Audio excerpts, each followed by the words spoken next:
Soldiers Pay by William Faulkner. I Low, Julian, number, late a flying cadet, umptieth squadron, air service, known as One Wing by the other embryonic aces of his flight, regarded the world with a yellow and disgruntled eye.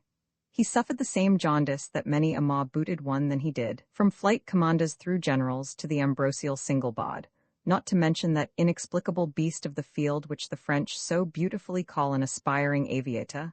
They had stopped the war on him.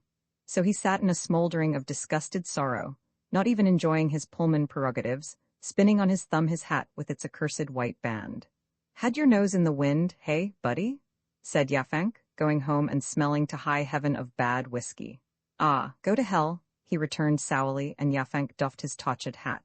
"Why, sure, General, or should I have said Lieutenant? Excuse me, madam, I got gassed doing KP and my sight ain't been the same since. On to Berlin? Yea, sure, we're on to Berlin. I'm on to you, Berlin, I got your number. Number no thousand no hundred and naughty not private, very private, Joe Gilligan, late for parade, late for fatigue, late for breakfast when breakfast is late. The Statue of Liberty ain't never seen me, and if she do, she'll have to bout face." Cadet Lowe raised a sophisticated eye. "Say, what you drinking anyway?" "Brother, I dunno. Fellow that makes it was gave a congressional medal last Tuesday because he has got a plan to stop the war.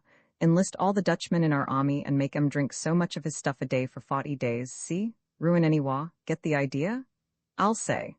Won't know whether it's a war or a dance, huh? Sure they can tell, the women will all be dancing. Listen, I had a swell Jane and she said, for Christ's sake, you can't dance.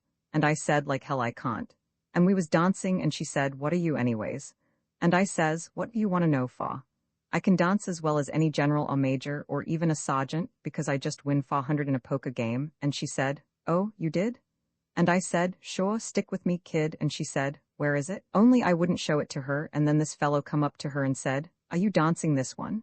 And she said, sure, I am. This bird don't dance. Well, he was a sergeant, the biggest one I ever seen. Say, he was like that fellow in Arkansas that had some trouble with a nigger and a friend said to him, well, I hear you killed a nigger yesterday. And he said yes, weighed 200 pounds. Like a bear. He took the lurching of the train limbly and Cadet Lowe said, for Christ's sake, sure, agreed the other. She won't hurt you though, I done tried it. My dog won't drink none of it of course, but then he got bad ways hanging around Brigade HQ. He's the one trophy of the war I got. Something that wasn't never bawled out by a shavatail for not saluting. Say, would you kindly like to take a little something to keep off the somniferous dews of this goddamn country? The honor is all mine, and you won't mind it much after the first 2 drinks. Makes me homesick, like a garage. Ever work in a garage? Sitting on the floor between 2 seats was Yafank's traveling companion, trying to ignite a splayed and sodden cigar. Like devastated France, thought Cadet Lowe, swimming his memory through the adenoidal reminiscences of Captain Blythe, an RAF pilot delegated to temporarily reinforce their democracy. Why, poor soldier, said his friend, tearfully. All alone in no man's land and no matches. Ain't war hell, I ask you. He tried to push the other over with his leg, then he fell to kicking him slowly. Move over, you ancient mariner. Move over, you goddam bastard. Alas, poor jerk saw something, I seen that in a play, see? Good line, come on. Here's General Pershing come to have a drink with the poor soldiers. He addressed Cadet Lowe. Look at him, ain't he sodden in depravity? Battle of Kuniak, the man on the floor muttered. 10 men killed. Maybe 15, maybe 100. Poor children at home saying, Alice, where art thou? Yea, Alice, where in hell are you? That other bottle. What null have you done with it? Keeping it to swim in when you get home. The man on the floor weeping said, you wrong me as ever man wronged. Accuse me of hiding mortgage on house? Then take this soul and body, take all. Ravish me, big boy. Ravish a bottle of vinegar juice out of you anyway. The other muttered, busy beneath the seat. He rose triumphant, clutching a fresh bottle. Hark! The sound of battle and the laughing horses draws near. But shall they dull this poor unworthy head? No, but I would like to have seen one of them laughing horses. Must have been lady horses altogether. Your Extreme Highness, with ceremony, extending the bottle, will you be kind enough to kindly condescend to honor these kind but unworthy strangers in a foreign land? Cadet Lowe accepted the bottle, drank briefly, gagged and spat his drink. The other supporting him massaged his back. Come on, they don't nothing taste that bad. Kindly cupping Lowe's opposite shoulder in his palm, he forced the bottle mouthward again. Lowe released the bottle, defending himself. Try again, I got you, drink it now. Jesus Christ, said Cadet Lowe, averting his head, Passengers were interested and Yafeng soothed him. Now, they won't nothing hurt you, you are among friends. Us soldiers got to stick together in a foreign country like this. Come on, drink her down. She ain't worth nothing to no one, spit on his legs like that. Hell man, I can't drink it. Why, sure you can. Listen, think of flowers. Think of your poor gray-haired mother hanging on the front gate and sobbing her gray-haired heart out. Listen, think of having to go to work again when you get home. Ain't wa hell? I would have been a corporal at least if she had just hung on another year. Hell, I can't. Why, you got to, his new friend told him kindly, pushing the bottle suddenly in his mouth and tilting it. To be flooded or to swallow were his choices, so he drank and retained it. His belly rose and hung, then sank reluctant. The now wasn't so bad, was it? Remember, this hurts me to see my good liquor going more than it does you. But she do kind of smack of gasoline, don't she? Cadet Lowe's outraged stomach heaved at its muscular moorings like a captive balloon. He gaped and his vitals coiled coldly in a passionate ecstasy. His friend again thrust the bottle in his mouth. Drink, quick. You got to protect your investment, you know. His private pots flooded, washed back to his gulping, and a sweet fire ran through him, and the Pullman conductor came and regarded them in helpless disgust. 10, shun, said Yafeng, springing to his feet. Beware of officers. Rise, men, and salute the admiral here. He took the conductor's hand and held it. Boys, this man commanded the Navy, he said. When the enemy tried to capture Kenai Island, he was there. Or somewhere between there and Chicago anyway, wasn't you, Colonel? Look out, men, don't do that. But Yafeng had already kissed his hand. Now, run along, Sergeant, and don't come back until dinner is ready. Listen, you must stop this, you will ruin my train. Bless your heart, Captain, your train couldn't be no safer with us if it was your own daughter. The man sitting on the floor moved and Yafeng cursed him. Sit still, can't you? Say, this fellow thinks it's night. Suppose you have your hired man bed him down. He's just in the way here. The conductor, deciding Lowe was the sober one, addressed him. For God's sake, soldier, can't you do something with them? Sure, said Cadet Lowe. You run along, I'll look after them, they're all right. Well, do something with them. I can't bring a train into Chicago with the whole army drunk on it. My God, Sherman was sure right. Yafeng stared at him quietly, then he turned to his companions. Men, he said solemnly, he don't want us here. And this is the reward we get for giving our flesh and blood to our country's need. Yes, sir, he don't want us here. He begrudges us riding on his train, even. Say, suppose we hadn't sprang to the nation's call. Do you know what kind of a train you'd have? A train full of Germans. A train full of folks eating sausage and drinking beer, all going to Milwaukee, that's what you'd have. Couldn't be worse than a train full of you fellows not knowing where you're going, the conductor replied. All right, Yafeng answered. If that's the way you feel, we'll get off your goddamn train. Do you think this is the only train in the world? No, the conductor said hastily. Not at all. I don't want you to get off. I just want you to straighten up and not disturb the other passengers. The sitting man lurched clumsily, and Cadet Lowe met interested stares. No, said Yafeng. No, you have refused the hospitality of your train to the saviors of your country.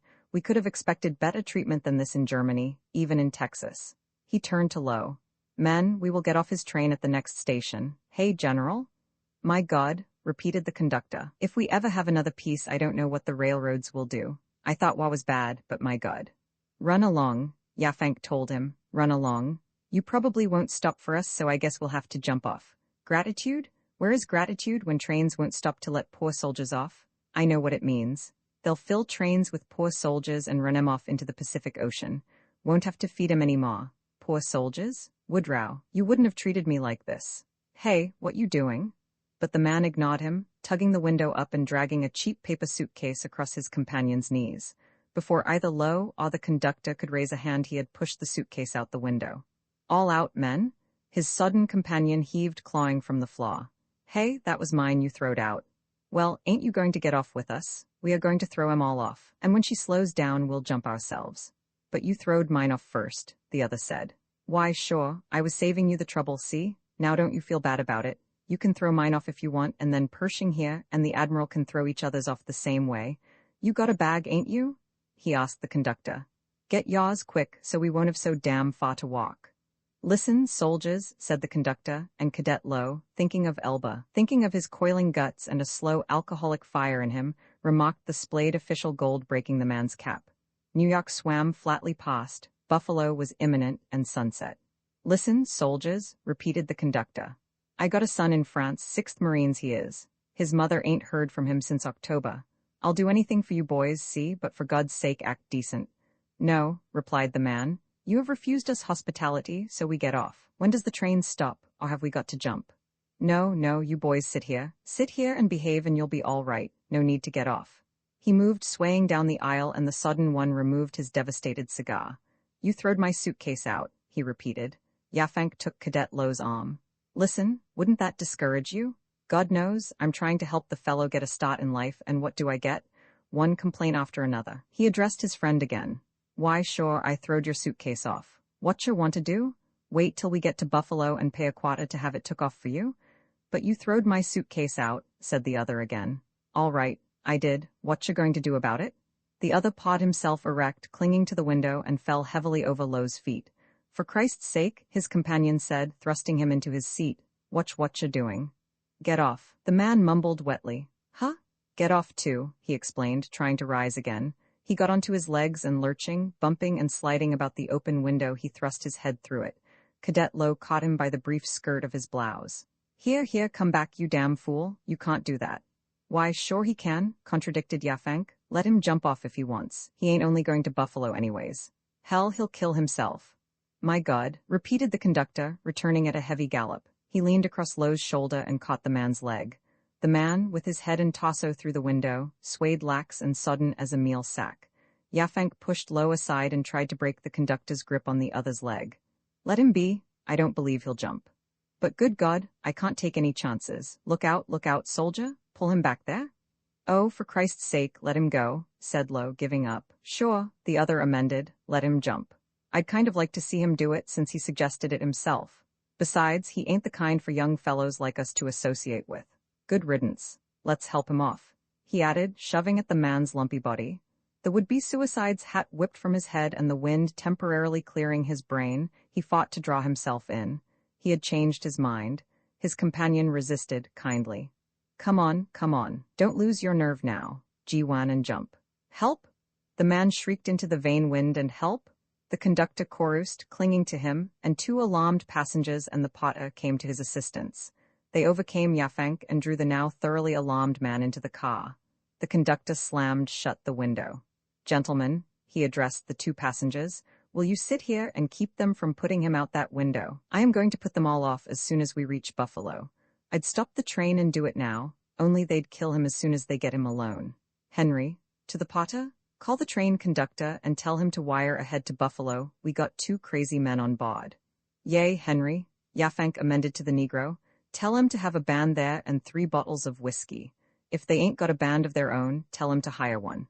I will pay for it. He dragged a blubby mass of bills from his pocket and stripping off one, gave it to the potter.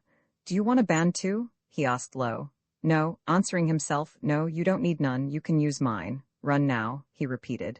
Yas saw Cap'n, white teeth were like a suddenly opened piano. Watch 'em, men, the conductor told his appointed guards. You, Henry? He shouted, following the vanishing white jacket. Yafank's companion, sweating and pale, was about to become ill. Yafank and Lowe sat easily, respectively affable and belligerent. The newcomers touched shoulders for mutual support, alarmed but determined. Craned heads of other passengers became again smugly unconcerned over books and papers, and the train rushed on along the sunset. Well, gentlemen, began Yafank conversationally. The 2 civilians sprang like plucked wires, and one of them said, Now, soothingly, putting his hand on the soldier. Just be quiet, soldier, and we'll look after you. Us Americans appreciates what you've done. Hank White, muttered the sodden one. Huh? Asked his companion. Hank White, he repeated. The other turned to the civilian cordially. Well, bless my soul, if here ain't old Hank White in the flesh that I was raised with. Why, Hank, we heard you was dead, or in the piano business or something. You ain't been fired, have you? I notice you ain't got no piano with you. No, the man answered in alarm. You are mistaken. Schluss is my name. I got a swell line of ladies under things. He produced a card.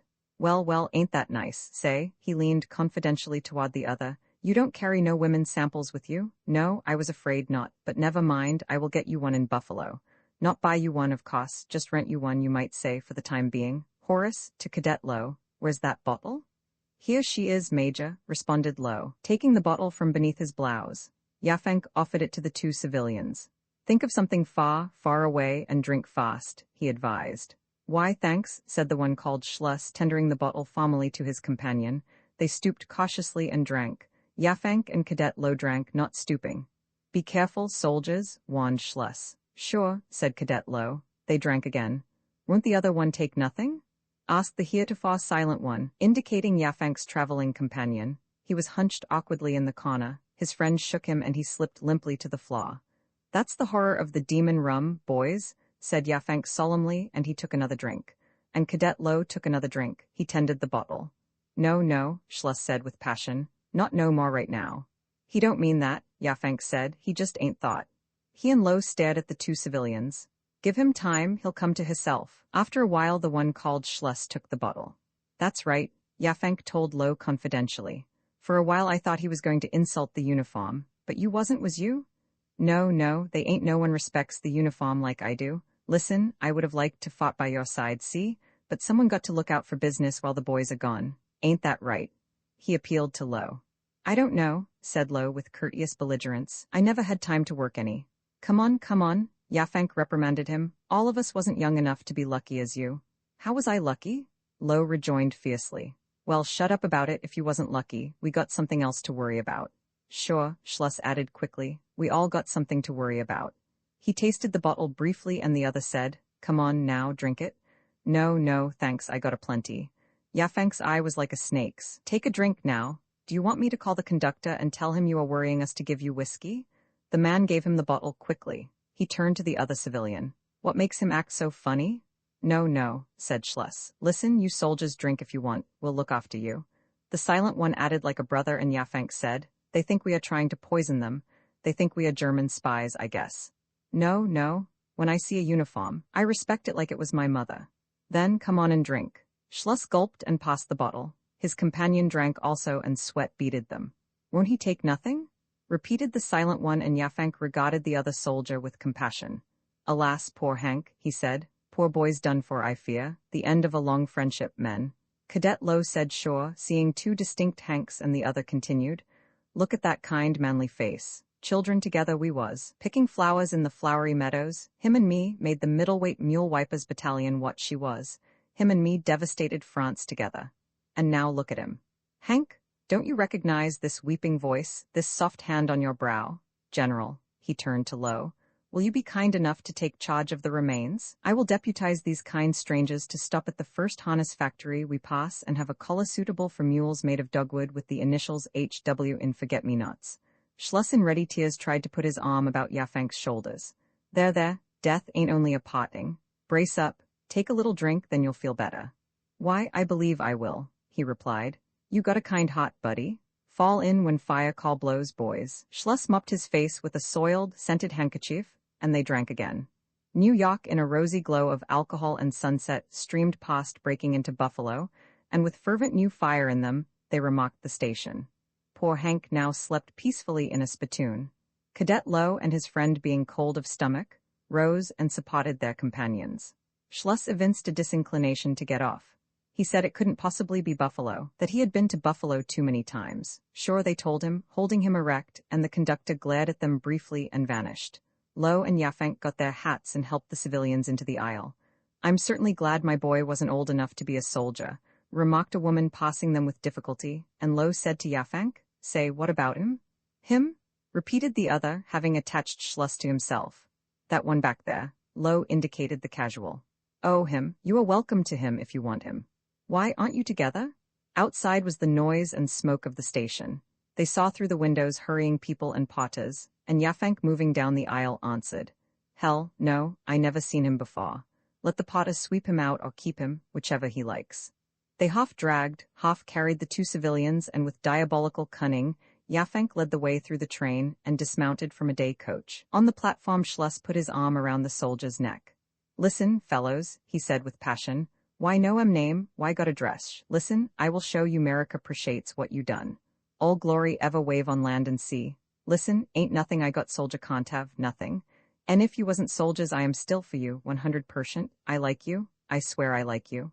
"Why, sure," the other agreed, supporting him. After a while he spied a policeman, and he directed his companion's gait toward the officer. Lo with his silent one followed. "Stand up, can't you?" he hissed, but the man's eyes were filled with an inarticulate sadness, like a dog's. "Do the best you can then. Cadet Low softened, added, and Yafank stopped before the policeman, was saying, "Looking for 2 drunks, Sergeant? These men were annoying a whole trainload of people. Can't nothing be done to protect soldiers from annoyance? If it ain't top sergeants, it's drunks." "I'd like to see the man can annoy a soldier," answered the officer. "Beat it now." "But say these men are dangerous. What are you good for if you can't preserve the peace?" "Beat it, I said. Do you want me to run all of you in?" "You are making a mistake, Sergeant. These are the ones you are looking for." The policeman said, "Looking for?" regarding him with interest. "Sure. Didn't you get our wire? We wired ahead to have the train met."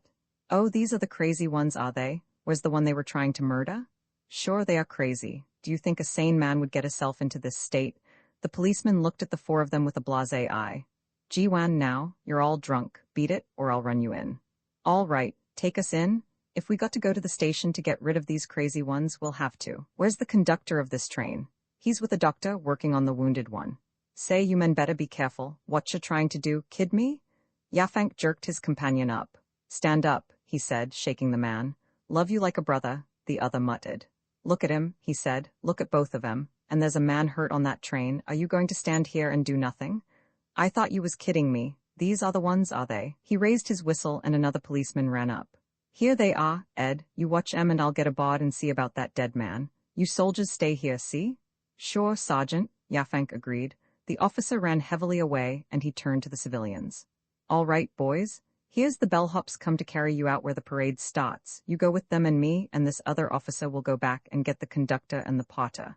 They want to come too." Schluss again took him in his arms. "Love you like a brother. Anything got's yours, ask me."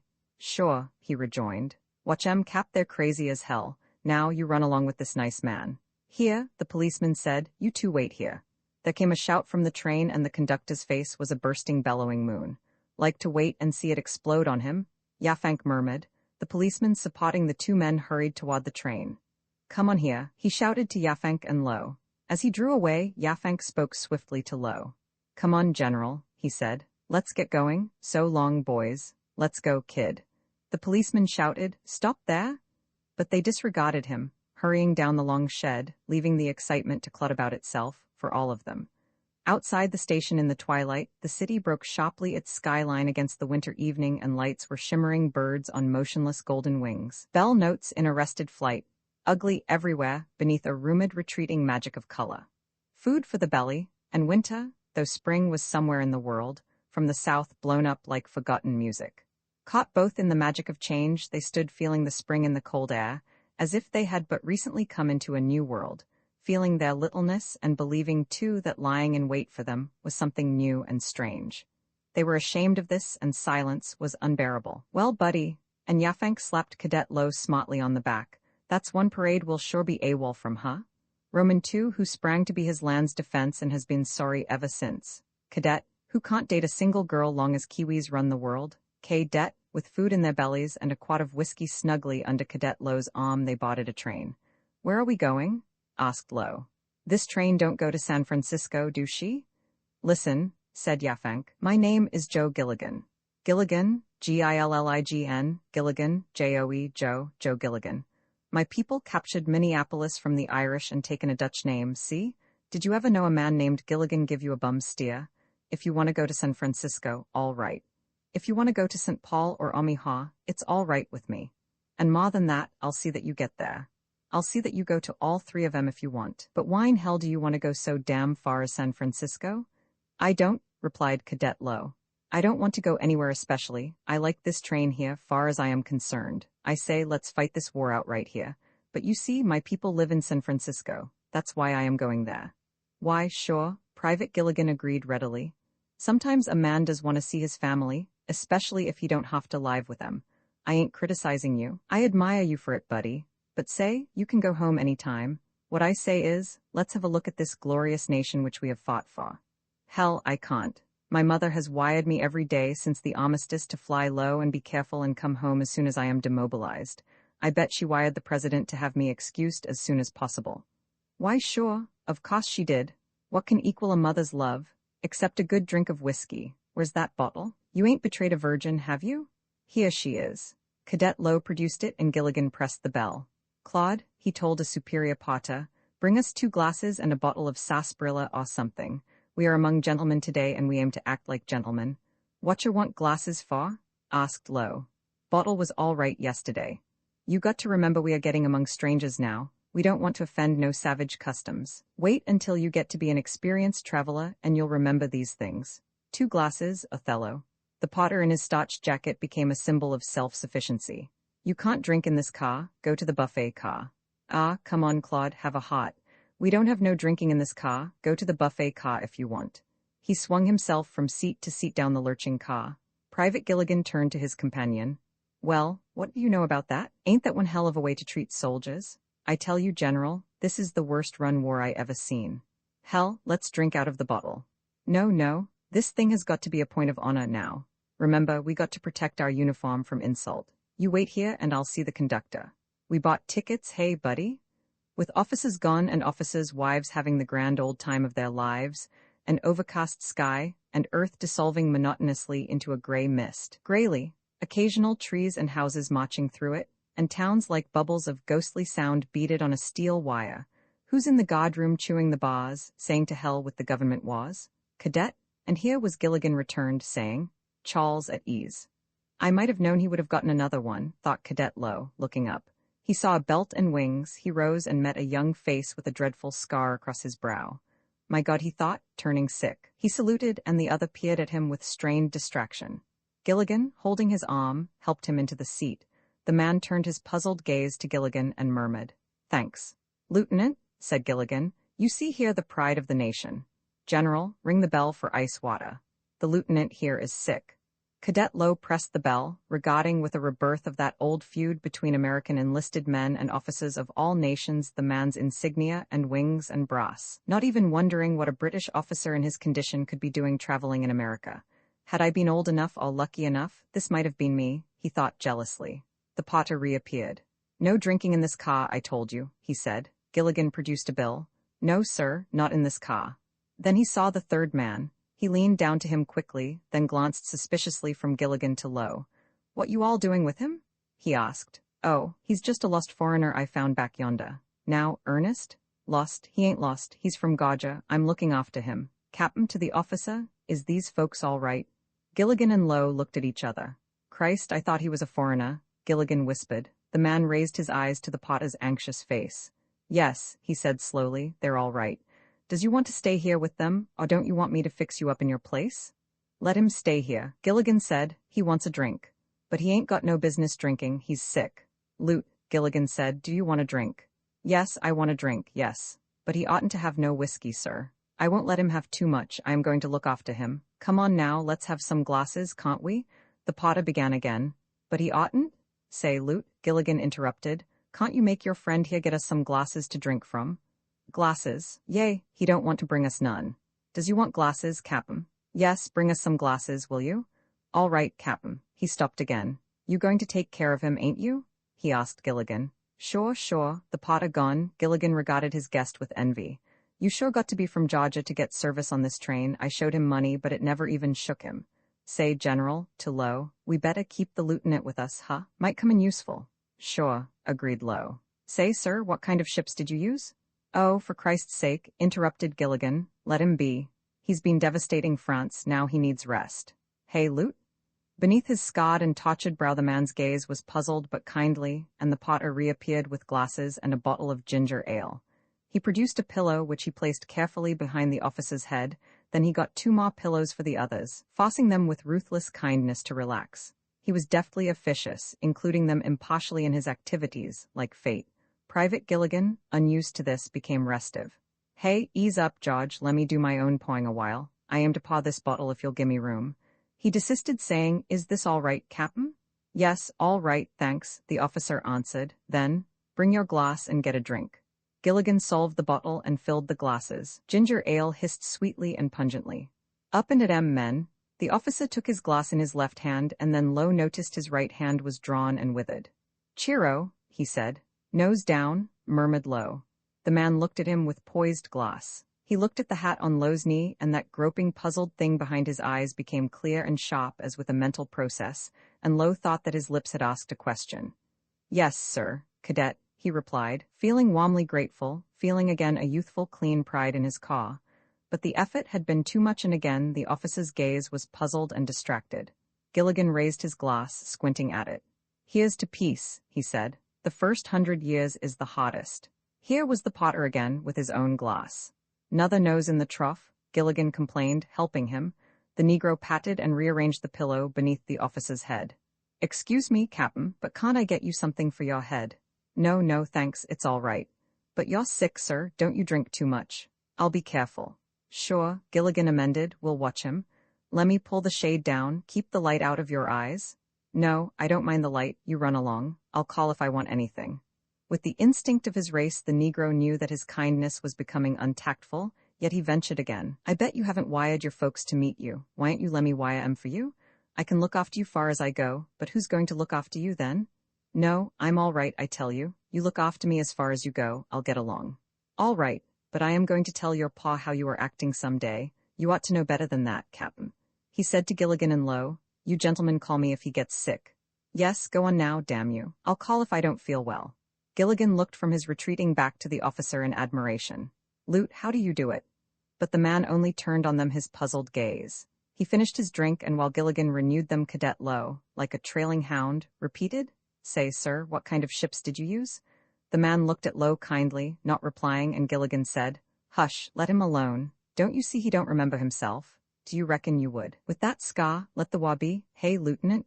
"I don't know, another drink is better." "Sure it is, buck up, General. He don't mean no harm. He's just got to let her ride as she lays for a while. We all got horrible memories of the war. I lose $89 in a crap game once, besides losing, as that whup right says, that in which thou knowest at Chatatiri. So how about a little whiskey, men?" "Cheero," said the officer again.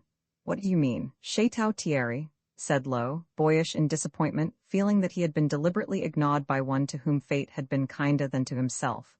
"You talking about Chatatiri?" "I'm talking about a place you were not at anyway." "I was there in spirit, sweetheart, that's what counts. You couldn't have been there any other way, there ain't any such place." "Hell there ain't, ask the Lute here if I ain't right. How about it, Lute?" But he was asleep. They looked at his face, young, yet old as the world, beneath the dreadful scar. Even Gilligan's levity left him. "My God, it makes you sick at the stomach, don't it? I wonder if he knows how he looks. What do you reckon his folks will say when they see him? Or his girl, if he has got one, and I'll bet he has." New York flew away. It became noon within by clock, but the gray imminent horizon had not changed. Gilligan said, "If he has got a girl, know what she'll say?" Cadet Lowe, knowing all the despair of abortive endeavor, asked, "What?" New York passed on, and Mahon beneath his martial harness slept. "Would I sleep?" thought Lowe. "Had I wings, boots, would I sleep?" His wings, indicated by a graceful sweep, pointed sharply down above a ribbon. Purple, white, purple, over his pocket, over his heart, supposedly.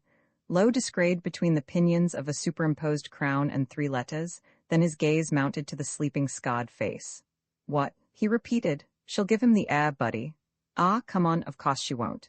"Yes, she will. You don't know women. Once the new has wore off, it'll be some bird that stayed at home and made money, or some lad that wore shiny leggings and never got nowheres so he could get hurt, like you and me." The potter came to hover over the sleeping man. "He ain't got sick, has he?"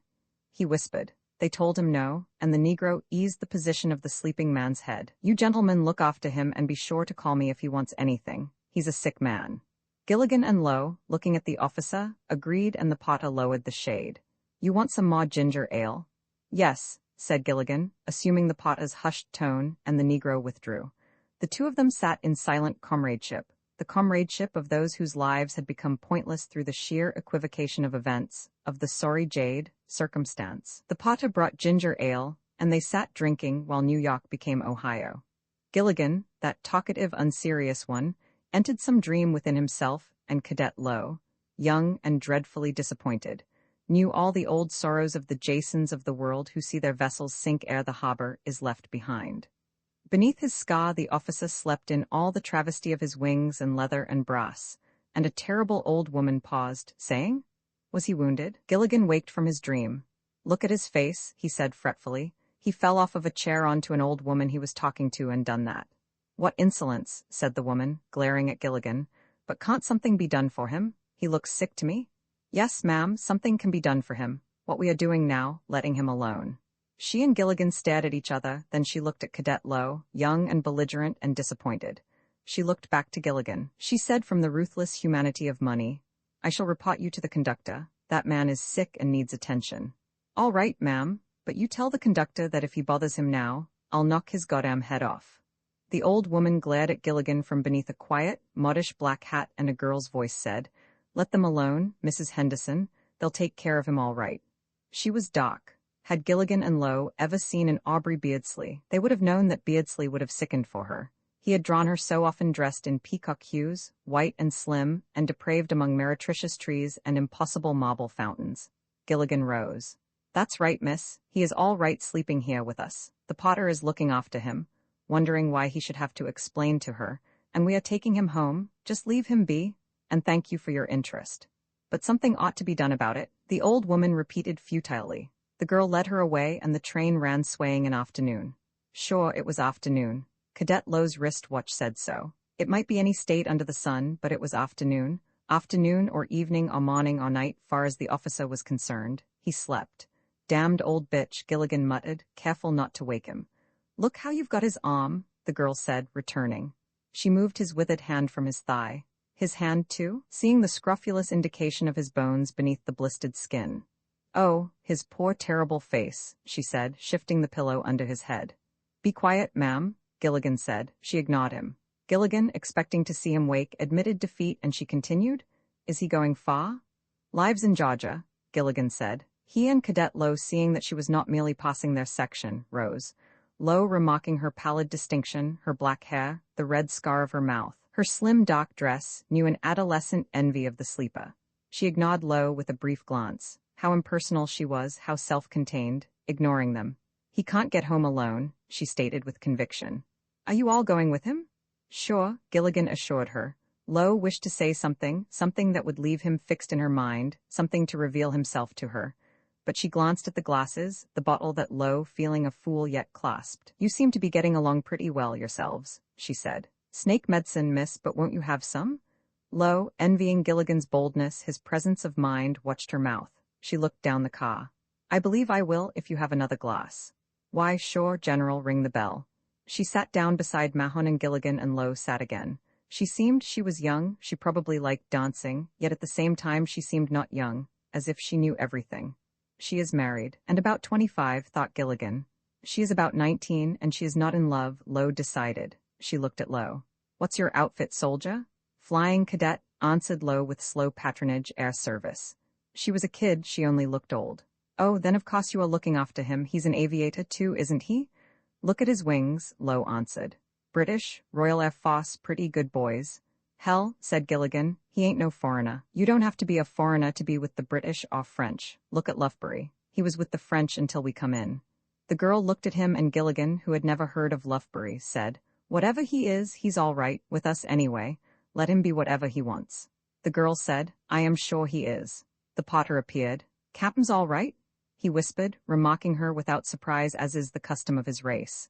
"Yes," she told him, "he's all right." Cadet Lowe thought, "I bet she can dance," and she added, "He couldn't be in better hands than these gentlemen." "How keen she is," thought Gilligan. She has known disappointment. "I wonder if I could have a drink on your car?" The potter examined her, and then he said, "Yes, ma'am, I'll get some fresh ginger ale. You going to look after him?" "Yes, for a while." He leaned down to her. "I'm from Georgia too, long time ago." "You are?" "I'm from Alabama." "That's right. We got to look out for our own folks, ain't we? I'll get you a glass right away." The officer still slept, and the potter returning hushed and anxious, they sat drinking and talking with muted voices. New York was Ohio, and Ohio became a series of identical cheap houses with the same man entering gate after gate, smoking and spitting. Here was Cincinnati, and under the blanched flash of her hand he waked easily. "Are we in?" he asked. On her hand was a plain gold band. No engagement ring. Pawned it, maybe, thought Gilligan, but she did not look poor. "General, get the lieutenant's hat." Lowe climbed over Gilligan's knees, and Gilligan said, "He is an old friend of ours, Lute. Meet Mrs. Powers." She took his hand, helping him to his feet, and the potter appeared. "Donald Mahon," he said, like a parrot. Cadet Lowe, assisted by the potter, returned with cap and stick and a trench coat and 2 kit bags. The potter helped him into the coat. "I'll get yours, ma'am," said Gilligan, but the potter circumvented him. Her coat was rough and heavy and light of color. She wore it carelessly, and Gilligan and Cadet Lowe gathered up their issued impedimenta. The potter handed the officer his cap and stick, Then he vanished with the luggage belonging to them. She glanced again down the length of the car. "Where am I?" "Yes'm," the porter called from the door, across the coated shoulders of passengers. "I got your things, ma'am." He had gotten them, and his dark, gentle hand lowered the officer carefully to the platform. "Help the lieutenant there," said the conductor officiously, but he had already got the officer to the floor. "You'll look after him, ma'am?" "Yes, I'll look after him." They moved down the shed and Cadet Lowe looked back, but the Negro was efficient and skillful, busy with other passengers. He seemed to have forgotten them. And Cadet Lowe looked from the porter, occupied with bags and the garnering of quarters and half-dollars, to the officer in his coat and stick, remarking the set of his cap slanting backward bonelessly from his scarred brow, and he marveled briefly upon his own kind. But this was soon lost in the mellow death of evening in a street between stone buildings, among lights, and Gilligan in his awkward khaki and the girl in her rough coat, holding each an arm of Donald Mahon, silhouetted against it in the doorway. Roman 3, Mrs. Powers lay in her bed aware of her long body beneath strange sheets, hearing the hushed night sounds of a hotel, muffled footfalls along mute carpeted corridors, discreet opening and shutting of doors, somewhere a murmurous pulse of machinery, all with that strange propensity which sounds, anywhere else soothing, have, when heard in a hotel, for keeping you awake. Her mind and body warming to the old familiarity of sleep, became empty, then as she settled her body to the bed, shaping it for slumber, it filled with a remembered troubling sadness. She thought of her husband youngly dead in France in a recurrence of fretful exasperation with having been tricked by a wanton fate.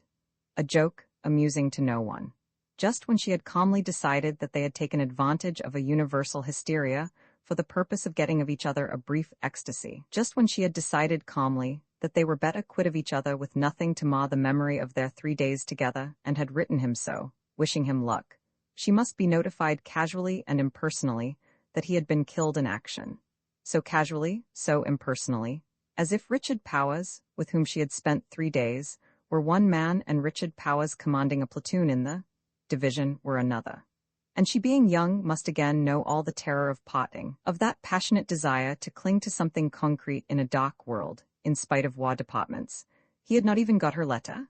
This in some way seemed the infidelity, having him die still believing in her, bawd though they both probably were. She turned feeling sheets like water, warmed by her bodily heat, upon her legs. "Oh, damn, what a rotten trick you played on me." She recalled those nights during which they had tried to eradicate tomorrows from the world. 2 rotten tricks, she thought. "Anyway, I know what I'll do with the insurance," she added, wondering what Dick thought about it, if he did know or care. Her shoulder rounded upward into her vision, the indication of her covered turning body swelled and died away toward the foot of the bed. She lay staring down the tunnel of her room, watching the impalpable angles of furniture, feeling through plastered smug walls a rumor of spring outside. The airshaft was filled with a prophecy of April come again into the world, like a heedless idiot into a world that had forgotten spring. The white connecting door took the vague indication of a transom and held it in a mute and luminous plane, and obeying an impulse, she rose and slipped on a dressing gown. The door opened quietly under her hand. The room, like hers, was a suggestion of furniture, identically vague. She could hear Mahon's breathing, and she found a light switch with her fingers. Under his scarred brow he slept. The light full and sudden on his closed eyes did not disturb him. And she knew in an instinctive flash what was wrong with him, why his motions were hesitating, ineffectual. "He's going blind," she said, bending over him. He slept, and after a while there were sounds without the door. She straightened up swiftly, and the noises ceased. Then the door opened to a blundering key, and Gilligan entered supporting Cadet Lowe, glassy-eyed and quite drunk. Gilligan, standing his lax companion upright, said, "Good afternoon, ma'am."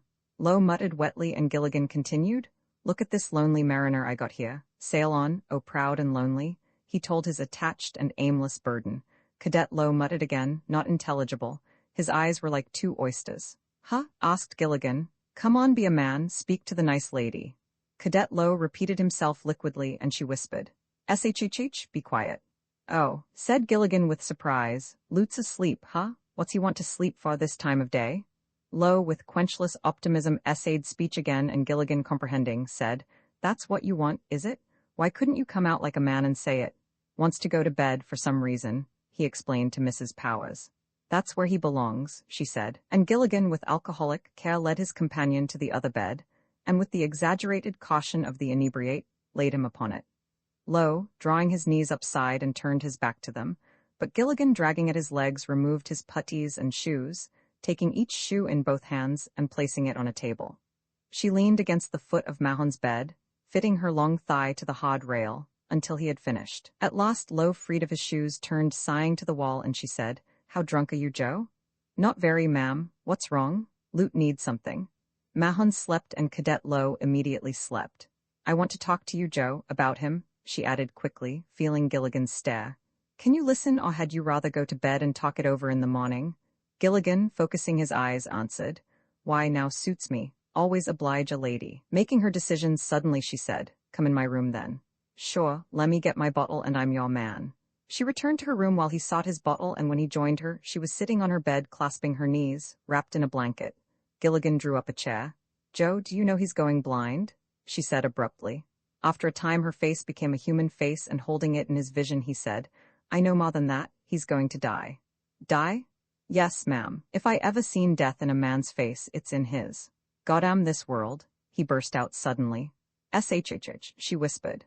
"That's right, I forgot," he said swiftly. She clasped her knees, huddled beneath the blanket, changing the position of her body as it became cramped, feeling the wooden headboard of the bed, wondering why there were not iron beds, wondering why everything was as it was, iron beds, why you deliberately took certain people to break your intimacy, why these people died, why you yet took others. Will my death be like this, fretting and exasperating? Am I cold by nature, or have I spent all my emotional coppers that I don't seem to feel things like others? Dick, ugly and dead. Gilligan sat brittlely in his chair, focusing his eyes with an effort, having those instruments of vision evade him, slimy as broken eggs. Lights completing a circle and orbit, she with two faces sitting on two beds, clasping 4 arms around her knees. Why can't a man be very happy or very unhappy? It's only a sort of pale mixture of the two. Like beer when you want a shot, or a drink of water. Neither one nor the other. She moved and drew the blanket closer about her. Spring in an air shaft, the rumor of spring, but in the room's steam, heat suggested winter, dying away. "Let's have a drink, Joe." He rose careful and brittle, and walking with meticulous deliberation, he fetched a carafe and glasses. She drew a small table near them, and Gilligan prepared 2 drinks. She drank and set the glass down. He lit a cigarette for her. "It's a rotten old world, Joe. You damn right, and dying ain't the half of it." "Dying? In his case, I mean. Trouble is, he probably won't die soon enough." "Not die soon enough?" Gilligan drained his glass. "I got the lowdown on him, see. He's got a girl at home. Folks got him engaged when they was young, before he went off to war. And do you know what she's going to do when she sees his face?" he asked, staring at her.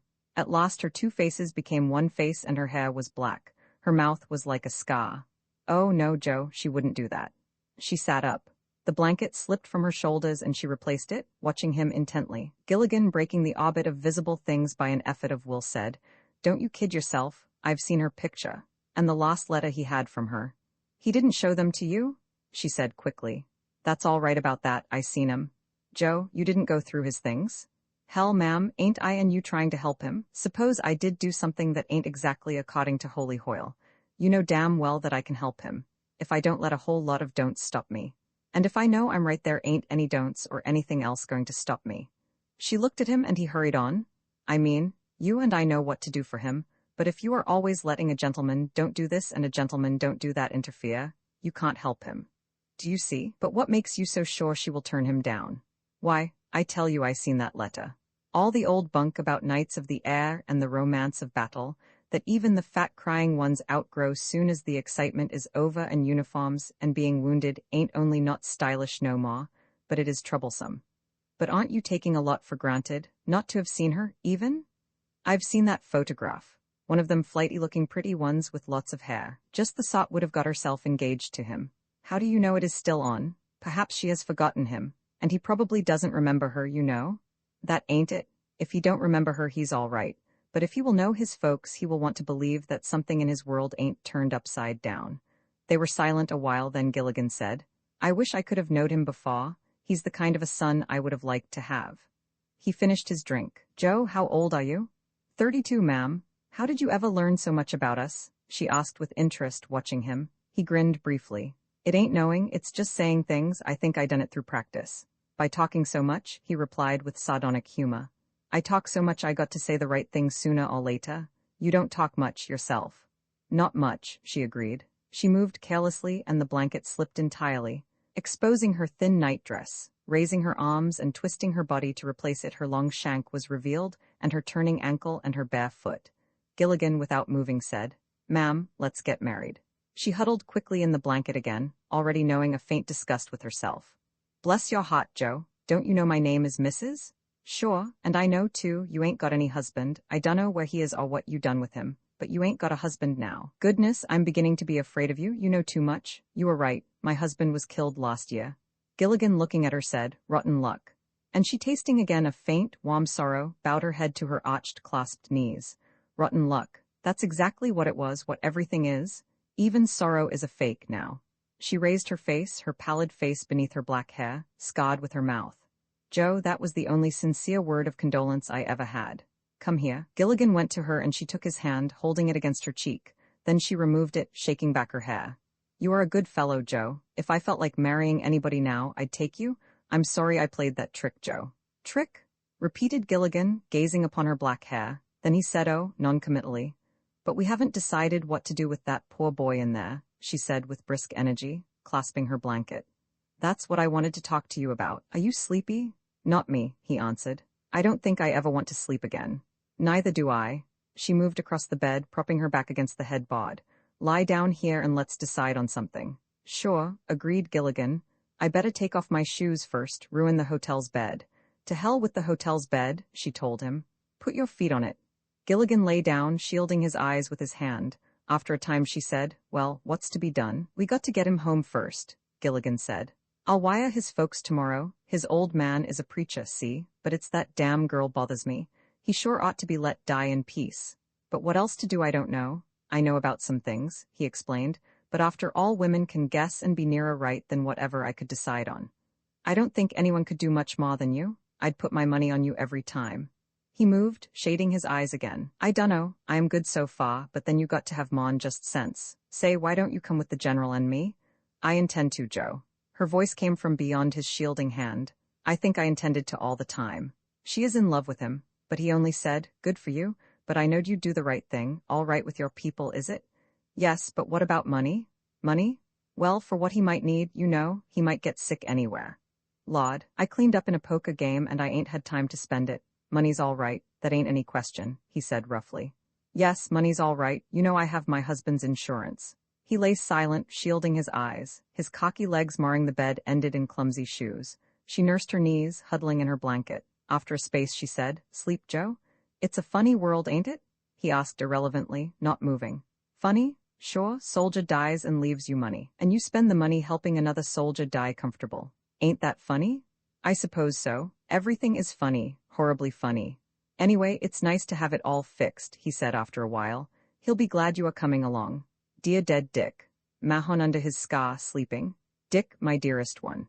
She felt the head bowed against her head, through her hair, felt the bones of her long shanks against her arms, clasping them, nursing them, saw the smug, impersonal room like an appointed tomb in which how many discontents, desires, passions had died. High above a world of joy and sorrow and lust for living, high above impervious trees occupied solely with maternity and spring. Dick, Dick. Dead, ugly Dick. Once you were alive and young and passionate and ugly, after a time you were dead, dear Dick. That flesh, that body, which I loved and did not love. Your beautiful, young, ugly body, dear Dick, become now a seething of worms, like new milk. Dear Dick.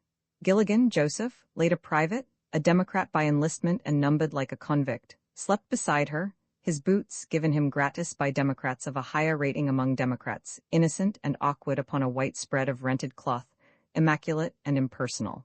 She evaded her blanket and, reaching her arms, swept the room with darkness.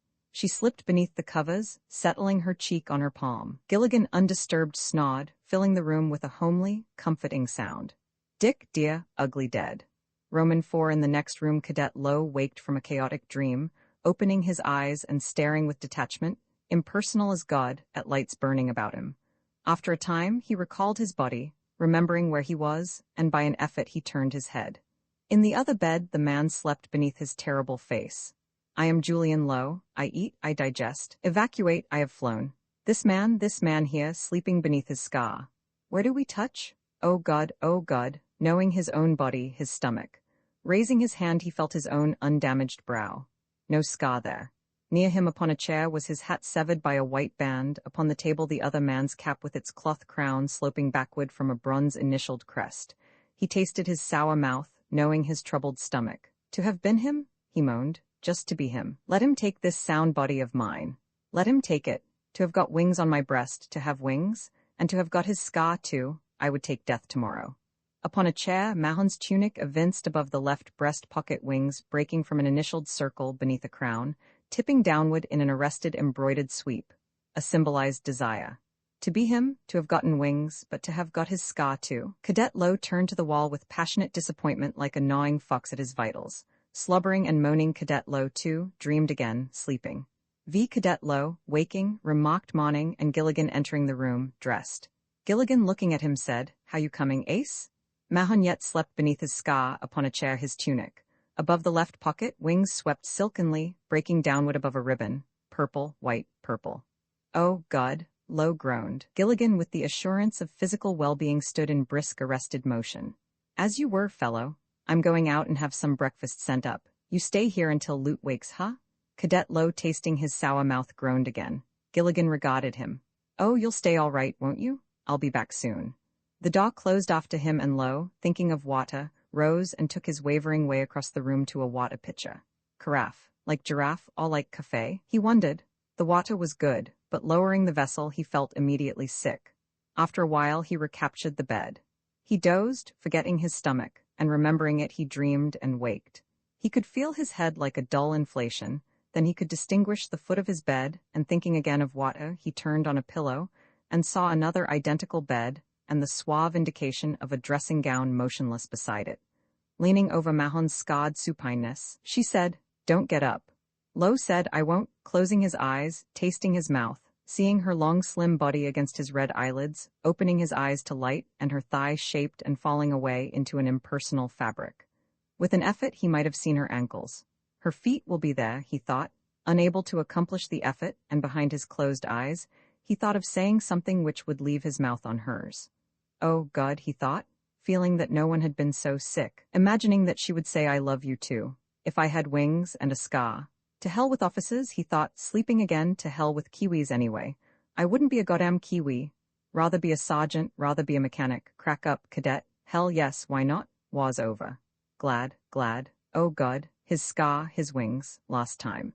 He was briefly in a Jenny again, conscious of lubricating oil and a slow, gracious restraint of braced plane surfaces, feeling an air blast and feeling the stick in his hand, watching bobbing rocker arms on the horizon, laying her nose on the horizon like a sighted rifle. Christ, what do I care? Seeing her nose rise until the horizon was hidden, seeing the arc of a descending wing expose it again, seeing her become abruptly stationary while a mad world spinning vortexed about his seat. Sure, what do you care? Asked a voice, and waking he saw Gilligan beside him with a glass of whiskey. Drink her down, General, said Gilligan, holding the glass under his nose. Oh God, move it. Come on now, drink her down, you'll feel better. The loot is up and at and Mrs. Powers. What you get so drunk for, Ace? Oh God, I don't know, answered Cadet Lowe, rolling his head in anguish. Lemme alone. Gilligan said, Come on, drink her now. Cadet Lowe said, Go away passionately. Lemme alone, I'll be all right. Sure you will. Soon as you drink this. I can't go away. You got to. You want I should break your neck? Asked Gilligan kindly, bringing his face up, kind and ruthless. Lowe eluded him, and Gilligan, reaching under his body, raised him. Lemme lie down, Lowe implored. And stay here forever? We got to go somewheres, we can't stay here. But I can't drink. Cadet Lowe's interior coiled passionately in ecstasy. For God's sake, let me alone. Ace, said Gilligan, holding his head up, you got to. You might just as well drink this yourself. If you don't, I'll put it down your throat, glass and all. Here now. The glass was between his lips, so he drank, gulping, expecting to gag. But gulping, the stuff became immediately pleasant. It was like new life in him. He felt a kind sweat, and Gilligan removed the empty glass. Mahon, dressed except for his belt, sat beside a table. Gilligan vanished through a door, and he rose, feeling shaky but quite fit. He took another drink. Water thundered in the bathroom, and Gilligan, returning, said briskly, "Atta boy." He pushed Lowe into the bathroom. In you go, Ace, he added. Feeling the sweet bright needles of water burning his shoulders, watching his body slipping an endless silver sheath of water, smelling soap. Beyond that wall was her room, where she was, tall and red and white and black, beautiful. I'll tell her at once, he decided, sawing his hard young body with a rough towel. Glowing, he brushed his teeth and hair, then he had another drink under Mahon's quiet inverted stare and Gilligan's quizzical one. He dressed, hearing her moving in her room. Maybe she's thinking of me, he told himself, swiftly donning his khaki. He caught the officer's kind, puzzled gaze and the man said, "How are you?" "Never felt better after my solo," he answered, wanting to sing. "Say I left my hat in her room last night," he told Gilligan. "Guess I better get it." "Here's your hat," Gilligan informed him unkindly, producing it. "Well then, I want to talk to her. What you going to say about that?" asked Cadet Lowe, swept and garnished and belligerent. "Why, sure, General," Gilligan agreed readily. "She can't refuse one of the saviors of her country." He knocked on her door. "Mrs. Powers?" "Yes?" Her voice was muffled. "General Pershing here wants to talk to you." "Sure, all right." He turned about, opening the door. "In you go, Ace." Lowe, hating him, ignored his wink, entering. She sat in bed with a breakfast tray upon her knees. She was not dressed and Lowe looked delicately away. But she said blandly, "Cheerio, Cadet. How looks the air today?" She indicated a chair and he drew it up to the bed, being so careful not to seem to stare that his carriage became noticeable. She looked at him quickly and kindly and offered him coffee. Courageous with whiskey on an empty stomach, he knew hunger suddenly. He took the cup. "Good morning," he said with belated courtesy, trying to be more than 19. Why is 19 ashamed of its age? She treats me like a child, he thought, fretted and gaining courage, watching with increasing boldness her indicated shoulders and wondering with interest if she had stockings on. Why didn't I say something as I came in? Something easy and intimate? "Listen, when I first saw you my love for you was like, my love for you, God, if I only hadn't drunk so much last night, I could say it my love for you my love is like," and found himself watching her arms as she moved, and her loose sleeves fell away from them, saying, yes, he was glad the war was over, and telling her that he had 47 hours flying time and would have got wings in 2 weeks more, and that his mother in San Francisco was expecting him. She treats me like a child, he thought with exasperation, seeing the slope of her shoulders and the place where her breast was. "How black your hair is," he said, and she said, "Lo, when are you going home?" "I don't know. Why should I go home? I think I'll have to look at the country first." "But your mother?" She glanced at him. "Oh, well," he said largely, "you know what women are, always worrying you." "Lo, how do you know so much about things, women? You aren't married, are you?" "Me married?" repeated Lo with ungrammatical zest. "Me married, not so's you know it. I have lots of girls, but married." He brayed with brief unnecessary vigor. "What made you think so?" he asked with interest.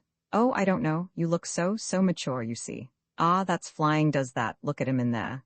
"Is that it? I had noticed something about you. You would have been an ace, too, if you'd seen any Germans, wouldn't you?" He glanced at her quickly, like a struck dog. Here was his old dull despair again. "I'm so sorry," she said with quick sincerity. "I didn't think, of course you would. Anyway, it wasn't your fault. You did your best, I know." "Oh, for Christ's sake," he said, hurt. "What do you women want anyway? I am as good a flyer as any ever was at the front, flying or any other way." He sat morose under her eyes. He rose suddenly. "Say, what's your name anyway?" "Margaret," she told him. He approached the bed where she sat and she said, "More coffee?" Stopping him dead. "You've forgotten your cup. There it is, on the table." Before he thought he had returned and fetched his cup, received coffee he did not want. He felt like a fool, and being young, he resented it. "All right for you," he promised her, and sat again in a dull rage. To hell with them all. "I have offended you, haven't I?" she asked. "But lo, I feel so bad, and you were about to make love to me." "Why do you think that?" he asked, hurt and dull. "Oh, I don't know, but women can tell, and I don't want to be made love to. Gilligan has already done that." "Gilligan? Why, I'll kill him if he has annoyed you." No, he didn't offend me any more than you did. It was flattering. But why were you going to make love to me? You thought of it before you came in, didn't you?" Lo told her youngly. "I thought of it on the train when I first saw you. When I saw you, I knew you were the woman for me. Tell me, you don't like him better than me because he has wings and a scar, do you?" "Why, of course not." She looked at him a moment, calculating. Then she said, "Mr. Gilligan says he is dying." "Dying?" he repeated, and dying. How the man managed to circumvent him at every turn, as if it were not enough to have wings and a scar, but to die. "Margaret," he said with such despair that she gazed at him in swift pity. He was so young. "Margaret, are you in love with him, knowing that if he were a woman he would be?" "No, certainly not. I am not in love with anybody. My husband was killed on the Aisne, you see," she told him gently. "Oh, Margaret," he said with bitter sincerity, I would have been killed there if I could, or wounded like him, don't you know it? Of course, darling. She put the tray aside. Come here. Cadet Lowe rose again and went to her. I would have been, if I'd had a chance, he repeated. She drew him down beside her, and he knew he was acting the child she supposed him to be, but he couldn't help it. His disappointment and despair were more than everything now. Here were her knees sweetly under his face, and he put his arms around her legs. I wanted to be, he confessed more than he had ever believed. I would take his scar and all. And be dead, like he is going to be? But what was death to Cadet Lowe, except something true and grand and sad? He saw a tomb open, and himself in boots and belt, and pilot's wings on his breast, a wound stripe. What more could one ask of fate? Yes, yes, he answered. Why, you have flown too, she told him, holding his face against her knees. You might have been him, but you were lucky. Perhaps you would have flown too well to have been shot down as he was. Had you thought of that? I don't know. I guess I would let them catch me if I could have been him. You are in love with him. I swear I am not. She raised his head to see his face. I would tell you if I were. Don't you believe me? Her eyes were compelling. He believed her. Then, if you aren't, can't you promise to wait for me? I will be older soon, and I'll work like hell and make money. What will your mother say? Hell, I don't have to mind her like a kid forever. I am 19, as old as you are, and if she don't like it, she can go to hell. Lo, she reproved him, not telling him she was 24. The idea, you go home and tell your mother, I will give you a note to her, and you can write what she says. But I had rather go with you. But dear heart, what good will that do? We are going to take him home, and he is sick. Don't you see, darling, we can't do anything until we get him settled, and that you would only be in the way. In the way? He repeated with sharp pain. You know what I mean. We can't have anything to think about until we get him home, don't you see? But you aren't in love with him. I swear I'm not. Does that satisfy you? Then are you in love with me? She drew his face against her knees again. You sweet child, she said. Of course I won't tell you yet. And he had to be satisfied with this. They held each other in silence for a time. How good you smell, remarked Cadet Lowe at last. She moved. Come up here by me, she commanded, and when he was beside her, she took his face in her hands and kissed him. He put his arms around her, and she drew his head between her breasts. After a while she stroked his hair and spoke. Now, are you going home at once? Must I? He asked vacuously. You must, she answered. Today, wire her at once, and I will give you a note to her. Oh, hell, you know what she'll say. Of course I do. You haven't any sisters and brothers, have you? No, he said in surprise. She moved, and he sensed the fact that she desired to be released. He sat up. How did you know? He asked in surprise. I just guessed, but you will go, won't you? Promise. Well, I will then, but I will come back to you. Of course you will. I will expect you. Kiss me. She offered her face coolly, and he kissed her as she wished, coldly, remotely. She put her hands on his cheeks. Dear boy, she said, kissing him again as his mother kissed him. Say that's no way for engaged people to kiss, he objected. How do engaged people kiss? She asked. He put his arms around her, feeling her shoulder blades, and drew her mouth against his with the technique he had learned. She suffered his kiss a moment, then thrust him away. Is that how engaged people kiss? She asked, laughing. I like this better. She took his face in her palms and touched his mouth briefly and coolly. Now swear you'll wire your mother at once. But will you write to me? Surely. But swear you will go today, in spite of what Gilligan may tell you. I swear, he answered, looking at her mouth. Can't I kiss you again?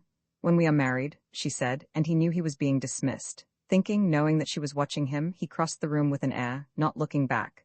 Here were yet Gilligan and the officer. Mahon said, "Morning, old chap." Gilligan looked at Lowe's belligerent front from a quizzical reserve of sardonic amusement. Made a conquest, hey, ace? Go to hell, replied Lowe. Where's that bottle? I'm going home today. Here she is, General. Drink deep, going home, he repeated. So are we, hey, Lute. Roman 2 I Jones. Januarius Jones, born of whom he knew and cared not. Becoming Jones alphabetically. January through a conjunction of calendar and biology. Januarius through the perverse conjunction of his own star and the compulsion of food and clothing. Januarius Jones, baggy in gray tweed. Being lately a fellow of Latin in a small college, leaned upon a gate of iron grillwork, breaking a levee of green and embryonically starred honeysuckle, watching April busy in a hyacinth bed. Dew was on the grass and bees broke apple bloom in the morning sun, while swallows were like plucked strings against a pale windy sky. A face regarded him across a suspended trowel, and the metal clasps of crossed suspenders made a cheerful glittering. The rector said, "Good morning, young man." His shining dome was friendly against an ivy-covered wall above which the consummate grace of a spire and a gilded cross seemed to arc across motionless young clouds. Januarius Jones, caught in the spire's illusion of slow ruin, murmured, "Watch it fall, sir." The sun was full on his young round face. The horticulturist regarded him with benevolent curiosity. "Fall? Ah, you see an aeroplane," he stated. "My son was in that service during the war. He became gigantic in black trousers and broken shoes." "A beautiful day for flying," he said from beneath his cupped hand. "Where do you see it?" "No, sir," replied Jones. "No aeroplane, sir. I referred in a fit of unpardonable detachment to your spire. It was ever my childish delight to stand beneath a spire while clouds are moving overhead. The illusion of slow falling is perfect. Have you ever experienced this, sir?" "To be sure I have, though it has been, let me see, more years than I care to remember. But one of my cloth is prone to allow his own soul to atrophy in his zeal for the welfare of other souls that not only do not deserve salvation, but that do not particularly desire it," finished Jones. The rector promptly rebuked him. Sparrows were delirious in ivy, and the rambling facade of the rectory was a dream in jonquils and clipped sward. "There should be children here," thought Jones. He said, "I most humbly beg your pardon for my flippancy, Doctor.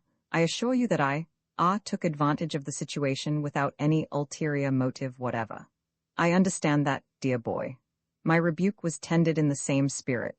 There are certain conventions which we must observe in this world, one of them being an outward deference to that cloth which I unworthily, perhaps, wear, and I have found this particularly incumbent upon us of the, what shall I say, integer viti celerisque puris non egit moris iaculis nec acu nec venenatis sagittas, fus feritra," began Jones.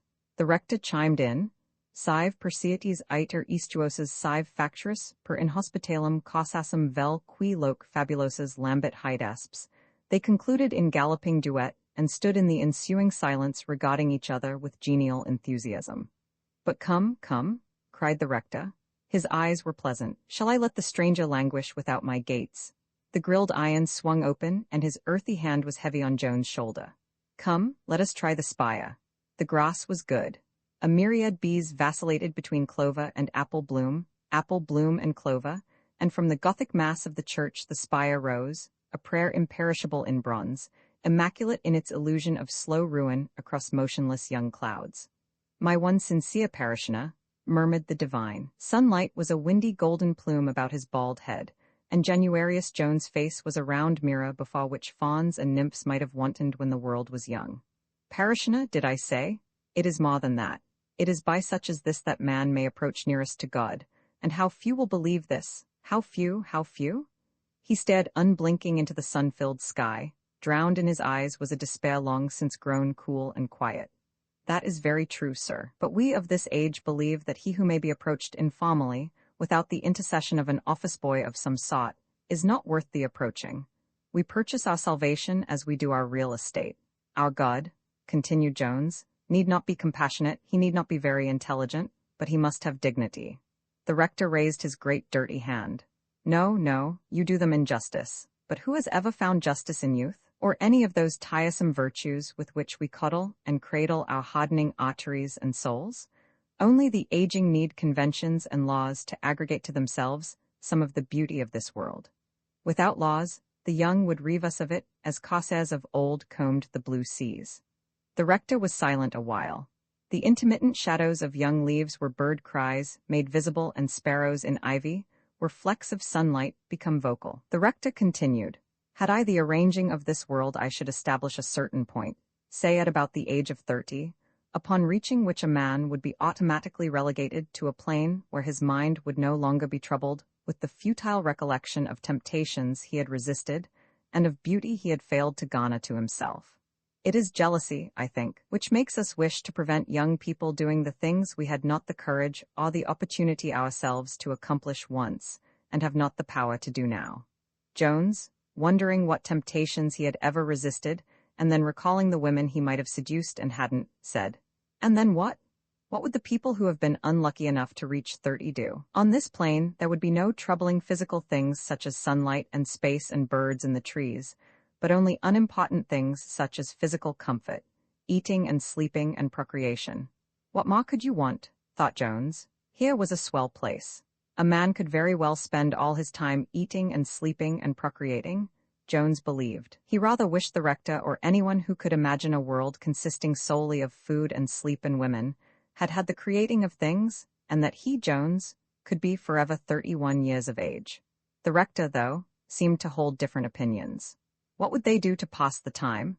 Asked Jones for the sake of argument, wondering what the others would do to pass the time, what with eating and sleeping and fornication taken from them. Half of them would manufacture objects, and another portion would coin gold and silver with which to purchase these objects.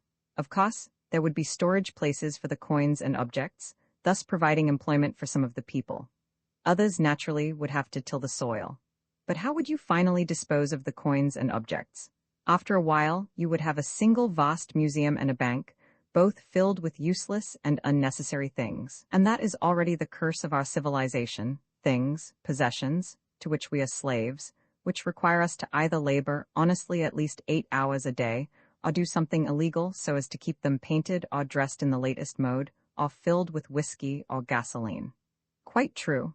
And this would remind us too sorely of the world as it is. Needless to say, I have provided for both of these contingencies. The coins might be reduced again to bullion and coined over, and the reverend man looked at Jones in ecstasy. The housewives could use the objects for fuel with which to cook food. Old fool, thought Jones, saying, "Marvelous, magnificent, you are a man after my own heart, doctor." The rector regarded Jones kindly. "Ah, boy, there is nothing after youth's own heart. Youth has no heart. But, doctor, this borders on lèse-majesty. I thought we had declared a truce regarding each other's cloth." Shadows moved as the sun moved. A branch dappled the rector's brow, a laureled Jove. "What is your cloth?" "Why," began Jones. "It is the diaper still, dear boy, but forgive me," he added quickly on seeing Jones' face. His arm was heavy and solid as an oak branch across Jones' shoulder. "Tell me, what do you consider the most admirable of virtues?" Jones was placated. "Sincere arrogance," he returned promptly. The rector's great laugh boomed like bells in the sunlight, sent the sparrows like gusty leaves whirling. "Shall we be friends once more, then? Come, I will make a concession. I will show you my flowers. You are young enough to appreciate them without feeling called upon to comment." The garden was worth seeing. An avenue of roses bordered a gravelled path which passed from sunlight beneath 2 overarching oaks.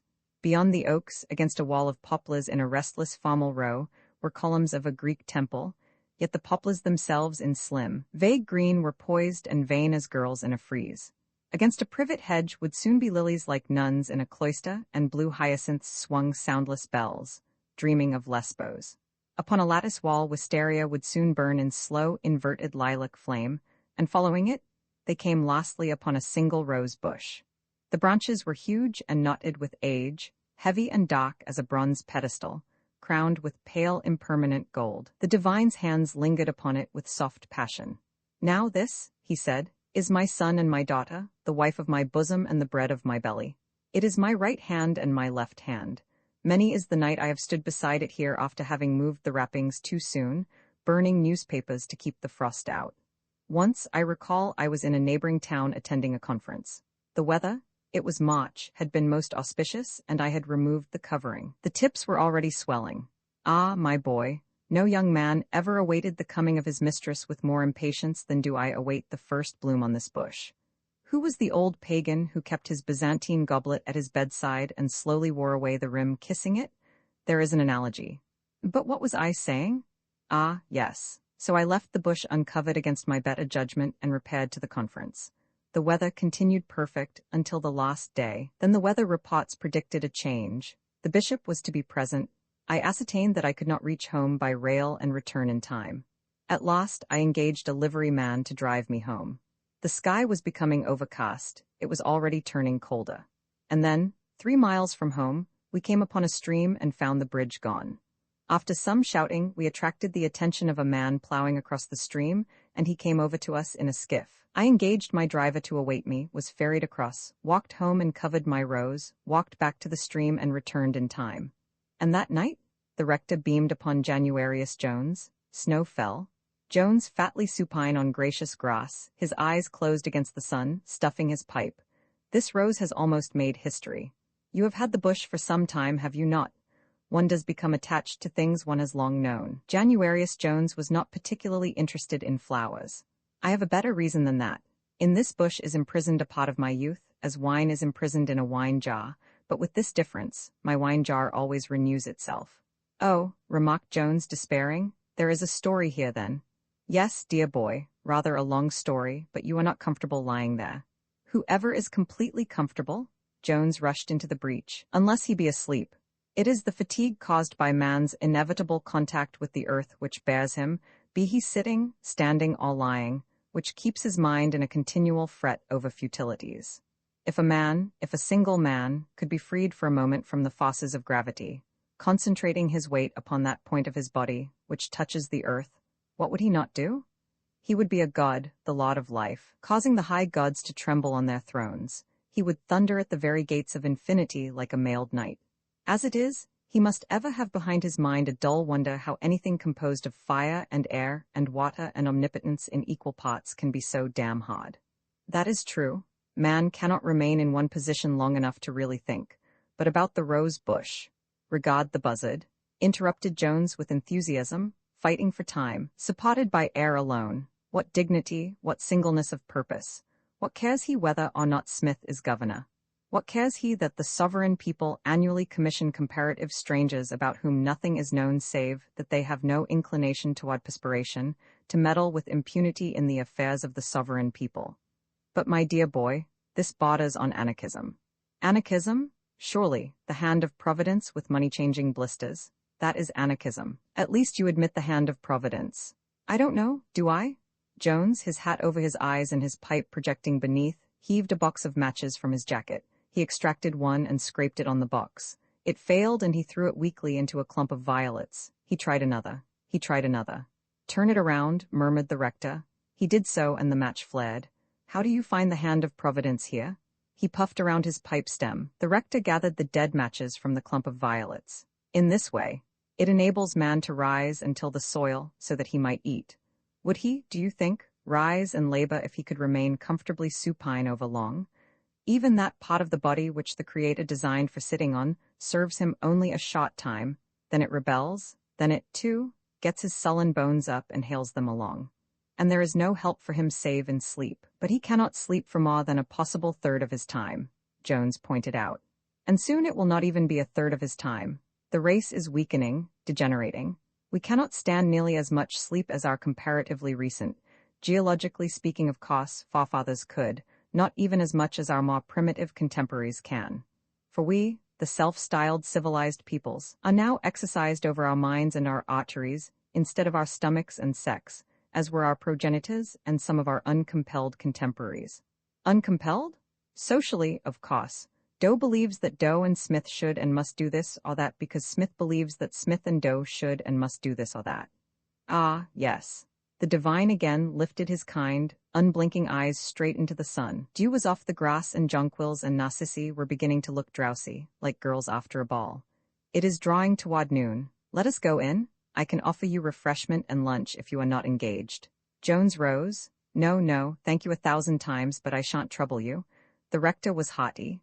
No trouble at all. I am alone at present. Jones demurred. He had a passion for food and an instinct. He had only to pass a house for his instinct to inform him whether or not the food would be good. Jones did not, gastronomically speaking, react favorably to the rector. The divine, however, overrode him with haughty affability. The rector would not take no. He attached Jones to himself, and they trod their shadows across the lawn, herding them beneath the subdued grace of a fanlight of dim-colored glass lovely, with lack of washing. After the immaculate naked morning, the interior of the hall vortexed with red fire. Jones, temporarily blind, stumbled violently over an object, and the handle of a pail clasped his ankle passionately. The rector, bawling Emmy, dragged him, pail and all, erect. He thanked his lucky stars that he had not been attached to the floor as he rose a sodden Venus, disengaging the pail. His dangling feet touched the floor, and he felt his trouser leg with despair, fretfully. He's like a derrick, he thought with exasperation. The rector bawled Emmy again.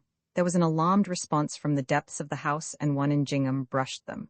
The divine's great voice boomed like surf in the narrow confines, and opening a door upon a flood of light, he ushered the trickling Jones into his study. I shall not apologize, the rector began, for the meagerness of the accommodation which I offer you. I am alone at present, you see. But then, we philosophers want bread for the belly and not for the palate, eh? Come in. Jones despaired. A drenched trouser leg and bread for the belly alone. and God only knew what this great lump of a divine meant by bread for the belly and no bread for the palate. Husks, probably. Regarding food, Jones was sybaritically rather than aesthetically inclined, or even philosophically. He stood disconsolate, swinging his dripping leg. "My dear boy, you are soaking?" exclaimed his host. "Come, off with your trousers," Jones protested weakly.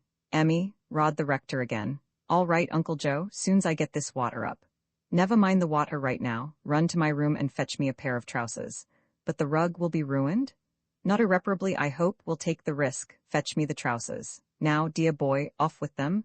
Emmy will dry them in the kitchen and then you will be right as rain." Jones surrendered in dull despair. He had truly fallen among moral thieves. The rector assailed him with ruthless kindness, and the gingham-clad one reappeared at the door with a twin of the rector's casual black nether coverings over her arm. "Emmy, this is Mr. I do not recall having heard your name. He will be with us at lunch, and, Emmy, see if Cecily wishes to come also." This virgin shrieked at the spectacle of Jones, ludicrous in his shirt and his fat pink legs, and the trousers jerked solemn and lethargic into the room. "Jones?" supplied Januarius Jones faintly. Emmy, however, was gone. "Ah, yes, Mr. Jones." The rector fell upon him anew, doing clumsy and intricate things with the waist and bottoms of the trousers, and Jones, decently if voluminously clad, stood like a sheep in a gale while the divine pawed him heavily. "Now," cried his host, "make yourself comfortable." Even Jones found irony in this, "while I find something that will quench thirst." The guest regained his composure in a tidy, shabby room. Upon a rag rug, a desk bore a single white hyacinth in a handleless teacup. Above a mantel cluttered with pipes and twists of paper hung a single photograph. There were books everywhere, on shelves, on window ledges, on the floor. Jones saw the Old Testament in Greek in several volumes, a depressing huge book on international law, Jane Austen and Les Contes Drolatiques in Dogged Amity, a mutual supporting caress. The rector re-entered with milk in a pitcher of blue glass and 2 mugs. From a drawer he extracted a bottle of Scotch whiskey. "A sop to the powers," he said, leering at Jones with innocent depravity. "Old dog and new tricks, my boy, but your pardon, perhaps you do not like this combination?" Jones' morale rose balloon-like. "I will try any drink once," he said, like Jurgen. "Try it anyway. If you do not like it, you are at perfect liberty to employ your own formula." The beverage was more palatable than he would have thought. He sipped with relish. "Didn't you mention a son, sir?" "That was Donald. He was shot down in Flanders last spring." The rector rose and took the photograph down from above the mantel. He handed it to his guest. The boy was about 18 and coatless. Beneath unruly hair, Jones saw a thin face with a delicate, pointed chin and wild, soft eyes. Jones' eyes were clear and yellow, obscene and old in sin as a goat's. "There is death in his face," said Jones. His host took the photograph and gazed at it. "There is always death in the faces of the young in spirit, the eternally young. Death for themselves or for others. And dishonor, but death, surely. And why not? Why should death desire only those things which life no longer has use for? Who gathers the withered rose?" The rector dreamed darkly in space for a while. After a time he added, "A companion sent back a few of his things." He propped the photograph upright on the desk, and from a drawer he took a tin box. His great hand fumbled at the catch. "Let me, sir," offered Jones, knowing that it was useless to volunteer, that the rector probably did this every day.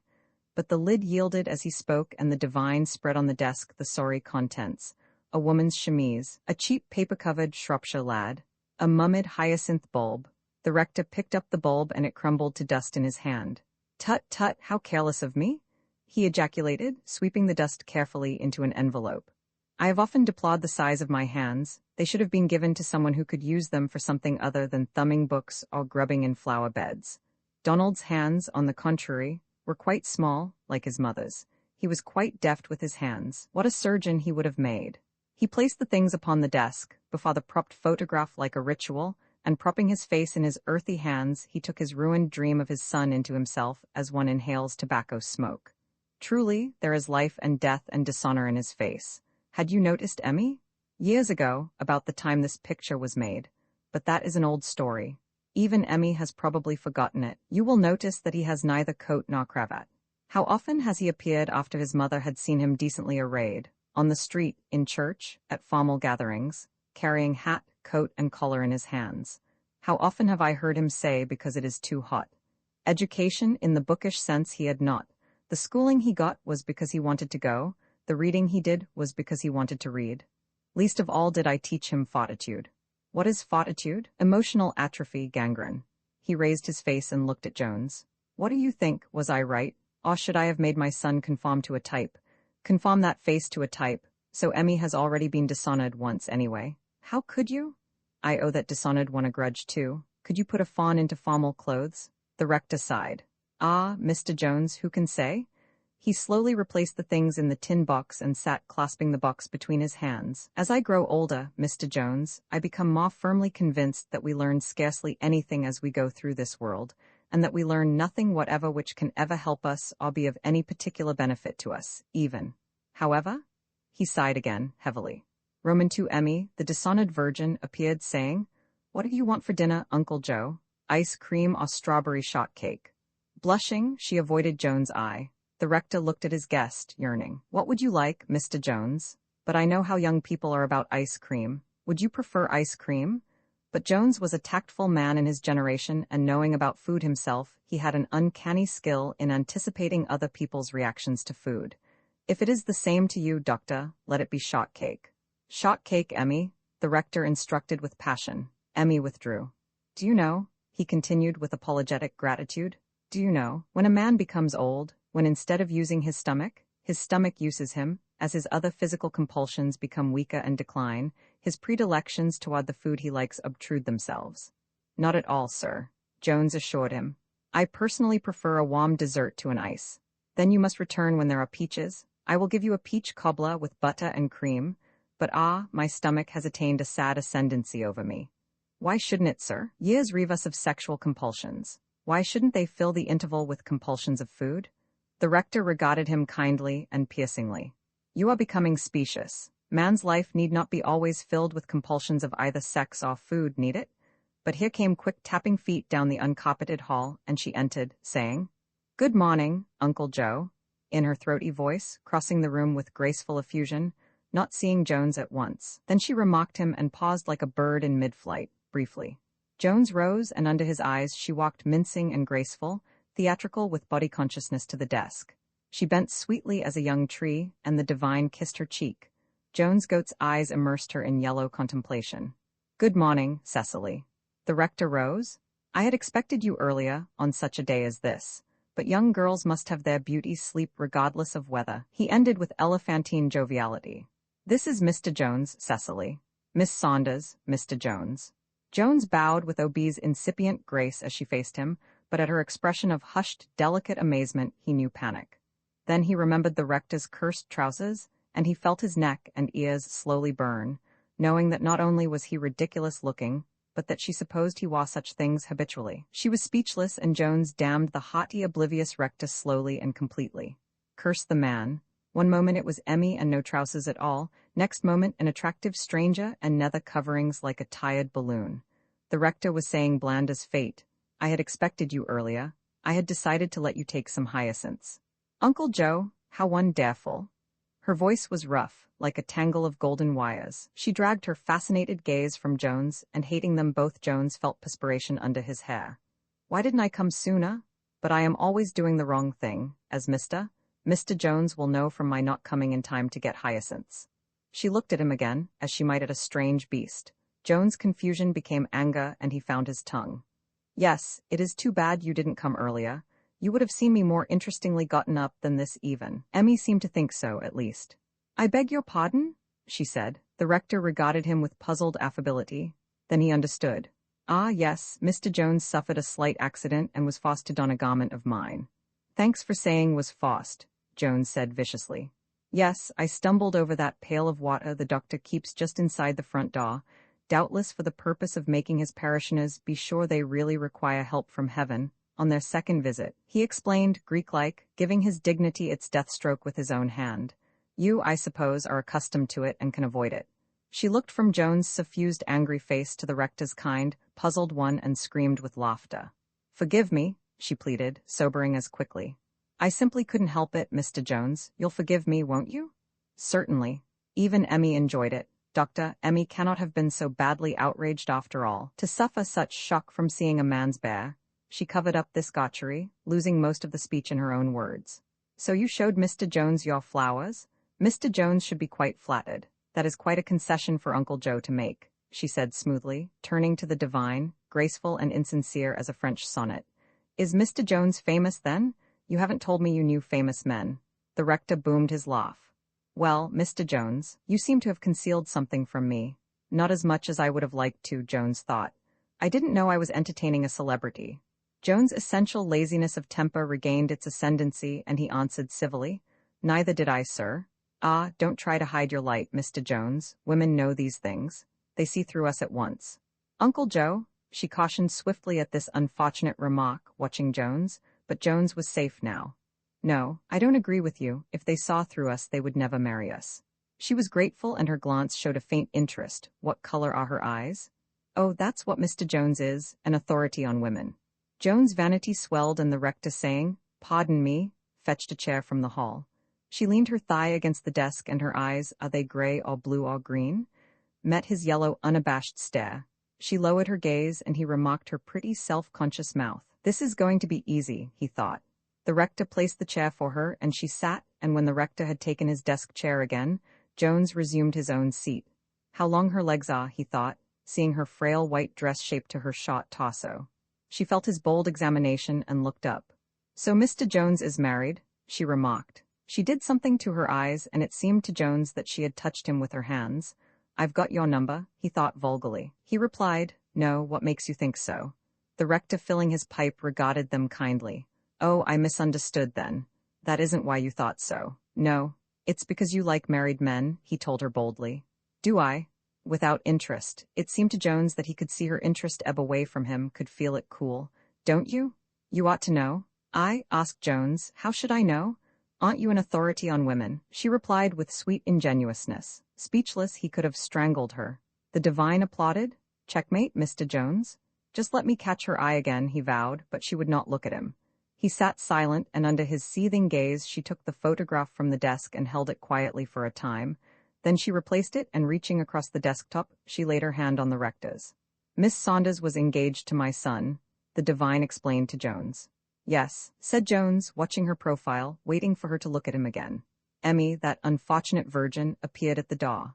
All right, Uncle Joe, she said, vanishing immediately. Ah, lunch, the rector announced, starting up. They rose. I can't stay, she demurred, yielding to the divine's hand upon her back. Jones fell in behind. I really shouldn't stay, she amended. They moved down the dock hall, and Jones, watching her white dress flow indistinctly to her stride, imagining her kiss, cursed her. At a door she paused and stood aside courteously, as a man would. The rector stopped also, as perforce did Jones, and here was a French comedy regarding precedence. Jones, with counterfeit awkwardness, felt her soft, uncorseted thigh against the back of his hand, and her sharp stare was like ice water. They entered the room. Made you look at me then, he muttered. The rector, remarking nothing, said, Sit here, Mr. Jones, and the virgin Emmy gave him a haughty, antagonistic stare. He returned her a remote yellow one. I'll see about you later, he promised her mentally, sitting to immaculate linen. The rector drew the other guest's chair and sat himself at the head of the table. Cecily doesn't eat very much, he said, carving a fowl, so the burden will fall upon you and me, but I think we can be relied upon, Mr. Jones? She propped her elbows opposite him. And I'll attend to you, too. Jones promised her darkly. She still ignored his yellow gaze, and he said, Certainly, sir, employing upon her the old thought process which he had used in school when he was prepared upon a certain passage, but she ignored him with such thorough perfection that he knew a sudden qualm of unease, a faint doubt.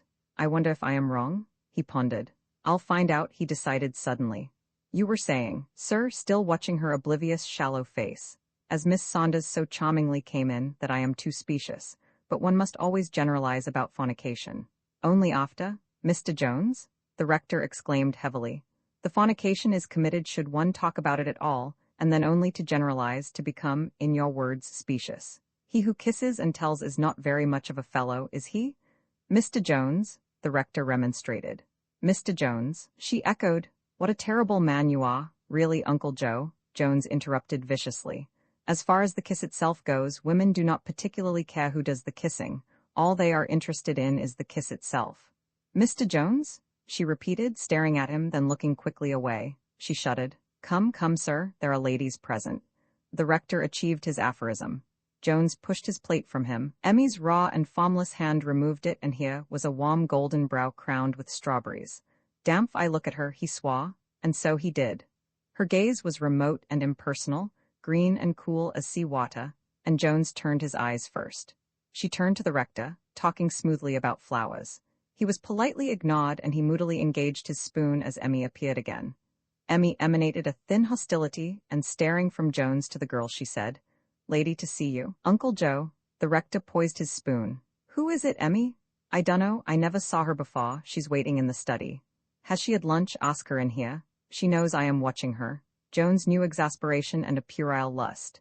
"She don't want anything to eat. She said not to disturb you until you had finished dinner. You better go in and see what she wants." Emmy retreated. The rector wiped his mouth and rose. "I suppose I must. You young people sit here until I return. Call Emmy if you want anything." Jones sat in sullen silence, turning a glass in his fingers. At last she looked at his bent, ugly face. "So you are unmarried as well as famous," she remarked. "Famous because I'm unmarried," he replied darkly, "and courteous because of which? Either one you like." "Well, frankly, I prefer courtesy." "Do you often get it?" "Always, eventually." He made no reply, and she continued, "Don't you believe in marriage?" "Yes, as long as there are no women in it." She shrugged indifferently. Jones could not bear seeming a fool to anyone as shallow as he considered her, and he blurted, wanting to kick himself, "You don't like me, do you?" "Oh, I like anyone who believes there may be something he doesn't know," she replied without interest. "What do you mean by that?" "Are they green or gray?" Jones was a disciple of the cult of boldness with women. He rose, and the table wheeled smoothly as he circled it. He wished faintly that he were more graceful. "Those thrice unhappy trousers? You can't blame her," he thought with fairness. "What would I think had she appeared in one of her grandma's Mother Hubbards?" He remarked her reddish dark hair and the delicate slope of her shoulder. "I'll put my hand there, and let it slip down her arm as she turns." Without looking up, she said suddenly, "Did Uncle Joe tell you about Donald?" "Oh hell," thought Jones. "Isn't it funny?" Her chair scraped to her straightening knees. "We both thought of moving at the same time?" She rose, her chair intervened woodenly, and Jones stood ludicrous and foiled. "You take mine and I'll take yours," she added, moving around the table. "You bitch," said Jones evenly, and her green-blue eyes took him sweetly as water. "What made you say that?" she asked quietly. Jones, having to an extent eased his feelings, thought he saw a recurring interest in her expression. "I was right," he gloated. "You know why I said that." "It's funny how few men know that women like to be talked to that way," she remarked irrelevantly. "I wonder if she loves someone? I guess not, like a tiger loves meat." "I am not like other men," he told her. He thought he saw derision in her brief glance, but she merely yawned delicately. At last he had her classified in the animal kingdom. Hamadryad, a slim jeweled one. "Why doesn't George come for me?" she said as if in answer to his unspoken speculation, patting her mouth with the tips of petulant, delicate fingers. "Isn't it boring, waiting for someone?"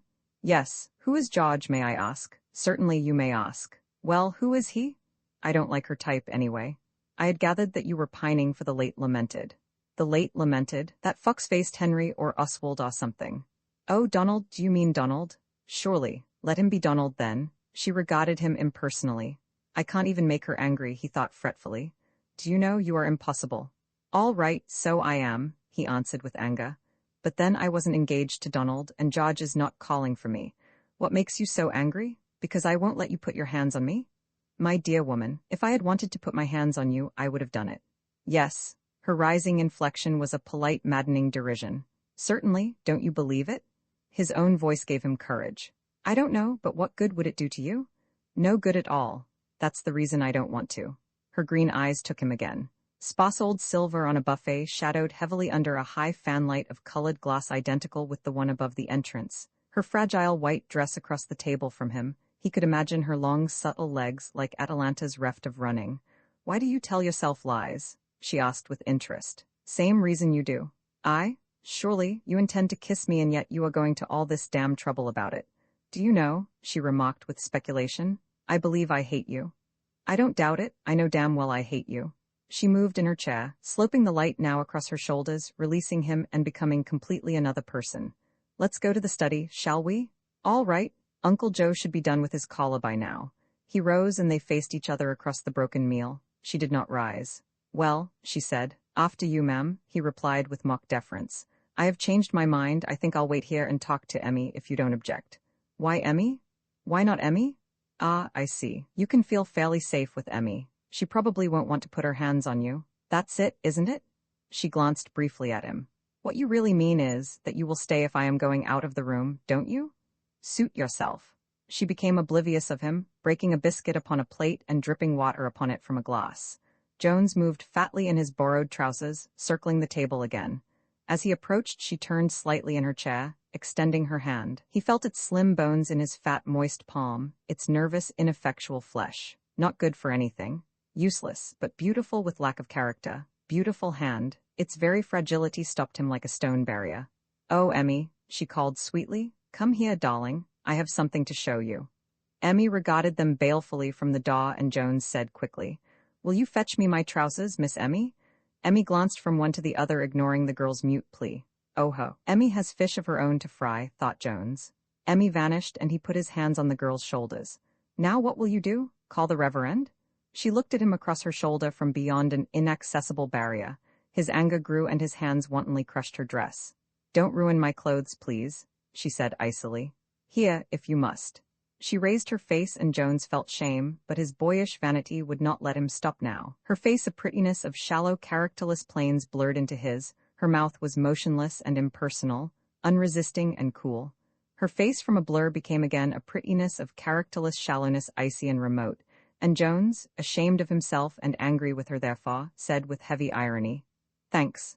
Not at all. If you got any pleasure from it, you are quite welcome. She rose. Let me pass, please.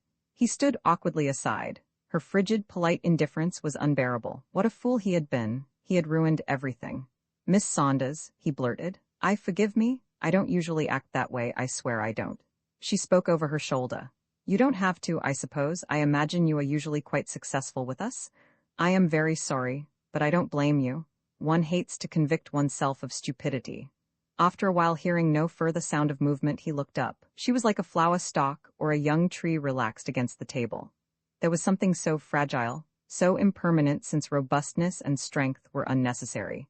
Yet strong withal, as a poplar is strong through very absence of strength, about her. You knew that she lived, that her clear, delicate being was nourished by sunlight and honey, until even digestion was a beautiful function. As he watched, something like a shadow came over her, somewhere between her eyes and her petulant, pretty mouth, in the very clear relaxation of her body, that caused him to go quickly to her. She stared into his unblinking goat's eyes as his hands sliding across her arms met at the small of her back, and Jones did not know the door had opened until she jerked her mouth from his and twisted slimly from his clasp.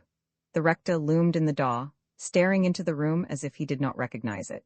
He has never seen us at all. Jones knew, then seeing the divine's face, he said, He's ill. The rector spoke. Cecily, what is it, Uncle Joe? She replied in sharp terror, going to him. Aren't you well? The divine balanced his huge body with a hand on either side of the doorway. Cecily, Donald's coming home, he said.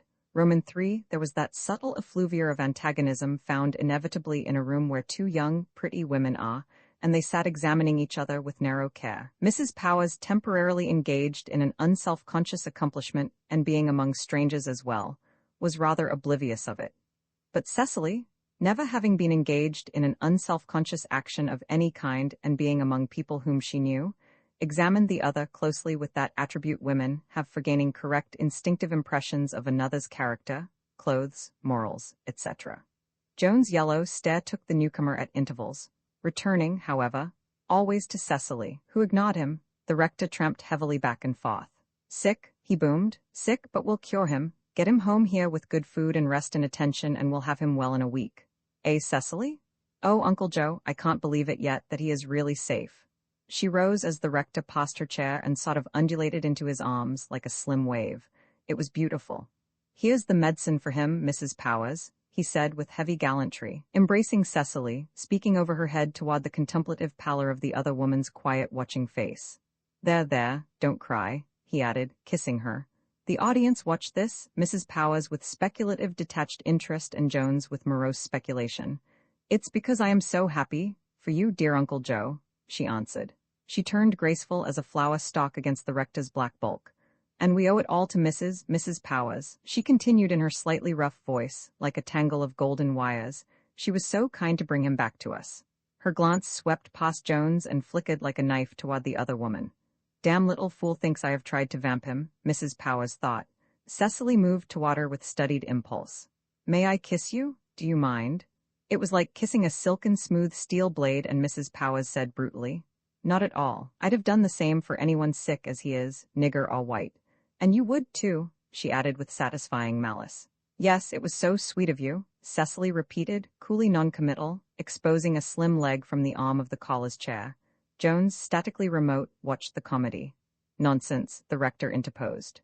Mrs. Powers merely saw him fatigued with traveling. I am sure he will be a different man tomorrow. I hope so, Mrs. Powers answered with sudden weariness, recalling his devastated face and that dreadful brow, his whole relaxed inertia of constant dull pain and ebbing morale. It's too late, she thought with instinctive perspicuity. Shall I tell them about the scar? She pondered. Prevent a scene when this creature, feeling the girl's body against her shoulder, sees it. But no, I won't, she decided, watching the tramping rector leonine in his temporary happiness. What a coward I am. Joe should have come. He might have known I'd bungle it some way. The rector fetched his photograph. She took it. Thin-faced, with the serenity of a wild thing, the passionate serene alertness of a fawn, and that girl leaning against the oaken branch of the rector's arm, believing that she is in love with the boy, all his illusion, pretending she is anyway. No, I won't be catty. Perhaps she is, as much as she is capable of being in love with anyone. It's quite romantic, being reft of your love and then having him returned unexpectedly to your arms. And an aviator, too. What luck that girl has playing her pots. Even God helps her. You cat. She's pretty and you are jealous. That's what's the matter with you, she thought in her bitter weariness. What makes me furious is her thinking that I am after him, am in love with him. Oh, yes, I'm in love with him. I'd like to hold his poor ruined head against my breast and not let him wake again ever. Oh, hell, what a mess it all is. And that dull fat one yonder in somebody else's trousers, watching her with his yellow unwinking eyes, like a goat's. I suppose she's been passing the time with him. He was 18 then, the rector was saying. He would never wear hat nor tie, his mother could never make him. She saw him correctly dressed, but it mattered not how formal the occasion, he invariably appeared without them. Cecily rubbing herself like a cat on the rector's arm. Oh, Uncle Joe, I love him so. And Jones, like another round and arrogant cat, blinking his yellow eyes, muttered a shocking phrase. The rector was oblivious in speech and Cecily in her own graceful immersion, but Mrs. Powers half heard, half saw, and Jones, looking up, met her black stare. He tried to look her down, but her gaze was impersonal as a dissection, so he averted his and fumbled for his pipe. There came a prolonged honking of a motor horn from without, and Cecily sprang to her feet. Oh, there's a friend of ours. I'll send him away and come straight back. Will you excuse me a moment, Uncle Joe? Eh? The rector broke his speech. Oh, yes. And you, Mrs. Powers. She moved toward the door and her glance swept Jones again. And you, Mr. Jones. George got a car, has he? Jones asked as she passed him.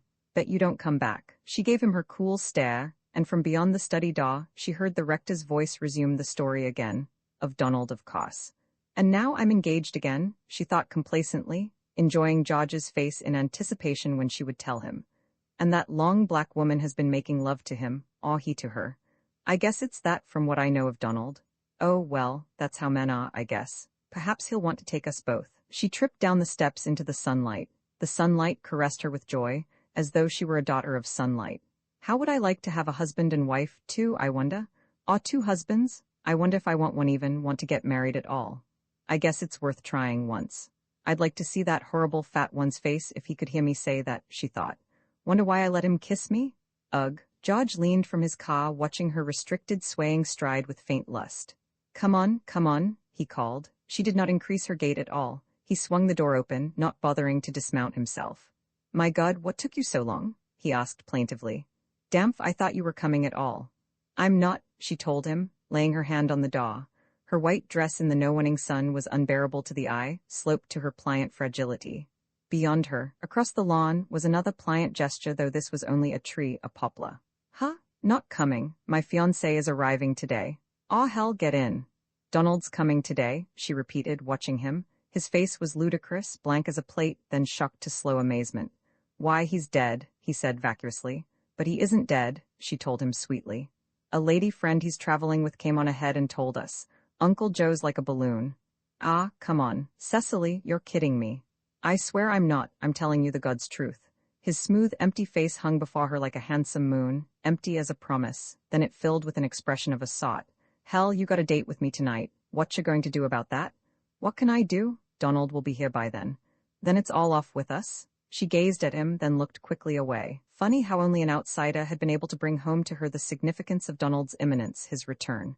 She nodded dumbly, beginning to feel miserable and lost. He leaned from the car and caught her hand. Get in here, he commanded. No, I can't, she protested, trying to draw back. He held her wrist. No, let me go, you are hurting me. I know it, he answered grimly. Get in. Don't, George, don't, I must go back. Well, when can I see you? Her mouth trembled. Oh, I don't know. Please, George, don't you see how miserable I am? Her eyes became blue dark, the sunlight made bold the wrenched thrust of her body, her thin taut arm. Please, George, are you going to get in or do you want me to pick you up and put you in? I'm going to cry in a minute, you'd better let me go. Oh damn, why, sugar, I didn't mean it that way, I just wanted to see you. We've got to see each other if it's going to be all off with us. Come on, I've been good to you. She relaxed. Well, but just around the block then, I've got to get back to them. She raised a foot to the running board. Promise? She insisted. Sure, round the block it is, I won't run off with you if you say not. She got in, and as they drove off she looked quickly to the house. There was a face in the window, a round face. Roman George turned from the street and drove down a quiet lane bordered by trees, between walls covered with honeysuckle. He stopped the car and she said swiftly, No, George, drive on. But he cut the switch. Please, she repeated. He turned in his seat. Cecily, you are kidding me, aren't you? She turned the switch and tried to reach the starter with her foot. He caught her hands, holding her. Look at me. Her eyes grew blue again with foreboding. You are kidding me, aren't you? I don't know. Oh, George, it all happened so suddenly. I don't know what to think. When we were in there talking about him, it all seemed so grand for Donald to be coming back, in spite of that woman with him, and to be engaged to a man who will be famous when he gets here. Oh, it seemed then that I did love him. It was exactly the thing to do. But now, I'm just not ready to be married yet. And he's been gone so long. And to take up with another woman on his way to me. I don't know what to do. I'm going to cry, she ended suddenly, putting her crooked arm on the seat back and burying her face in her elbow. He put his arm around her shoulders and tried to draw her to him. She raised her hands between them, straightening her arms. No, take me back. But Cecily? You mustn't. Don't you know I'm engaged to be married? He'll probably want to be married tomorrow, and I'll have to do it. But you can't do that. You aren't in love with him. But I've got to, I tell you. Are you in love with him? Take me back to Uncle Joe's, please. He was the stronger, and at last he held her close, feeling her small bones, her frail, taut body beneath her dress. Are you in love with him? He repeated. She burrowed her face into his coat. Look at me. She refused to lift her face, and he slipped his hand under her chin, raising it. Are you? Yes, she said wildly, staring at him. Take me back? You are lying, you aren't going to marry him. She was weeping. Yes, I am, I've got to. He expects it and Uncle Joe expects it, I tell you. Darling, you can't, don't you love me? You know you do, you can't marry him. She stopped struggling and lay against him, crying. Come on, say you won't marry him. George, I can't, she said hopelessly. Don't you see I have got to marry him? Young and miserable they clung to each other. The slumberous afternoon lay about them in the empty lane. Even the sparrows seemed drowsy, and from the spire of the church pigeons were remote and monotonous, unemphatic as sleep. She raised her face. Kiss me, George. He tasted tears. Their faces were coolly touching. She drew her head back, searching his face. That was the last time, George. No, he objected, tightening his arms. She resisted a moment, then kissed him passionately. Darling. She straightened up, dabbing at her eyes with his handkerchief. There, I feel better now. Take me home, kind sir. But Cecily, he protested, trying to embrace her again. She put him aside coolly. Not any more, Eva. Take me home like a nice boy. But Cecily? Do you want me to get out and walk? I can, you know. It isn't far. He started the engine and drove on in a dull, youthful sorrow. She patted at her hair. Her fingers bloomed slimly in it, and they turned onto the street again. As she descended at the gate, he made a last despairing attempt. Cecily, for God's sake? She looked over her shoulder at his stricken face. Don't be silly, George. Of course I'll see you again. I'm not married. Yet. Her white dress in the sun was an unbearable shimmer sloping to her body's motion, and she passed from sunlight to shadow, mounting the steps. At the door she turned, flashed him a smile, and waved her hand. Then her white dress faded beyond a fanlight of muted color, dim with age and lovely with lack of washing, leaving George to stare at the empty maw of the house in hope and despair and baffled youthful lust. V. Jones at the window saw them drive away.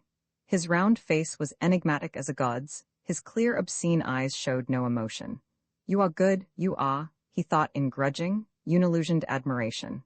"I hand it to you." He was still musing upon her when the mean-looking, black-haired woman, interrupting the rector's endless reminiscences of his son's boyhood and youth, suggested that it was time to go to the station. The divine became aware of the absence of Cecily, who was at that moment sitting in a stationary motorcar in an obscure lane, crying on the shoulder of a man whose name was not Donald.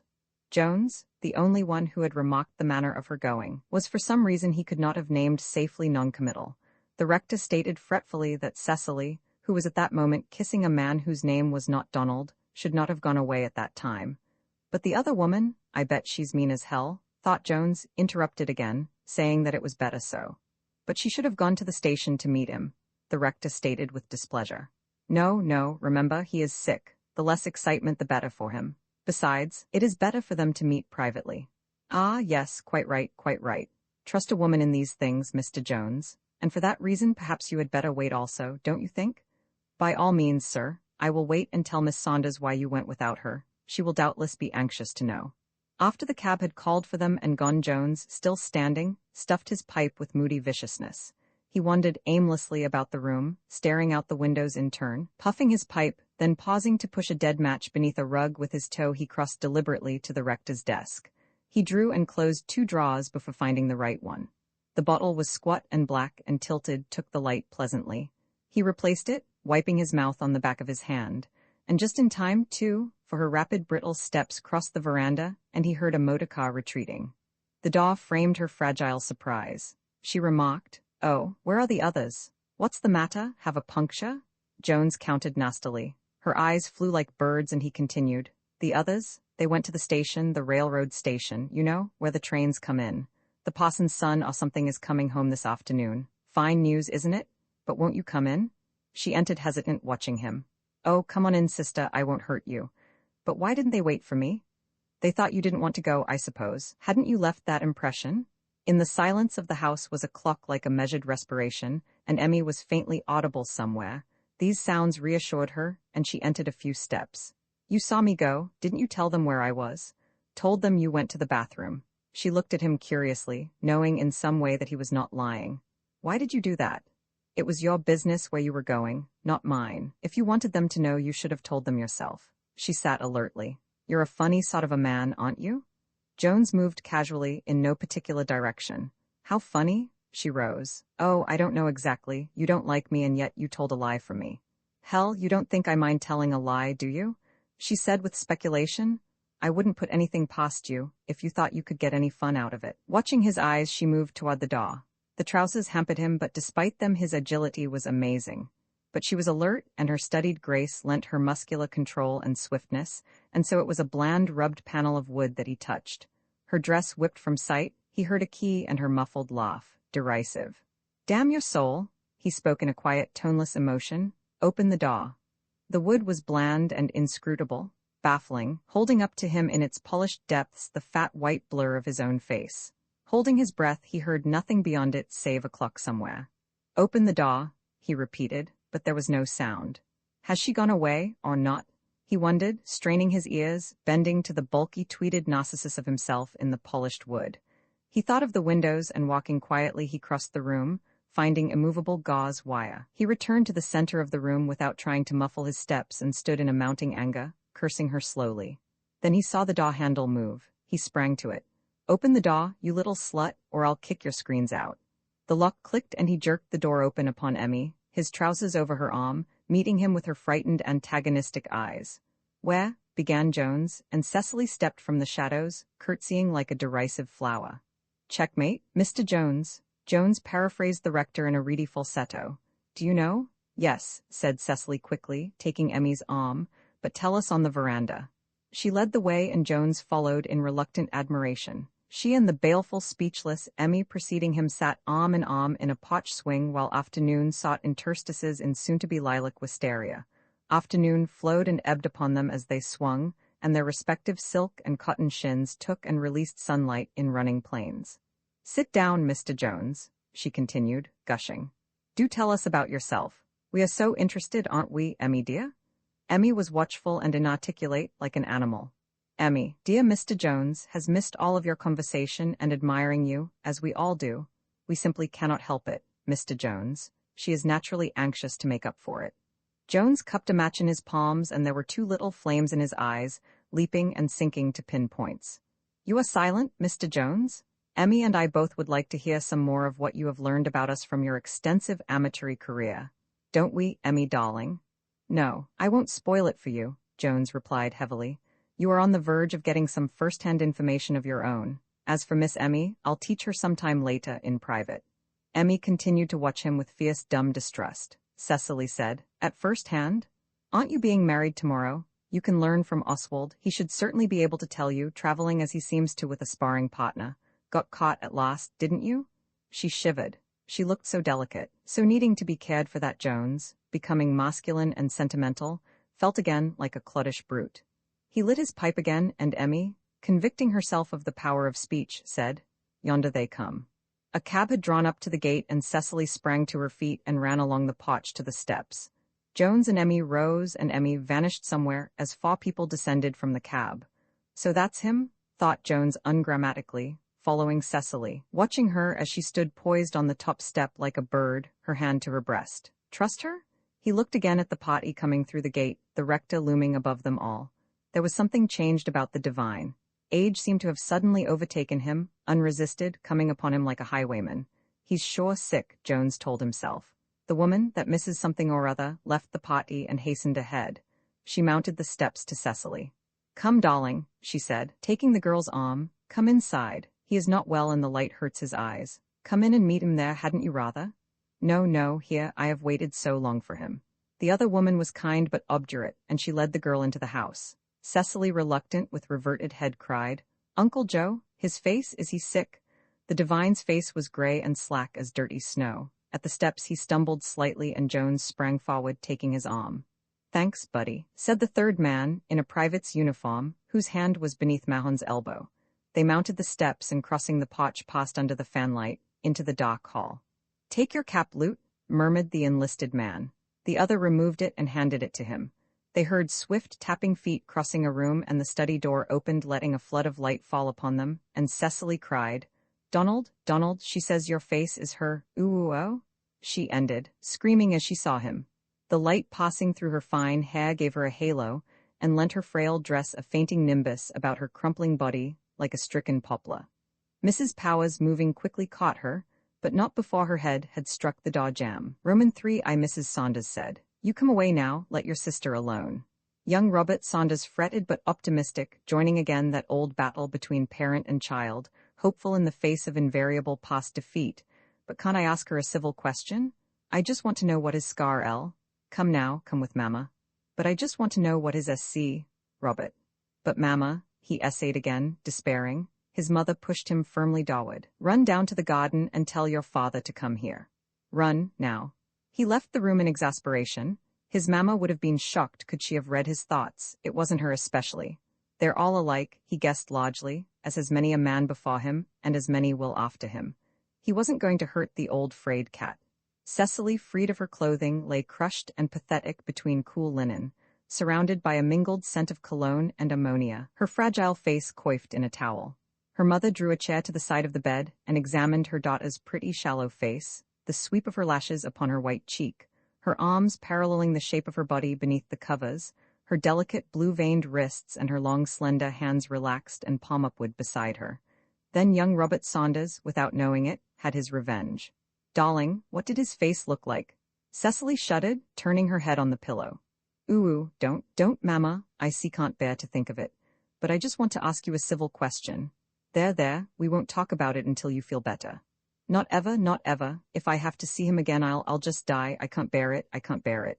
She was crying again, frankly, like a child, not even concealing her face. Her mother rose and leaned over her. There, don't cry any more, you'll be ill. She gently brushed the girl's hair from her temples, rearranging the towel. She bent down and kissed her daughter's pale cheek. Mamma's sorry, baby. Suppose you try to sleep. Shall I bring you a tray at supper time?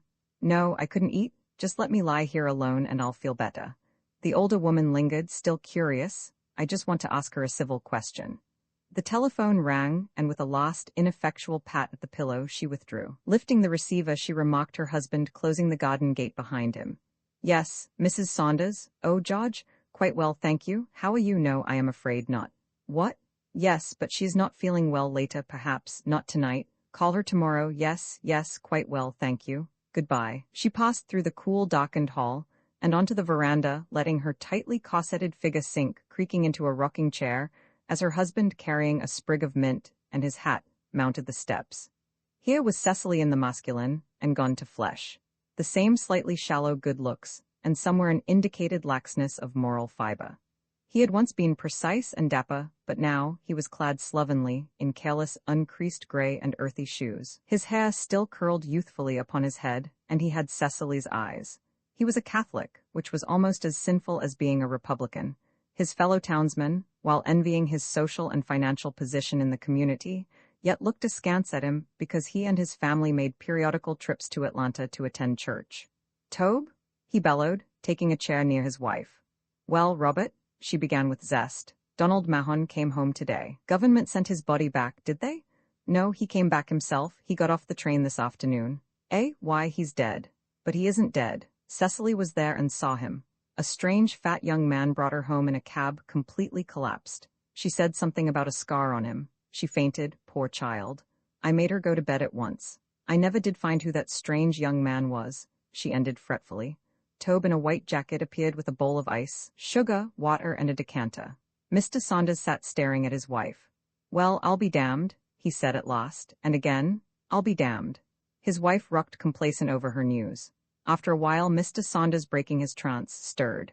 He crushed his mint sprig between his fingers, and taking a cube of ice, he rubbed the mint over it, then dropped both into a tall glass. Then he spooned sugar into the glass and dribbled whiskey from the decanter slowly, and slowly stirring it, he stared at his wife. "I'll be damned," he said for the third time. Tobe filled the glass from a water bottle and withdrew. "So he come home. Well, well, I'm glad on the parson's account, pretty decent fella. You must have forgotten what it means. Eh, to us? To us? Cecily was engaged to him, you know." Mr. Saunders sipped, and setting his glass on the floor beside him, he lit a cigar. "Well, we've given our consent, haven't we? I ain't going to back out now." A thought occurred to him. "Does Sis still want to?" "I don't know. It was such a shock to her, poor child, his coming home and the scar and all. But do you think it is a good thing?" "I never did think it was a good thing. I never wanted it." "Are you putting it off on me? Do you think I insisted on it?" Mr. Saunders, from long experience, said mildly, "She ain't old enough to marry yet." "Nonsense. How old was I when we married?" He raised his glass again. "Seems to me you are the one insisting on it." Mrs. Saunders, rocking, stared at him. He was made aware of his stupidity. "Why do you think it ain't a good thing, then?" "I declare, Robert, sometimes," she sighed, and then, as one explains to a child in fond exasperation at its stupidity, "Well, an engagement in wartime and an engagement in peacetime are two different things. Really, I don't see how he can expect to hold her to it. Now look here, Minnie. If he went to war expecting her to wait for him and come back expecting her to take him, there's nothing else for them to do. And if she still wants to, don't you go persuading her out of it, you hear? Are you going to force your daughter into marriage? You just said yourself she is too young." "Remember, I said if she still wants to. By the way, he ain't lame or badly hurt, is he?" he asked quickly. "I don't know," Cecily cried when I tried to find out. "Sis is a fool, sometimes, but don't you go monkeying with them now." He raised his glass and took a long draught, then he puffed his cigar furiously, righteously. "I declare, Robert, I don't understand you sometimes. The idea of driving your own daughter into marriage with a man who has nothing and who may be half dead, and who probably won't work anyway. You know yourself how these ex-soldiers are. You are the one wants her to get married. I ain't. Who do you want her to take then?" "Well, there's Dr. Gary, he likes her, and Harrison Moria from Atlanta. Cecily likes him, I think." Mr. Saunders inelegantly snorted. "Who, that Moria fella? I wouldn't have that damn feller around here at all. Slick hair and cigarettes all over the place. You better pick out another one." "I'm not picking out anybody. I just don't want you to drive her into marrying that Mahon boy." "I ain't driving her, I tell you. You have already taught me better than to try to drive a woman to do anything. But I don't intend to interfere if she does want to marry Mahon." She sat rocking, and he finished his julep. The oaks on the lawn became still with dusk, and the branches of trees were as motionless as coral fathoms deep under seas. A tree frog took up his monotonous trilling, and the west was a vast green lake, still as eternity. Tobe appeared silently. "Supper served, Miss Minnie," The cigar ocked redly into a canna bed and they rose. Where is Bob Tobe? I don't know'm. I seed him gwine to the garden a while back, but I ain't seed him since. See if you can find him, and tell him to wash his face and hands. Yes'm. He held the door for them and they passed into the house, leaving the twilight behind them filled with Tobe's mellow voice calling across the dusk. Roman too, but young Robert Saunders could not hear him. He was at that moment climbing a high board fence which severed the dusk above his head. He conquered it at last, and sliding downward his trousers evinced reluctance, then accepting the gambit accompanied him with a ripping sound. He sprawled in damp grass, feeling a thin shallow fire across his young behind, and said damn, regaining his feet and disjointing his hip trying to see down his back. Ain't that hell? He remarked to the twilight. I have rotten luck. It's all your fault, too, for not telling me, he thought, gaining a vicarious revenge on all sisters. He picked up the object he had dropped in falling and crossed the rectory lawn through dew toward the house. There was a light in a heretofore unused upper room and his heart sank. Had he gone to bed this early?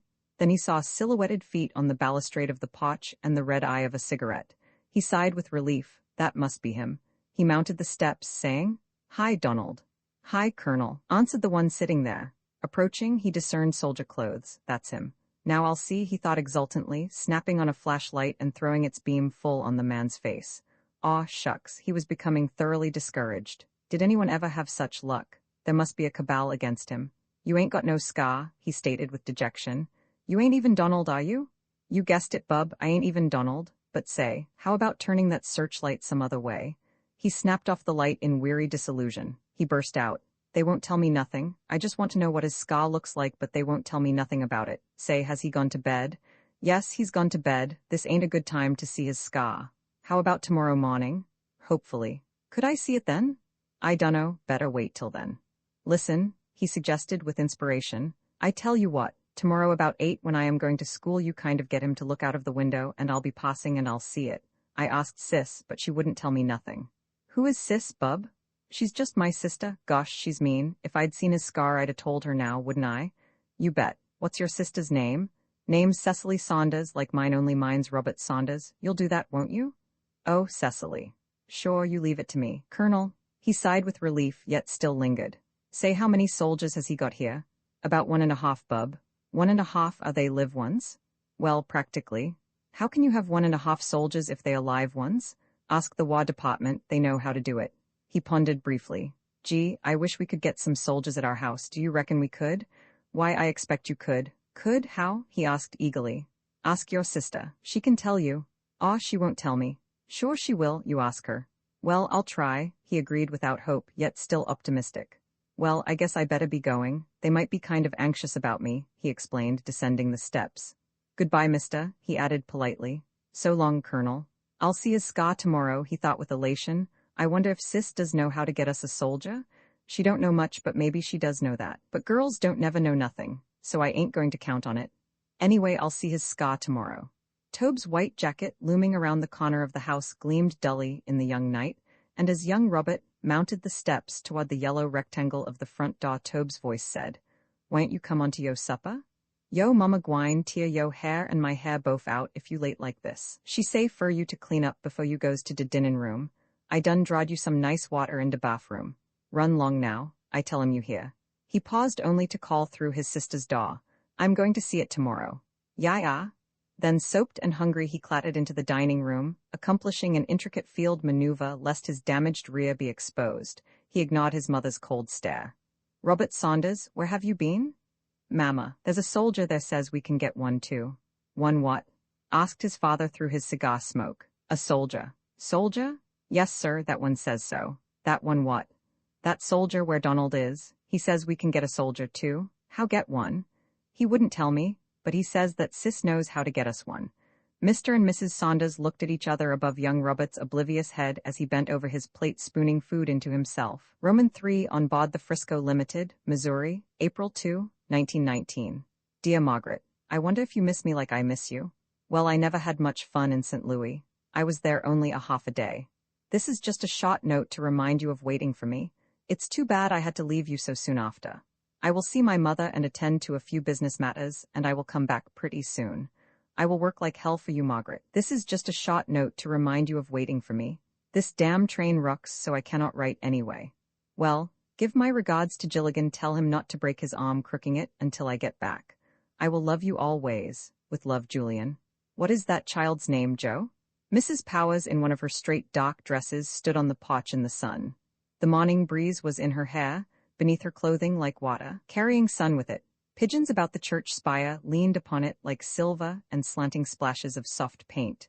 The lawn sloping fencewood was gray with dew, and a Negro informal in undershirt and overalls passed a lawn mower over the grass, leaving behind his machine a darker green stripe like an unrolling carpet. Grass sprang from the whirling blades and clung wetly to his legs. What child? Gilligan, uncomfortable in new hard serge and a linen collar, sat on the balustrade moodily smoking. For reply she handed him the letter, and with his cigarette tilted in the corner of his mouth he squinted through the smoke, reading. Oh, the ace, name's Lowe.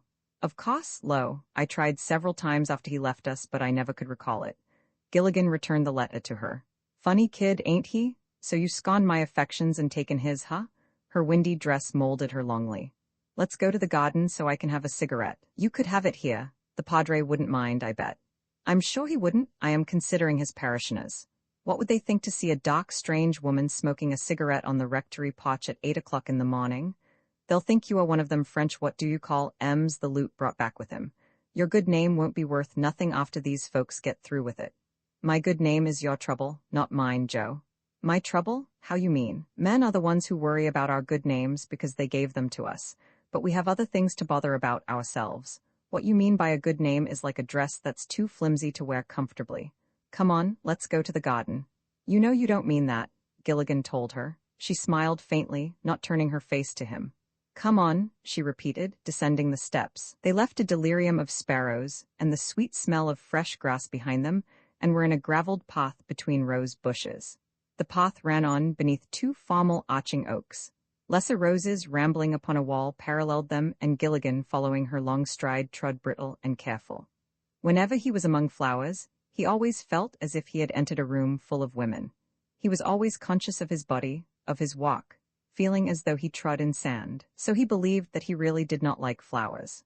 Mrs. Powers paused at intervals, sniffing, tasting dew upon buds and blooms, then the path passed between violet beds to where against a privet hedge there would soon be lilies. Beside a green iron bench beneath a magnolia she paused again, staring up into the tree. A mockingbird flew out and she said, There's one, Joe, see? One what? Bird nest? No, a bloom, not quite, but in a week or so. Do you know magnolia blooms? Sure, not good for anything if you pick 'em. Touch it and it turns brown on you, fades. That's true of almost everything, isn't it? Yea, but how many folks believe it? Reckon the loot does? I don't know. I wonder if he'll have a chance to touch that one. Why should he want to? He's already got one that's turning brown on him. She looked at him, not comprehending at once, her black eyes, her red mouth like a pomegranate blossom. She said then, Oh, magnolia. I'd thought of her as a something like an orchid, so you think she's a magnolia? Not an orchid anyways. Find orchids anywhere, but you wouldn't find her in Illinois or Denver hardly. I guess you are right. I wonder if there are any more like her anywhere. I dunno, but if there ain't, there's already one too many. Let's sit down a while. Where's my cigarette? She sat on the bench and he offered her his paper pack and struck a match for her. So you think she won't marry him, Joe? I ain't so sure anymore. I think I'm changing my mind about it. She won't miss a chance to marry what she calls a hero, if only to keep somebody else from getting him. Meaning you, he thought. Meaning me, she thought. She said, Not if she knows he's going to die. What does she know about dying? She can't even imagine herself getting old, let alone imagining anybody she is interested in dying. I bet she believes they can even patch him up so it won't show. Joe, you are an incurable sentimentalist. You mean you think she'll marry him because she is letting him think she will, and because she is a good woman. You are quite a gentle person, Joe. I ain't? He retorted with warmth. I am as hot as they make 'em, I got to be. He saw she was laughing at him and he grinned ruefully. Well, you got me that time, didn't you? He became suddenly serious. But it ain't her I'm worrying about. It's his old man. Why didn't you tell him how bad off he was? She quite feminine and Napoleonic. Why did you send me on ahead instead of coming yourself? I told you I'd spoil it. She flipped her cigarette away and put her hand on his arm. I didn't have the hot to, Joe. If you could have seen his face and heard him, he was like a child, Joe. He showed me all of Donald's things. You know, pictures and a slingshot, and a girl's undie and a hyacinth bulb he carried with him in France. And there was that girl and everything. I just couldn't. Do you blame me? Well, it's all right now. It was a kind of rotten trick, though, to let him find it all out before them people at the station. We done the best we could, didn't we? Yes, we did the best we could. I wish we could do more. Her gaze brooded across the garden where in the sun beyond the trees, bees were already at work. Across the garden, beyond a street and another wall, you could see the top of a pear tree like a branching candelabra, closely bloomed, white, white. She stirred, crossing her knees. That girl fainting, though. What do you? Oh, I expected that. But here comes Othello, like he was looking for us. They watched the late conductor of the lawn mower as he shuffled his shapeless shoes along the gravel. He saw them and halted. Mr. Gilmum, Ravun say for you to come to de house. Me, you Mist Gilmum, ain't you? Oh, sure. He rose. Excuse me, ma'am, you coming too? You go and see what he wants. I'll come along after a while. The Negro had turned shuffling on ahead of him, and the lawn mower had resumed its chattering song as Gilligan mounted the steps. The rector stood on the veranda. His face was calm, but it was evident he had not slept. Sorry to trouble you, Mr. Gilligan, but Donald is awake, and I am not familiar with his clothing as you are. I gave away his civilian things when he? Sure, sir, Gilligan answered in sharp pity for the gray-faced man. He don't know him yet. I'll help him. The divine, ineffectual, would have followed, but Gilligan leaped away from him up the stairs. He saw Mrs. Powers coming from the garden, and he descended to the lawn, meeting her. Good morning, doctor, she responded to his greeting. I have been looking at your flowers. I hope you don't mind. Not at all, not at all. My dear madam, an old man is always flattered when his flowers are admired. The young are so beautifully convinced that their emotions are admirable. Young girls wear the clothes of their older sisters who require clothes, principally because they do not need them themselves, just for fun, or perhaps to pander to an illusion of the male. But as we grow older, what we are loses importance, giving place to what we do. And I have never been able to do anything well save to raise flowers. And that is, I think, an obscure emotional housewifery in me. I had thought to grow old with my books among my roses. Until my eyes became too poor to read longer I would read, after that I would sit in the sun. Now, of course, with my son at home again, I must put that by. I am anxious for you to see Donald this morning. You will notice a marked improvement. Oh, I'm sure I shall, she answered, wanting to put her arms around him, but he was so big and so confident. At the corner of the house was a tree covered with tiny white-bellied leaves like a mist, like a swirl of arrested silver water. The rector offered his arm with heavy gallantry. Shall we go in to breakfast? Emmy had been before them with narcissi, and red roses in a vase repeated the red of strawberries in flat blue bowls. The rector drew her chair. When we are alone, Emmy sits here, but she has a strange reluctance to dining with strangers, or when guests are present. Mrs. Powers sat and Emmy appeared briefly and disappeared, for no apparent reason. At last, there came slow feet on the staircase slanting across the open door. She saw their legs, then their bodies crossed her vision, and the rector rose as they appeared in the door. Good morning, Donald, he said. That my father? Sure, Lute, that's him. Good morning, sir. The divine stood huge and tense and powerless as Gilligan helped Mahon into his seat. Here's Mrs. Powers, too, Lute. He turned his faltering, puzzled gaze upon her. Good morning, he said, but her eyes were on his father's face.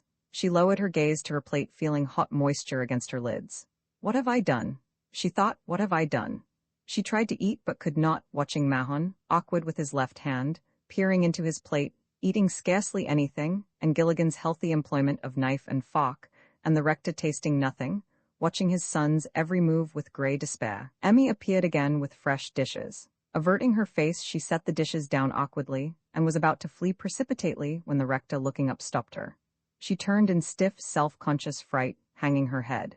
Here's Emmy, Donald, his father said. Mahon raised his head and looked at his father.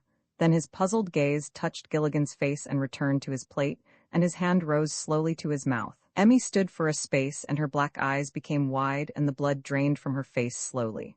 Then she put the back of one red hand against her mouth and fled, blundering into the door.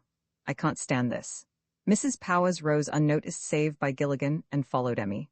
Upon a table in the kitchen, Emmy leaned bent, almost double, her head cradled in her red arms. What a terrible position to cry in, Mrs. Powers thought, putting her arms around Emmy. The girl jerked herself erect, staring at the other. Her face was wrung with weeping, ugly. He didn't speak to me? She gasped. He didn't know his father, Emmy, don't be silly. She held Emmy's elbows, smelling harsh soap. Emmy clung to her. But me, he didn't even look at me? She repeated. It was on her tongue to say why should he? But Emmy's blurred sobbing and her awkward wrung body, the very kinship of tears to tears, something to cling to after having been for so long a prop to others.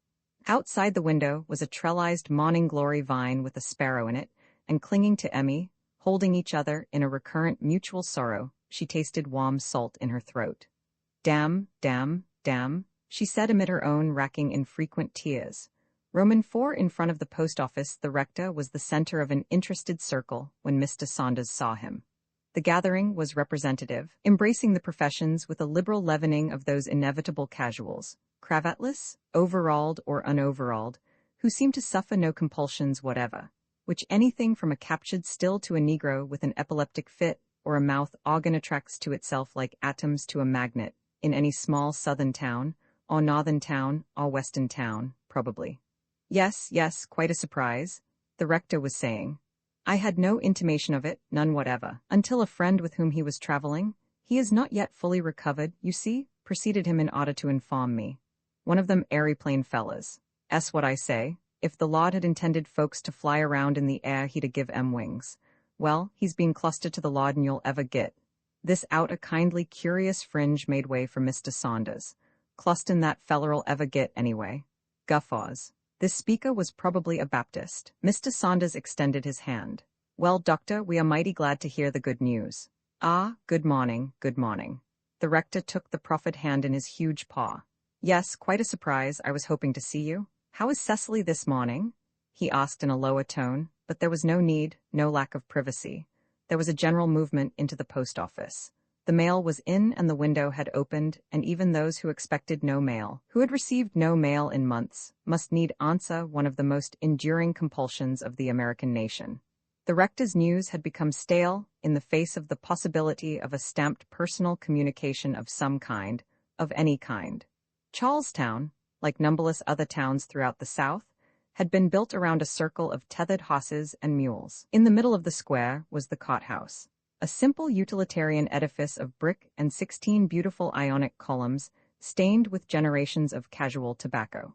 Elms surrounded the cot-house, and beneath these trees, on scarred and carved wood benches and chairs, the city fathers, progenitors of solid laws and solid citizens who believed in Tom Watson and feared only God and drought. In black string ties are the faded brushed gray and bronze meaningless medals of the Confederate States of America, no longer having to make any pretense toward labor, slept or whittled away the long drowsy days while their juniors of all ages, not yet old enough to frankly slumber in public, played checkers or chewed tobacco and talked.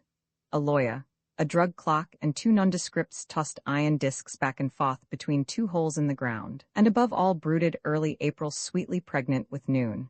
Yet all of them had a pleasant word for the rector as he and Mr. Saunders passed. Even the slumberers waked from the light sleep of the aged to ask about Donald. The divine's progress was almost triumphal. Mr. Saunders walked beside him, returning greetings, preoccupied. Damn these women folks, he fretted. They passed beneath a stone shaft bearing a Confederate soldier shading his marble eyes forever in eternal rigid vigilance, and the rector repeated his question. She is feeling better this morning. It is too bad she fainted yesterday, but she isn't strong, you know. That was to be expected. His unannounced arrival rather startled us all. Even Donald acknowledges that, I am sure. Their attachment also, you see. Trees arching greenly over the street made a green tunnel of quiet. The sidewalk was checkered with shade. Mr. Saunders felt the need of mopping his neck. He took 2 cigars from his pocket, but the rector waved them away. Damn these women? Minnie should have done this. The rector said, We have a beautiful town, Mr. Saunders, these streets, these trees. This quiet is just the thing for Donald. Yes, yes, just the thing for him, doctor. You and Mrs. Saunders must come in to see him this afternoon. I had expected you last night, but remembering that Cecily had been quite overcome. It is as well you did not, though. Donald was fatigued and Mrs. P. I thought it better to have a doctor, just as a precaution, you see, and he advised Donald to go to bed. Yes, yes, we had intended to come, but, as you say, his condition, first night at home, and Cecily's condition, too? He could feel his moral fiber disintegrating. Yet his cause had seemed so logical last night after his wife had taken him to task, taking him, as a clinching argument, in to see his daughter weeping in bed. Damn these women, he repeated for the 3rd time. He puffed his cigar and flung it away, mentally girding himself. About this engagement, doctor? Ah, yes, I was thinking of it myself. Do you know, I believe Cecily is the best medicine he can have. Wait, as the other would have interrupted, it will naturally take her some time to become accustomed to him? He faced his companion confidentially. He has a scar, you see, but I am confident this can be removed, even though Cecily does become accustomed to it. In fact, I am depending on her to make a new man of him in a short time. Mr. Saunders gave it up. Tomorrow, he promised himself. Tomorrow I will do it.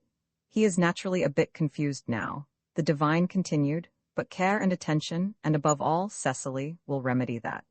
Do you know?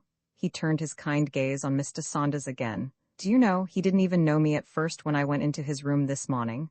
Merely a temporary condition, though, I assure you. Quite to be expected, he added quickly. Don't you think it was to be expected? I should think so, yes, but what happened to him? How did he manage to turn up like this? He won't talk about it. A friend who came home with him assures me that he doesn't know, cannot remember, but this happens quite often. The young man, a soldier himself, tells me, and that it will all come back to him some day. Donald seems to have lost all his papers save a certificate of discharge from a British hospital. But pardon me, you were saying something about the engagement. No, it was nothing. The sun was overhead. It was almost noon. Around the horizon were a few thick clouds fat as whipped cream. Rain this afternoon. Suddenly he spoke. By the way, Doctor, I wonder if I might stop in and speak to Donald? By all means, certainly. He will be glad to see an old friend. Stop in by all means. The clouds were steadily piling higher. They passed beneath the church spire and crossed the lawn. Mounting the steps of the rectory, they saw Mrs. Powers sitting with a book. She raised her eyes, seeing the resemblance immediately. The rector's Mr. Saunders is an old friend of Donald's was unnecessary. She rose, shutting her book on her forefinger. Donald is lying down. Mr. Gilligan is with him, I think. Let me call. No, Mr. Saunders objected quickly. Don't disturb him. I will call later.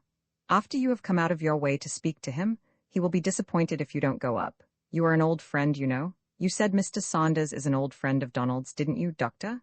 Yes, indeed, he is Cecily's father. Then you must come up by all means. She put her hand on his elbow. No, ma'am. Don't you think it would be better not to disturb him now, Doctor? He appealed to the rector. Well, perhaps so. You and Mrs. Saunders are coming this afternoon, then? But she was obdurate. Hush, Doctor. Surely Donald can see Miss Saunders' father at any time. She firmly compelled him through the door, and he and the divine followed her up the stairs.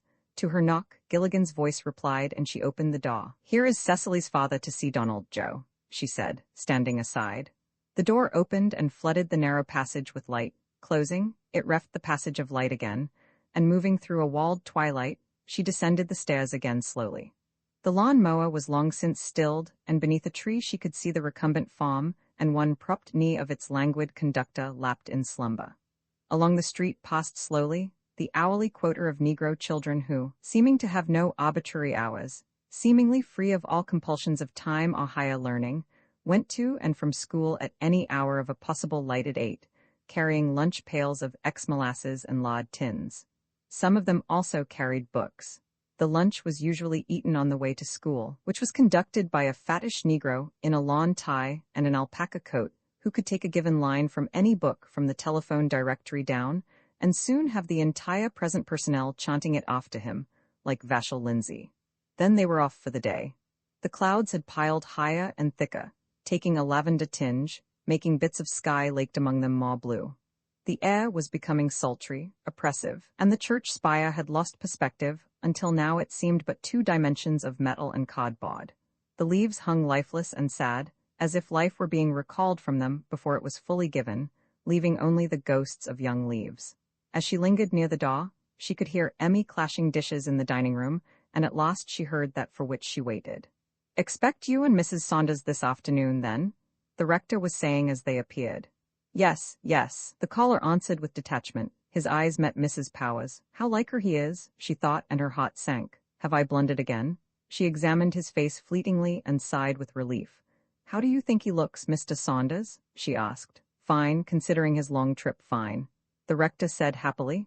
I had noticed it myself this morning. Didn't you also, Mrs. Powers? His eyes implored her, and she said yes. You should have seen him yesterday, to discern the amazing improvement in him. Mrs. Powers? Yes, indeed, sir. We all commented on it this morning. Mr. Saunders, carrying his limp Panama hat, moved toward the steps. Well, Doctor, it's fine having the boy home again. We are all glad for our own sakes as well as yours. If there is anything we can do, he added with neighborly sincerity. Thank you, I will not hesitate. But Donald is in a position to help himself now, provided he gets his medicine often enough. We depend on you for this, you know, the rector answered with jovial innuendo. Mr. Saunders added a compliment of expected laughter. As soon as she is herself again, we, her mother and I, expect it to be the other way. We expect to be asking you to lend us Cecily occasionally. Well, that might be arranged, I imagine, especially with a friend. The rector laughed in turn, and Mrs. Powers, listening, exulted. Then she knew a brief misgiving. They are so much alike? Will they change his mind for him, those women? She said. I think I'll walk as far as the gate with Mr. Saunders, if he doesn't mind. Not at all, ma'am. I'll be delighted. The rector stood in the door and beamed upon them as they descended the steps. Sorry you cannot remain to dinner, he said. Some other time, doctor. My missus is waiting for me today. Yes, some other time, the rector agreed. He entered the house again, and they crossed grass beneath the imminent heavens. Mr. Saunders looked at her sharply. I don't like this, he stated. Why doesn't someone tell him the truth about that boy? Neither do I, she answered. But if they did, would he believe it? Did anyone have to tell you about him? My God, no, anybody could look at him. It made me sick. But then I'm chicken-livered anyway, he added with mirthless apology. What did the doctor say about him? Nothing definite, except that he remembers nothing that happened before he was hurt. The man that was wounded is dead, and this is another person, a grown child. It's his apathy, his detachment, that's so terrible. He doesn't seem to care where he is nor what he does. He must have been passed from hand to hand like a child. I mean, about his recovery. She shrugged. Who can tell? There is nothing physically wrong with him that surgeons can remedy, if that's what you mean. He walked on in silence. His father should be told, though, he said at last. I know, but who is to do it? Besides, he is bound to know some day, so why not let him believe as he wishes as long as he can? The shock will be no greater at one time than at another. And he is old and so big and happy now. And Donald may recover, you know, she lied. Yes, that's right, but do you think he will? Why not? He can't remain forever as he is now. They had reached the gate. The iron was rough and hot with sun under her hand, but there was no blue anywhere in the sky. Mr. Saunders, fumbling with his hat, said, But suppose he does not recover? She gave him a direct look. Dies, you mean? She asked brutally. Well, yes, since you put it that way. Now that's what I want to discuss with you. It is a question of strengthening his morale, of giving him some reason to, well, buck up. And who could do that better than Miss Saunders? But ma'am, ain't you asking a lot, asking me to risk my daughter's happiness on such a poor bet as that? You don't understand. I am not asking that the engagement be insisted upon. I mean, why not let Cecily, Miss Saunders, see him as often as she will? Let her be sweethearts with him if necessary, until he gets to know her again and will make an effort for himself.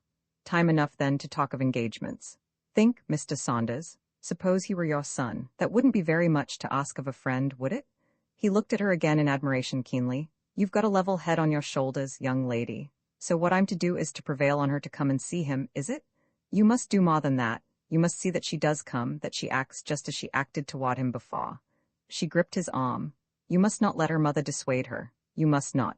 Remember, he might have been your son. What makes you think her mother might object? He asked in amazement. She smiled faintly. You forget I'm a woman too, she said. Then her face became serious, imminent. But you mustn't let that happen, do you hear? Her eyes compelled him. Is that a promise? Yes, he agreed, meeting her level glance. He took her firm, proffered hand and felt her clean, muscular clasp. A promise then, she said as warm, great drops of rain dissolving from the fat, dull sky splashed heavily. She said goodbye and fled, running across the lawn toward the house before assaulting gray battalions of rain. Her long legs swept her up and onto the veranda as the pursuing rain, foiled, whirled like cavalry with silver lances across the lawn.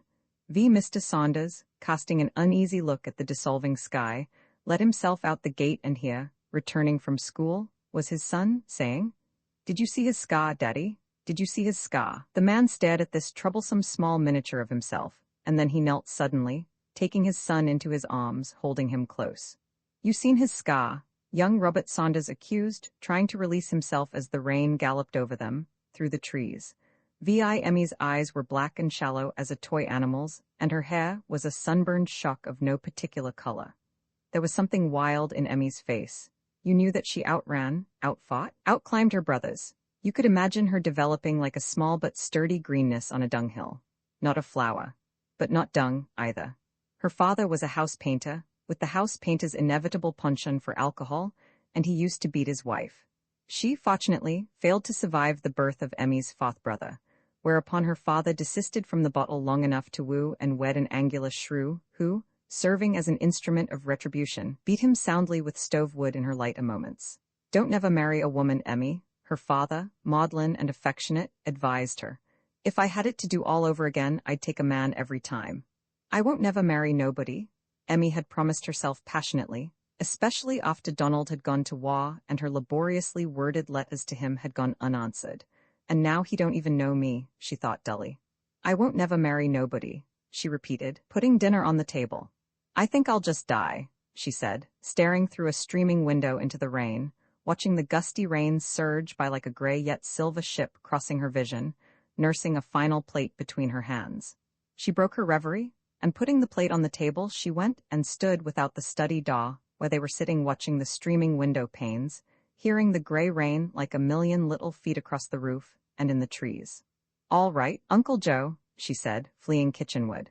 Before they were halfway through lunch, the downpour had ceased, the ships of rain had surged onward, drawing before the wind, leaving only a whisper in the wet green waves of leaves, with an occasional gust running in long white lines like elves holding hands across the grass.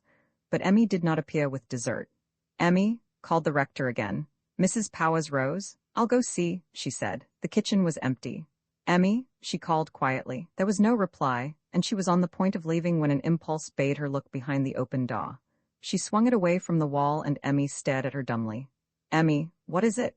she asked, but Emmy marched wordless from her hiding place, and taking a tray, she placed the prepared dessert on it and handed it to Mrs. Powers. "This is silly, Emmy, acting this way.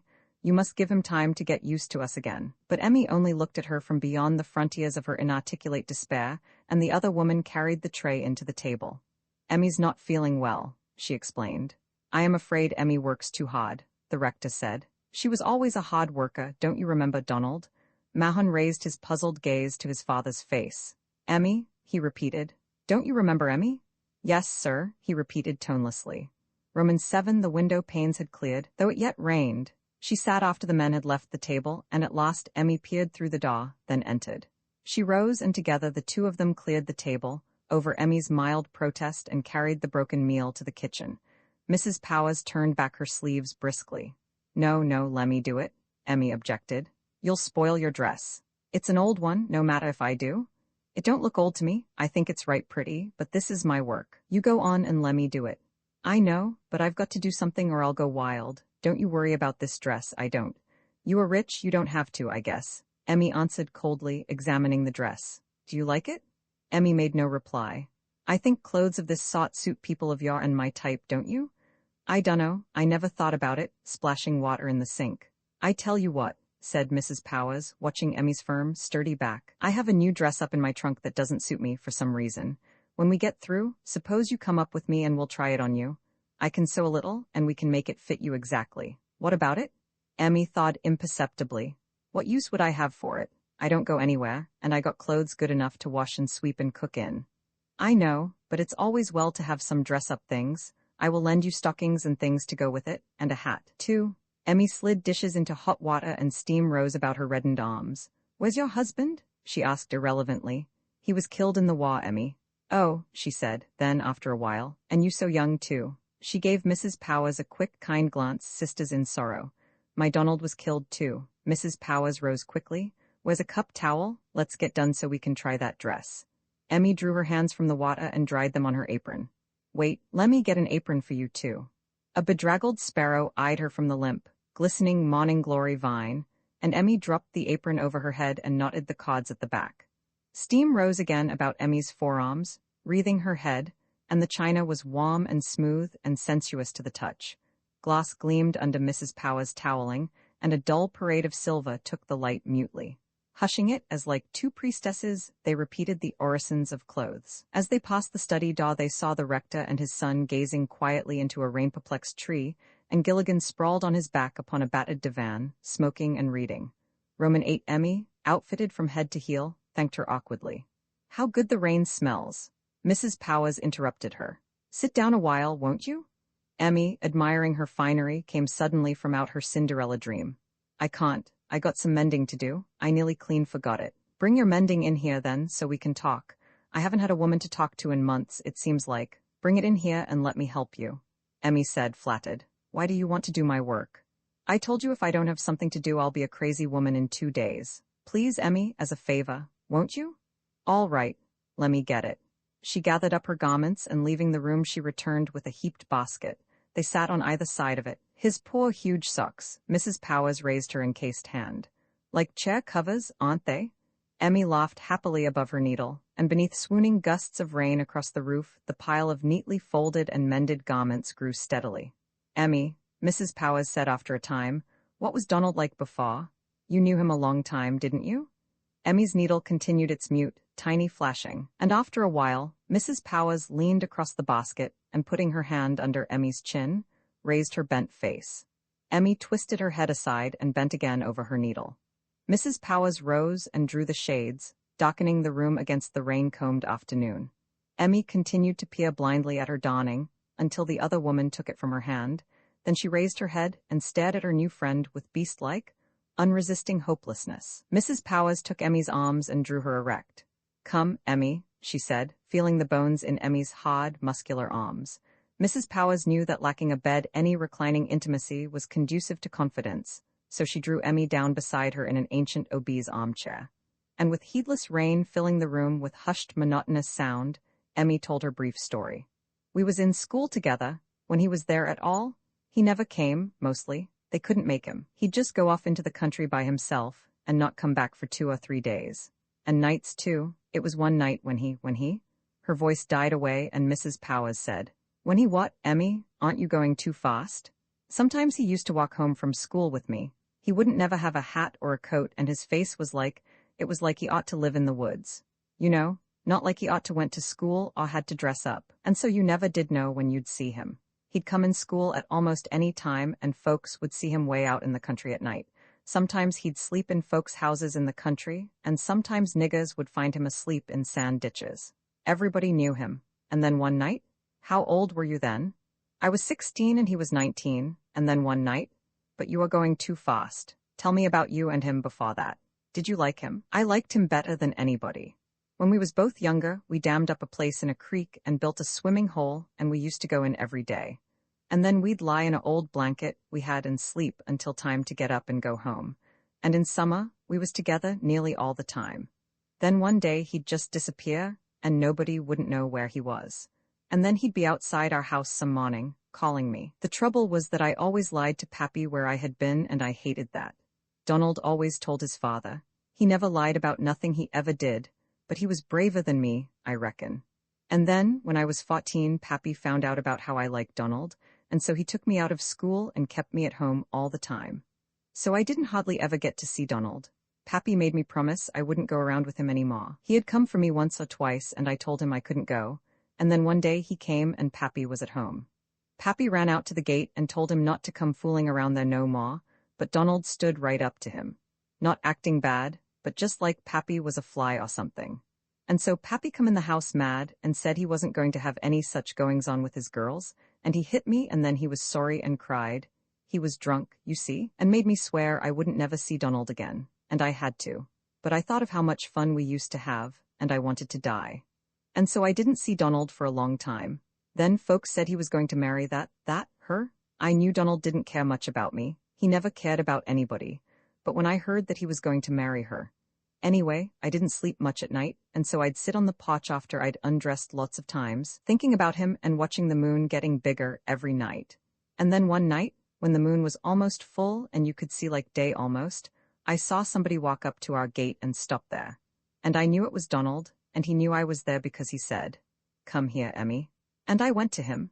And it was like old times because I forgot all about him marrying her, because he still liked me, to come for me after so long. And he took my hand and we walked down the road, not talking at all. After a while, we came to the place where you turn off the road to go to our swimming hole, and when we crawled through the fence, my nightie got hung and he said, "Take it off." And I did, and we put it in a plum bush and went on. The water looked so soft in the moonlight you couldn't tell where the water was hardly, and we swam a while, and then Donald hid his clothes too, and we went on up on top of a hill. Everything was so kind of pretty, and the grass felt so good to your feet, and all of a sudden Donald ran on ahead of me. I can keep up with Donald when I want to, but for some reason I didn't want to tonight, and so I sat down. I could see him running along the top of the hill, all shiny in the moonlight, then he ran back down the hill toward the creek. And so I laid down. I couldn't see anything except the sky, and I don't know how long it was when all of a sudden there was his head against the sky, over me, and he was wet again, and I could see the moonlight kind of running on his wet shoulders and arms, and he looked at me. I couldn't see his eyes, but I could feel them somehow like things touching me. When he looks at you, you feel like a bird, kind of, like he was going swooping right away from the ground or something. But now, there was something different, too. I could hear him panting from running, and I could feel something inside me panting, too. I was afraid and I wasn't afraid. It was like everything was dead except us. And then he said, "Emmy, Emmy." Kind of like that, and then, yes, and then he made love to you. Emmy turned suddenly, and the other held her close. "And now he don't even know me, he don't even know me," she wailed. Mrs. Powers held her, and at last Emmy raised her hand and pushed her hair from her face. "And then?" Mrs. Powers prompted. And afterwards we laid there and held each other, and I felt so quiet, so good, and some cows came up and looked at us and went away. And I could feel his hand going right slow from my shoulder along my side so far as he could reach and then back again. Slow, slow. We didn't talk at all, just his hand going up and down my side, so smooth and quiet, and after a while I was asleep. Then I waked up. It was getting dawn and I was cramped and wet and cold and he was gone, but I knew he would come back. And so he did, with some blackberries. We ate 'em and watched it getting light in the east. Then when the blackberries were gone, I could feel the cold, wet grass under me again and see the sky all yellow and chilly behind his head. After a while we went back by the swimming hole and he put on his clothes and we got my nightie and I put it on. It was getting light fast and he wanted to go all the way home with me, only I wouldn't let him. I didn't care what happened to me now, and when I went through the gate there was Pappy standing on the porch. She was silent. Her story seemed to be finished. She breathed regularly as a child against the other's shoulder. "And what then, Emmy?" Mrs. Powers prompted again. "Well, when I came to the porch I stopped and he said, 'Where have you been?' And I said, 'None of your business,' and he said, 'You haw, I'll beat you to death,' and I said, 'Touch me.' But he didn't. I think I would have killed him if he had. He went into the house and I went in and dressed and bundled up my clothes and left, and I haven't been back since, either." "What did you do then?" "I got a job sewing for a dressmaker named Mrs. Miller, and she let me sleep in her shop until I could earn some money. I hadn't been there but 3 days when one day Mr. Mahon walked in. He said that Donald had told him about us, and that Donald had gone to the war, and that he had come for me. So I have been here ever since. So I didn't see Donald any more, and now he don't know me at all." "You poor child," Mrs. Powers said. She raised Emmy's face. It was calm, purged. She no longer felt superior to the girl. Suddenly Emmy sprang to her feet and gathered up the mended clothes. "Wait, Emmy," she called. But Emmy was gone.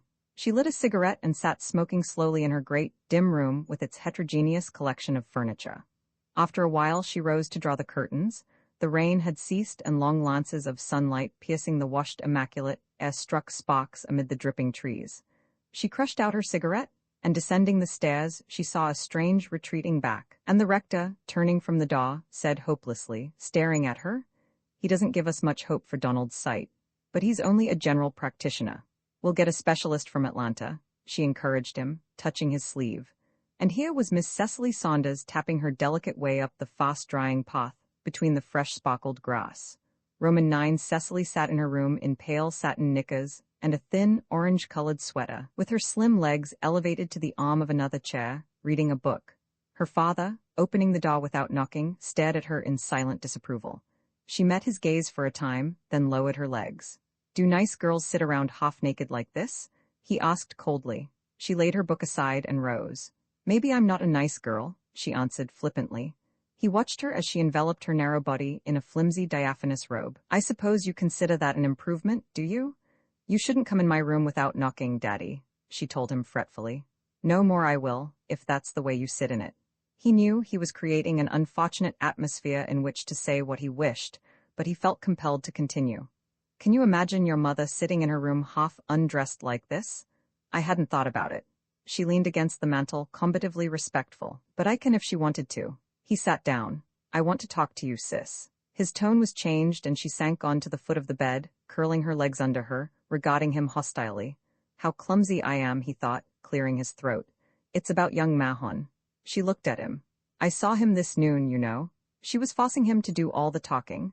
Damn it, what an amazing ability children have for making parental admonition hard to achieve. Even Bob was developing it. Cecily's eyes were green and fathomless. She extended her arm, taking a nail file from her dressing table. The downpour had ceased and the rain was only a whisper in the wet leaves. Cecily bent her face above the graceful, slender gesturing of her hands. I say, I saw young Mahon today, her father repeated with rising choler. You did? How did he look, Daddy?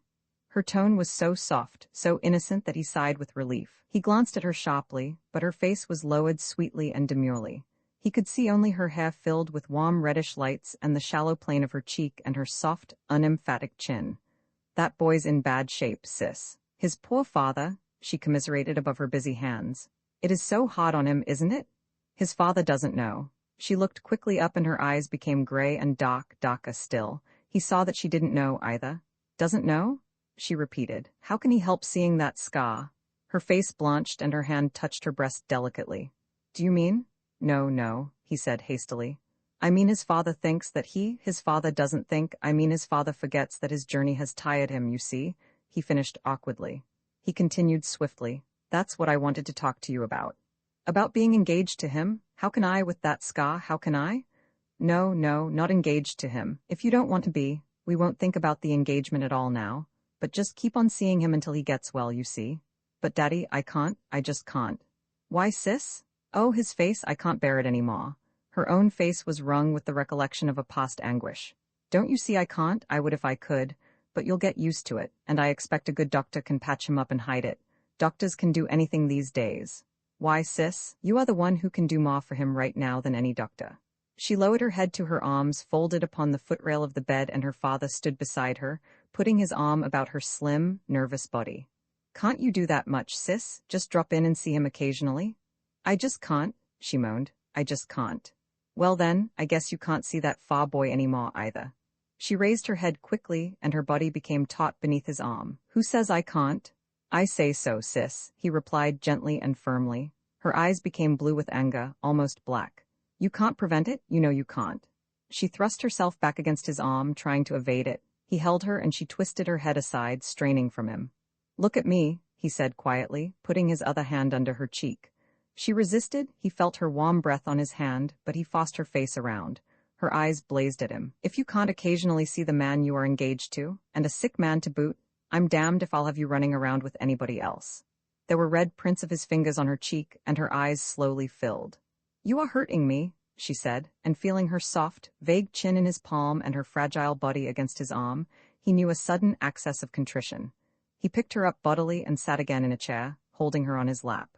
Now then, he whispered, rocking, holding her face against his shoulder. I didn't mean to be so rough about it. She lay against him limply, weeping, and the rain filled the interval, whispering across the roof, among the leaves of trees. After a long space in which they could hear dripping eaves and the happy sound of gutters and a small ivory clock in the room, she moved and still holding her face against his coat, she clasped her father about the neck. We won't think about it any more, he told her, kissing her cheek. She clasped him again tightly, then slipping from his lap, she stood at the dressing table, dabbing powder upon her face. He rose, and in the mirror across her shoulder he saw her blurred face and the deft nervousness of her hands. We won't think of it any more, he repeated, opening the door. The orange sweater was a hushed incandescence under the formal illusion of her robe, molding her narrow back as he closed the door after him. As he passed his wife's room she called to him. What were you scolding Cecily for, Robert? She asked, but he stumped on down the stairs, ignoring her, and soon she heard him cursing Tobe from the back porch. Mrs. Saunders entered her daughter's room and found her swiftly dressing. The sun broke suddenly through the rain and long lances of sunlight piercing the washed immaculate air struck sparks amid the dripping trees. Where are you going, Cecily? She asked. To see Donald, she replied, drawing on her stockings, twisting them skillfully and deftly at the knees. Ex-Januarius Jones, lounging through the wet grass, circled the house and peering through the kitchen window saw Emmy's back and one angled arm sawing across her body. He mounted the steps quietly and entered. Emmy's stare above her poised iron was impersonally combative. Joan's yellow eyes, unabashed, took her and the ironing board and the otherwise empty kitchen boldly. Joan said, Well, Cinderella, my name is Emmy, she told him icily. That's right, he agreed equably, so it is. Emmy, Emmeline, Emmeloon, Loon, La Lune en grade, Aucune, Rancune. But does it? Or perhaps you prefer noir sur la lune, or do you make finer or less fine distinctions than this? It might be jazzed a bit, you know. Alia thought so, quite successfully, but then she had a casement in which to lean at dusk and hop her sorrow on her golden hair. You don't seem to have any golden hair, but then, you might jazz your hair up a little, too. Ah, this restless young generation, wanting to jazz up everything, not only their complexes, but the shapes of their behinds as well. She turned her back on him indifferently, and again her arms sawed the iron steadily along a stretched fabric. He became so still that after a while she turned to see what had become of him. He was so close behind her that her hair brushed his face. Clutching her iron, she shrieked. "Ha, my proud beauty?" hissed Jones in accepted style, putting his arms around her. "Let me go," she said, glaring at him. "Your speech is wrong," Jones informed her helpfully. "Release me, villain, or it will be the worse for you, is what you should say." "Let me go," she repeated. "Not till you divulge them papers," he answered, fat and solemn, his yellow eyes expressionless as a dead man's. "Let me go, or I'll burn you," she cried hotly, brandishing the iron. They stared at one another. Emmy's eyes were fiercely implacable, and Jones said at last, "Damph, I don't believe you would." "See if I don't," she said with anger. But releasing her, he sprang away in time. Her red hand brushed her hair from her hot face and her eyes blazed at him. "Get out now," she ordered, and Jones, sauntering easily toward the door, remarked plaintively, "What's the matter with you women here, anyway? Wildcats, wildcats. By the way, how is the dying hero today?" "Go on now," she repeated, gesturing with the iron. He passed through the door and closed it behind him. Then he opened it again, and making her a deep fattish bow from the threshold, he withdrew. In the dark hallway he halted, listening. Light from the front door fell directly in his face. He could see only the edged indication of sparse furniture. He paused, listening. No, she isn't here, he decided. Not enough talk going on for her to be here. That femme hates silence like a cat does water. Cecily and silence, oil and water. And she'll be on top of it, too? Little bitch, wonder what she meant by that yesterday. And Georgie, too? She's such a fast worker, I guess it takes a whole string to keep her busy. Oh, well, there's always tomorrow. Especially when today ain't over yet. Go in and pull the Great Dane's leg a while. At the study door he met Gilligan. He didn't recognize him at first. "Bless my soul," he said at last. "Has the army disbanded already? What will Pershing do now, without any soldiers to salute him? We had scarcely enough men to fight a war with, but with a long peace ahead of us, man, we are helpless." Gilligan said coldly, "What you want?"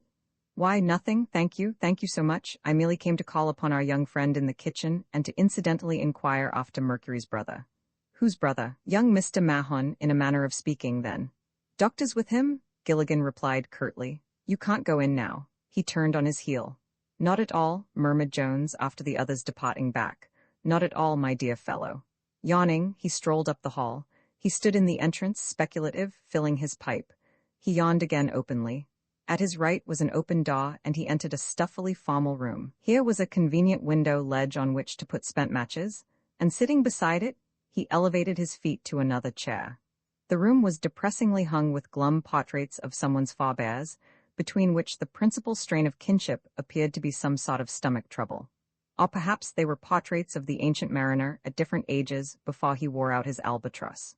Not even a dead fish could make a man look like that, thought Jones, refusing the dyspeptic gambit of their fretful, painted eyes. No wonder the parson believes in hell. A piano had not been opened in years, and opened would probably sound like the faces looked. Jones rose, and from a bookcase he got a copy of Paradise Lost, a cheerful thing to face a sinner with, he thought, and returned to his chair. The chair was hard, but Jones was not. He elevated his feet again. The rector and a stranger came into his vision, pausing at the front door in conversation. The stranger departed, and that black woman appeared. She and the rector exchanged a few words. Jones remarked with slow, lustful approval her firm, free carriage, and here came Miss Cecily Saunders in pale lilac with a green ribbon at her waist, tapping her delicate way up the fast-drying gravel path between the fresh-sparkled grass. "Uncle Joe?" she called, but the rector had already withdrawn to his study. Mrs. Powers met her, and she said, "Oh, how do you do? May I see Donald?" She entered the hall beneath the dim, lovely fanlight, and her roving glance remarked one sitting with his back to a window. She said Donald, and sailed into the room like a bird. One hand covered her eyes, and the other was outstretched as she ran with quick tapping steps and sank before him at his feet, burying her face in his lap. "Donald, Donald, I will try to get used to it, I will try." Oh, Donald, Donald, your poor face. But I will, she repeated hysterically. Her fumbling hand touched his sleeve and slipping down his arm she drew his hand under her cheek, clasping it. I didn't mean to yesterday. I wouldn't hurt you for anything, Donald. I couldn't help it, but I love you, Donald, my precious, my own. She burrowed deeper into his lap. Put your arms around me, Donald, she said, until I get used to you again. He complied, drawing her upward. Suddenly, struck with something familiar about the coat, she raised her head. It was Januarius Jones. She sprang to her feet. You beast, why didn't you tell me? My dear ma'am, who am I to refuse what the gods send? But she did not wait to hear him. At the door, Mrs. Powers stood watching with interest. Now she's laughing at me, Cecily thought furiously. Her glance was a blue dagger and her voice was like dripped honey. How silly of me not to have looked, she said sweetly. Seeing you, I thought at once that Donald would be nearby. I am sure if I were a man I'd always be as near you as possible. But I didn't know you and Mr. Smith were such good friends, though they say that fat men are awfully attractive. May I see Donald, do you mind? Her anger lent her fortitude. When she entered the study, she looked at Mahon without a qualm, scar and all. She greeted the rector, kissing him, then she turned swift and graceful to Mahon, averting her eyes from his brow. He watched her quietly, without emotion. You have caused me to look foolish, she told him with whispered smooth fury, sweetly kissing his mouth. Jones, ignored, followed down the hall and stood without the closed door to the study, listening, hearing her throaty, rapid speech beyond the bland panel. Then, stooping, he peered through the keyhole. But he could see nothing, and feeling his creased waistline constricting his breathing, feeling his braces cutting into his stooped fleshy shoulders, he rose under Gilligan's detached, contemplative stare. Jones' own yellow eyes became quietly empty, and he walked around Gilligan's immovable belligerence and on toward the front door, whistling casually. Roman 11 Cecily Saunders returned home nursing the yet uncooled embers of her anger. From beyond the turning angle of the veranda, her mother called her name, and she found her parents sitting together. How is Donald? Her mother asked, and not waiting for a reply, she said. George Farr phoned again after you left. I wish you'd leave a message for him. It keeps Tobe forever stopping whatever he is doing to answer the phone. Cecily, making no reply, would have passed on to a French window opening upon the porch, but her father caught her hand, stopping her. How is Donald looking today? He asked, repeating his wife. Her unrelaxed hand tried to withdraw from his. I don't know and I don't care, she said harshly. Why didn't you go there? Her mother's voice was faintly laced with surprise. I thought you were going there. Let me go, Daddy. She wrenched her hand nervously. I want to change my dress. He could feel her rigid, delicate bones. Please, she implored, and he said, Come here, sis. Now, Robert, his wife interposed. You promised to let her alone. Come here, sis, he repeated, and her hand becoming lax, she allowed herself to be drawn to the arm of his chair. She sat nervously, impatiently, and he put his arm around her. Why didn't you go there? Now, Robert, you promised, his wife parroted futilely. Let me go, Daddy. She was rigid beneath her thin, pale dress. He held her and she said, I did go there. Did you see Donald? Oh yes, that black, ugly woman finally condescended to let me see him a few minutes, in her presence of course. What black, ugly woman, darling? Asked Mrs. Saunders with interest. Black woman? Oh, you mean Mrs. What's-her-name. Why, sis, I thought you and she would like each other. She has a good, level head, I thought. I don't doubt it, only? What black woman, Cecily? Only you'd better not let Donald see that you are smitten with her. Now, sis, what are you talking about? Oh, it's well enough to talk that way, she said, taut and passionate, but haven't I eyes of my own? Haven't I seen? Why did she come all the way from Chicago or wherever it was with him? And yet you expect me? Who came from where? What woman, Cecily? What woman, Robert? They ignored her. Now, sis, you ain't just to her. You're just excited. His arm held her fragile rigidity. I tell you, it isn't that, just her. I had forgiven that because he is sick and because of how he used to be about girls. You know, before the war. But he has humiliated me in public. This afternoon he, let me go, Daddy, she repeated, imploring, trying to thrust herself away from him. But what woman, Cecily? What is all this about a woman? Her mother's voice was fretted. Sis, honey, remember he is sick, and I know more about Mrs. Powers than you do. He removed his arm, yet held her by the wrist. Now you? Robert, who is this woman? Think about it tonight and we'll talk it over in the morning. No, I am through with him, I tell you. He has humiliated me before her. Her hand came free and she sprang toward the window. Cecily? Her mother called after the slim whirl of her vanishing dress. Are you going to call George Farr? No, not if he was the last man in the world. I hate men. The swift staccato of her feet died away upon the stairs, and then a door slammed. Mrs. Saunders sank creaking into her chair. Now, Robert, so he told her. Roman 12 Cecily did not appear at breakfast. Her father mounted to her room and knocked this time. Yes. Her voice penetrated the wood, muffled thinly. It's me, sis, can I come in? There was no reply, so he entered. She had not even bathed her face, and upon the pillow she was flushed and childish with sleep. The room was permeated with her body's intimate repose. It was in his nostrils like an odor, and he felt ill at ease, cumbersome and awkward. He sat on the edge of the bed and took her surrendered hand diffidently. It was unresponsive. How do you feel this morning? She made no reply, lazily feeling her ascendancy, and he continued with assumed lightness. Do you feel better about poor young Mahon this morning? I've put him out of my mind. He doesn't need me any more. 'Cause he does? Haughtily. We expect you to be his best medicine. How can I? How? What do you mean? He brought his own medicine with him. Her calmness, her exasperating calmness. He must flog himself into yesterday's rage. That was the only way to do anything with them, damn 'em. Did it ever occur to you that I, in my limited way, may know more about this than you? She withdrew her hand and slid it beneath the covers, making no reply, not even looking at him. He continued, You are acting like a fool, Cecily. What did the man do to you yesterday? He simply insulted me before another woman, but I don't care to discuss it. But listen, sis, are you refusing to even see him when seeing him means whether or not he will get well again? He's got that black woman. If she can't cure him with all her experience, I certainly can't. Her father's face slowly suffused. She glanced at him impersonally, then turned her head on the pillow, staring out the window. So you refuse to see him any more. What else can I do? He very evidently does not want me to bother him any longer. Do you want me to go where I am not wanted? He swallowed his anger, trying to speak calmly, trying to match her calm. Don't you see that I'm not trying to make you do anything? That I am only trying to help that boy get on his feet again. Suppose he was Bob, suppose Bob was lying there like he is. Then you'd better get engaged to him yourself. I'm not. Look at me, he said with such quiet, such repression that she lay motionless, holding her breath. He put a rough hand on her shoulder. You don't have to manhandle me, she told him calmly, turning her head. Listen to me. You are not to see that far boy any more, understand? Her eyes were unfathomable as sea water. Do you understand me? He repeated. Yes, I hear you. He rose. They were amazingly alike. He turned at the door, meeting her stubborn, impersonal gaze. I meant it, sis. Her eyes clouded suddenly. I am sick and tired of men. Do you think I care?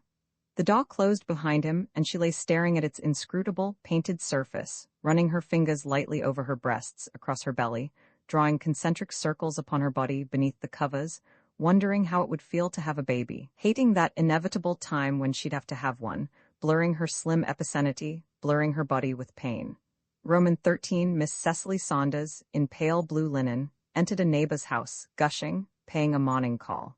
Women did not like her, and she knew it.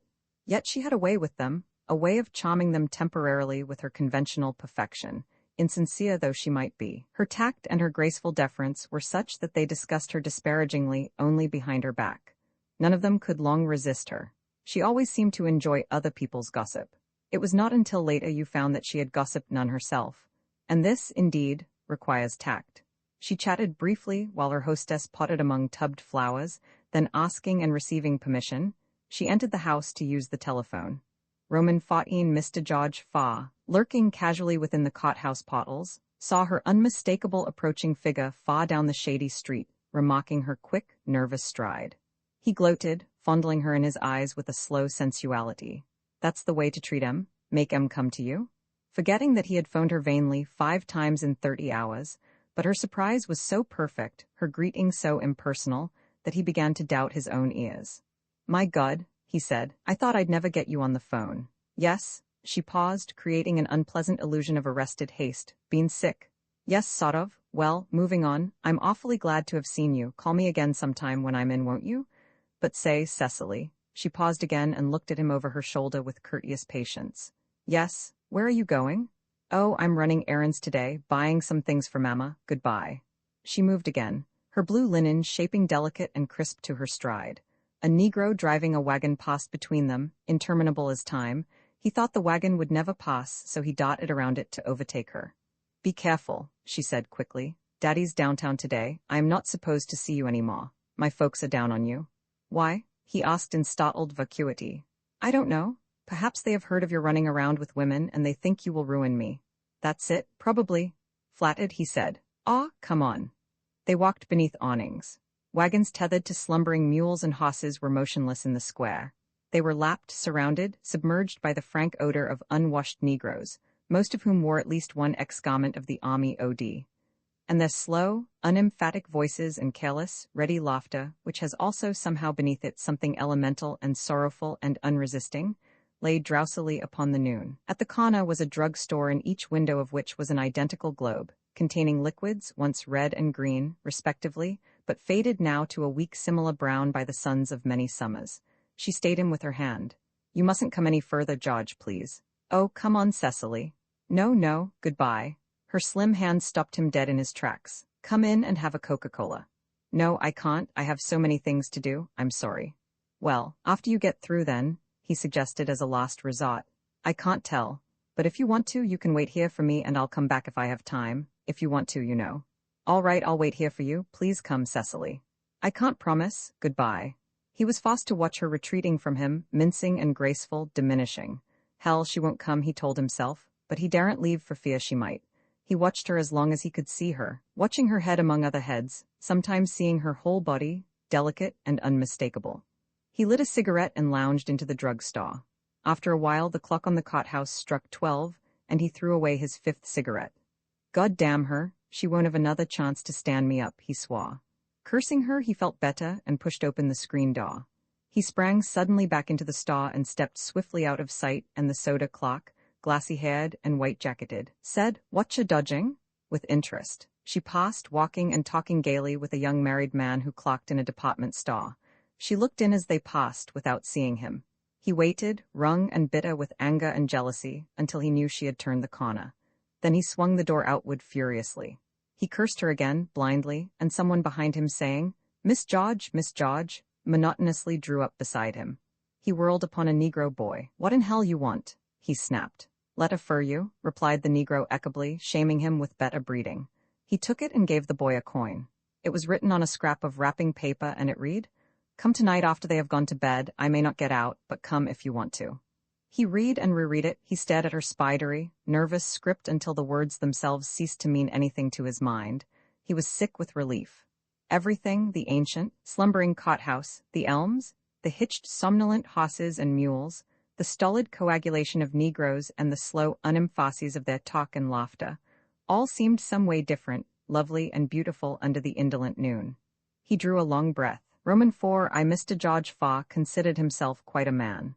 I wonder if it shows in my face? He thought, keenly examining the faces of men whom he passed, trying to fancy that he did see something in some faces that other faces had not. But he had to admit that he could see nothing, and he knew a slight depression, a disappointment. Strange. If that didn't show in your face, what could you do for things to show in your face? It would be fine if George Faw was a gentleman, if without talking men who had women could somehow know each other on sight, some sort of involuntary sign, an automatic masonry. Of course women were no new thing to him, but not like this. Then the pleasing thought occurred to him that he was unique in the world, that nothing like this had happened to any other man, that no one else had ever thought of such a thing. Anyway, I know it. He gloated over a secret thought like a pleasant taste in the mouth. When he had he thought of anything else? How she had run into the dock house in her nightgown, weeping, he felt quite masculine and superior and gentle. She's all right now, though. I guess they all do that. His Jove-like calm was slightly shaken, however, after he had tried twice unsuccessfully to get her over the phone, and it was completely shattered when late in the afternoon she drove serenely by him in a car with a girlfriend, utterly ignoring him. She didn't see me. You know she did. She didn't see me? You know damn well she did.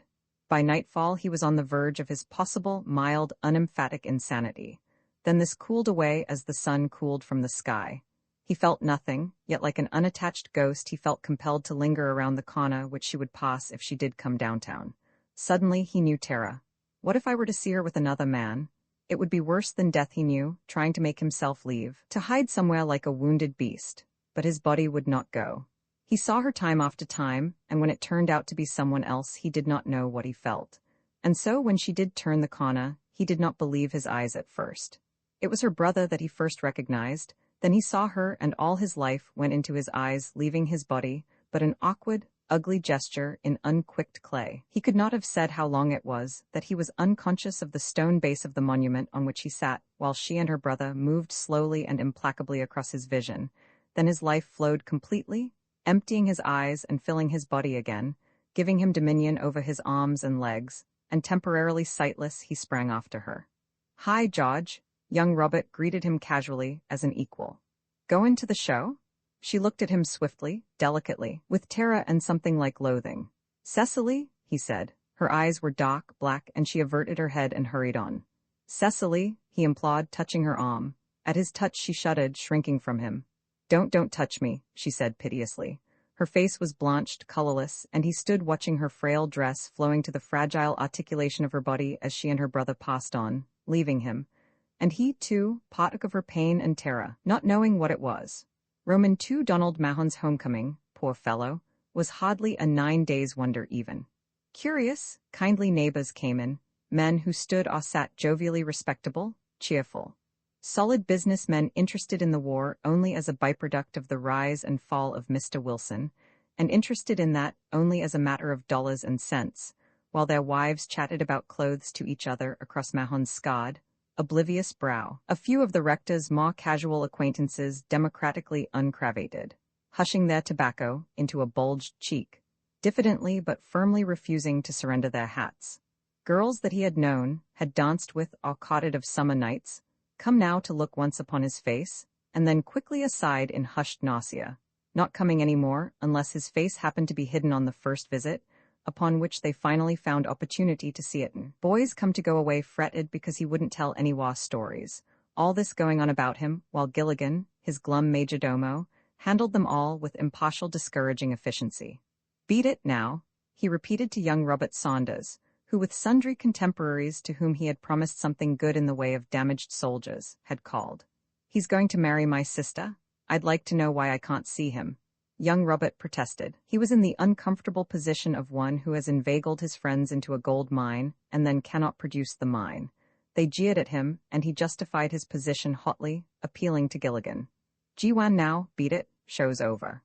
Gwan now." Gilligan shut the door on him. Mrs. Powers, descending the stairs, said, "What is it, Joe? That damn Saunders hellion brought his whole gang around to see his scar. We got to stop this," he stated with exasperation. "Can't have these damn folks in and out of here all day long, staring at him." "Well, it is about over," she told him. "They have all called by now. Even their funny little paper has appeared. War hero returns, you know, that sort of thing." "I hope so," he answered without hope. "God knows they've all been here once. Do you know, while I was living and eating and sleeping with men all the time, I never thought much of them, but since I got civilized again and seen all these women around here saying, 'Ain't his face terrible? Poor boy, and will she marry him?' And did you see her downtown yesterday, almost naked? Why, I think a little better of men after all. You'll notice them soldiers don't bother him, especially the ones that was overseas. They just kind of call the whole thing off. He just had hard luck, and what you're going to do about it is the way they figure. Some didn't and some did, the way they think of it." They stood together looking out of the window upon the sleepy street. Women, quite palpably dressed, went steadily beneath parasols in one direction. "Ladies' Aid," murmured Gilligan. "WCTU maybe. I think you are becoming misanthropic, Joe." Gilligan glanced at her smooth, contemplative profile, almost on a level with his own. "About women? When I say soldiers, I don't mean me. I wasn't no soldier any more than a man that fixes watches is a watchmaker. And when I say women, I don't mean you."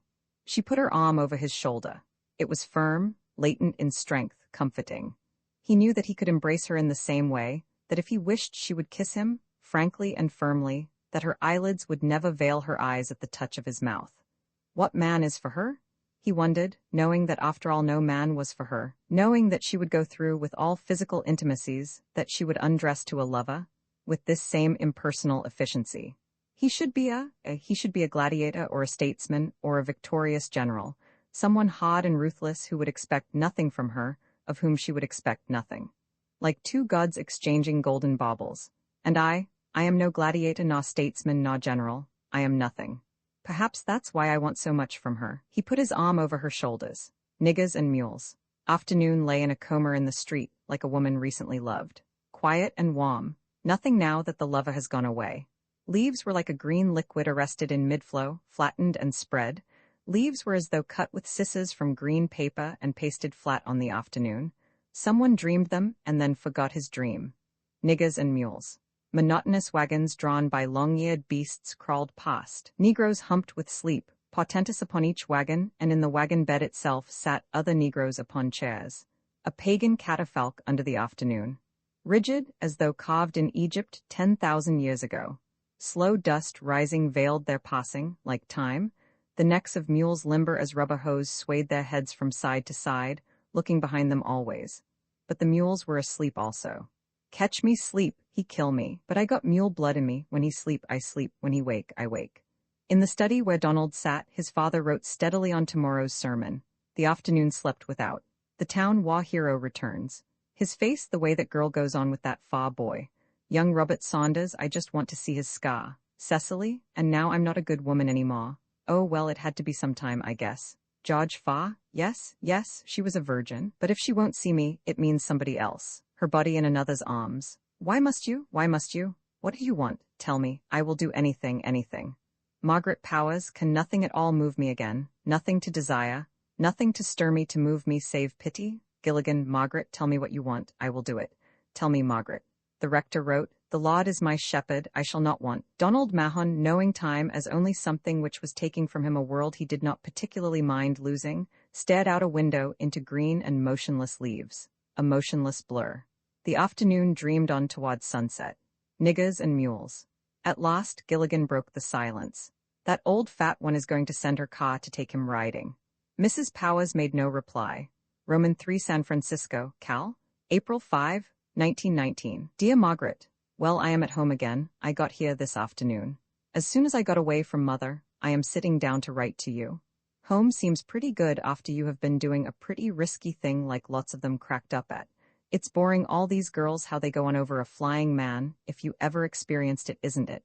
There was a couple of Janes on the train I met. Well, anyway, they saw my hat band, and they gave me the eye. They were society girls, they said, but I am not so dumb anyway. They were nice kids, and they might have been society girls. Anyway, I got their phone numbers, and I am going to give them a call. Just kidding them, see, there is only one woman for me, Margaret, you know it. Well, we rode on into San Francisco talking and laughing in their stateroom, so I am going to take the best looking of them out this week. I made a date with her, except she wants me to bring a fellow for her friend, so I guess I will. Poor kids, they probably haven't had much fun during the war, like a man can have during the war. But I am just kidding them, Margaret, you mustn't be jealous, like I am not jealous over loot. Mahon. Well, Mother is dragging me out to tea. I had rather I had be shot than go, except she insists. Give my regards to Joe. With love, Julian. Mrs. Powers and Gilligan met the specialist from Atlanta at the station. In the cab, he listened to her attentively. But my dear madam, he objected when she had finished, you are asking me to commit an ethical violation. But surely, Doctor, it isn't a violation of professional ethics to let his father believe as he wishes to believe, is it? No, it is a violation of my personal ethics. Then you tell me and let me tell his father. Yes, I will do that, but pardon me, may I ask what exactly is your relation to him? We ought to be married, she answered, looking at him steadily. Oh ho, then that is quite all right. I will promise not to say anything before his father that can disturb him. He kept his promise. After lunch he joined her where she sat on the shaded, quiet veranda. She put aside her embroidery frame and he took a chair, puffing furiously at his cigar until it burned evenly. What is he waiting for? He asked suddenly. Waiting for? She repeated. He flashed her a keen gray glance. There is no ultimate hope for him, you know. For his sight, you mean? That's practically gone now, I mean for him. I know, that's what Mr. Gilligan said 2 weeks ago. Is Mr. Gilligan a doctor? No, but it doesn't take a doctor to see that, does it? Not necessarily, but I think Mr. Gilligan rather overshot himself, making a public statement like that. She rocked gently. He veiled his head in smoke, watching the evenly burning ash at the cigar tip. She said, You think that there is no hope for him, then? Frankly, I do not. He tilted the ash carefully over the balustrade. He is practically a dead man now. More than that, he should have been dead these 3 months were it not for the fact that he seems to be waiting for something. Something he has begun, but has not completed. Something he has carried from his former life that he does not remember consciously. That is his only hold on life that I can see. He gave her another keen glance. How does he regard you now? He remembers nothing of his life before he was injured. She met his sharp, kind gaze a moment, then she suddenly decided to tell him the truth. He watched her intently until she had finished. So you are meddling with Providence, are you? Wouldn't you have done the same? She defended herself. I never speculate on what I would have done, he answered shortly. There can be no if in my profession. I work in tissue and bone, not in circumstance. Well, it's done now. I am in it too far to withdraw, so you think he may go at any time. You are asking me to speculate again. What I said was that he will go whenever that final spark somewhere in him is no longer fed. His body is already dead. Further than that I cannot say. An operation? She suggested. He would not survive it, and in the second place, the human machine can only be patched and parts replaced up to a certain point, and all that has been done for him, or he would have never been released from any hospital. Afternoon drew on. They sat quietly talking while sunlight, becoming lateral, broke through the screening leaves and sprinkled the potch with flecks of yellow, like mica in a stream. The same Negro in the same undershirt droned up and down the lawn with his mower. An occasional vehicle passed slumberous and creaking behind twitching mules, or moving moss swiftly, leaving a fretful odor of gasoline to die beneath the afternoon. The rector joined them after a while. Then there's nothing to do except let him build himself up, eh, doctor? He asked. Yes, that is my advice. Attention, rest and quiet, let him resume old habits. About his sight, though? The rector looked up slowly. Yes, I realize his sight must go, but there are compensations. He is engaged to be married to a very charming lady. Don't you think that will give him incentive to help himself? Yes, that should, if anything can. What do you think? Shall we hurry the marriage along? The doctor hesitated. He was not exactly accustomed to giving advice on this subject. Mrs. Powers came to his rescue. I think we had better not hurry him at all, she said quickly.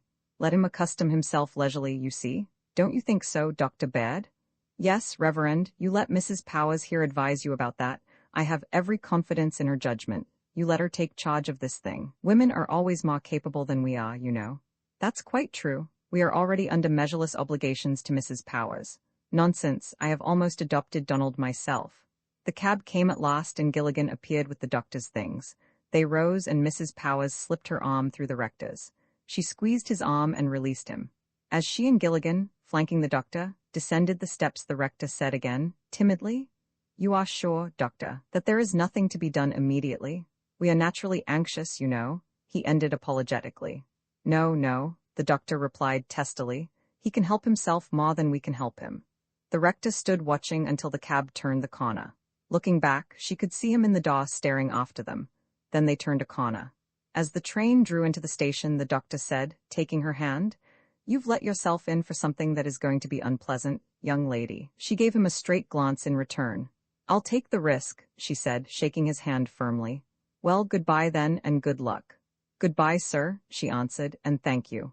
He turned to Gilligan, offering his hand. And the same to you, Dr. Gilligan, he said with faint sarcasm. They saw his neat grey back disappear, and Gilligan, turning to her, asked, What he call me doctor for? Come on, Joe, she said, not replying to his question. Let's walk back. I want to walk through the woods again. Roman 4, the air was sweet with fresh sawed lumber, and they walked through a pale yellow city of symmetrical stacked planks. A continuous line of Negroes carried bods up a cleated incline like a chicken run into a freight car and flung them clashing to the floor, under the eye of an informally clad white man who reclined easily upon a lumber pile, chewing indolent tobacco.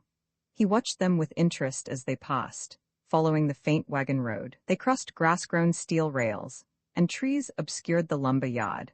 But until they reached the bottom of the hill, the voices of the Negroes raised in bursts of meaningless laughter or snatches of song in a sorrowful minor came to them, and the slow reverberations of the cast bods smote at measured intervals. Quietly under the spell of the still late afternoon woods, they descended a loamy hill, following the faint downward winding of the road. At the foot of the hill, a dogwood tree spread flat palm-like branches in invocation among dense green, like a white nun. Niggas cut them for firewood because they are easy to chop, she said, breaking the silence. Shame, isn't it? Do they? He murmured without interest. With the soft, sandy soil giving easily under their feet, they came upon water. It ran somberly from out-mossed honeysuckle vines and crossed the dim road into another impenetrable thicket, murmuring. She stopped, and bending slightly, they could see their heads and their two foreshortened bodies repeating themselves. Do we look that funny to people, I wonder? She said. Then she stepped quickly across. Come on, Joe. The road passed from the dim greenness into sunlight again. It was still sandy and the going was hotter, exasperating. You'll have to pull me, Joe.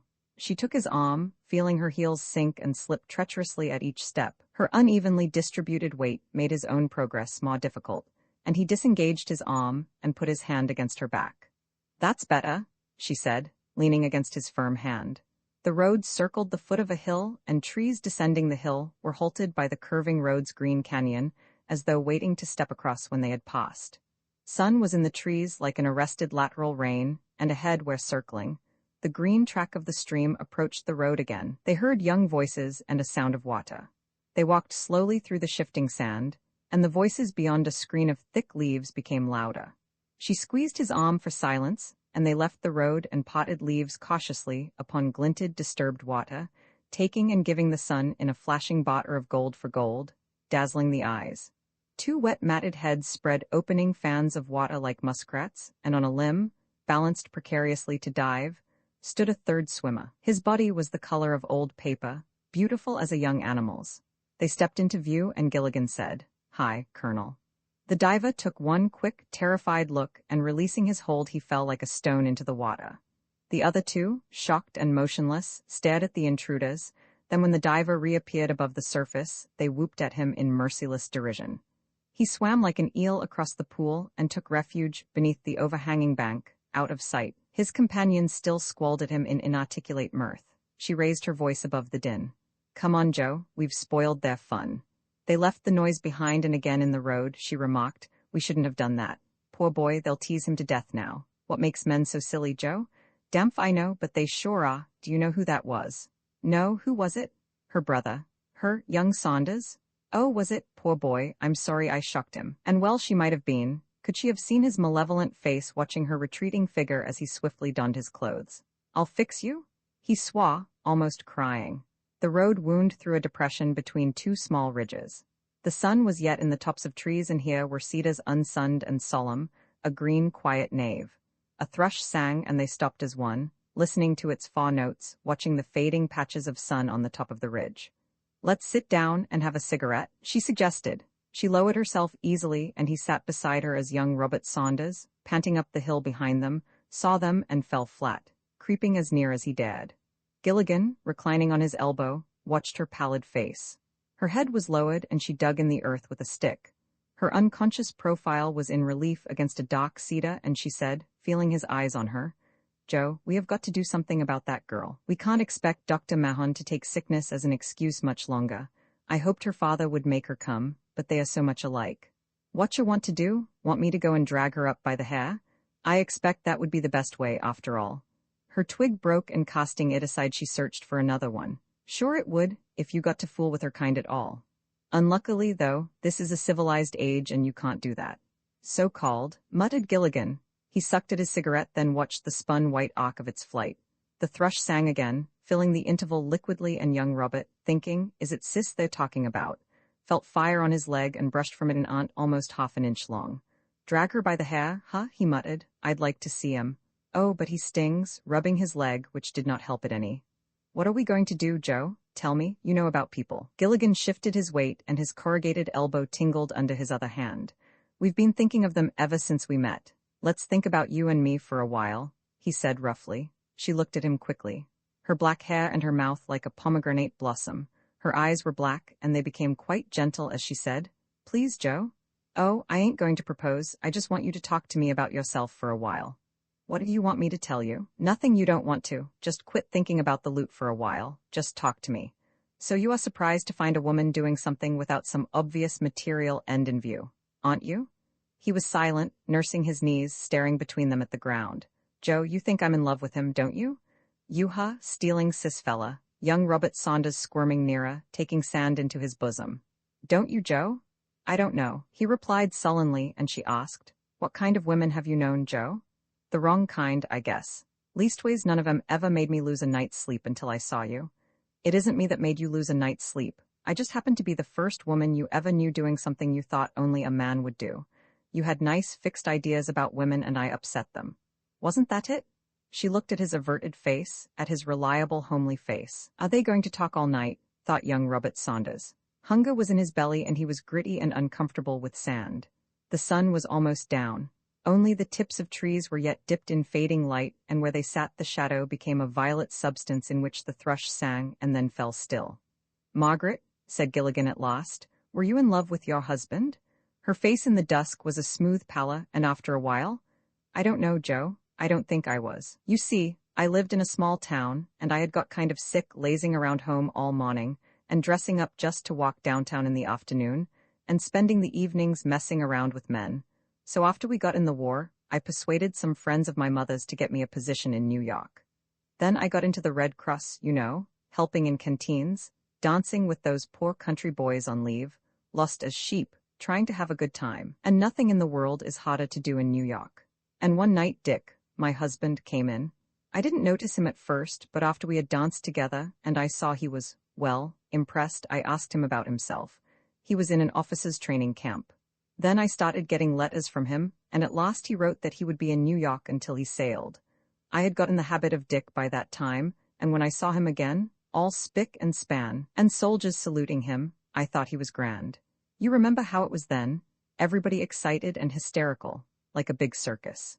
So every night we went out to dinner and to dance, and after we would sit in my room and smoke and talk until all hours, till daylight. You know how it was. All soldiers talking of dying gloriously in battle without really believing it or knowing very much about it, and how women kind of got the same idea, like the flu, that what you did today would not matter tomorrow, that there really wasn't a tomorrow at all. You see, I think we both had agreed that we were not in love with each other for always, but we were both young, and so we might as well get all the fun we could. And then, 3 days before he sailed, he suggested that we get married. I had had proposals from nearly every soldier I had been at all kind to, just as all the other girls did, and so I wasn't surprised much. I told him I had other men friends and I knew that he knew other women, but neither of us bothered about that. He told me he expected to know women in France, and that he didn't expect me to be a hermit while he was gone.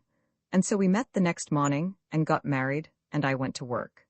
He called for me at the canteen, while I was dancing with some boys on leave, and the other girls all congratulated us. Lots of them had done the same thing, only some of them teased me about being a highbrow and marrying an officer. You see, we all got so many proposals we hardly listened to them, and I don't think they listened to us, either. He called for me and we went to his hotel. You see, Joe, it was like when you are a child in the dock and you keep on saying, "It isn't dock, it isn't dock." We were together for 3 days and then his boat sailed. I missed him like the devil at first. I moped around without anybody to feel sorry for me. So many of my friends were in the same fix, with no sympathy to waste. Then I got dreadfully afraid I might be going to have a baby, and I almost hated Dick. But when I was sure I wasn't, I went back to the canteen, and after a while, I hardly thought of Dick at all. I got more proposals, of course, and I didn't have such a bad time. Sometimes at night I'd wake up wanting Dick, but after a time he got to be a shadowy sort of person, like George Washington, and at last I didn't even miss him anymore. Then I began to get letters from him, addressed to his dear little wife, and telling me how he missed me and so forth. Well, that brought it all back again, and I'd write him every day for a time. And then I found that writing bored me, that I no longer looked forward to getting one of those dreadful flimsy envelopes that had already been opened by a censor. I didn't write any more, and one day I got a letter saying that he didn't know when he'd be able to write again, but it would be as soon as he could. That was when he was going up to the front, I guess. I thought about it for a day or two, and then I made up my mind that the best thing for both of us was just to call the whole thing off. So I sat down and wrote him, wishing him luck and asking him to wish me the same. And then, before my letter reached him, I received an official notice that he had been killed in action. He never got my letter at all. He died believing that everything was the same between us. She brooded in the imminent twilight. You see, I feel some way that I wasn't square with him, and so I guess I am trying to make it up to him in some way. Gilligan felt impersonal, weary. He took her hand and rubbed his cheek against it. Her hand turned in his and patted his cheek, withdrawing. Holding hands, gloated young Robert Saunders. She leaned down, peering into Gilligan's face. He sat motionless, taut. Take her in my arms, he debated, overcome her with my own passion. Feeling this, she withdrew from him, though her body had not moved. That wouldn't do any good, Joe. Don't you know it wouldn't? She asked. Yes, I know it, he said. Let's go. I'm sorry, Joe, she told him in a low voice, rising. He rose and helped her to her feet. She brushed her skirt and walked on beside him. The The sun was completely gone, and they walked through a violet silence soft as milk. "I wish I could, Joe," she added. He made no reply, and she said, "Don't you believe me?" He strode on, and she grasped his arm, stopping. He faced her, and in her firm, sexless embrace he stood staring at the blur of her face almost on a level with his own, in longing and despair. "You kissing?" crowed young Robert Saunders, releasing his cramped limbs, trailing them like an Indian. They then turned and walked on out of his sight. Night was almost come, only the footprint of day, only the odor of day, only a rumor, a ghost of light among the trees. He burst into his sister's room. She was fixing her hair, and she saw him in the mirror, panting and regrettably soiled. "Get out, you little beast," she said. Undaunted, he gave his news. "Say she's in love with Donald, that other one says, and I seen them kissing." Her arrested hands bloomed delicately in her hair. "Who is?"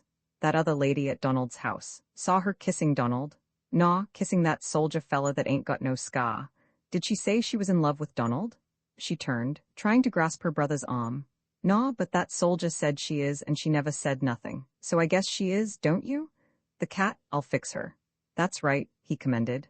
"That's what I told her when she sneaked up on me naked. I knowed you wouldn't let no woman beat you out of Donald." Emmy put supper on the table. The house was quiet and dark. No lights yet. She went to the study door. Mahon and his father sat in the dusk, quietly watching the darkness come slow and soundless as a measured respiration. Donald's head was in silhouette against a fading window, and Emmy saw it and felt her heart contract as she remembered that head above her against the sky, on a night long, long ago. But now the back of it was toward her, and he no longer remembered her. She entered that room silently as the twilight itself, and standing beside his chair, looking down upon his thin wan hair that had once been so wild, so soft, she drew his unresisting head against her hard little hip. His face was quiet under her slow hand, and as she gazed out into the twilight upon which they two gazed, she tasted the bitter ashes of an old sorrow, and she bent suddenly over his devastated head, moaning against it, making no sound. The rector stirred heavily in the dusk. "That you, Emmy?" "Supper's ready," she said quietly. Mrs. Powers and Gilligan mounted the steps onto the veranda. Room in 7 Dr. Gary could waltz with a level glass of water on his head without spilling a drop. He did not care for the more modern dances, the nervous ones. All jumping around like monkeys. Why try to do something a beast can do so much better? He was wont to say. But a waltz now? Can a dog waltz or a cow? He was a smallish man, bald and dapper, and women liked him. Such a nice bedside manner. Dr. Gary was much in demand, both professionally and socially. He had also served in a French hospital in 14, 15, and 16. Like hell, he described it. Long alleys of excrement and red paint. Dr. Gary, followed by Gilligan, descended Natalie from Donald's room, smoothing the set of his coat, dusting his hands with a silk handkerchief. The rector appeared hugely from his study, saying, "Well, Doctor?" Dr. Gary rolled a slender cigarette from a cloth sack, returning the sack to its lair in his cuff. When carried in his pocket, it made a bulge in the cloth. He struck a match. "Who feeds him at table?" The rector, surprised, answered. "Emmy has been giving him his meals, helping him, that is," he qualified. "Put it in his mouth for him?" No, she merely guides his hand. Why do you ask?" "Who dresses and undresses him?" "Mr. Gilligan here assists him. But why?" "Have to dress and undress him like a baby, don't you?" He turned sharply to Gilligan. "Kind of," Gilligan admitted. Mrs. Powers came out of the study, and Dr. Gary nodded briefly to her. The rector said, "But why do you ask, Doctor?" The doctor looked at him sharply. Why?" He turned to Gilligan. "Tell him," he snapped. The rector gazed at Gilligan. "Don't say it," his eyes seemed to plead. Gilligan's glance fell. He stood dumbly gazing at his feet, and the doctor said abruptly, "Boy's blind. Been blind 3 or 4 days. How you didn't know it I can't see." He settled his coat and took his derby hat. "Why didn't you tell?" he asked Gilligan. "You knew, didn't you?" "Well, no matter. I'll look in again tomorrow." "Good day, madam. Good day." Mrs. Powers took the rector's arm. "I hate that man," she said. "Damn little snob, but don't you mind, Uncle Joe. Remember that Atlanta doctor told us he would lose his sight. But doctors don't know everything. Who knows? Perhaps when he gets strong and well he can have his sight restored." Yes, the rector agreed, clinging to straws. "Let's get him well and then we can see." He turned heavily and re-entered his study. She and Gilligan looked at one another a long moment. "I could weep for him, Joe." "So could I, if it would do any good," he answered somberly. "But for God's sake, keep people out today." "I intend to, but it's hard to refuse them. They mean so well, so kind and neighborly." "Kind, hell. They are just like that Saunders brat, come to see his scar." Come in and mill around and ask him how he got it and if it hurt, as if he knowed or cared. Yes, but they shan't come in and stare at his poor head any more. We won't let them in, Joe. Tell them he is not well, tell them anything. She entered the study.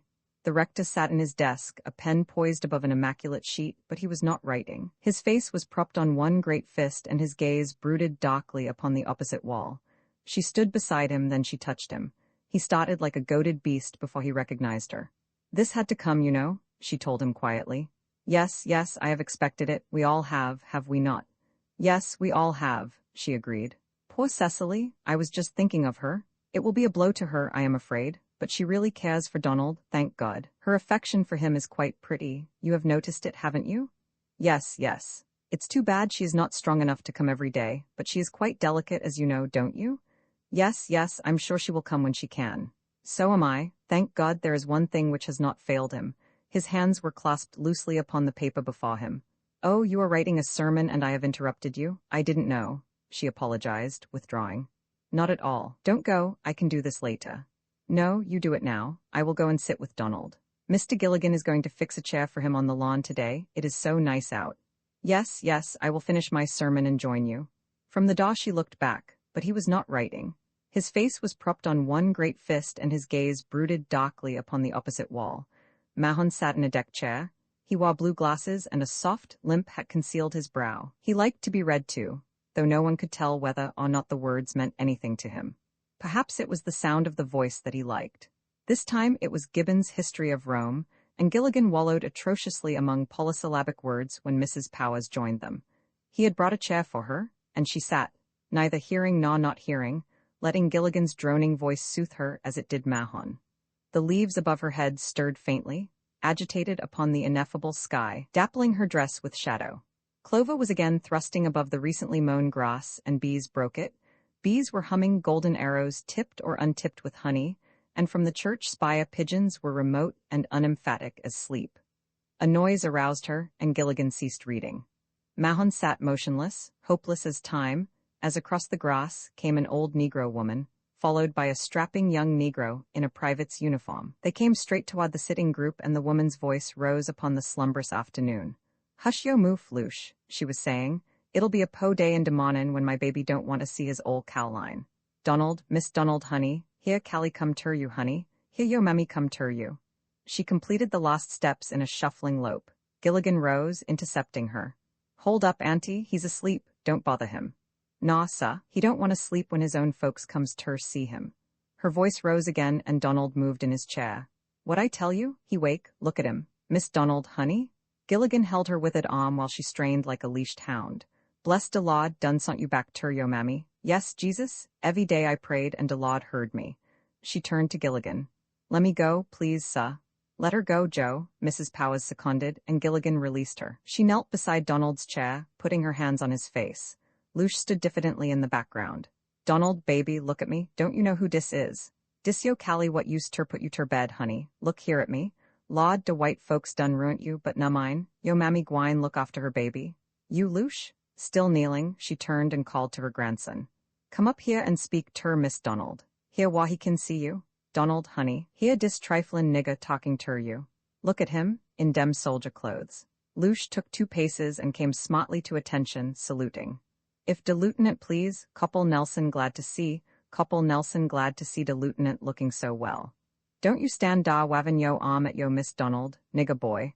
Come up here and speak ter him like you been raised to." Loosh lost his military bearing, and he became again that same boy who had known Mahon long ago, before the world went crazy. He came up diffidently and took Mahon's hand in his kind, rough black one. "Miss Donald," he said. "Dat's it," his grandmother commended. "Miss Donald, dat Loosh talkin' ter you. Miss Donald." Mahon stirred in his chair, and Gilligan forcibly lifted the old woman to her feet. "Now, auntie, that's enough for one time. You come back tomorrow." "Lord, ter here today when white man tell me Miss Donald don't want to see me?" "He's sick, auntie," Mrs. Powers explained. "Of course he wants to see you. When he is better, you and Loosh must come every day." "Yes, ma'am, dey ain't enough water in de 7 seas to keep me from my baby. I'm coming back, honey. I gwine to look after you." "Get her away, Loosh," Mrs. Powers whispered to the Negro. "He's sick, you know." "Yes'm, he one sick man in dis world. Ef you wants me fur anything, any black man kin tell you whar I'm at, ma'am." He took his grandmother's arm. Come on here, mammy, us got to be goin'. I'm a comin' back, Donald, honey, I ain't gwine to leave you. They retreated and her voice died away. Mahon said, Joe, what you say, Loot? When am I going to get out? Out of what, Loot? But he was silent, and Gilligan and Mrs. Powers stared at each other tensely. At last he spoke again. I've got to go home. Joe. He raised his hand, fumbling, striking his glasses, and they fell from his face. Gilligan replaced them. What, you want to go home for, Loot? But he had lost his thought. Then? Who was that talking, Joe? Gilligan told him, and he sat slowly plaiting the corner of his jacket, the suit Gilligan had got for him, in his fingers. Then he said, Carry on, Joe. Gilligan picked up the book again, and soon his voice resumed its soporific drone. Mahon became still in his chair. After a while Gilligan ceased. Mahon did not move, and he rose and peered over the blue glasses. You never can tell when he's asleep and when he ain't, he said fretfully. V.I. Captain Green, who raised the company, had got a captain's commission from the governor of the state thereby. But Captain Green was dead. He might have been a good officer, he might have been anything. Certainly he remembered his friends. 2 subalterns' commissions were given away politically in spite of him, so the best he could do was to make his friend Madden first sergeant, which he did. And so here was Green in bars and shiny putters. Here was Madden trying to acquire the habit of saying sir to him. Here was Tom and Dick and Harry, with whom both Green and Madden had gambled and drunk whiskey, trying to learn to remember that there was a difference not only between them and Green and Madden, but that there was also a difference between Madden and Green. Oh, well, they said in American camps, he's working hard. Let him get used to it. It's only on parade, hey, Sergeant?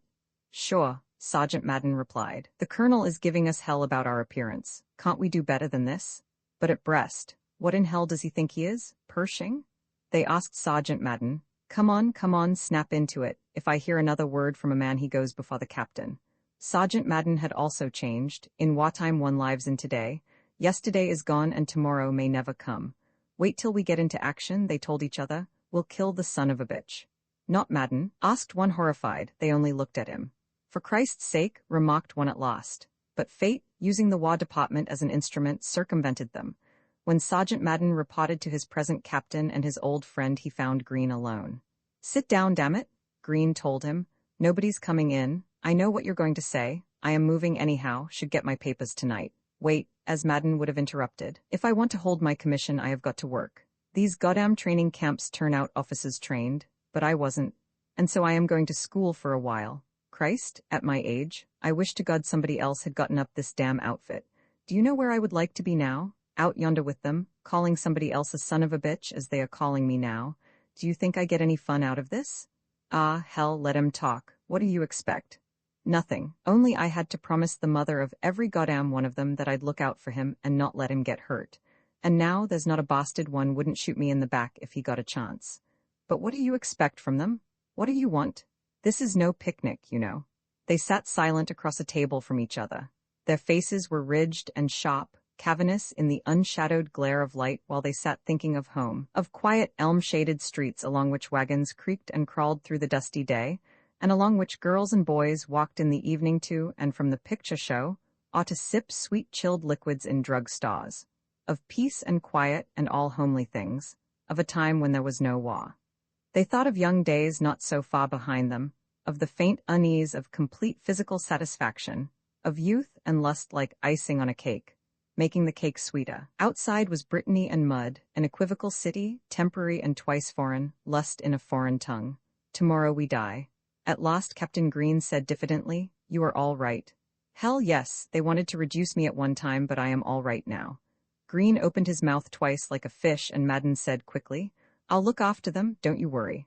Ah, I'm not about those bastards. And Audley entered, saluting. Green acknowledged him, and the man delivered his message stiffly and withdrew. There it is, said the captain. You'll go tomorrow, then? Yes, I hope so, he answered, vaguely staring at the sergeant. Madden rose. Well, I think I'll run along. I feel tired tonight. Green rose also, and they stared at each other like strangers across the table. You'll come in to see me in the morning? I guess so. Sure, I'll come in. Madden wished to withdraw, and Green wanted him to, but they stood awkwardly silent. At last Green said, I am obliged to you. Madden's light-caverned eyes held a question. Their shadows were monstrous. For helping me get by with that dose. Court-martial, you know. What did you expect of me? No less, Green acknowledged, and Madden continued. Why don't you let those women alone? They are all rotten with it. Easy to say. Green laughed mirthlessly. For you, I mean. Madden's hand strayed to the pocket of his blouse, then fell to his side again. After a while, he repeated, "Well, I'll be going." The captain moved around the table, extending his hand. "Well, goodbye." Madden did not take it. "Goodbye? I may not see you again," the other explained lamely. "Hell, you talk like you were going home. Don't be a fool. Those birds don't mean anything by panning you. It will be the same with anybody." Green watched his knuckles whitening on the table. "I didn't mean that. I meant—" He could not say "I may be killed." A man simply didn't say a thing like that. "You will get to the front before I do, I expect." "Perhaps so. But there is enough for all of us, I reckon." The rain had ceased for some reason, and there came up faintly on the damp air that sound made by battalions and regiments being quiet, an orderly silence louder than a riot. Outside, Madden felt mud, new darkness and damp. He smelled food and excrement and slumber, beneath a sky too remote to distinguish between peace and war. Roman, too, he thought at times of Captain Green as he crossed France, seeing the intermittent silver smugness of rain spaced forever with poplars like an eternal frieze giving way upon vistas fallow and fecund, roads and canals and villages shining their roofs violently, spires and trees, roads, villages, towns, a city, villages, then cars and troops at junction points. He saw people going about warfare in a businesslike way. He saw French soldiers playing croquet in stained horizon blue. He saw American soldiers watching them, giving them American cigarettes. He saw American and British troops fighting, saw nobody minding them particularly. Save the MPS. A man must be in a funny frame of mind to be an MP, or a nigger general. The war zone. Business as usual. The golden age of non-combatants. He thought at times of Green, wondering where the other was, even after he got to know his new company commander. A man quite different from Green. He had been a college instructor, and he could explain to you where Alexander and Napoleon and Grant made their mistakes. He was mild. His voice could scarcely be heard on a parade ground, and his men all said, "Wait till we get into the lines. We'll fix the son of a bitch." Sergeant Madden, however, got along quite well with his officers, particularly with a lieutenant named Powers. And with the men, too. Even after a training period with dummies and a miniature sector, he got along with them. They had become accustomed to the sounds of far guns shooting at other people, however, and the flickering horizon at night. They had been bombed by aeroplanes while lined up for mess at a field kitchen, while the personnel of a concealed French battery watched them without interest from a dugout. They had received much advice from troops that had been in the lines. At last, they were going in themselves, after a measureless space of aimless wandering here and there, and the sound of guns, though seemingly no nearer, was no longer impersonal. They tramped by night, feeling their feet sink, then hearing them suck in mud. Then they felt sloping ground and were in a ditch. It was as if they were burying themselves, descending into their own graves in the bowels of the wet black earth, into a darkness so dense as to constrict breathing, constrict the heart. They stumbled on in the darkness. Out of the gratis advice they had received, they recalled strongest to drop when a gun went off or when they heard a shell coming. So when a machine gun, far to the right, stuttered, breaking the slow hysteria of decay which buried them, someone dropped, someone stumbled over him, then they all went down as one man.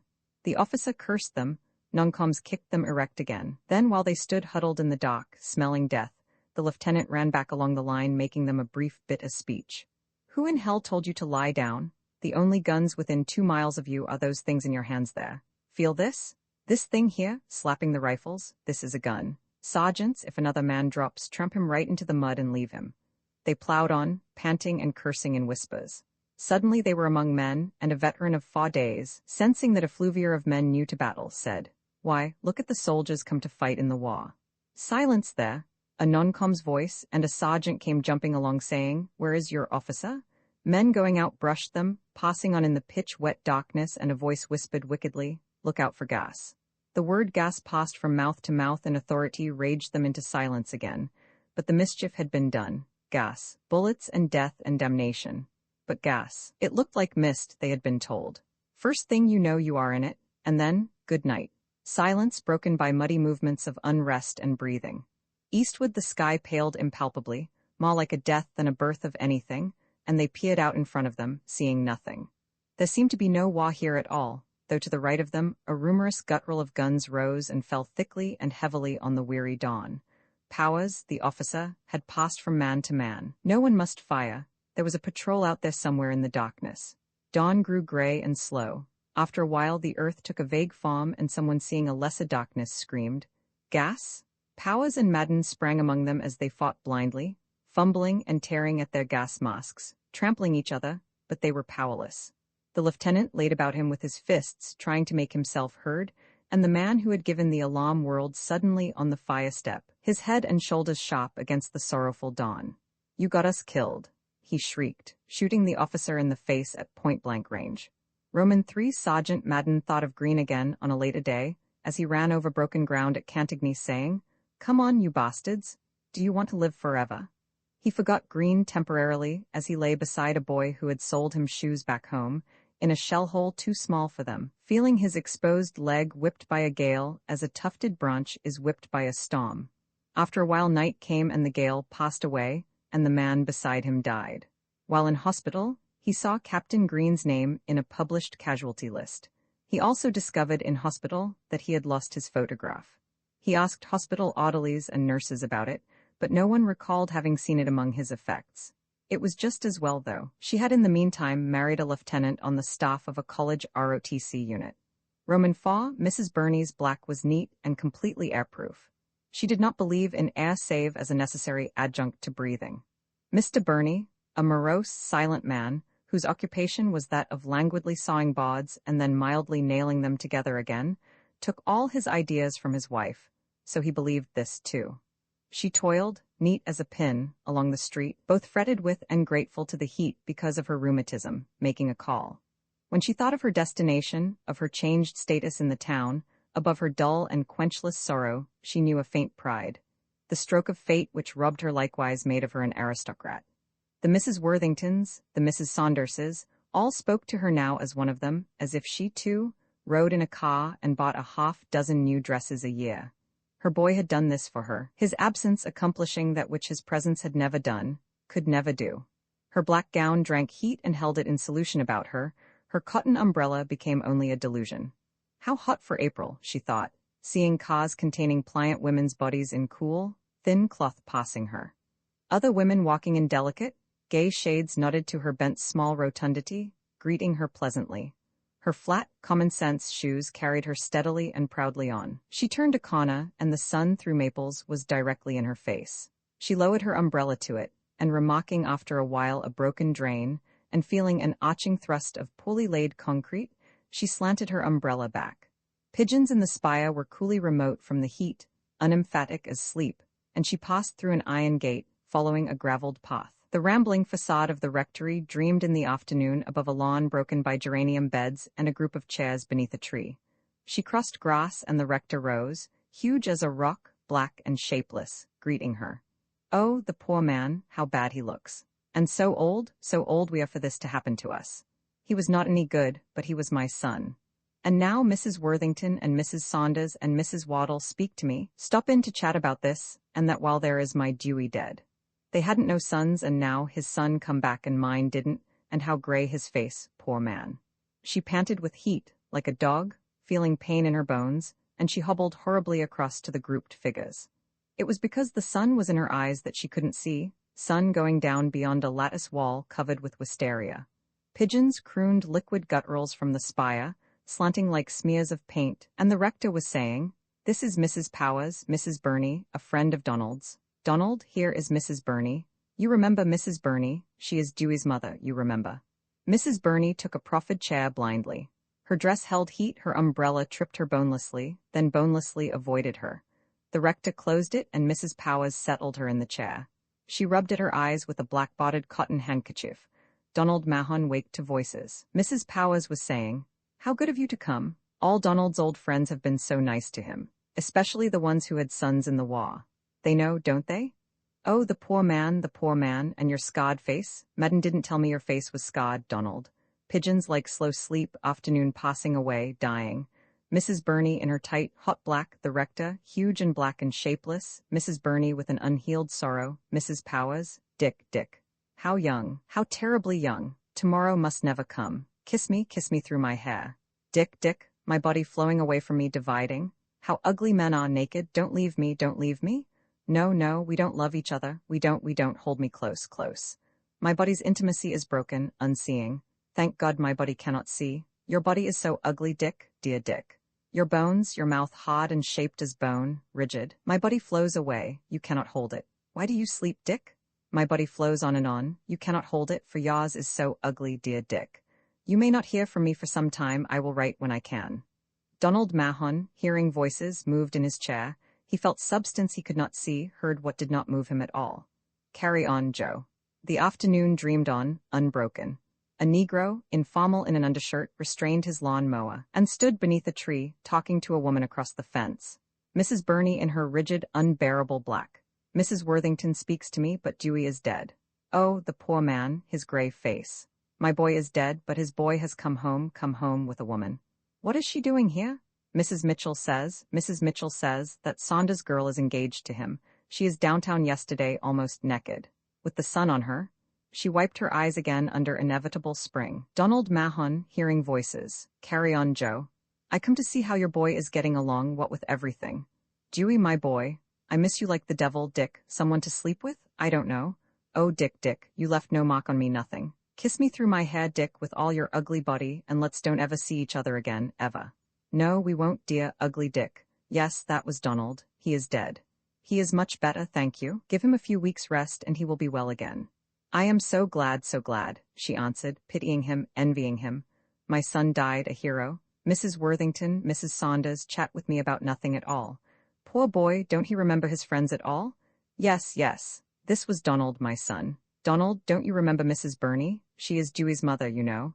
But not forever. I wish you all the luck and love in the world.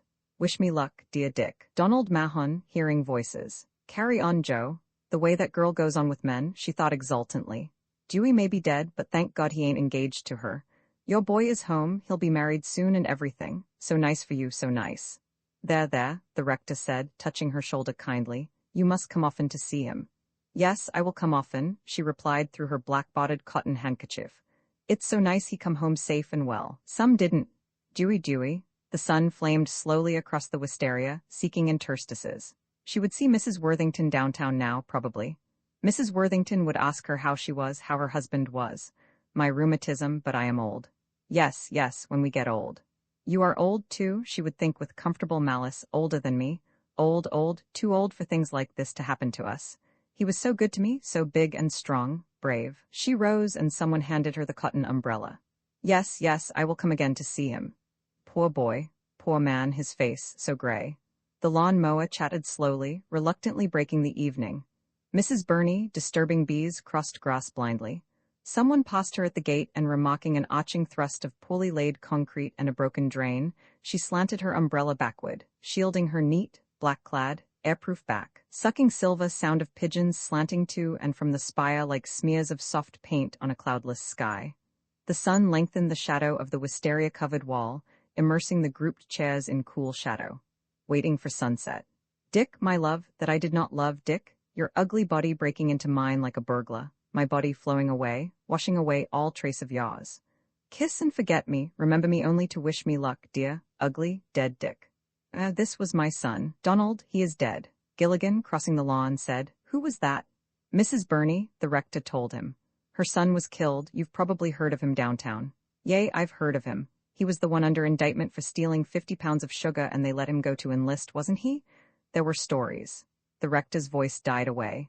Donald Mahon, hearing silence, You stopped, Joe. Gilligan stood near him settling the colored glasses over his eyes. Sure, Loot. More Rome. The shadow of the wall took them completely and at last he said, Carry on, Joe. She missed Mrs. Worthington.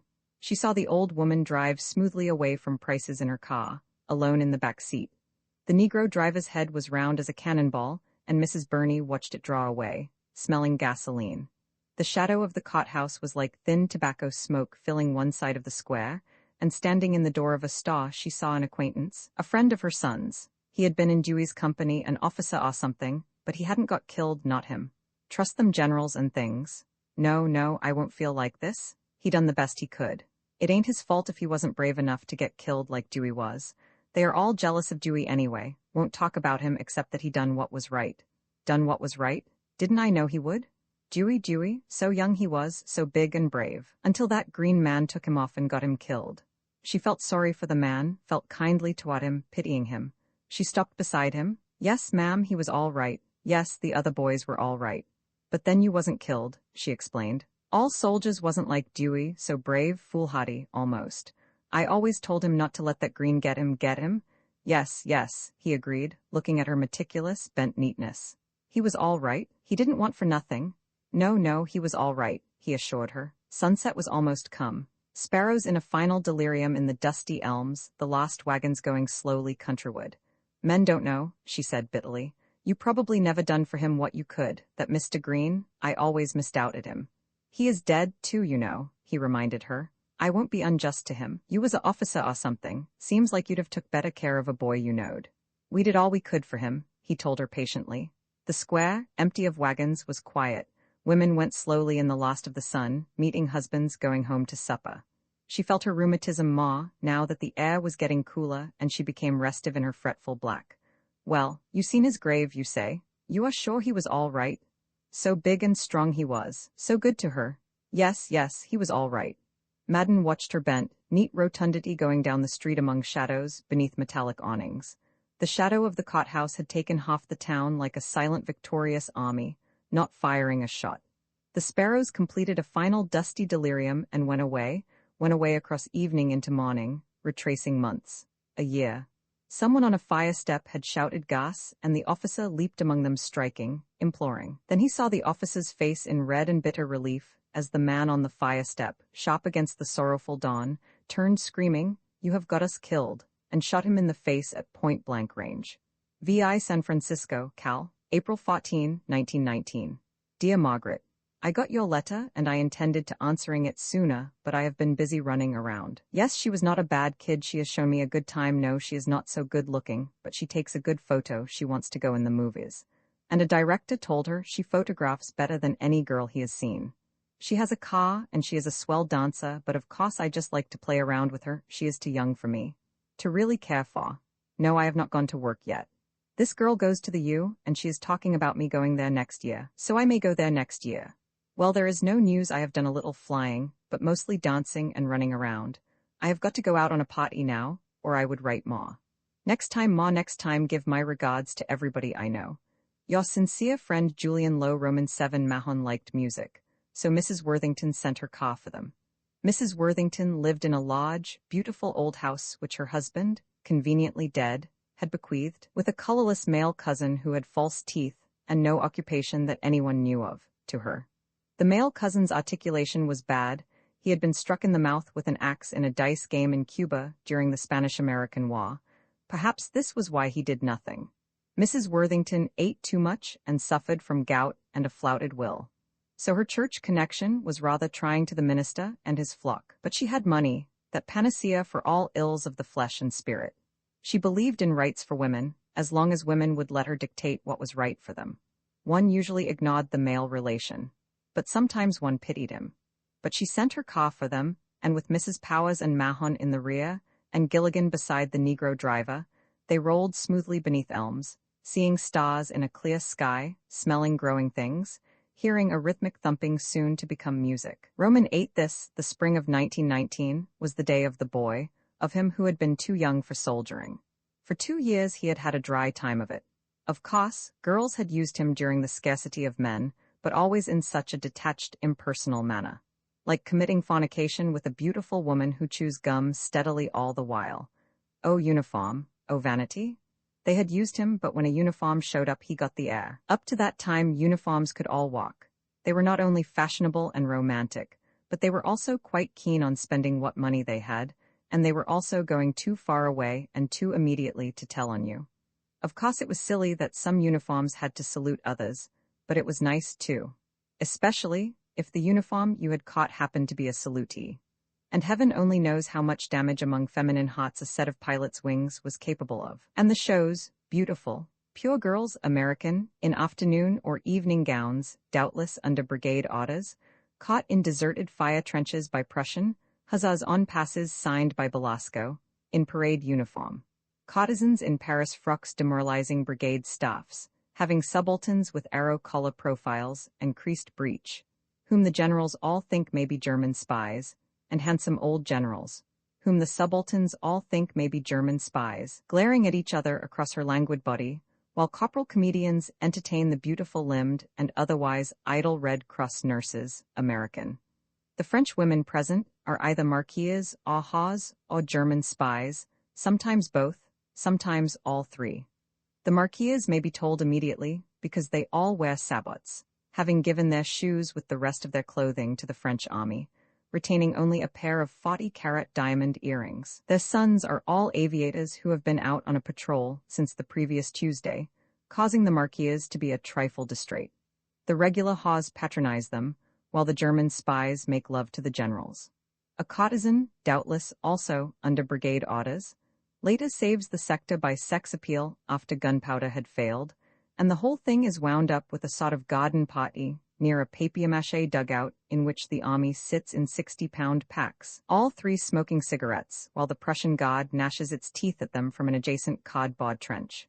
A chaplain appears who, to indicate that the soldiers love him because he is one of them, achieves innuendos about home and mother and fornication. A large new flag is flown, and the enemy fires at it vainly with .22 rifles. The men on our side cheer, led by the padre. "What?" said a beautiful, painted girl, not listening, to James Doe, who had been for 2 years a corporal pilot in a French chasse escadrille, "is the difference between an American ace and a French or British aviator." "About 6 reals," answered James Doe glumly, such a dull man. Where did Mrs. Waddle get him? Who had shot down 13 enemy craft and had himself been crashed twice, giving him 11 points without allowing for evaporation. How nice. Is that so, really? You had movies in France too, then? Yes, gave us something to do in our spare time.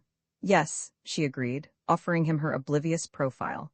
You must have had an awfully good time while we poor women were slaving here rolling bandages and knitting things. I hope women can fight in the next war. I had much rather march and shoot guns than knit.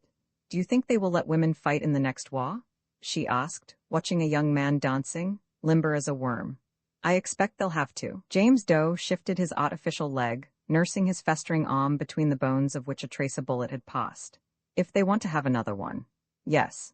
She yearned toward the agile, prancing youth. His body was young in years, his hair was glued smoothly to his skull.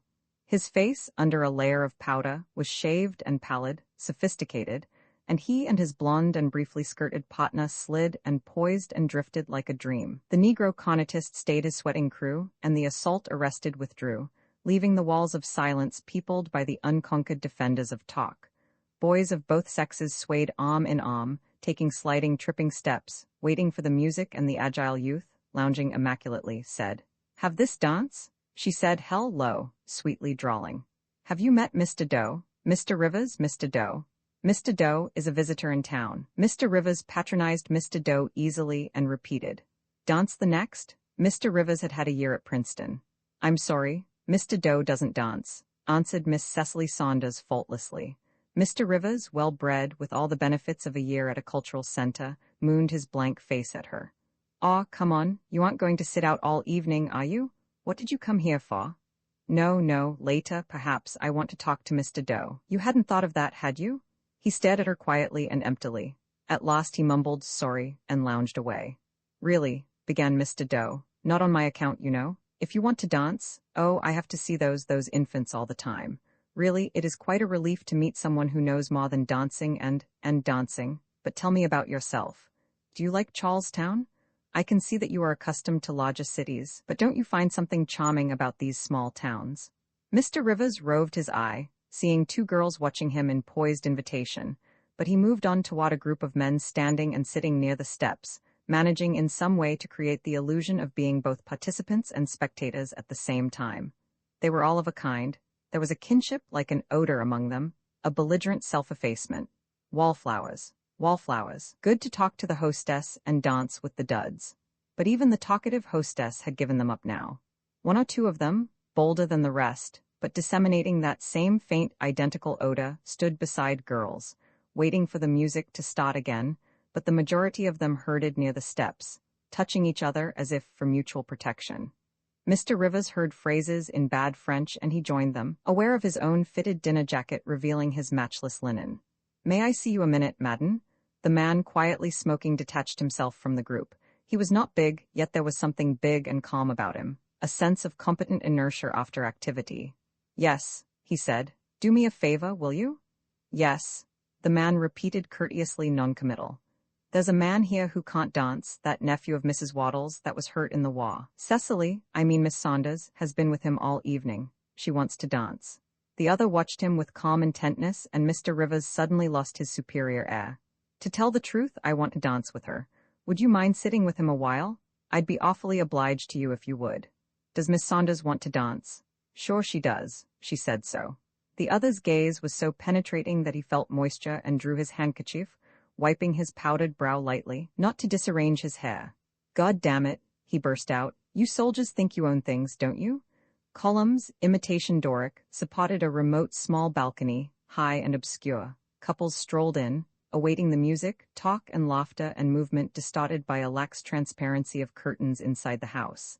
Along the balustrade of the veranda red eyes of cigarettes glowed. A girl stooping ostrich-like drew up her stocking and light from a window found her young, shapeless leg. The Negro conatist, having learned in his 30 years a century of the white man's lust, blinked his dispassionate eye, leading his crew in a fresh assault. Couples erupted in, clasped and danced. Vague blurs locked together on the lawn beyond the light. Uncle Joe, Sister Kate, all shimmy like jelly on a plate. Mr. Rivers felt like a chip in a current. He knew a sharp puerile anger. Then as they turned the angle of the potch he saw Cecily clothed delicately in a silver frock, fragile as spun glass. She carried a green feather fan and her slim, animated turned body, her nervous prettiness, filled him with speculation. The light falling diffidently on her, felt her arm, her short body, suavely indicated her long, virginal legs. Uncle Bud, 92, shook his cane and shimmied too. Dr. Gary danced by without his glass of water. They avoided him and Cecily looked up, breaking her speech. Oh, Mr. Madden, how do you do? She gave him her hand and presented him to Mr. Doe. I'm awfully flattered that you decided to speak to me, or did Lee have to drag you over? Ah, that's how it was. You were going to ignore me, I know you were. Of course we can't hope to compete with French women. Madden protested conventionally and she made room for him beside her. Sit down. Mr. Doe was a soldier too, you know. Mr. Rivers said heavily. Mr. Doe will excuse you. How about a dance? Time to go home soon. She civilly ignored him and James Doe shifted his leg. Really, Miss Saunders, please dance. I wouldn't spoil your evening for anything. Do you hear that, Mr. Madden? The man is driving me away. Would you do that? She tilted her eyes at him effectively. Then she turned to Doe with restrained, graceful impulsiveness. I still call him Mr. Madden, though we have known each other all our lives. But then he was in the war, and I wasn't. He is so experienced, you see. And I am only a girl. If I had been a boy like Lee, I'd have gone and been a lieutenant in shiny boots or a general or something by now. Wouldn't I? Her turning body was graceful, impulsive, a fragile spontaneity. I cannot call you Mr. anymore, do you mind? Let's dance. Mr. Rivers, tapping his foot to the music, watched this with sophisticated boredom. He yawned openly. Let's dance. Rufus, ma'am, said Madden. Rufus, and you mustn't say ma'am to me any longer. You won't, will you? No, ma, I mean no. Oh, you nearly forgot then. Let's dance, repeated Mr. Rivers. But you won't forget any more, you won't, will you? No, no. Don't let him forget, Mr. Doe. I am depending on you.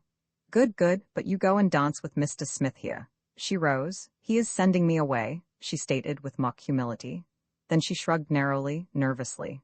I know we aren't as attractive as French women, but you must make the best of us. Poor Lee here doesn't know any French women so we can please him. But you soldiers don't like us any more, I'm afraid. Not at all. We give you up to Mr. Lee only on condition that you come back to us. Now that's better. But you are saying that just to be polite, she accused. No, if you don't dance with Mr. Lee here, you will be impolite. He has asked you several times. She shrugged again nervously. So I guess I must dance, Lee, unless you have changed your mind too and don't want me? He took her hand. Hell, come on. Restraining him, she turned to the other two, who had risen also. You will wait for me? They assured her and she released them. Doe's creaking, artificial knee was drowned by the music and she gave herself to Mr. Rivers' embrace. They took the syncopation, he felt her shallow breast and her knees briefly and said, What you doing to him? Slipping his arm further around her, feeling the swell of her hip under his hand. Doing to him? Ah, let's dance. Locked together they poised and slid and poised, feeling the beat of the music, toying with it, eluding it, seeking it again, drifting like a broken dream. Roman 9 George Fa, from the outer darkness, glowered at her, watching her slim body cut by a masculine arm, watching her head beside another head, seeing her limbs beneath her silver dress, anticipating her partner's limbs, seeing the luminous plane of her arm across his black shoulders and her fan drooping from her arched wrist like a willow at evening. He heard the rhythmic, troubling obscenities of saxophones, he saw vague shapes in the darkness, and he smelled the earth and things growing in it. A couple passed them, and a girl said, "Hello, George, coming in?" "No," he told her, wallowing in all the passionate despair of spring and youth and jealousy, getting of them an exquisite bliss. His friend beside him, a soda clerk, spat his cigarette. "Let's have another drink." The bottle was a combination of alcohol and sweet syrup purloined from the drugstore. It was temporarily hot to the throat, but this passed away, leaving in its place a sweet, inner fire, a courage. "To hell with them," he said. "You ain't going in, are you?" his friend asked. They had another drink. The music beat on among youthful leaves into the darkness beneath the gold and mute cacophony of stars. The light from the veranda mounting was lost. The house loomed huge against the sky, a rock against which waves of trees broke, and breaking were forever arrested. And stars were golden unicorns neighing unheard through blue meadows, spurning them with hooves sharp and scintillant as ice. The sky, so remote, so sad, spurned by the unicorns of gold, that neighing soundlessly from dusk to dawn, had seen them, had seen her, her taut body prone and naked as a narrow pool sweetly dividing, two silver streams from a single source. "I'm not going in," he answered, moving away. They crossed the lawn, and in the shadow of a crepe myrtle one with a sound of breath became two. They walked quickly on, averting their eyes. "Hell no," he repeated, "I'm not going in." This was the day of the boy, male and female. "Look at them, Joe," Mrs. Powers said, "sitting there like lost souls waiting to get into hell." The car had stopped broadside on, where they could get a good view. "They don't look like they're sitting to me," Gilligan answered with enthusiasm. "Look at them too, look where he's got his hand. This is what they call polite dancing, is it? I never learned it. I would have got throwed out of any place I ever danced doing that, but I had an unfortunate youth. I never danced with nice people. Through two heavy identical magnolias the lighted porch was like a stage. The dancers moved, locked two and two, taking the changing light, eluding it. Shake it and break it, don't let it fall. Along the balustrade they sat like birds, effacingly belligerent, wallflowers. No, I mean those ex-soldiers there. Look at them, sitting there, talking their army French, kidding themselves. Why did they come, Joe? Same reason we come, like a show, ain't it? But how do you know they're soldiers? Look at them too there," he crowed suddenly, with childish intentness. The couple slid and poised, losing the syncopation deliberately, seeking and finding it, losing it again. Her limbs eluded his, anticipated his, the breath of a touch and an escape which he too was quick to assist. Touch and retreat, no satiety. "Wow, if that tune ever stops. Don't be silly, Joe, I know them.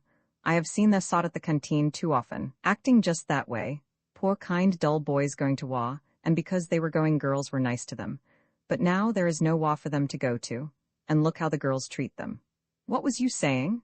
asked Gilligan with detachment. He tore his eyes from the couple. "Wow, if the loot could see this it'd sure wake him up, wouldn't it?" Mahon sat quietly beside Mrs. Powers. Gilligan, turning in his seat beside the Negro driver, looked at his quiet shape. The syncopation pulsed about them, a reiteration of wind and strings warm and troubling as water. She leaned toward him. "Like it, Donald?" He stirred, raising his hand to his glasses. "Come on, Loot," said Gilligan quickly. "Don't knock him off, we might lose him here." Mahon lowered his hand obediently. "Music's pretty good, ain't it?" "Pretty good, Joe," he agreed. Gilligan looked at the dancers again. "Pretty good ain't the half of it, look at 'em. Oh, I wonder where my easy rider's gone." He turned suddenly to Mrs. Powers. "You know who that is there?" Mrs. Powers saw Dr. Gary without his glass of water. She saw a feather fan like a willow at evening, and the luminous plane of a bare arm upon conventional black. She saw two heads as one head, cheek to cheek, expressionless and fixed as a ritual above a slow synchronization of limbs. "That Saunders lady?" Gilligan explained. She watched the girl's graceful motion, a restrained, delicate abandon, and Gilligan continued, "I think I'll go closer, with them birds sitting there. I got to see this." They greeted him with the effusiveness of people who are brought together by invitation, yet are not quite certain of themselves and of the spirit of the invitation. In this case, the eternal country boys of one national mental state, lost in the comparative metropolitan atmosphere of one diametrically opposed to it. To feel provincial, finding that a certain conventional state of behavior has become inexplicably obsolete overnight. Most of them Gilligan knew by name, and he sat also upon the balustrade. He was offered and accepted a cigarette, and he perched among them while they talked loudly. drowning the intimation of dances they could not emulate, of girls who once waited upon their favors and who now ignored them. The hangover of warfare in a society tired of warfare, puzzled and lost, poor devils. Once society drank war, brought them into manhood with a cultivated taste for war, but now society seemed to have found something else for a beverage, while they were not yet accustomed to 2.75%. Look at those kids that grew up while we were away, one advised him with passion. The girls don't like it, but what can they do? We can't do them dances. It ain't just going through the motions. You could learn that, I guess. He sought vainly for words. He gave it up and continued. Funny, too, I learned things from French women. Say the girls don't like it, do they?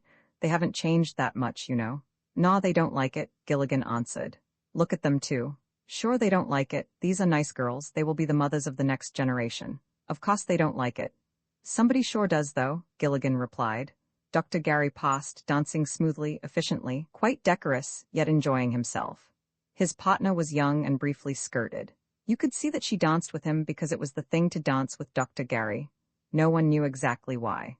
She was conscious of physical freedom, of her young, uncorseted body, flat as a boy's and, like a boy's, pleasuring in freedom and motion, as though freedom and motion were water, pleasuring her flesh to the intermittent teasing of silk. Her glance followed over Dr. Gary's shoulder. It was masculine because it was drably conventional in black, and arrested seeking for a lost rhythm, lost deliberately. Dr. Gary's partner, skillfully following him, watched the other couple, ignoring the girl. If there's justice in heaven, I'll get him next time. Dancing with you, said Dr. Gary, is like a poem by a minor poet named Swinburne. Dr. Gary preferred Milton. He had the passages all designated, like a play. Swinburne. She smiled vaguely, watching the other couple, not losing the rhythm, not cracking her paint. Her face was smooth, as skillfully done and as artificial as an orchid. Did he write poems, too?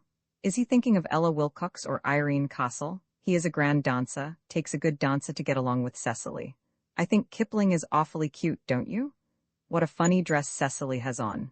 Gilligan, watching the dancers, said. What? The other repeated defensively. He was in a French base, sure he was. 2 or 3 years, good fellow. He added, even if he can dance like they do. Light, motion, sound, no solidity. A turgid compulsion, passionate and evanescent, and outside spring like a young girl reft of happiness and incapable of sorrow. Throw it on the wall. Oh, oh, oh, oh. Won't never forget his expression when he said, Jack, mine's got Siph, had her. Shake it and break it, shake it. First night in Paris, then the other one. Don't let it fall. With a gun, $20 in gold pinned to my. I wonder where my easy ride is. Sure, Gilligan agreed. He wondered where Madden, whom he liked, was, and not expecting an answer he was informed. There she is again. Her feather fan like a willow at evening, her arm crossing conventional black a slim, warm plane.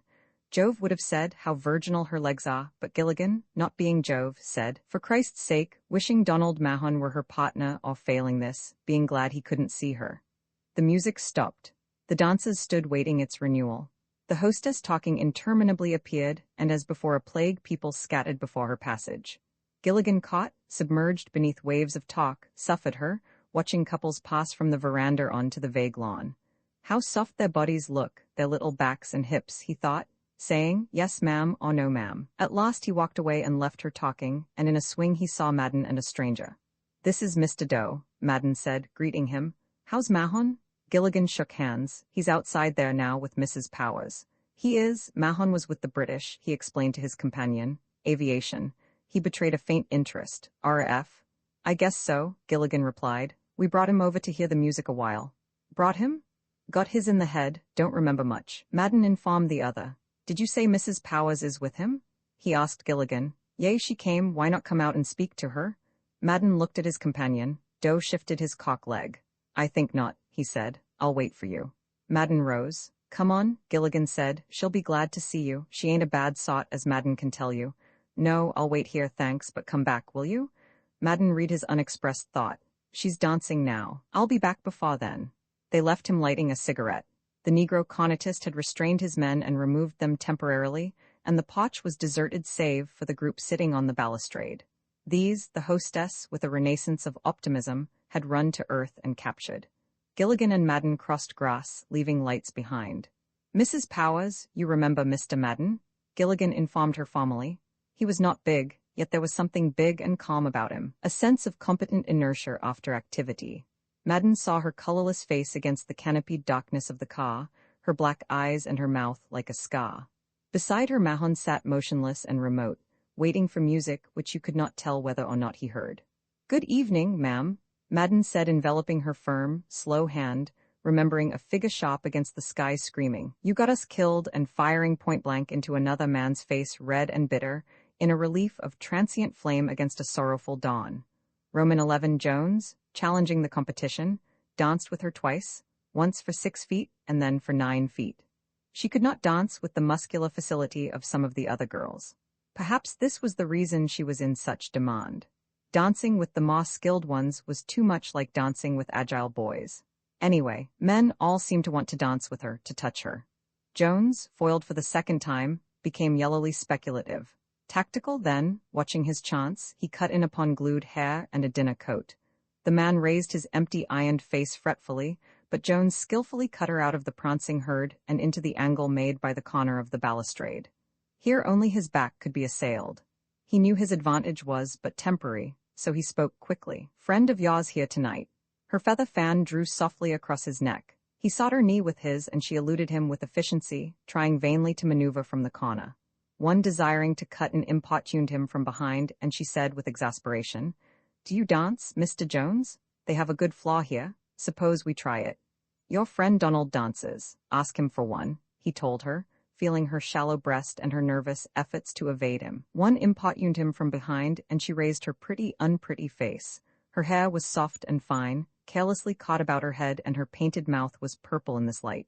"Here, dancing?" "With his 2 Neobes. I saw the female one and I imagine the male one is here also." "Neobes? That Mrs. Powers, or whatever her name is." She held her head back so as to see his face. "You are lying." "No, I'm not, they are here." She stared at him. He could feel her fan drooping from her arched wrist on his cheek softly, and one importuned him from behind. "Sitting out now in a car," he added. "With Mrs. Powers? Watch your step, sister, or she'll have him." She slipped from him suddenly. "If you aren't going to dance," one importuning him from behind repeated tirelessly, "may I cut in?" and she evaded Jones' arm. "Oh, Lee, Mr. Jones doesn't dance." "Emmy of this dance," mumbled the conventional one conventionally, already encircling her. Jones stood baggy and yellowly watching her fan upon her partner's coat, like a hushed splash of water, her arching neck and her arm crossing a black shoulder with luminous warmth, the indicated silver evasion of her limbs anticipating her partner's like a broken dream. "Got a match?" Jones, pausing, asked abruptly of a man sitting alone in a swing. He lit his pipe and lounged in slow and fat belligerence among a group sitting upon the balustrade near the steps, like birds. The Negro cornetist spurred his men to fiercer endeavor. The brass died, and a plaintive minor of hushed voices carried the rhythm until the brass, suspiring again, took it. Jones sucked his pipe, thrusting his hands in his jacket, and a slim arm slid suddenly beneath his tweed sleeve. "Wait for me, Lee." Jones, looking around, remarked her fan and the glass-like fragility of her dress. "I must see some people in a car." The boy's iron face was a fretted fatuity above his immaculate linen. "Let me go with you." No, you wait for me. Mr. Jones will take me. You don't even know them. You dance until I come back. Promise?" "But say," her hand flashed slimly, staying him. No, please, promise." He promised and stood to stare at them as they descended the steps, passing beneath the 2 magnolias and so on into darkness, where her dress became a substanceless articulation beside the man's shapeless tweed. After a while he turned and walked down the emptying veranda. Where'd that slub come from? He wondered, seeing 2 girls watching him in poised invitation. "Do they let anybody in here?" As he hesitated, the hostess appeared, talking interminably, but he circumvented her with skill of long practice. Beyond a shadowed corner in the half-darkness of a swing, a man sat alone. He approached, and before he could make his request the man extended a box of matches. "Thanks," he murmured, without surprise, lighting a cigarette. He strolled away, and the owner of the matches fingered the small, crisp wood box, wondering mildly who the third one would be. "Roman 12? No, let's go to them first." She arrested their progress and after a time succeeded in releasing her arm. As they stood, a couple passed them, and the girl, leaning to her, whispered, "See right through you, stay out of the light." They passed on and she looked after them, watching the other girl. "Cat, what a queer dress she is wearing. Funny ankles, funny, poor girl. but she had little time for impersonal speculation, being attached temporarily to Jones. No, no, she repeated, twisting the hand he held, drawing him in the direction of the car. Mrs. Powers, looking over Madden's head, saw them. Jones released the fragile writhing of her fingers, and she sped delicately over the damp grass. He followed fatly, and she put her hands on the door of the car, her narrow, nervous hands, between which the green fan splashed graciously. "Oh, how do you do? I didn't have any idea you were coming. If I had, I would have arranged partners for you. I'm sure you dance awfully well. But then, as soon as the men see you here, you won't lack for partners, I know. What does she want with him now? Watching me? Doesn't trust me with him. Awfully nice dance, and Mr. Gilligan? What's she want to come worrying him now for? She bothers damn little while he's sitting at home there. Of course, one simply does not see Donald without Mr. Gilligan. It must be nice to have Mr. Gilligan fond of you like that. Don't you think so, Mrs. Powers?" Her braced, straightening arms supported a pliant, slow backward curve from her hips. "And Rufus. Yes, she is pretty and silly, but pretty. You deserted me for another woman. Don't say you didn't. I tried to make him dance with me, Mrs. Powers, but he wouldn't do it. Perhaps you had better luck?" A dropped knee molded the glass-like fragility of her silver dress. "Ah, you needn't say anything. We know how attractive Mrs. Powers is, don't we, Mr. Jones? See your behind, the shape of it, and your whole leg when you stand like that. Knows it, too." Her eyes became hard black. "You told me they were dancing," she accused. "He can't dance, you know," Mrs. Powers said. "We brought him so he could hear the music." "Mr. Jones told me you and he were dancing, and I believed him. I seem to know so much less than other people about him. But of course he is sick, he does not remember his old friends, now that he has made new ones. Is she going to cry? It would be just like her, the fool, the little fool. I think you are not fair to him, but won't you get in and sit down? Mr. Madden, will you?" Madden had already opened the door. "No, no, if he likes the music I'd only disturb him. He had much rather sit with Mrs. Powers, I know. Yes, she's going to make a scene. Please, just a moment, he hasn't seen you today, you know." She hesitated. Then Jones regarded the dividing soft curves of her thighs and the fleeting exposure of a stocking, and borrowed a match from Gilligan. The music had ceased, and through the two identical magnolias, the porch was like an empty stage. The Negro driver's head was round as a capped cannonball. Perhaps he slept. She mounted and sank into the dark seat beside Mahon, sitting still and resigned. Mrs. Powers suddenly spoke.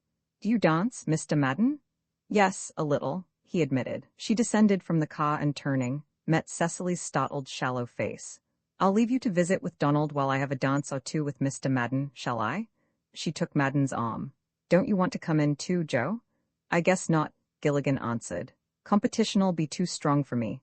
I'll get you to learn me private some time so I can be a credit to you."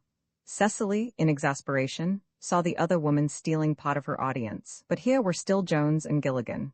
Jones climbed heavily into the vacated seat, uninvited. Cecily gave him a fierce glance and turned her back upon him, feeling his arm against her side. "Donald, sweetheart," she said, patting her arm about Mahon. From here she could not see the scar, so she drew his face to hers with her hand, laying her cheek against his. Feeling her touch, hearing voices, he stirred. "It's Cecily, Donald," she said sweetly. "Cecily," he parroted. "Yes, put your arm around me like you used to, Donald, dear heart." She moved nervously, but the length of Joan's arm remained against her closely as though it were attached by suction, like an octopus tentacle. Trying to avoid him, her clasp about Mahon tightened convulsively, and he raised his hand, touching her face, fumbling at his glasses. "Easy there, Lute," Gilligan warned quickly, and he lowered his hand. Cecily kissed his cheek swiftly and sat up, releasing him. "Oh, there goes the music again, and I have this dance."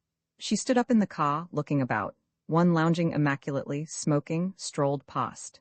"Oh, Lee," she called in happy relief. "Here I am."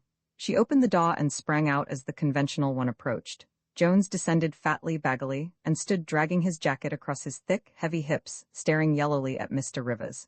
Her body poised again, turning, and she said to Gilligan, "You want dancing tonight?" "Not like that," he replied. "No, ma'am. Where I come from you'd have to have a license to dance that way." Her laugh was in 3 notes, and she was like a swept tree. Her eyes, beneath lowered lids, her teeth between her purple lips, glittered briefly. "I think that's awfully clever, and Mr. Jones doesn't dance either, so all I have left is Lee." Lee, Mr. Rivers, stood waiting, and Jones said heavily, "This is my dance." "I'm sorry, I promised Lee," she answered swiftly. "But you cut in, won't you?" Her hand was briefly on his sleeve, and Jones, contemplating Mr. Rivers, yellowly repeated, "This is my dance." Mr. Rivers looked at him and then looked quickly away. "Oh, beg pardon, your dance?" "Lee," she said sharply, reaching her hand again. Mr. Rivers met Joan's stare once more. "Beg pardon," he muttered, "I'll cut in." He lounged onward. Cecily let her glance follow him, then she shrugged and turned to Jones. Her neck, her arm, took faint light warmly, smoothly. She took Jones' tweed sleeve. "Say," Gilligan murmured, watching their retreat, "you can see right through her." "Dat's de wa," explained the Negro driver, sleeping again immediately. Roman 13 Jones dragged her resisting among shadows. A crepe myrtle bush obscured them. "Let me go," she said, struggling. "What's the matter with you? You kissed me once, didn't you?" "Let me go," she repeated. "What for? For that goddamn dead man. What does he care about you?" He held her until her nervous energy, deserting her, left her fragile as a captured bird. He stared at the white blur which was her face, and she was aware of the shapeless looming bulk of his body in the darkness, smelling wool and tobacco. "Let me go," she repeated piteously, and finding herself suddenly free, she fled across grass, knowing dew on her shoes, seeing gratefully a row of men sitting like birds on the balustrade. Mr. Rivers' ironed face above his immaculate linen met her and she grasped his arm. "Let's dance, Lee," she said thinly, striking her body sharply against him, taking the broken suggestion of saxophones. Roman 14 Mrs. Powers had a small triumph. The railbirds had given her a rush. Say, they had nudged each other. Look who Roof's got. And while the hostess stood in effusive volubility beside her straight, dark dress, two of them, whispering together, beckoned Madden aside. "Powers?" they asked when he joined them, but he hushed them. "Yes, that was him. But that's not for talk, you know. Don't tell them, see." His glance swept the group along the rail. "Won't do any good, you know." "Hell no," they assured him. Powers, and so they danced with her, one or two at first, then having watched her firm, capable performance, all of them that danced at all were soon involved in a jolly competition, following her while she danced with another of their number, importuning her between dances. Some of them even went so far as to seek out other partners whom they knew. Madden after a time merely looked on, but his two friends were assiduous, tireless, seeing that she did not dance too long with the poor dancers, fetching her cups of insipid punch, kind and a little tactless. Her popularity brought the expected harvest of feminine speculation. Her clothes were criticized, her nerve in coming to a dance in a street dress in coming at all, living in a house with two young men, one of them a stranger. No other woman there, except a servant, and there had been something funny about that girl, years ago. Mrs. Waddle spoke to her, however, but she speaks to everyone who can't avoid her. And Cecily Saunders stopped between dances, holding her arm, chatting in her coss, nervous, rushing speech, rolling her eyes about at all the inevitable men, talking all the time. The Negro conatist unleashed his indefatigable pack anew, and the veranda broke again into clasped couples. Mrs. Powers, catching Madden's eye, signaled him. "I must go," she said. "If I have to drink another cup of that punch," they threaded their way among dancers, followed by her protesting train. But she was firm and they told her good night with regret and gratitude, shaking her hand. It was like old times, one of them diffidently phrased it, and her slow, friendly, unsmiling glance took them all. "Wasn't it? Again soon, I hope. Goodbye, goodbye." They watched her until her dark dress merged with shadow beyond the zone of light. The music swept on, the brass swooned away, and the rhythm was carried by a hushed, plaintive minor of voices until the brass recovered. "Say, you could see right through her?" Gilligan remarked with interest as they came up. Madden opened the door and helped her in, needlessly. "I'm tired, Joe. Let's go." The Negro driver's head was round as a capped cannonball, and he was not asleep. Madden stood aside, hearing the spitting engine merge into a meshed whine of gears, watching them roll smoothly down the drive. Powers? A man jumping along a trench of demoralized troops caught in a pointless hysteria. Powers. A face briefly spitted on the flame of a rifle. A white moth beneath a reluctant and sorrowful dawn. Roman 15 George Farr and his friend, the soda clock, walked beneath trees that in reverse motion seemed to swim backward above them, and houses were huge and dark, or else faintly luminous shapes of flattened lesser dark where no trees were. People were asleep in them, people lapped in slumber, temporarily freed of the flesh. Other people elsewhere dancing under the spring sky. Girls dancing with boys while other boys whose bodies had known all intimacies with the bodies of girls walked dark streets alone. "Well," his friend remarked, "we got 2 more good drinks left." He drank fiercely, feeling the fire in his throat become an inner grateful fire, pleasuring in it like a passionate muscular ecstasy. Her body prone and naked as a narrow pool, flowing away like two silver streams from a single sauce. Dr. Gary would dance with her, would put his arm around her. Anyone could touch her. Except you. She doesn't even speak of you who have seen her prone in silver. Moonlight on her like sweetly dividing water, marbled and slender and unblemished by any shadow. The sweet passion of her constricting arms that constricting hid her body beyond the obscuring prehensileness of her mouth.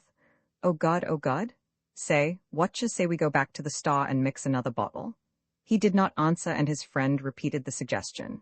Let me alone, he said suddenly, savagely. Goddamn you, I'm not hurting you.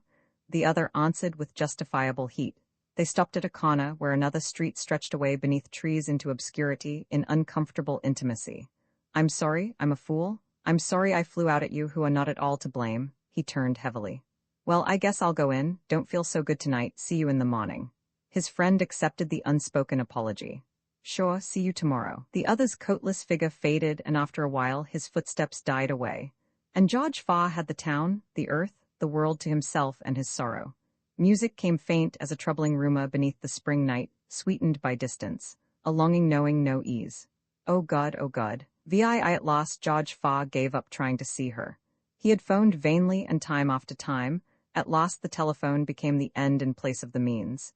He had forgotten why he wanted to reach her. Finally, he told himself that he hated her, that he would go away.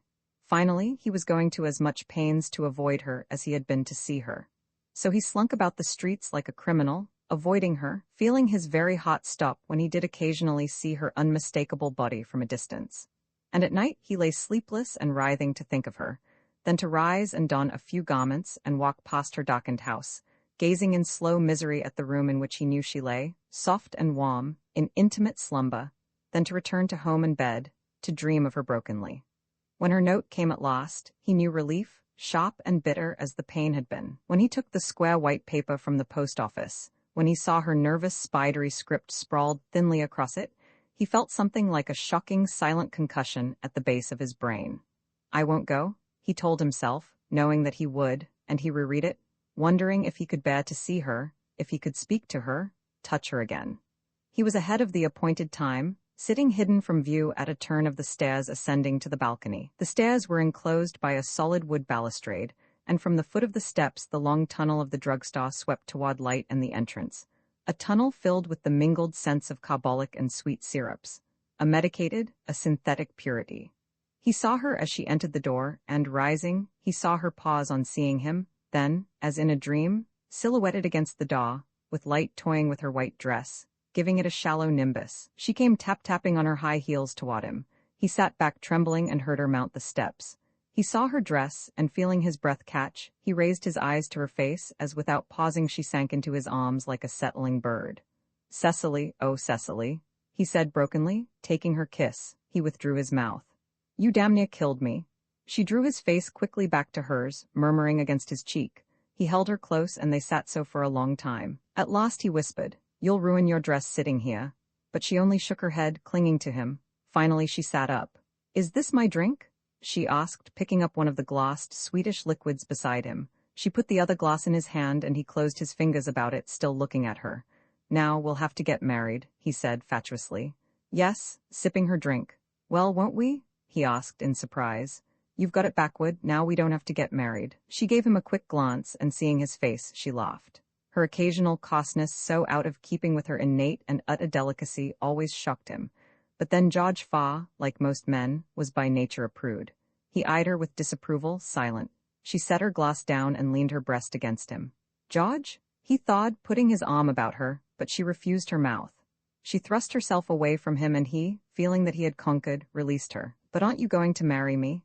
Darling, aren't we already married now? Do you doubt me, or is it only a marriage license will keep you true to me? You know it isn't. He couldn't tell her that it was jealousy, that he didn't trust her. It's only that.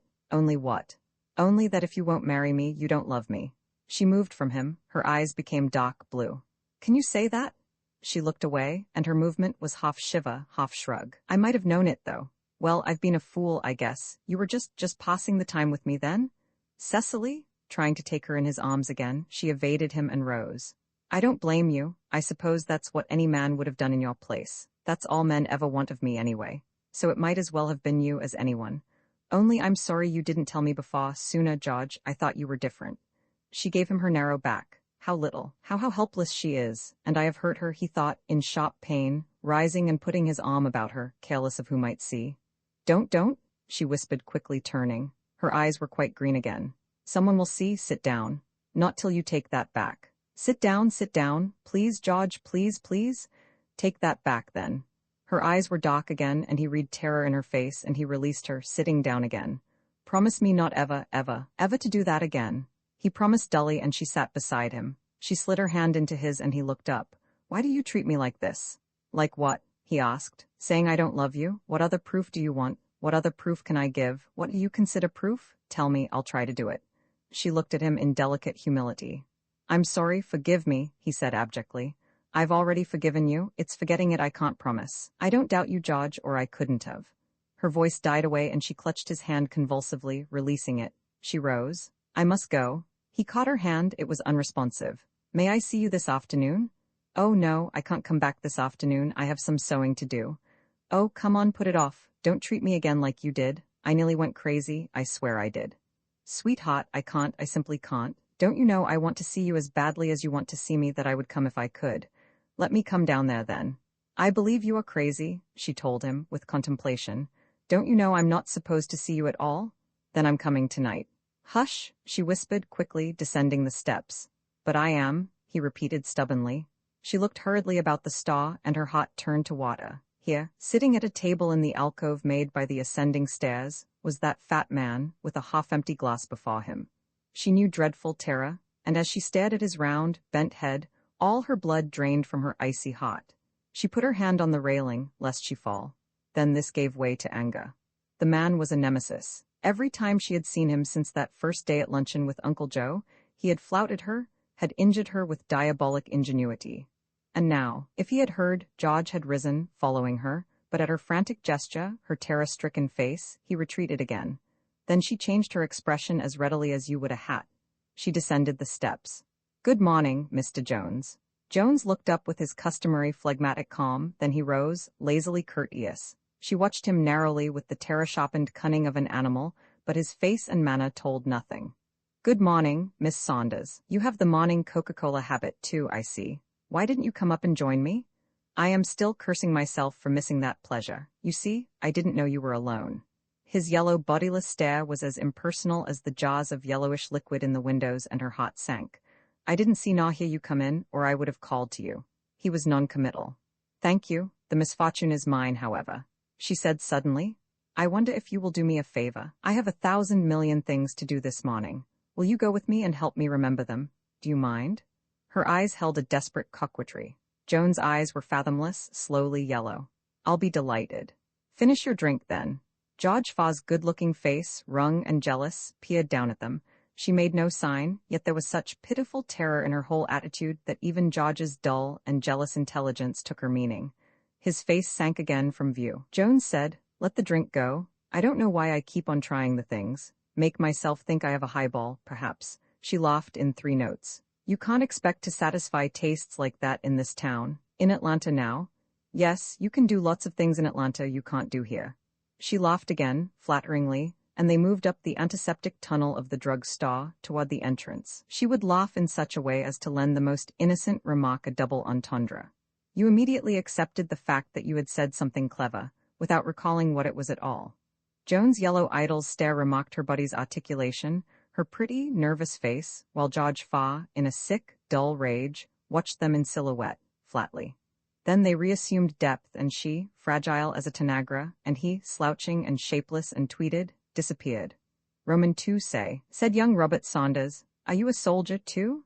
Jones, lunching to a slow completion, heavily courteous, deferentially conversational, had already won Mrs. Saunders.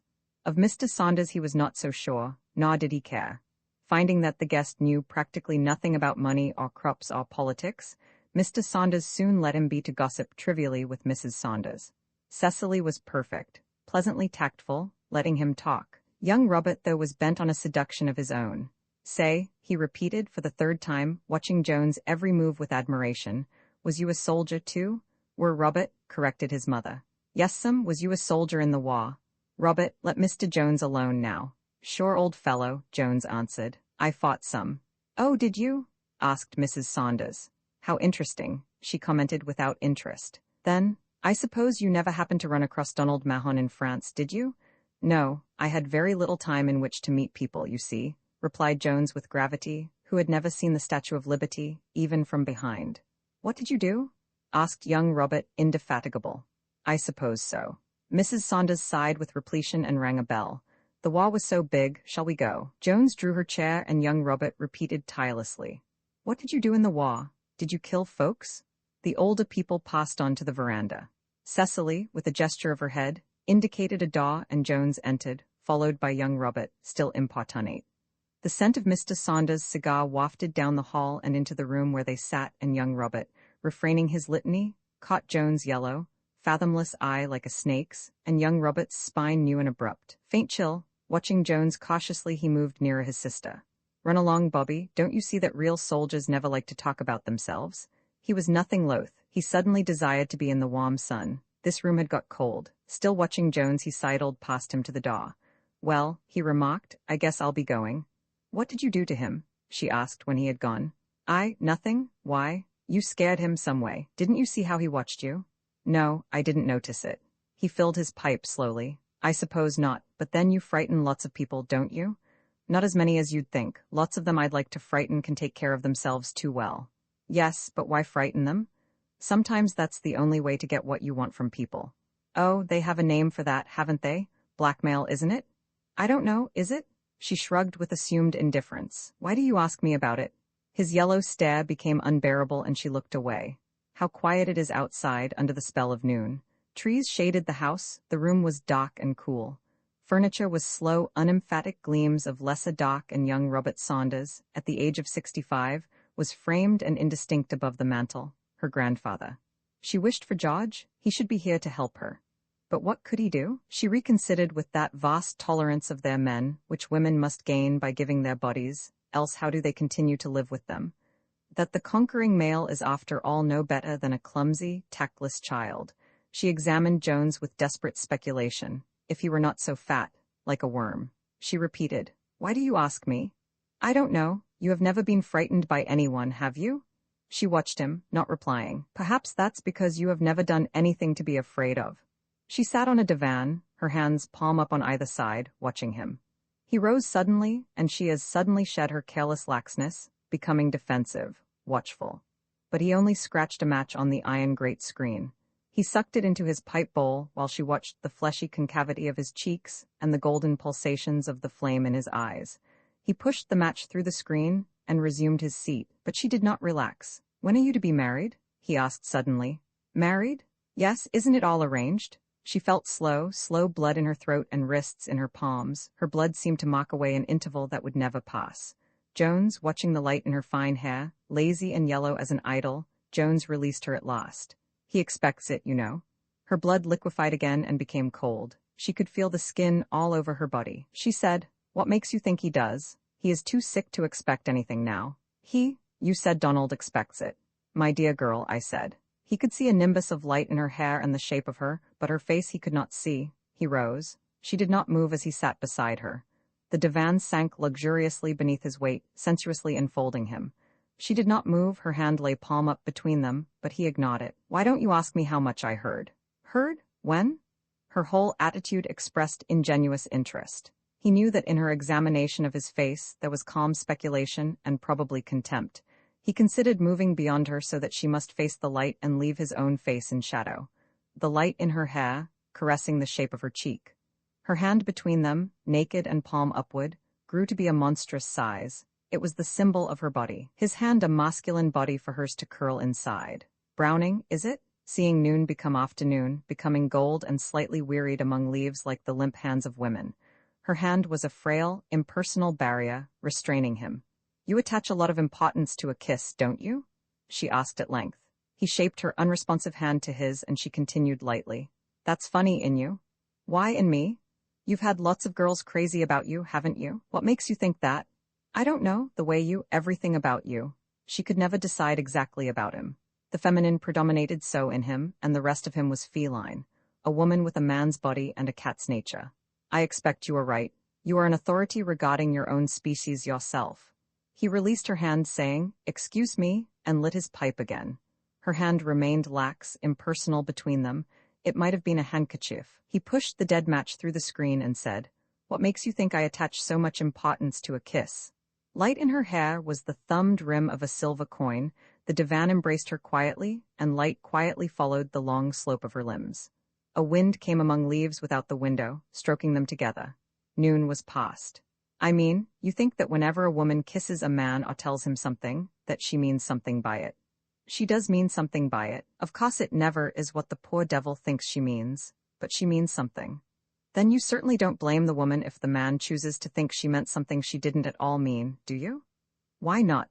It would be the devil of a chaotic world if you never could count on whether or not people mean what they say.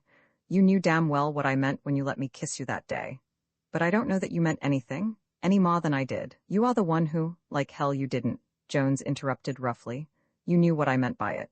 "I think we are getting personal," she told him, with faint distaste. Jones sucked his pipe. "Certainly we are. What else are we interested in except you and me?" She crossed her knees. "Never in my life, in God's name, don't say it. I have heard that from so many women. I had expected better of someone as vain as I am." He would be fairly decent looking, she thought, if he were not so fat, and could dye his eyes another color. After a while she spoke. "What do you think I mean when I do either of them?" "I couldn't begin to say. You are a fast worker, too fast for me. I doubt if I could keep up with the men you kiss and lie to, let alone with what you mean in each case. I don't think you can yourself. So you cannot imagine letting people make love to you and saying things to them without meaning anything by it?" "I cannot. I always mean something by what I say or do." "For instance?" Her voice was faintly interested, ironical. Again he considered moving, so that her face would be in light and his in shadow, but then he would no longer be beside her. He said roughly, "I meant by that kiss that someday I intend to have your body." "Oh," she said sweetly, "it's all arranged then? How nice. I can now understand your success with us. Just a question of willpower, isn't it? Look the beast in the eye and she is yours. That must save a lot of your valuable time and trouble, I imagine." Joan's stare was calm, bold, and contemplative, obscene as a goat's. "You don't believe I can?" he asked. She shrugged delicately, nervously, and her lax hand between them grew again like a flower. It was as if her whole body became her hand, the symbol of a delicate, bodiless lust. Her hand seemed to melt into his yet remain without volition. Her hand unawaked in his and her body also yet sleeping, crushed softly about with her fragile clothing. Her long legs, not for locomotion, but for the studied completion of a rhythm carried to its nth, compulsion of progress, movement, her body created for all men to dream after. A poplar, vain and pliant, trying attitude after attitude, gesture after gesture. A girl trying gown after gown, perplexed but in pleasure. Her unseen face nimbused with light and her body, which was no body, crumpling a dress that had been dreamed. Not for maternity, not even for love. A thing for the eye and the mind. Epicene, he thought, feeling her slim bones, the bitter nervousness latent in her flesh. "If I really held you close you'd pass right through me like a ghost, I am afraid," he said, and his clasp was loosely about her. "Quite a job," she said costly. "Why are you so fat?" "Hush," he told her. "You'll spoil it." His embrace but touched her, and she, with amazing tact, suffered him. Her skin was neither warm nor cool, her body in the divan's embrace was nothing, her limbs only an indication of crushed texture. He refused to hear her breath as he refused to feel a bodily substance in his arms, not an ivory carving.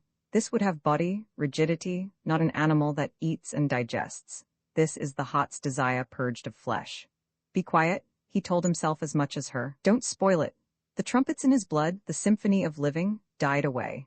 The golden sand of hours bowled by day ran through the narrow neck of time into the corresponding globe of night, to be inverted and so flow back again.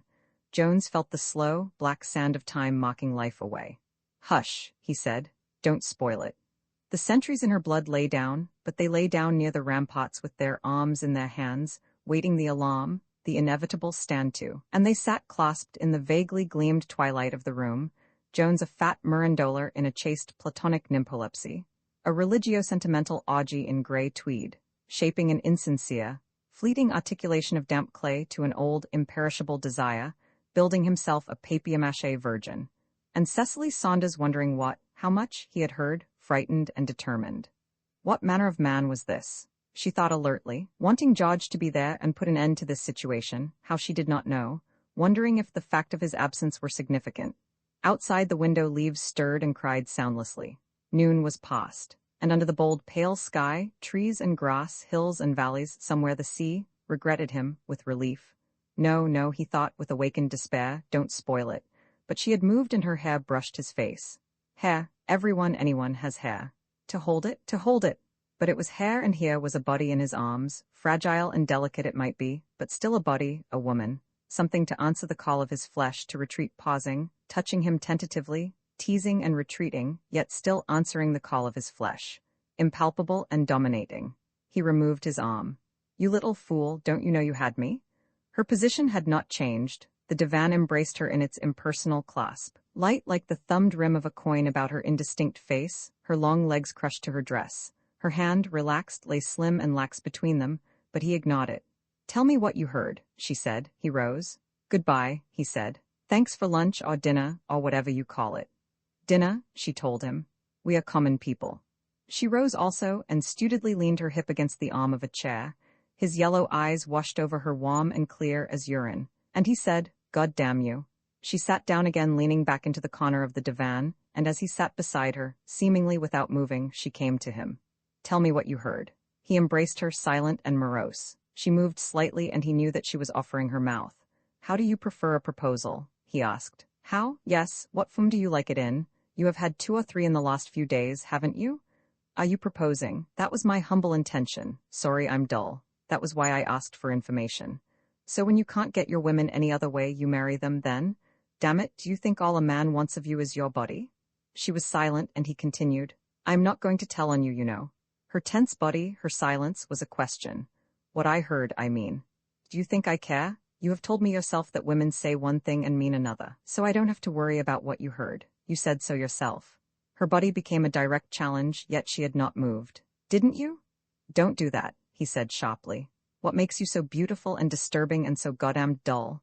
What do you mean? I am not used? Oh, I give up. I can't explain to you, and you wouldn't understand anyway. I know I am temporarily a fool, so if you tell me I am, I'll kill you. Who knows, I may like that. Her soft, coarse voice was quiet. Light in her hair, her mouth speaking in the vague, crushed shape of her body. Et highs, he said. What did you call me? He told her. For a moment, an eon, I paused, plunging above the narrow precipice of thy breast, and on and on and on. Do you know how falcons make love? They embrace at an enormous height and fall locked, beak to beak, plunging, an unbearable ecstasy. While we have got to assume all sorts of ludicrous postures, knowing our own sweat, the falcon breaks his clasp and swoops away swift and proud and lonely, while a man must rise and take his hat and walk out. She was not listening, hadn't heard him. Tell me what you heard, she repeated. Where she touched him was a cool fire. He moved, but she followed like water. Tell me what you heard. What difference does it make what I heard? I don't care anything about your jelly beans. You can have all the Georges and Donalds you want. Take them all for lovers if you like. I don't want your body. If you can just get that through your beautiful thick head, if you will just let me alone, I will never want it again. But you have proposed to me. What do you want of me? You wouldn't understand if I tried to tell you. Then if I did marry you, how would I know how to act toward you? I think you are crazy. That's what I have been trying to tell you, Jones answered in a calm fury. You won't have to act any way toward me, I will do that. Act with your Donalds and Georges, I tell you. She was like a light globe from which the current has been shut. I think you're crazy, she repeated. I know I am. He rose abruptly. Goodbye, shall I see your mother, or will you thank her for lunch for me? Without moving, she said, Come here. In the hall, he could hear Mrs. Saunders' chair as it creaked to her rocking. Through the front door he saw trees, the lawn and the street. She said, Come here again. Her body was a vague white shape as he entered the room again, and light was the thumbed rim of a coin about her head. He said, If I come back, you know what it means. But I can't marry you, I am engaged. I wasn't talking about that. Then what do you mean? Goodbye, he repeated. At the front door he could hear Mr. and Mrs. Saunders talking, but from the room he had left came a soft movement, louder than any other sound. He thought she was following him, but the door remained empty, and when he looked into the room again, she sat as he had left her. He could not even tell if she were looking at him. I thought you had gone, she remarked. After a time he said, Men have lied to you a lot, haven't they? What makes you say that? He looked at her a long moment, then he turned to the door again. Come here, she repeated quickly. She made no movement, save to slightly avert her face as he embraced her. I'm not going to kiss you, he told her. I'm not so sure of that. Yet his clasp was impersonal. Listen, you are a shallow fool, but at least you can do as you are told, and that is, let me alone about what I heard. Do you understand? You've got that much sense, haven't you? I'm not going to hurt you. I don't even want to see you again. So just let me alone about it. If I heard anything, I have already forgotten it, and it's damn seldom I do anything this decent. Do you hear? She was cool and pliant as a young tree in his arms and against his jaw, she said. Tell me what you heard. All right then, he said savagely. His hand cupped her shoulder, holding her powerless, and his other hand ruthlessly brought her face around. She resisted, twisting her face against his fat palm.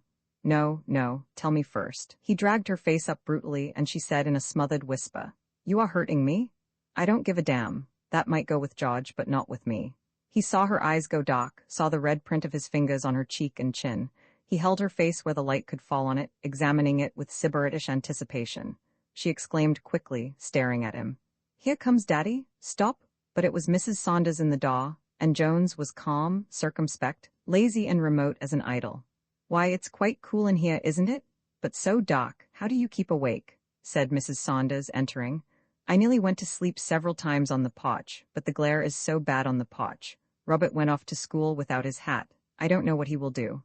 Perhaps they haven't a porch at the schoolhouse, murmured Jones. Why, I don't recall, but our school is quite modern. It was built in, when was it built, Cecily? I don't know, Mamma. Yes, but it is quite new. Was it last year or the year before, darling? I don't know, Mamma. I told him to wear his hat because of the glare, but of course he didn't. Boys are so hard to manage. Were you hard to manage when you were a child, Mr. Jones? No, ma'am, answered Jones, who had no mother that he could name and who might have claimed any number of possible fathers. I never gave my parents much trouble. I am of a quiet nature, you see. In fact, until I reached my 11th year, the only time I ever knew passion was one day when I discovered beneath the imminent shadow of our annual picnic that my Sunday school card was missing. At our church, they gave prizes for attendance and knowing the lesson, and my card bore 41 stars when it disappeared. Jones grew up in a Catholic orphanage, but like Henry James, he attained verisimilitude by means of tediousness. How dreadful! And did you find it again? Oh, yes, I found it in time for the picnic. My father had used it to enter a $1 bet on a racehorse.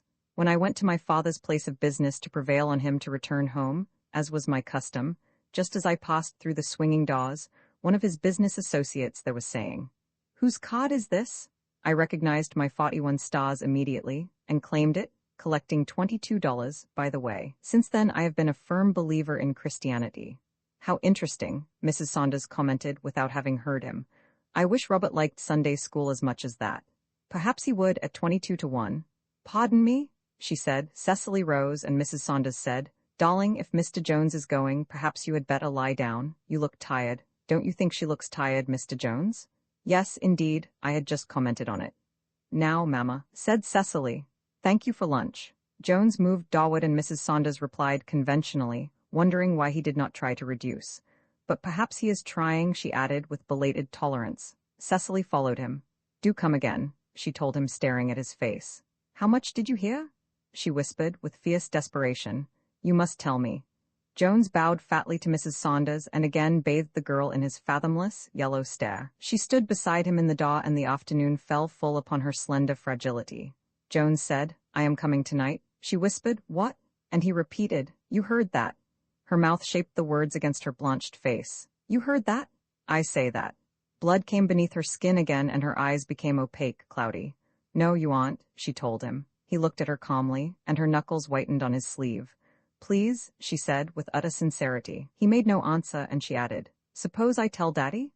Come in again, Mr. Jones, Mrs. Saunders said. Jones' mouth shaped You don't dare. Cecily stared at him in hatred and bitter desperation, in helpless terror and despair. So glad to have you, Mrs. Saunders was saying. Cecily, you had better lie down. You don't look at all well. Cecily is not very strong, Mr. Jones. Yes, indeed. One can easily see she isn't strong, Jones agreed, politely. The screen door severed them, and Cecily's mouth, elastic and mobile as red rubber, shaped don't. But Jones made no reply. He descended wooden steps and walked beneath locust trees in which bees were busy. Roses were slashed upon green bushes, roses red as the mouths of courtesans, red as Cecily's mouth, shaping don't. She watched his fat, lazy, tweed back until he reached the gate and the street, then she turned to where her mother stood in impatient anticipation of her freed, stout body. The light was behind her, and the older woman could not see her face, but there was something in her attitude, in the relaxed, hopeless tension of her body that caused the other to look at her in quick alarm. "Cecily?" The girl touched her, and Mrs. Saunders put her arm around her daughter. The older woman had eaten too much, as usual, and she breathed heavily, knowing her corsets, counting the minutes until she would be free of them. "Cecily? Where is Daddy, Mama? Why, he's gone to town. What is it, baby?" she asked quickly. "What's the matter?" Cecily clung to her mother. The other was like a rock, a panting rock, something imperishable, impervious to passion and fear, and heartless. "I must see him," she answered. "I have just got to see him." The other said, There, go to your room and lie down a while." She sighed heavily. "No wonder you don't feel well. Those new potatoes at dinner. When will I learn when to stop eating? But if it isn't one thing, it's another, isn't it? Darling, would you mind coming in and unlacing me? I think I'll lie down a while before I dress to go to Mrs. Coleman's."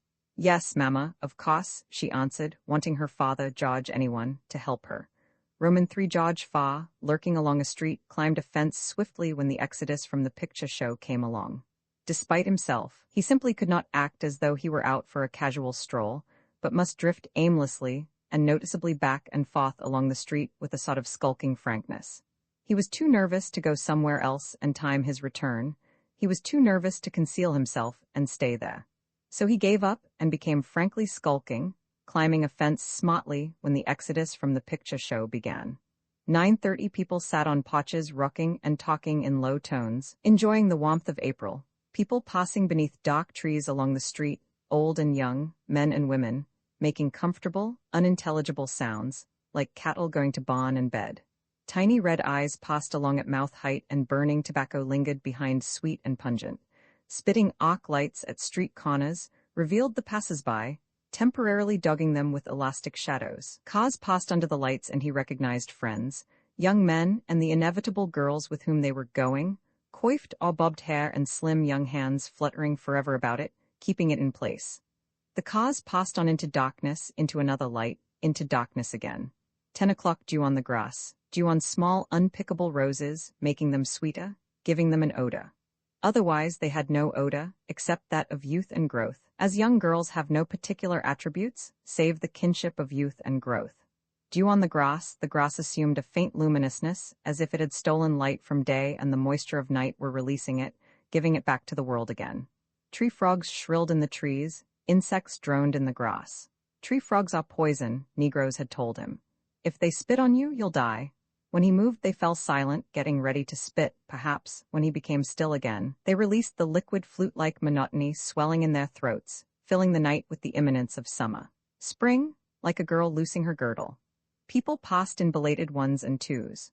Words reached him in meaningless snatches. Fireflies had not yet come.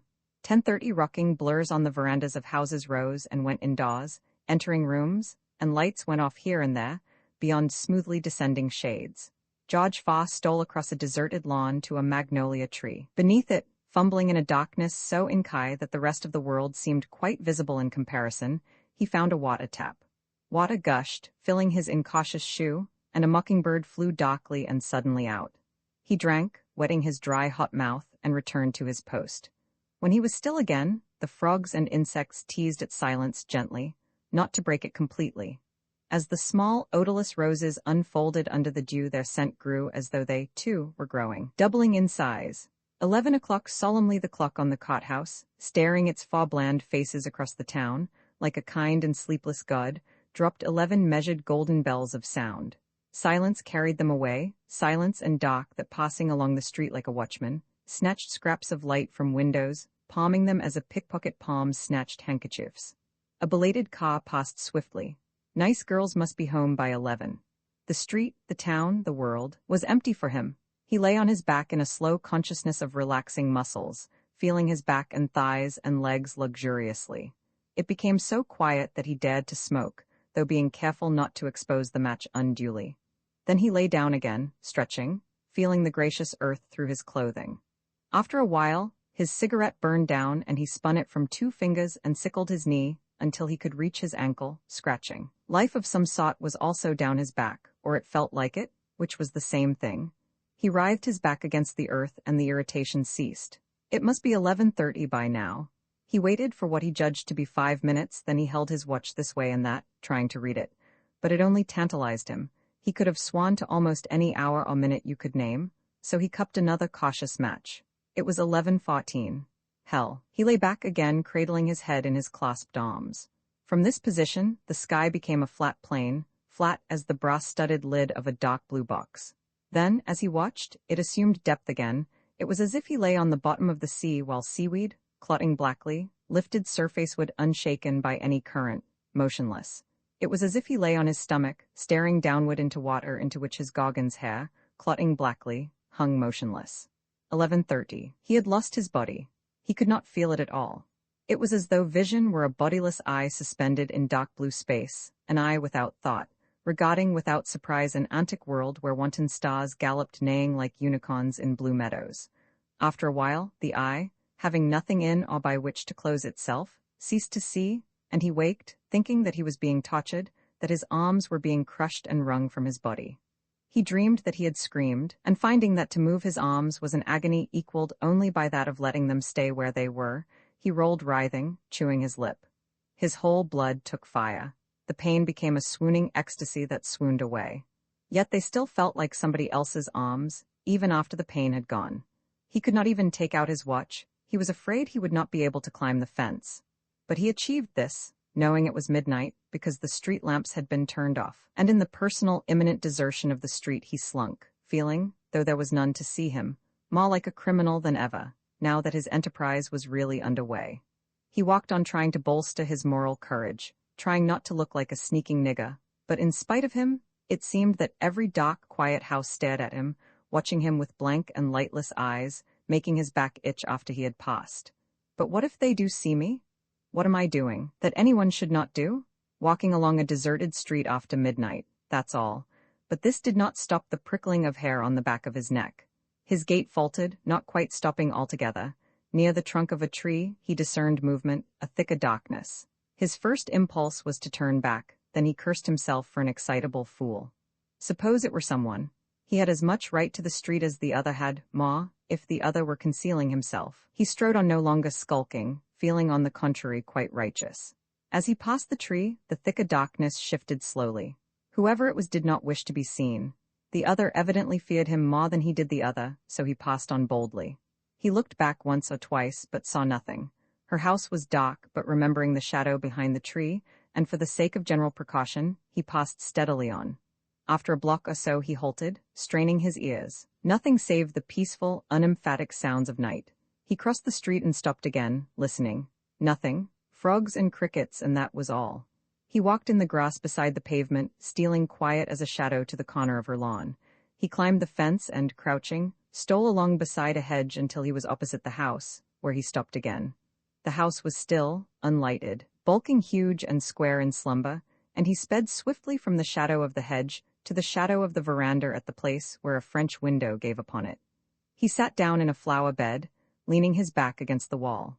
The turned flower bed filled the darkness with the smell of fresh earth, something friendly and personal in a world of enormous, vague, formless shapes of greater and lesser darkness. The night, the silence, was complete and profound, a formless region filled with the smell of fresh earth and the measured ticking of the watch in his pocket. After a time, he felt soft, damp earth through his trousers upon his thighs, and he sat in a slow physical content, a oneness with the earth, waiting a sound from the dark house at his back. He heard a sound after a while, but it was from the street. He sat still and calm. With the inconsistency of his kind, he felt safer here, where he had no business being, than on the street to which he had every right. The sound, approaching, became two vague figures, and Tobe and the cook passed along the drive toward their quarters, murmuring softly to each other. Soon the night was again vague and vast and empty. Again he became one with the earth, with dark and silence, with his own body, with her body, like a little silver water sweetly dividing, turned earth and hyacinths along a veranda, swinging soundless bells. How can breasts be as small as yours, and yet be breasts? The dull gleam of her eyes beneath lowered lids, of her teeth beneath her lip, her arms rising like two sweet wings of a dream. Her body like. He took breath into himself, holding it. Something came slow and shapeless across the lawn toward him, pausing opposite. He breathed again, held his breath again. The thing moved and came directly toward him, and he sat motionless until it had almost reached the flower bed in which he sat. Then he sprang to his feet, and before the other could raise a hand he fell upon the intruder, raging silently. The man accepted battle, and they fell clawing and panting, making no outcry. They were at such close quarters, it was so dark that they could not damage each other, and intent on battle, they were oblivious of their surroundings until Jones hissed suddenly beneath George Farr's armpit, "Look out, somebody's coming." They paused mutually and sat clasping each other like the first position of a sedentary dance. A light had appeared suddenly in a lower window, and with one accord they rose and hurled themselves into the shadow of the porch, plunging into the flower bed as Mr. Saunders stepped through the window. Crushing themselves against the brick wall, they lay in a mutual passion for concealment, hearing Mr. Saunders' feet on the floor above their heads. They held their breath, closing their eyes like ostriches, and the man came to the edge of the veranda, and standing directly over them, he shook cigar ashes upon them and spat across their prone bodies. After years had passed, he turned and went away. After a while, Jones heaved and George Farr released his cramped body. The light was off again, and the house bulked huge and square, sleeping among the trees. They rose and stole across the lawn, and after they had passed the frogs and crickets resumed their mild monotonies. "What?" began George Farr once they were on the street again. "Shut up," Jones interrupted. "Wait until we are farther away." They walked side by side, and George Farr, seething, decided upon what he considered a safe distance. Stopping, he faced the other. "What in hell were you doing there?" he burst out. Jones had dirt on his face and his collar had burst. George Farr's tie was like a hangman's noose under his ear, and he wiped his face with his handkerchief. "What were you doing there?" Jones countered. "None of your damn business," he answered hotly. "What I ask is, what in hell do you mean, hanging around that house? Maybe she asked me to. What do you think of that?" "You lie," said George Farr, springing upon him. They fought again in the darkness beneath the arching silence of elms. Jones was like a bear, and George Farr, feeling his soft, enveloping hug, kicked Jones' legs from under him. They fell, Jones uppermost, and George lay gasping, with breath driven from his lungs, while Jones held him upon his back. "How about it?" Jones asked, thinking of his shin. "Got enough?" For reply, George Farr heaved and struggled, but the other held him down, thumping his head rhythmically upon the hard earth. Come on, don't act like a child. What do we want to fight for?" "Take back what you said about her, then," he panted. Then he lay still and cursed Jones. Jones, unmoved, repeated, "Got enough? Promise?" George Farr arched his back, writhing, trying vainly to cast off Jones' fat, enveloping bulk. At last he promised in weak rage, almost weeping, and Jones removed his soft weight. George sat up. "You better go home," Jones advised him, rising to his feet. "Come on, get up." He took George's arm and tugged at it. "Let go, you bastard." "Funny how things get around," remarked Jones mildly, releasing him. George got slowly to his feet and Jones continued, "Run along now, you have been out late enough, had a fight and everything." George Farr, panting, rearranged his clothes. Jones bulked vaguely beside him. "Good night," said Jones at last. "Good night." They faced each other, and after a time Jones repeated, "Good night," I said. "I heard you." "What's the matter? Not going in now?" "Hell, no." "Well, I am." He turned away. "See you again." George Farr followed him doggedly. Jones, slow and fat, shapeless in the darkness, remarked, "Do you live down this way now? You've moved recently, haven't you?" "I live wherever you do tonight," George told him stubbornly. "Thanks awfully, but I have only one bed and I don't like to sleep double, so I can't ask you in. Some other time." They walked slowly beneath dark trees in dogged intimacy. The clock on the cot house struck 1 and the stroke died away into silence. After a while Jones stopped again. "Look here, what are you following me for? She didn't ask you to come there tonight. How do you know? If she asked you, she would ask someone else." "Listen," said George Farr, "if you don't let her alone, I'll kill you. I swear I will." "Slut," murmured Jones. "Ave Caesar. Why don't you tell her father that? Perhaps he'll let you set up a tent on the lawn to protect her. Now, you go on and let me alone, do you hear?" George held his ground stubbornly. "You want me to beat hell out of you again?"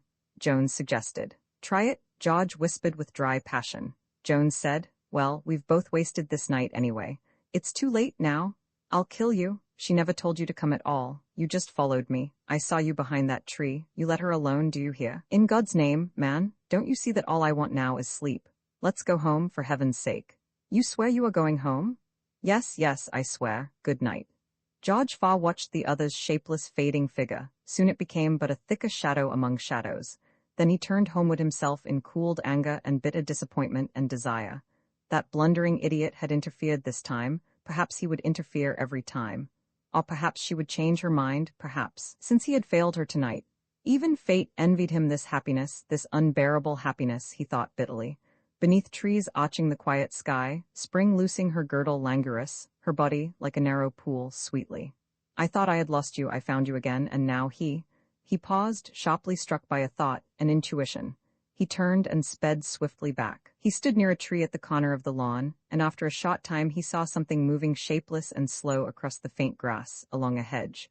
He strode out boldly, and the other saw him and paused, then that one, too, stood erect and came boldly to meet him. Jones joined him, murmuring, "Oh, hell," and they stood in static dejection, side by side. "Well," challenged George Faw at last. Jones sat down heavily on the sidewalk. "Let's smoke a while," he suggested, in that impersonal tone which people sitting up with corpses use. George Faw sat beside him and Jones held a match to his cigarette, then lit his own pipe. He sighed, clouding his head with an unseen pungency of tobacco. George Faw sighed also, resting his back against a tree. The stars swam on like the masthead lights of squadrons and squadrons on a dark river, going on and on. Darkness and silence, and a world turning through darkness toward another day. The bark of the tree was rough, the ground was hard. He wished vaguely that he were fat like Jones, temporarily. Then, waking, it was about to be dawn. He no longer felt the earth and the tree save when he moved. It seemed to him that his thighs must be flattened like a tabletop, and that his back had assumed depressions into which the projections of the tree trunk fitted like the locked rims of wheels. There was a rumor of light eastward, somewhere beyond her house and the room where she lay in the soft, familiar intimacy of sleep, like a faintly blown trumpet. Soon perspective returned to a mysterious world, and instead of being a huge portentous shadow among lesser shadows, Jones was only a fat young man in baggy tweed, white and pathetic and snoring on his back. George Faw, waking, saw him so, saw earth stains on him and a faint incandescence of dew. George Faw bore earth stains himself, and his tie was a hangman's knot beneath his ear. The wheel of the world, slowing through the hours of darkness, passed the dead center point and gained momentum.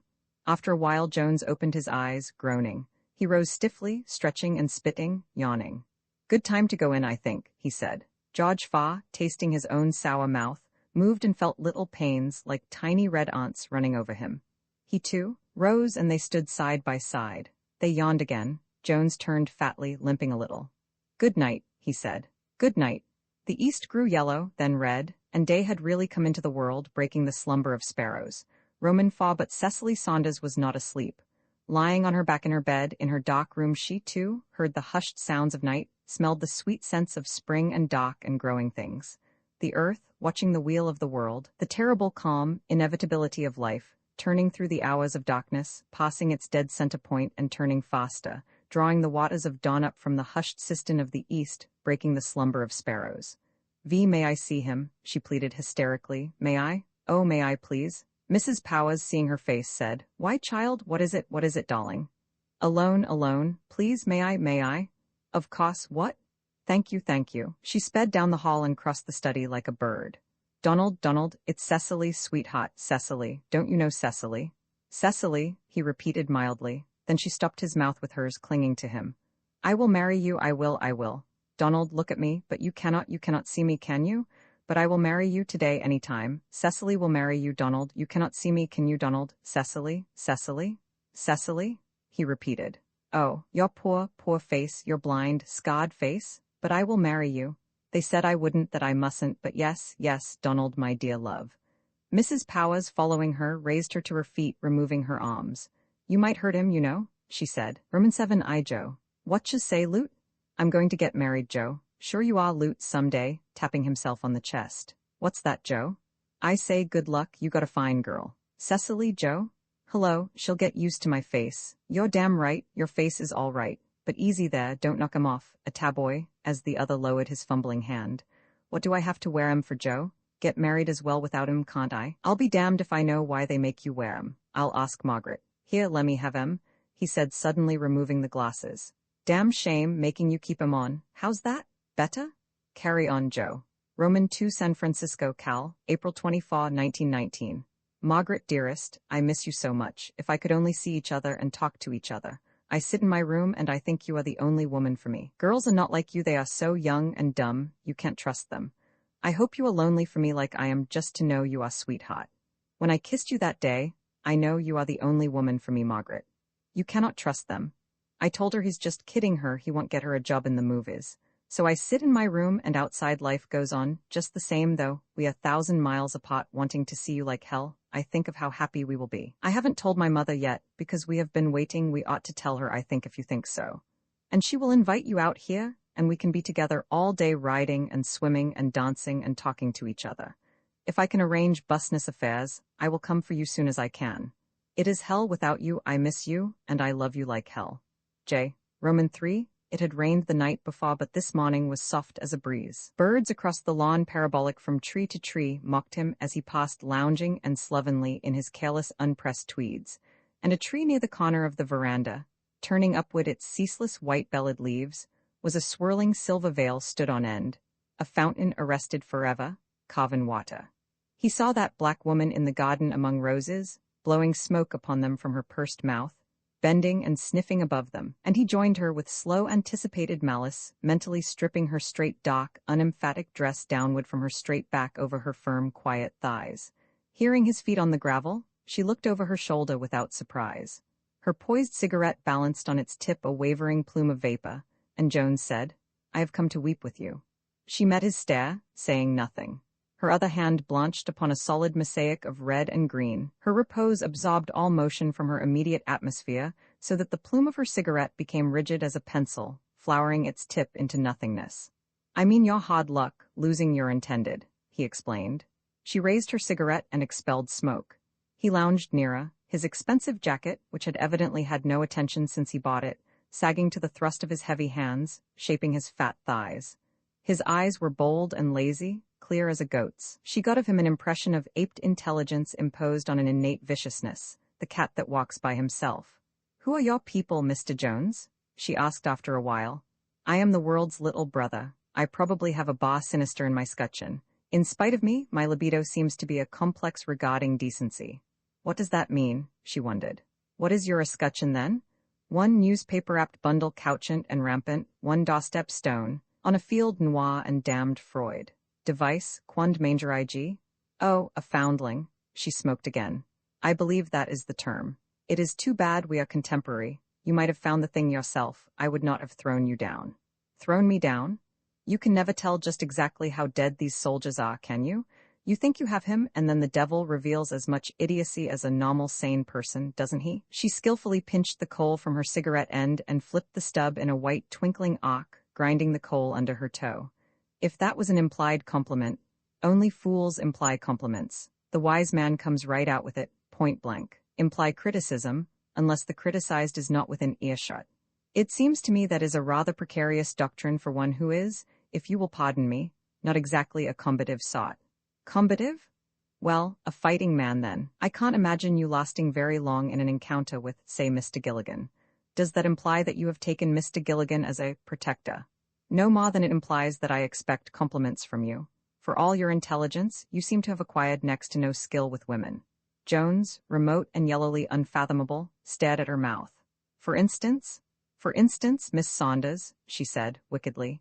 "You seem to have let her get away from you, don't you?" "Miss Saunders," repeated Jones, counterfeiting surprise, admiring the way she had turned the tables on him without reverting to sex. "My dear lady, can you imagine anyone making love to her? Epicene. Of course it is different with a man practically dead," he added. "He probably doesn't care much whom he marries, nor whether or not he marries at all." "No, I understood from your conduct the day I arrived that you had your eye on her, but perhaps I was mistaken after all." "Granted I had. You and I seem to be in the same fix now, don't we?" She pinched through the stem of a rose, feeling him quite near her. Without looking at him, she said, "You have already forgotten what I told you, haven't you?" He did not reply. She released her rose and moved slightly away from him. "That you have no skill in seduction. Don't you know I can see what you are leading up to, that you and I should console one another? That's too childish, even for you. I have had to play at too many of these sexual acrostics with poor boys whom I respected even if I didn't like them." The rose splashed redly against the front of her dark dress. She secured it with a pin. "Let me give you some advice," she continued sharply. "The next time you try to seduce anyone, don't do it with talk, with words. Women know more about words than men ever will, and they know how little they can ever possibly mean. Jones removed his yellow stare. His next move was quite feminine. He turned and lounged away without a word. For he had seen Emmy beyond the garden hanging washed clothes upon a line. Mrs. Powers, looking after his slouching figure, said oh. She had just remarked Emmy raising garments to a line with formal gestures, like a Greek mask.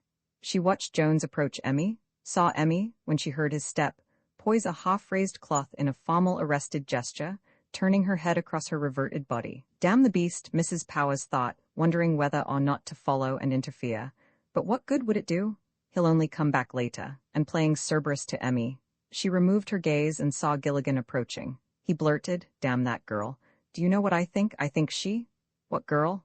What's her name? Saunders. I think she's scared of something. She acts like she might have got herself into a jam of some kind and is trying to get out of it by taking the loot right quick. Scared, flopping around like a fish.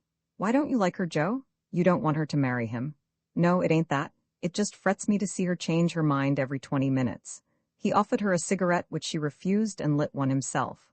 I'm jealous, I guess, he said, after a time, seeing the loot getting married when neither of 'em want to specially, while I can't get my girl at all.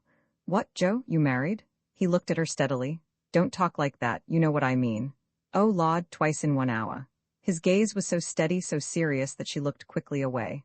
What's that? She asked. She took the rose from her dress and slipped it into his lapel. Joe, what is that beast hanging around here for? Who? What beast? He followed her eyes. Oh, that damn fella. I'm going to beat hell out of him on principle someday. I don't like him. Neither do I. Hope I'm there to see you do it. Has he been bothering you? He asked quickly. She gave him her steady gaze. Do you think he could? That's right, he admitted. He looked at Jones and Emmy again. That's another thing. That Saunders girl lets him fool around her. I don't like anybody that will stand for him. Don't be silly, Joe. She's just young and more or less of a fool about men. If that's your polite way of putting it, I agree with you. His eyes touched her smooth cheek, blackly winged by her hair. If you had let a man think you was going to marry him, you wouldn't blow hot and cold like that. She stared away across the garden, and he repeated, Would you, Margaret? You are a fool yourself, Joe. Only you are a nice fool. She met his intent gaze, and he said, Margaret. She put her swift, strong hand on his arm. Don't, Joe, please. He rammed his hands in his pockets, turning away. They walked on in silence. Roman Faw Spring, like a soft breeze, was in the rector's fringe of hair, as with upflung head he tramped the potch like an old war-hoss who hears again a trumpet, after he had long thought all wars were done. Birds in a wind across the lawn, parabolic from tree to tree, and a tree at the corner of the house turning upward its white-bellied leaves in a passionate arrested rush. It and the rector faced each other in ecstasy. A friend came morosely along the path from the kitchen door. Good morning, Mr. Jones. The rector boomed, scattering sparrows from the screening vine. The tree to his voice took a more unbearable ecstasy. Its twinkling leaves swirled in a never-escaping silver skyward rush. Jones, nursing his hand, replied good morning in a slow obese anger. He mounted the steps and the rector bathed him in a haughty exuberance. Come round to congratulate us on the good news, eh? Fine, my boy, fine, fine. Yes, everything is arranged at last. Come in, come in. Emmy flopped onto the veranda belligerently. Uncle Joe, she said, shooting at Jones a hot, exulting glance. Jones, nursing his hand, glowered at her. God damn you, you'll suffer for this. Eh? What is it, Emmy? Mr. Saunders is on the phone. He wants to know if you'll see him this morning. I showed you, teach you to fool with me. Ah, yes, Mr. Saunders coming to discuss plans for the marriage, Mr. Jones. Yes, sir, I'll fix you. What'll I tell him? Do it if you think you can. You have never come off very well yet, you fat worm. Tell him by all means that I had intended calling upon him myself. Yes, indeed. Ah, Mr. Jones, we are all to be congratulated this morning. Yes, sir, you little slut. Tell him by all means, Emmy. All right. I told you I'd do it. I told you can't fool with me, didn't I now? And Emmy, Mr. Jones will be with us for lunch. A celebration is in order, eh, Mr. Jones? Without doubt, we all have something to celebrate. That's what makes me so damn mad. You said you would and I let you do it? Slam a door on my hand. Damn you to hell. All right, he can stay if he wants to. Damn you to hell. Emmy arrowed him another hot, exulting glance and slammed the door as a parting shot. The rector tramped heavily, happily, like a boy. Ah, Mr. Jones, to be as young as he is, to have your life circumscribed, moved hither and yonder at the vacillations of such delightful pests. Women, women, how charming never to know exactly what you want, while we men are always so sure we do. Dullness, dullness, Mr. Jones. Perhaps that's why we like them, yet cannot stand very much of them. What do you think? Jones, glumly silent, nursing his hand, said after a while, I don't know, but it seemed to me your son has had extraordinarily good luck with his women. Yes, the rector said with interest. How so? Well, I think you told me that he was once involved with Emmy? Well, he no longer remembers Emmy, damn her soul. Slam a door on me, and now he is about to become involved with another, whom he will not even have to look at. What more could one ask than that?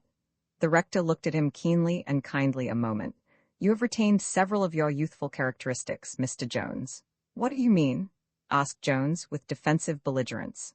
A car drew up to the gate, and after Mr. Saunders had descended, drove away. One in particular, that of being unnecessarily and pettily brutal about rather insignificant things.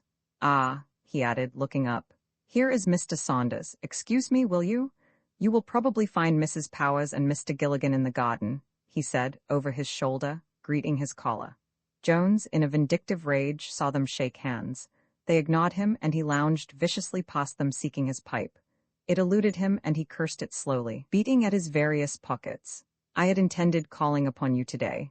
The rector took his caller affectionately by the elbow. Come in, come in. Mr. Saunders allowed himself to be propelled across the veranda.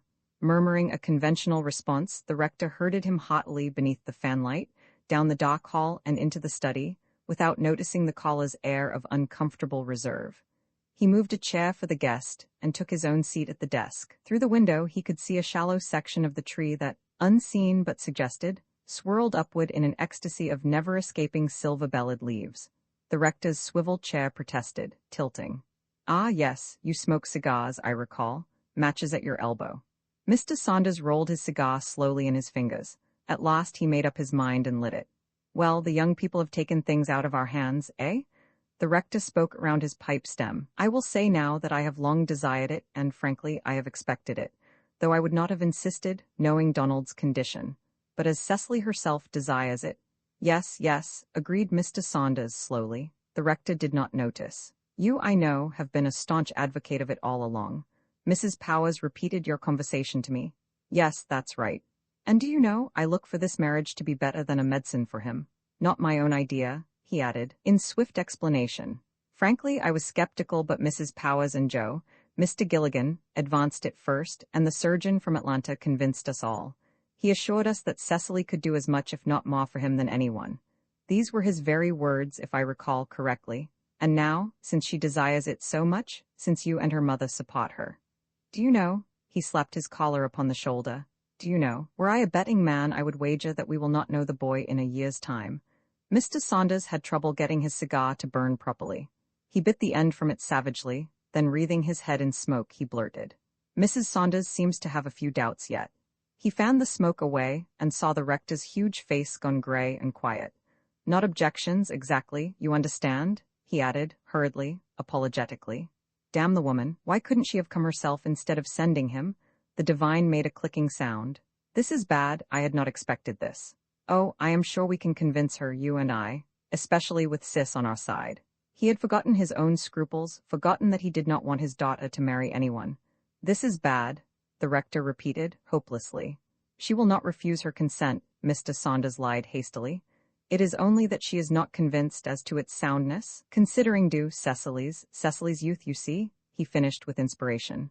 On the contrary, in fact, I only brought it up so that we could have a clear understanding. Don't you think it is best to know all the facts? Yes, yes. The rector was having trouble with his own tobacco. He put his pipe aside, pushing it away.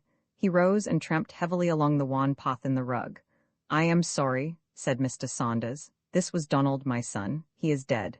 But come, come, we are making a mountain out of a molehill, the rector exclaimed at last without conviction. As you say, if the girl wants to marry Donald, I am sure her mother will not refuse her consent. What do you think? Shall we call on her? Perhaps she does not understand the situation, that they care for each other so much. She has not seen Donald since he returned, and you know how rumors get about. This was Donald, my son. He is dead. He paused mountainous and shapeless in his casual black, yearning upon the other. Mr. Saunders rose from his chair and the rector took his arm, lest he escape. Yes, that is best. We will see her together and talk it over thoroughly before we make a definite decision. Yes, yes, the rector repeated, flogging his own failing conviction, spurring it. This afternoon, then? This afternoon, Mr. Saunders agreed. Yes, that is our proper course. I'm sure she does not understand. You don't think she fully understands. This was Donald, my son. He is dead. Yes, yes, Mr. Saunders agreed in his turn. Jones found his pipe at last, and nursing his bruised hand he filled and lit it. She had just met Mrs. Worthington in a stall, and they had discussed putting up plums. Then Mrs. Worthington, saying goodbye, waddled away slowly to her car.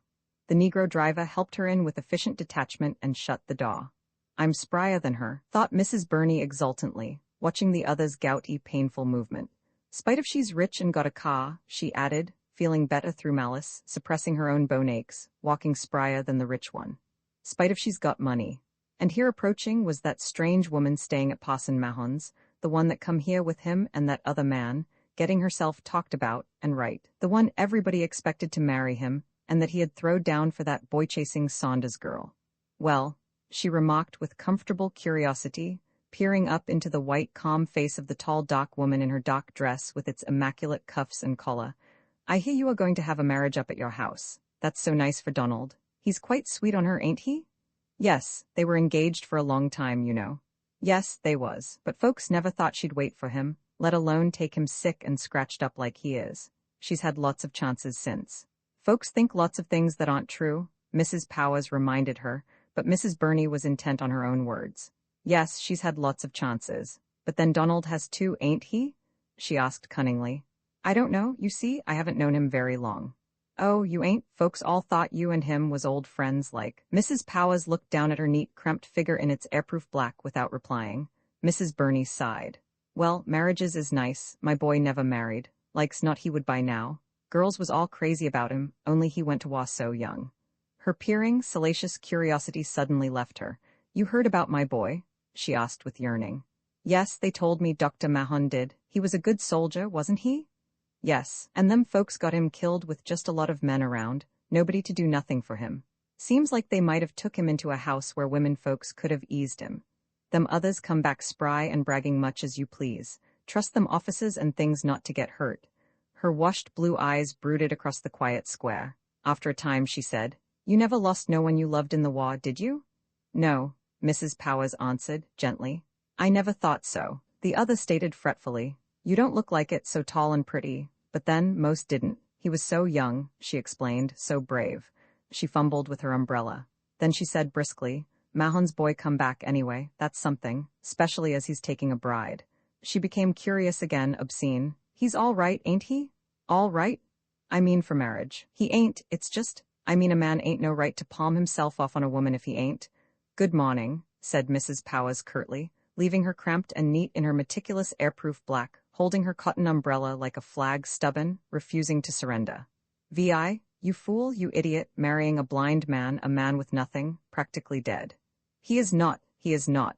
What do you call him then? Aunt Kelly Nelson was here the other day saying that the white folks had killed him.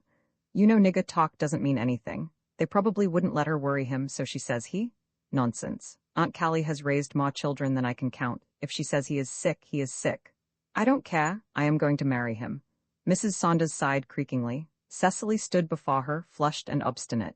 Listen, honey, if you marry him you are throwing yourself away, all your chances, all your youth and prettiness, all the men that like you, men who are good matches. I don't care, she repeated stubbornly.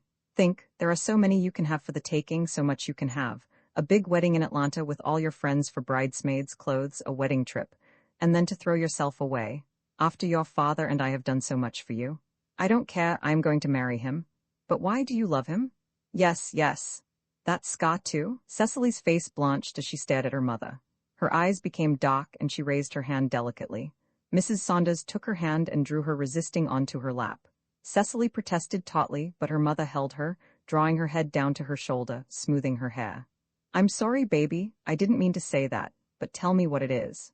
Her mother would not fight fair. She knew this with anger, but the older woman's tactics scattered her defenses of anger. She knew she was about to cry, then it would be all up. Let me go, she said, struggling, hating her mother's unfairness. Hush, hush, there now, lie here and tell me what it is. You must have some reason. She ceased to struggle and became completely lax. I haven't, I just want to marry him. Let me go, please, Mama. Cecily, did your father put this idea in your head? She shook her head and her mother turned her face up. Look at me. They stared at each other and Mrs. Saunders repeated, "Tell me what your reason is." "I can't." "You mean you won't?" "I can't tell you." She slipped suddenly from her mother's lap, but Mrs. Saunders held her kneeling against her knee. "I won't," she cried, struggling. The other held her tightly. "You are hurting me?" "Tell me." Cecily wrenched herself free and stood. "I can't tell you. I have just got to marry him." "Got to marry him? What do you mean?" She stared at her daughter, gradually remembering old rumors about Mahon, gossip she had forgot. "Got to marry him? Do you mean that a daughter of mine, with a blind man, a man who has nothing, a pauper?" Cecily stared at her mother and her face flamed. You said that too? Oh, you're not my mother. You are somebody else." Suddenly she cried like a child, wide-mouthed, not even hiding her face. She whirled, running. "Don't ever speak to me again," she gasped and fled wailing up the stairs, and a door slammed. Mrs. Saunders sat thinking, tapping her teeth monotonously with a fingernail. After a while she rose, and going to the telephone, she called her husband downtown. Romans 7 voices the town. "I wonder what that woman that came home with him thinks about it. Now he's taken another one. If I were that Saunders girl, I wouldn't take a man that brought another woman right up to my door, you might say. And that new one, what'll she do now? Go away and get another man, I guess. Hope she'll learn enough to get a well one this time. Funny goings-on in that house. And a preacher of the gospel, too. Even if he is Episcopal. If he wasn't such a nice man. George Fa, it isn't true, Cecily, darling, sweetheart. You can't. After your body prone and narrow as a pool dividing. The town, I hear that boy of Mahon's, that hurt fellow, and that girl of Saunders are going to get married. My wife said they never would, but I said all the time, Mrs. Burney, men don't know. They should have looked out for him better, saying he never wanted for nothing. George Fa, Cecily. Is this death, the town? There's that soldier that came with Mahon. I guess that woman will take him now. But maybe she don't have to. He might have been saving time himself. Well, wouldn't you if you was him? Sergeant Madden Powers. A man's face spitted like a moth on a lance of flame. Powers, rotten luck for her. Mrs. Burney, Dewey, my boy. Sergeant Madden, no, ma'am, he was all right. We did all we could. Cecily Saunders, yes, Donald, I will. I will get used to your poor face, Donald. George, my dear love, take me away, George. Sergeant Madden. Yes, he was all right. A man on a fire step screaming with fear. George Foss, Cecily, how could you? The town, that girl time she was took in hand by somebody. Running around town nearly naked. Good thing he's blind, ain't it? Guess she hopes he'll stay blind, too. Margaret Powers, no, goodbye, dear dead Dick, ugly dead Dick. Joe Gilligan, he is dying, he gets the woman he doesn't want even while I am not dying. Margaret, what shall I do? What can I say? Emmy, come here. Emmy, come to me, Donald, but he is dead. Cecily Saunders, George, my lover, my poor dear. What have we done? Mrs. Burney, Dewey, so brave, so young. This was Donald, my son, he is dead. Roman 8, Mrs. Powers mounted the stairs under Mrs. Saunders' curious eyes. The older woman had been cold, almost rude, but Mrs. Powers had won her point, and choosing Cecily's door from her mother's directions, she knocked. After a while she knocked again and called, Miss Saunders. Silence was again a hushed, tense interval, then Cecily's muffled voice came through the door. Go away. Please, she insisted. I want to see you a moment. No, go away. But I must see you. There was no reply, and she added, I have just talked to your mother and to Dr. Mahon. Let me come in, won't you? She heard movement, a bed, then another interval. Fool, taking time to powder her face. But you would too, she told herself. The door opened under her hand. Powder only made the traces of tears more visible, and Cecily turned her back as Mrs. Powers entered the room. She could see the indentation of a body on the bed, and a crumpled pillow. Mrs. Powers, not being offered a chair, sat on the foot of the bed, and Cecily, across the room, leaning in a window and staring out, said ungraciously, What do you want? How like her this room is, thought the caller, observing pale maple and a triple mirrored dressing table bearing a collection of fragile crystal and delicate clothing carelessly about on chairs, on the floor. On a chest of drawers was a small camera picture, framed. May I look? She asked, knowing instinctively who it was. Cecily, stubbornly presenting her back in a thin, formless garment through which light from the window passed revealing her narrow torso, made no reply. Mrs. Powers approached and saw Donald Mahon bareheaded in a shabby unbuttoned tunic standing before a corrugated iron wall, carrying a small, resigned dog casually by the scruff of the neck, like a handbag. That's so typical of him, isn't it? She commented. Cecily said rudely, What do you want with me? That's exactly what your mother asked me, you know. She seemed to think I was interfering also. Well, aren't you? Nobody asked you to come here. Cecily turned, leaning her hip against the window ledge. I don't think it's interference when it's warranted, though. Do you? Warranted? Who asked you to interfere? Did Donald do it, or are you trying to scare me off? You needn't tell me Donald asked you to get him out of it. It will be a lie. But I'm not. I don't intend to. I'm trying to help you both. Oh, you are against me. Everybody's against me except Donald, and you keep him shut up like a prisoner. She turned quickly and leaned her head against the window. Mrs. Powers sat quietly examining her frail revealed body under the silly garment she wore, a webby cloying thing worse than nothing and a fit complement to the single belaced garment it revealed above the long hushed gleams of her stockings. If Selene had been a hermit priest, he might have imagined her, Mrs. Powers thought, wishing mildly she could see the other naked. At last, she rose from the bed and crossed to the window. Cecily kept her head stubbornly averted, and expecting tears, she touched the girl's shoulder. Cecily, she said quietly. Cecily's green eyes were dry, stony, and she moved swiftly across the room with her delicate, narrow stride. She stood holding the door open. Mrs. Powers at the window did not accept. Did she ever forget herself? She wondered, observing the studied grace of the girl's body turned on the laxed ball of a thigh. Cecily met her gaze with one of haughty, commanding scorn. Won't you even leave the room when you are asked? She said, making her swift, coarse voice sound measured and cold. Mrs. Powers, thinking, oh hell, what's the use? Moved so as to lean her thigh against the bed. Cecily, without changing her position, moved the door for emphasis. Standing quietly, watching her studied fragility, her legs are rather sweet, she admitted, but why all this posing for me? I'm not a man. Mrs. Powers ran her palms slowly along the smooth wood of the bed.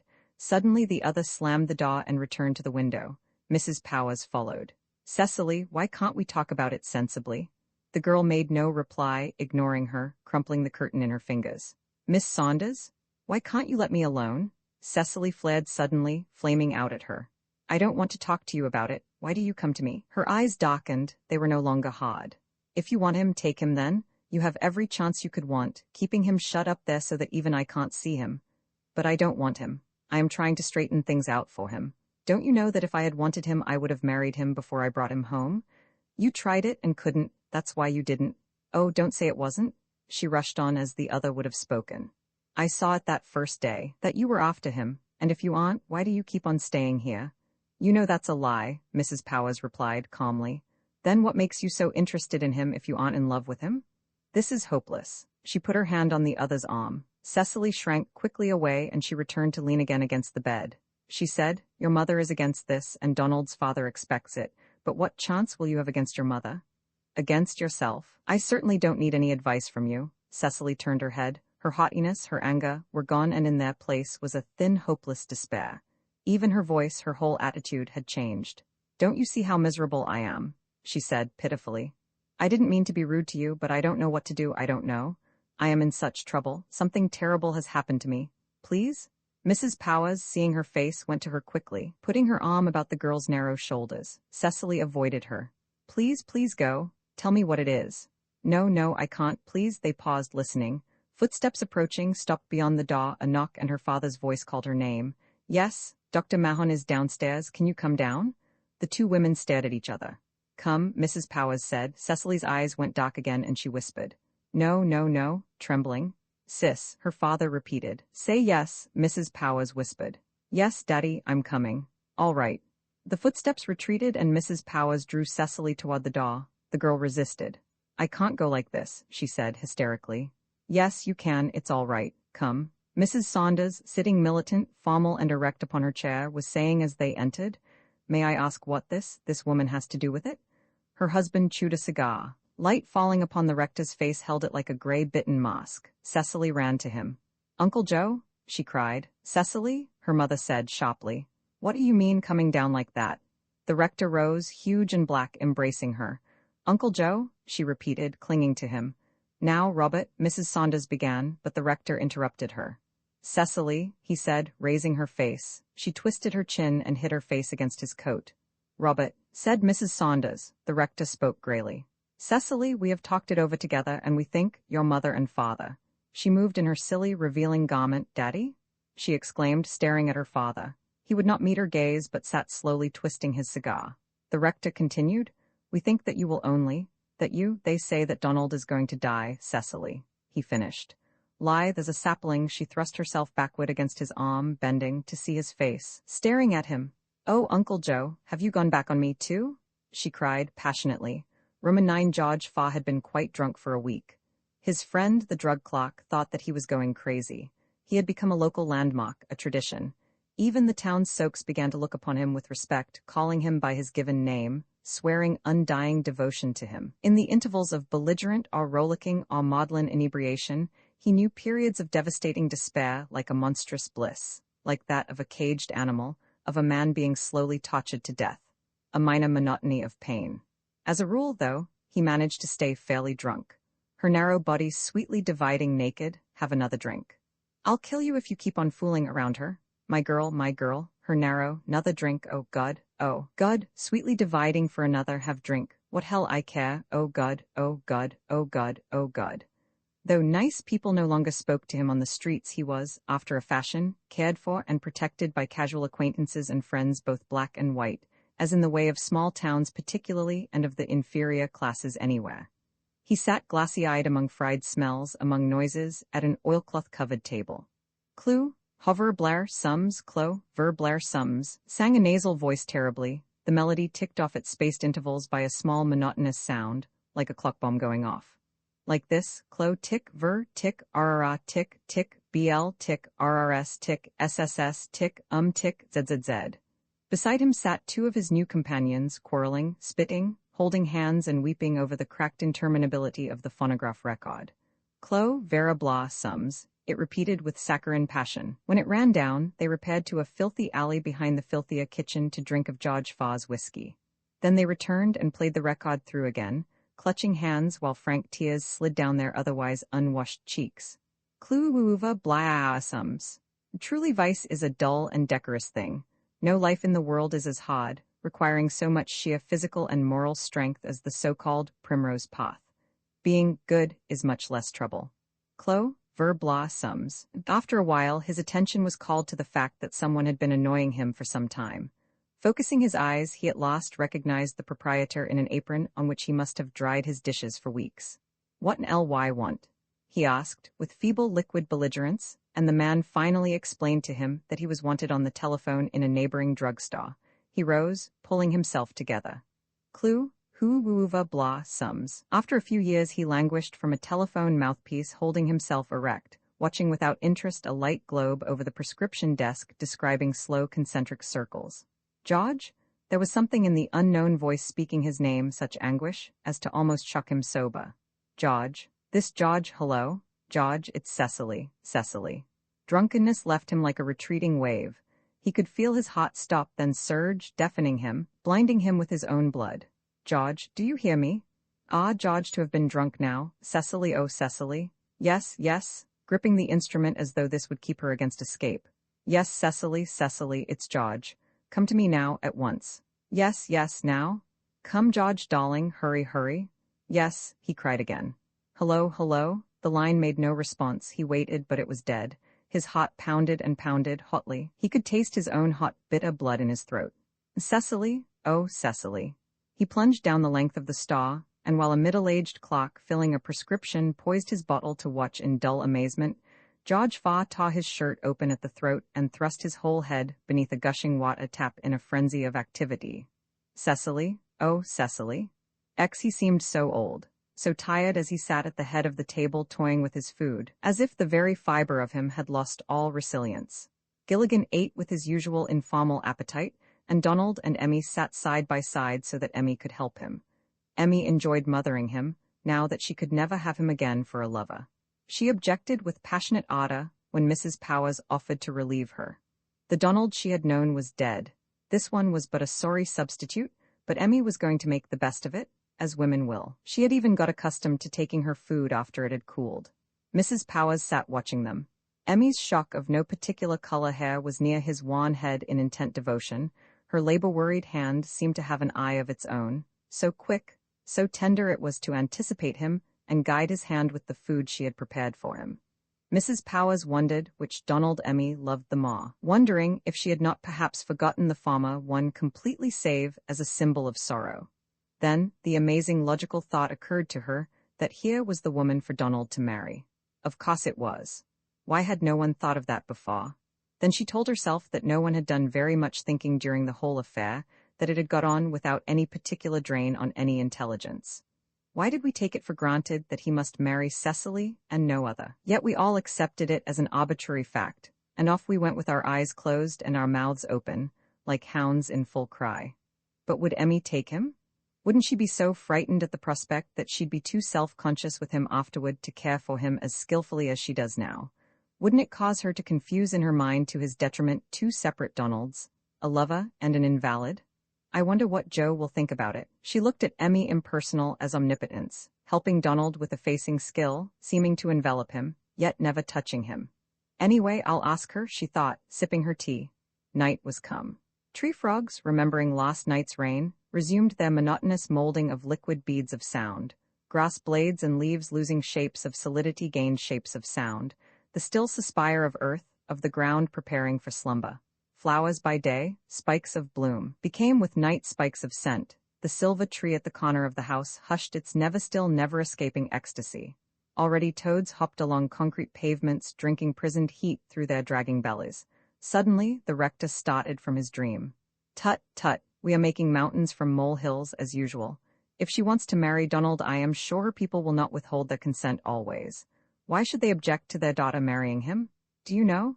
Hush, she said. He looked up at her startled, then seeing her wanting glance touch Mahon's oblivious head, he understood. She saw Emmy's wide, shocked eyes on her, and she rose at her place. You are through, aren't you? She said to the rector. Suppose we go to the study. Mahon sat quiet, chewing. She could not tell whether or not he heard. She passed behind Emmy and leaning to her whispered, I want to speak to you, don't say anything to Donald. The rector, preceding her, fumbled the light on in the study. You must be careful, she told him, how you talk before him, how you tell him. Yes, he agreed apologetically. I was so deep in thought. I know you were. I don't think it is necessary to tell him at all until he asks.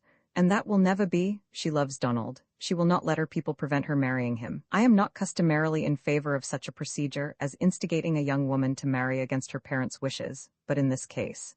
You do not think that I am inconsistent, that I am partial because my son is involved? No, of course not. Don't you agree with me that Cecily will insist on the wedding? Yes, indeed.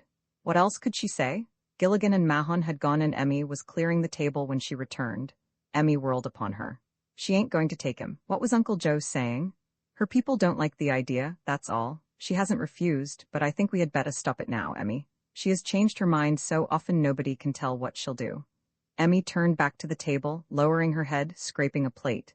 Mrs. Powers watched her busy elbow, hearing the little clashing noises of china and silver. A bowl of white roses shattered slowly upon the center of the table. What do you think, Emmy? I don't know, Emmy replied sullenly. She ain't my kind, I don't know nothing about it. Mrs. Powers approached the table. Emmy, she said. The other did not raise her head, made no reply. She turned the girl gently by the shoulder. Would you marry him, Emmy? Emmy straightened hotly, clutching a plate and a fork. Me marry him? Me take another's leavings? Donald. And her leavings at that, her that's run after every boy in town, dressed up in her silk clothes? Mrs. Powers moved back to the door, and Emmy scraped dishes fiercely.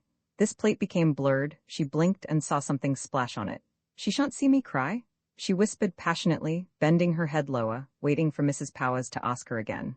Donald. When she was young, going to school in the spring, having to wear cost dresses and shoes while other girls wore silk and thin leather. Being not pretty at all while other girls were pretty. Walking home to where work awaited her, while other girls were riding in cars, or having ice cream, or talking to boys and dancing with them, with boys that had no use for her.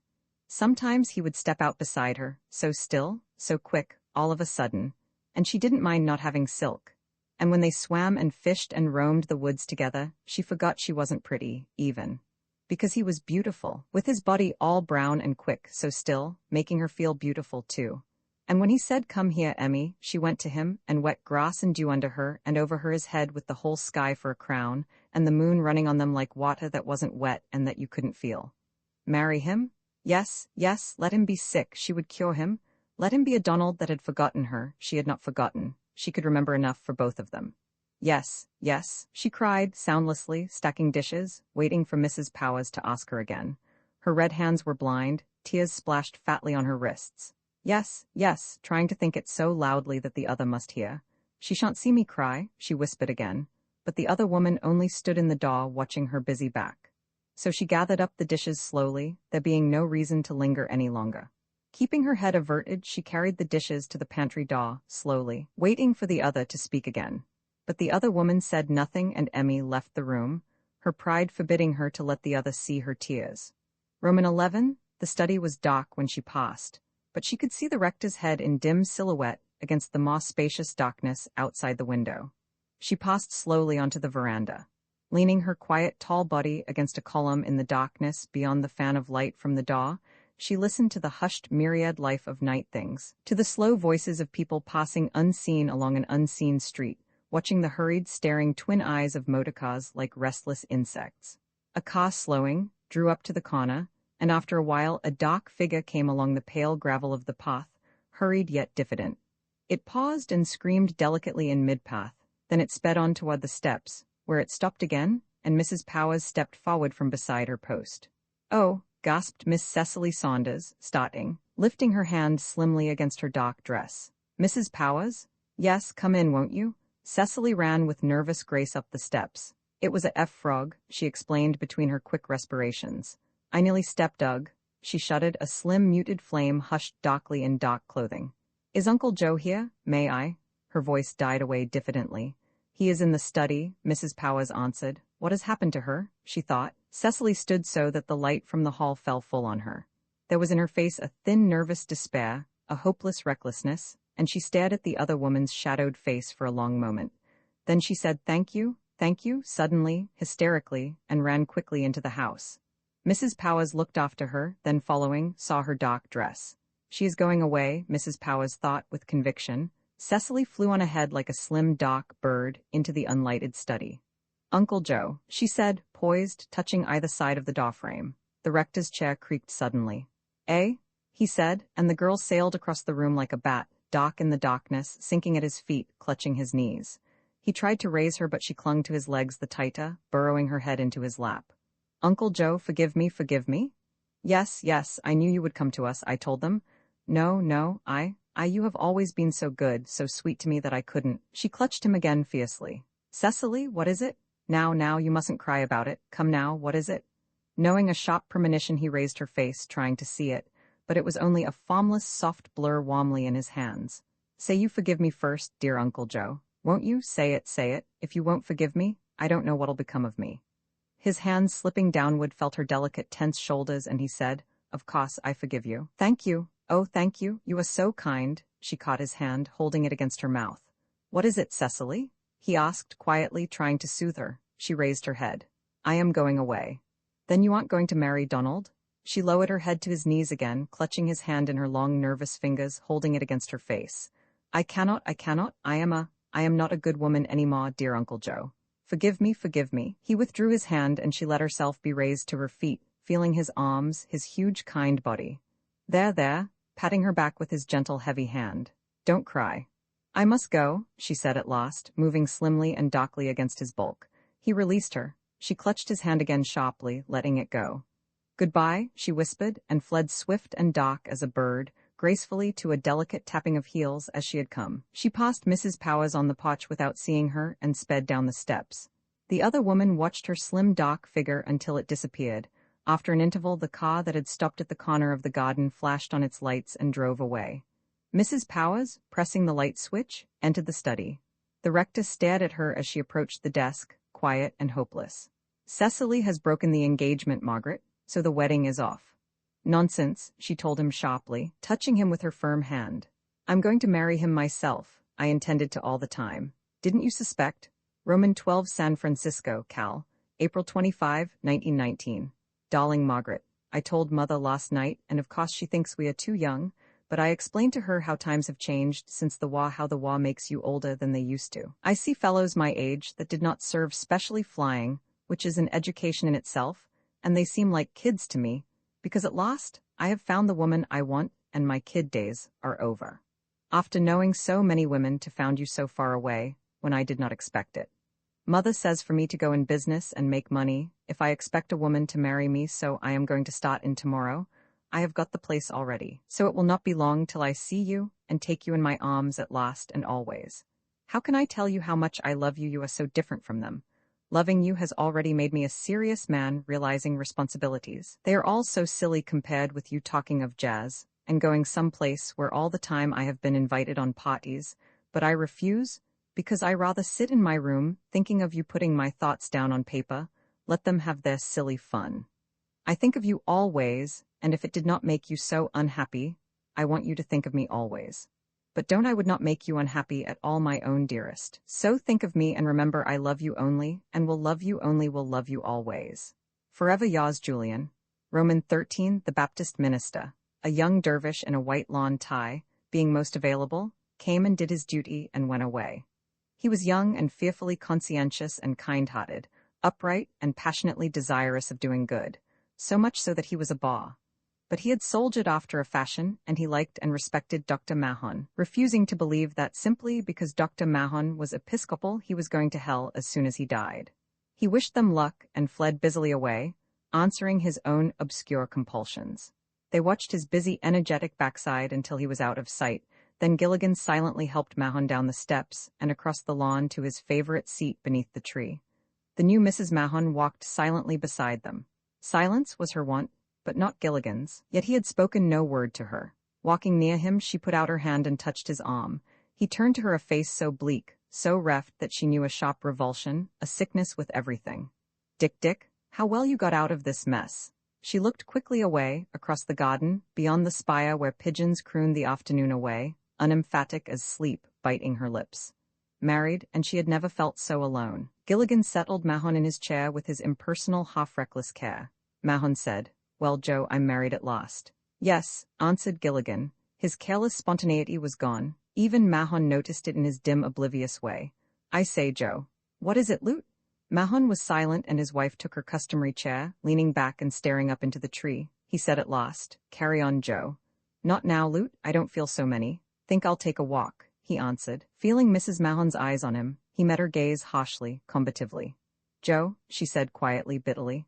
Gilligan saw her pallid face, her dark, unhappy eyes, her mouth like a tired scar, and he knew shame. His own bleak face softened. "All right, Lute," he said, quietly matching her tone, with a trace of his old ambiguous unseriousness.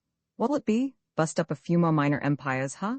Just a trace, but it was there. Mrs. Mahon looked at him again with gratitude, and that old grave happiness which he knew so well, unsmiling but content, which had been missing for so long, and it was as though she had laid her firm, strong hand on him. He looked quickly away from her face, sad and happy, not bitter any more. "Carry on, Joe." Roman 8, I San Francisco, Cal. April 27, 1919. My dearest sweetheart, just a line to let you know that I have gone into the banking business, making money for you, to give ourselves the position in the world you deserve, and a home of our own. The work is congenial, talking to other people in the business that don't know anything about aviation. All they think about is going out to dance with men. Every day means one day less for us to be with you forever. All my love. Yours forever, Julian. Roman 2 9-day or 90-day or 900-day sensations have a happy faculty for passing away into the oblivion whence pass sooner or later all of man's inventions. Keeps from getting the world all cluttered up. You say right off that this is God's work. But it must be a woman. No man could be so utilitarian. But then, women preserve only those things which can or might be used again. So this theory is also exploded. After a while, there were no more of the local curious to call. After a while, those who had said, "I told you so," when Miss Cecily Saunders let it be known that she would marry the parson's son, and who said, "I told you so," when she did not marry the parson's son, forgot about it. There were other things to think and talk of. This was the lying-in period of the KKK, and the lying-out period of Mr. Wilson, a democratish gentleman living in Washington, D.C. Besides, it was all legal now. Miss Cecily Saunders was safely married, though nobody knew where they were from the time they drove out of town in George Faw's car, until they were properly married by a priest in Atlanta the next day. But then, I always told you about that girl. They all hoped for the worst, and that Mrs. What's-her-name, that tall black-headed woman at Mahon's, had at last married someone, putting an end to that equivocal situation. And so April became May. There were fair days when the sun, becoming warmer and warmer, rising, drank off the dew, and flowers bloomed like girls ready for a ball, then drooped in the languorous fulsome heat like girls after the ball. When Earth, like a fat woman, recklessly trying giddy hat after hat, trying a trimming of apple and pear and peach, threw it away, tried narcissi and jonquil and flag. Threw it away, so early flowers bloomed and passed and later flowers bloomed to fade and fall, giving place to yet later ones. Fruit blossoms were gone, pear was forgotten. What were once tall candlesticks, silvery with white bloom, were now tall jade candlesticks of leaves beneath the blue cathedral of sky across which, in hushed processional, went clouds like choirboys slow and surpliced. Leaves grew larger and greener, until all rumor of azure and silver and pink had gone from them. Birds sang and made love and married and built houses in them, and in the tree at the corner of the house that yet swirled its white-bellied leaves in never-escaping skyward ecstasies. Bees broke clover upon the lawn, interrupted at intervals by the lawn mower, and its informal languid conductor. Their mode of life had not changed. The rector was neither happy nor unhappy, neither resigned nor protesting. Occasionally, he entered some dream within himself. He conducted services in the dim oaken tunnel of the church, while his flock hissed softly among themselves, or slept between the responses, while pigeons held their own crooning rituals of audible slumber in the spire that, arcing across motionless young clouds, seemed slow and imminent with ruin. He married 2 people and buried one. Gilligan found this ominous and said so aloud. Mrs. Mahon found this silly and said so aloud. Mrs. Worthington sent her car for them at times, and they drove into the country regretting the dogwood. The 3 of them, 2 of them did, that is, Mahon had forgotten what dogwood was. The 3 of them sat beneath the tree while one of them wallowed manfully among polysyllabics, and another of them sat motionless, neither asleep nor awake. They could never tell whether or not he heard, nor could they ever tell whether or not he knew whom he had married. Perhaps he didn't care. Emmy, efficient and gentle, mothering him, was a trifle subdued. Gilligan still slept on his cot at the foot of Mahon's bed, lest he be needed. "You 2 are the ones who should have married him," his wife remarked with quiet wit. Roman 3, Mrs. Mahon and Gilligan had resumed their old status of companionship and quiet pleasure in each other's company. Now that he no longer hoped to marry her, she could be freer with him. "Perhaps this is what we needed, Joe. Anyway, I never knew anyone I liked half this much." They walked slowly in the garden along the avenue of roses which passed beneath the 2 oaks, beyond which, against a wall, poplars in a restless formal row were like columns of a temple. "You're easy pleased, then," Gilligan answered with sour assumed moroseness. He didn't have to tell her how much he liked her. "Poor Joe," she said. "Cigarette, please." "Poor you," he retorted, giving her one. "I'm all right, I ain't married. You can't escape forever, though. You are too nice, safe for the family, will stand hitched." "Is that a bargain?" he asked. "Sufficient unto the day, Joe." After a while he stayed her with his hand. "Listen." They halted and she stared at him intently. "What? There's that damn mockingbird again. Hear him? What's he got to sing about, you reckon?" "He's got plenty to sing about. April's got to be May, and still spring isn't half over. Listen."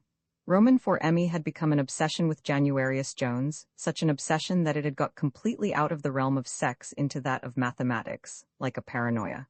He manufactured chances to see her, only to be repulsed. He lay in wait for her like a highwayman, he begged, he threatened, he tried physical strength, and he was repulsed. It had got to where, had she acceded suddenly, he would have been completely reft of one of his motivating impulses, of his elemental impulse to live. He might have died. Yet he knew that if he didn't get her soon he would become crazy, an imbecile. After a time, it assumed the magic of numbers. He had failed twice. This time success must be his or the whole cosmic scheme would crumble, hurling him, screaming, into blackness, where no blackness was, death where death was not.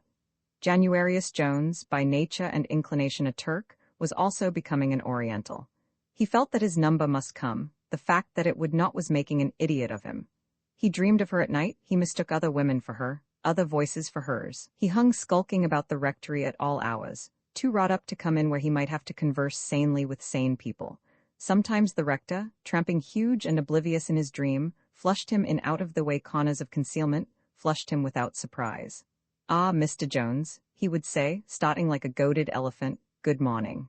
"Good morning, sir," Jones would reply, his eyes glued on the house. "You are out for a walk?" "Yes, sir, yes, sir." And Jones would walk hurriedly away in an opposite direction as the rector, entering his dream again, resumed his own. Emmy told Mrs. Mahon of this with scornful contempt. "Why don't you tell Joe, or let me tell him?" Mrs. Mahon asked. Emmy sniffed with capable independence. About that worm? I can take care of him all right, I do my own fighting. And I bet you are good at it too, and Emmy said, I guess I am. April had become May, fair days, and wet days in which rain ran with silver lances over the lawn, in which rain dripped leaf to leaf, while birds still sang in the hushed damp greenness under the trees, and made love and married and built houses, and still sang, in which rain grew soft as the grief of a young girl grieving for the sake of grief. Mahon hardly ever rose now. They had got him a movable bed, and upon this he lay, sometimes in the house, sometimes on the veranda where the wistaria inverted its cool lilac flame, while Gilligan read to him. They had done with Rome, and they now swam through the tedious charm of Rousseau's Confessions to Gilligan's hushed childish delight. Kind neighbors came to inquire. The specialist from Atlanta came once by request and once on his own initiative, making a friendly call and addressing Gilligan meticulously as Doctor, spent the afternoon chatting with them, and went away. Mrs. Mahon and he liked each other immensely. Dr. Gary called once or twice and insulted them all, and went away nattily smoking his slender, rolled cigarettes. Mrs. Mahon and he did not like each other at all. The rector grew grayer and quieter, neither happy nor unhappy, neither protesting nor resigned. Wait until next month. He will be stronger then. This is a trying month for invalids, don't you think so? He asked his daughter-in-law. Yes, she would tell him, looking out at the green world, the sweet, sweet spring. Yes, yes. It was a postcard. You buy them for a penny, stamp and all. The post office furnishes writing material free. Got your letter, will write later. Remember me to Gilligan and Lute, Mahon. Julian L. Roman 7. Mahon was asleep on the veranda, and the other three sat beneath the tree on the lawn, watching the sun go down. At last, the reddened edge of the disk was sliced like a cheese by the wistaria-covered lattice wall, and the neutral buds were a pale agitation against the dead afternoon.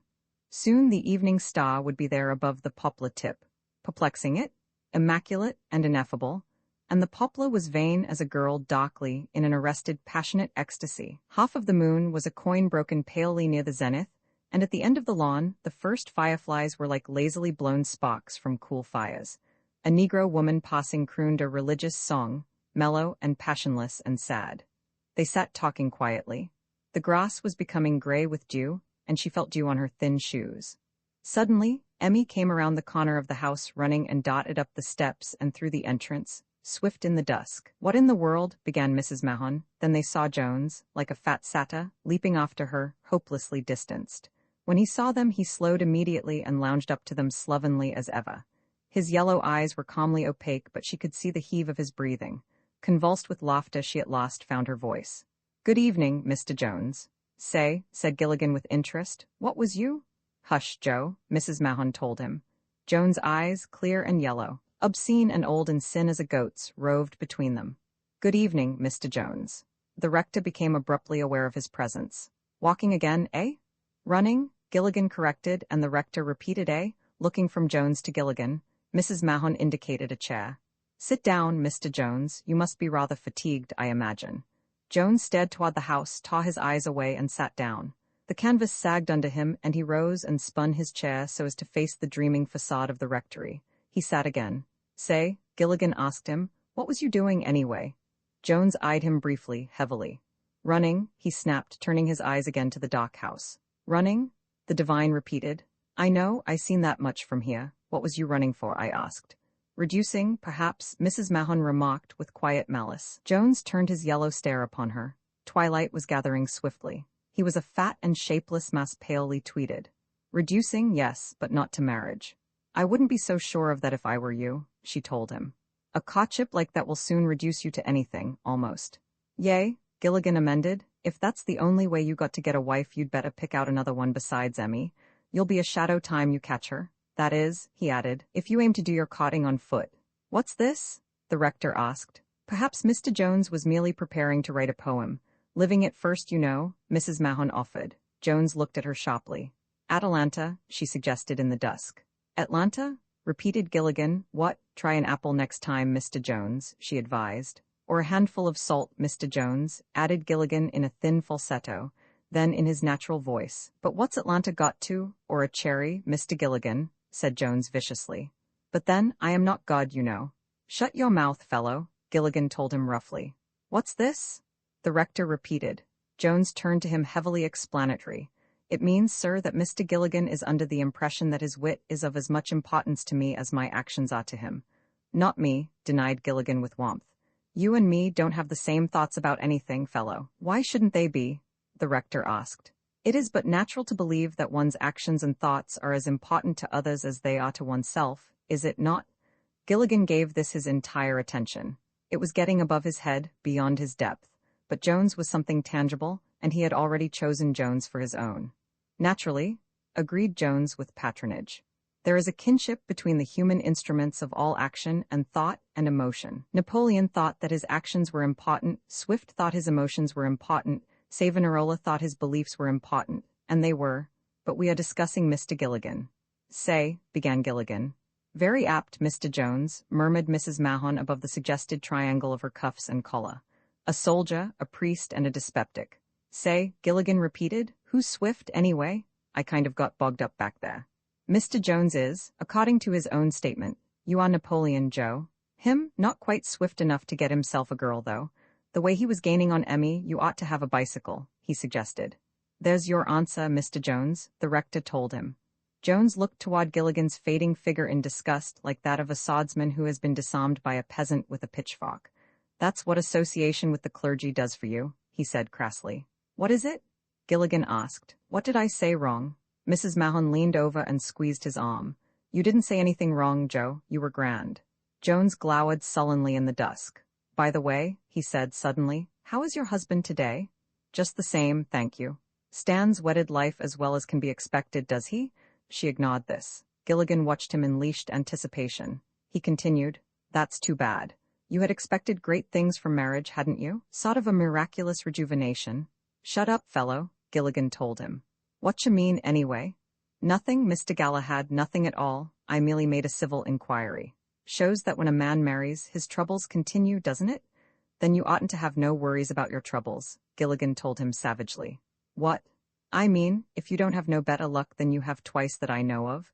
He has a good excuse for one failure, Joe, Mrs. Mahon said. They both looked toward her voice. The sky was bold with a still disseminated light that cast no shadow, and branches of trees were rigid as coral in a mellow tideless sea. Mr. Jones says that to make love to Miss Saunders would be epicene. Epicene? What's that? Shall I tell him, Mr. Jones, or will you? Certainly. You intend to anyway, don't you? Epicene is something you want and can't get, Joe. Jones rose viciously. If you will allow me, I'll retire, I think, he said savagely. Good evening. Sure, agreed Gilligan with alacrity, rising also. I'll see Mr. Jones to the gate. He might get mixed up and head for the kitchen by mistake. Emmy might be one of them epicenes, too. Without seeming to hurry, Jones faded briskly away. Gilligan sprang off to him. Jones, sensing him, whirled in the dusk, and Gilligan leaped upon him. For the good of your soul? Gilligan told him joyously. You might say that's what running with preachers does for you, mightn't you? He panted as they went down. They rolled in dew, and an elbow struck him smartly under the chin. Jones was up immediately, and Gilligan, tasting his bitten tongue, sprang in pursuit, but Jones retained his lid. He has sure learned to run from somebody, Gilligan grunted. Practicing on Emmy so much, I guess. Wished I was Emmy, now, until I catch him. Jones doubled the house and plunged into the dreaming garden. Gilligan, turning the corner of the house, saw the hushed expanse where his enemy was, but his enemy, himself, was out of sight. Roses bloomed quietly under the imminence of night, hyacinths swung pale bells, waiting for another day. Dusk was a dream of arrested time, the mockingbird rippled it tentatively, and everywhere blooms slept passionately, waiting for tomorrow. But Jones was gone. He stopped to listen upon the paling gravel, between the slow, unpickable passion of roses, seeing the pale, broken coin of the moon attain a richer luster against the unemphatic sky. Gilligan stilled his heaving lungs to listen, but he heard nothing. Then he began systematically to beat the firefly-starred scented dusk of the garden, beating all available cover, leaving not a blade of grass unturned. But Jones had got clean away. The slow hands of dusk had removed him as cleanly as the prestidigitator reaves a rabbit from an immaculate hat. He stood in the center of the garden and cursed Jones thoroughly on the off-chance that he might be within hearing. Then Gilligan slowly retraced his steps, retracing the course of the race through the palpable violet dusk. He passed the unlighted house, where Emmy went somewhere about her duties, where at the corner of the veranda, near the silver tree's twilight-musicked ecstasy, Mahon slept on his movable bed and on across the lawn, while evening, like a ship with twilight-colored sails, dreamed on down the world. The chairs were formless blurs beneath the tree, and Mrs. Mahon's presence was indicated principally by her white collar and cuffs. As he approached, he could see dimly the rector reclined in slumber, and the woman's dark dress shaped her against the dull white of her canvas chair. Her face was pallid, winged either side by her hair. She raised her hand as he drew near. "He's asleep," she whispered as he sat beside her. "He got away, damn him," he told her in exasperation. "Too bad, better luck next time." "You bet, and there'll be a next time soon as I see him again." Night was almost come. Light, all light, passed from the world, from the earth, and leaves were still. Night was almost come, but not quite. Day was almost gone, but not quite. Her shoes were quite soaked in dew. "How long he has slept." She broke the silence diffidently. "We'll have to wake him soon for supper." Gilligan stirred in his chair, and almost as she spoke the rector sat hugely and suddenly up. "Wait, Donald," he said, lumbering to his feet. With elephantine swiftness he hurried across the lawn toward the darkly dreaming house. Did he call? They spoke together in a dark foreboding. They half rose and stared toward the house, then at each other's indistinct, white face. "Did you?" The question hung poised in the dusk between them, and here was the evening star bloomed miraculously at the poplar's tip, and the slender tree was a leafed and passionate Atalanta, poising her golden apple. "No, did you?" he replied, but they heard nothing. "He dreamed," she said. "Yes," Gilligan agreed. "He dreamed." Roman 8 Donald Mahon lay quietly conscious of unseen, forgotten spring, of greenness neither recalled nor forgot. After a time, the nothingness in which he lived took him wholly again, but restlessly. It was like a sea into which he could neither completely pass nor completely go away from. Day became afternoon, became dusk and imminent evening. Evening, like a ship with twilight-colored sails, dreamed down the world darkly toward darkness, and suddenly he found that he was passing from the dark world in which he had lived for a time he could not remember, again into a day that had long passed, that had already been spent by those who lived and wept and died, and so remembering it, this day was his alone, the one trophy he had reft from time and space. Per ardua ad astra. "I never knew I could carry this much petrol," he thought in unsurprised ubiquity, leaving a darkness he did not remember for a day he had long forgot, finding that the day, his own familiar day, was approaching noon. It must be about 10 o'clock, for the sun was getting overhead and a few degrees behind him, because he could see the shadow of his head bisecting in an old familiarity the hand which held the control column and the shadow of the cockpit rim across his flanks, filling his lap, while the sun fell almost directly downward upon his other hand, lying idly on the edge of the fuselage. Even the staggered lower wing was partly shadowed by the upper one. "Yes, it is about 10, he thought, with a sense of familiarity. Soon he would look at the time and make sure, but now. With the quick skill of practice and habit, he swept the horizon with a brief observing glance, casting a look above, banking slightly to see behind. All clear. The only craft in sight were far away to the left, a cumbersome observation plane doing artillery work. A brief glance divulged a pair of scouts high above it, and above these he knew were probably 2 more. Might have a look, he thought, knowing instinctively that they were Huns, calculating whether or not he could reach the spotter before the protecting scouts saw him. No, I guess not, he decided. Better get on home. Fuel's low. He settled his swinging compass needle. Ahead of him and to the right, far away, what was once Ypres, was like the cracked scab on an ancient festering saw. Beneath him were other shining saws lividly on a copse that would not be let to die. He passed on lonely and remote as a gull. Then suddenly, it was as if a cold wind had blown upon him. What is it? He thought. It was that the sun had been suddenly blotted from him. The empty world, the sky, were yet filled with lazy spring sunlight, but the sun that had been full upon him had been brushed away as by a hand. In the moment of realizing this, cursing his stupidity, he dived steeply, slipping to the left. 5 threads of vapor passed between the upper and lower planes, each one nearer his body. Then he felt 2 distinct shocks at the base of his skull, and vision was reft from him, as if a button somewhere had been pressed. His trained hand nosed the machine up smartly, and finding the Vickers release in the darkness, he fired into the bland morning, marbled and imminent with March. Sight flickered on again, like a poorly made electrical contact. He watched holes pitting into the fabric near him like a miraculous smallpox, and as he hung poised, firing into the sky, a dial on his instrument baud exploded with a small sound. Then he felt his hand, saw his glove burst, saw his bared bones. Then sight flashed off again and he felt himself lurch, falling until his belt caught him sharply across the abdomen, and he heard something gnawing through his frontal bone, like mice. "You'll break your damn teeth there," he told them, opening his eyes. His father's heavy face hung over him in the dusk like a murdered Caesar's. He knew sight again, and an imminent nothingness more profound than any yet, while evening, like a ship with twilight-colored sails, drew down the world, putting calmly out to an immeasurable sea. "That's how it happened," he said, staring at him. "Roman 9 I sex and death, the front door and the back door of the world. How indissolubly are they associated in us.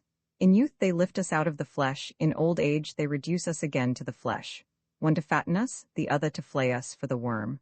When are sexual compulsions more readily answered than in war or famine or flood or fire?" Jones, lurking across the street, saw the coast clear at last.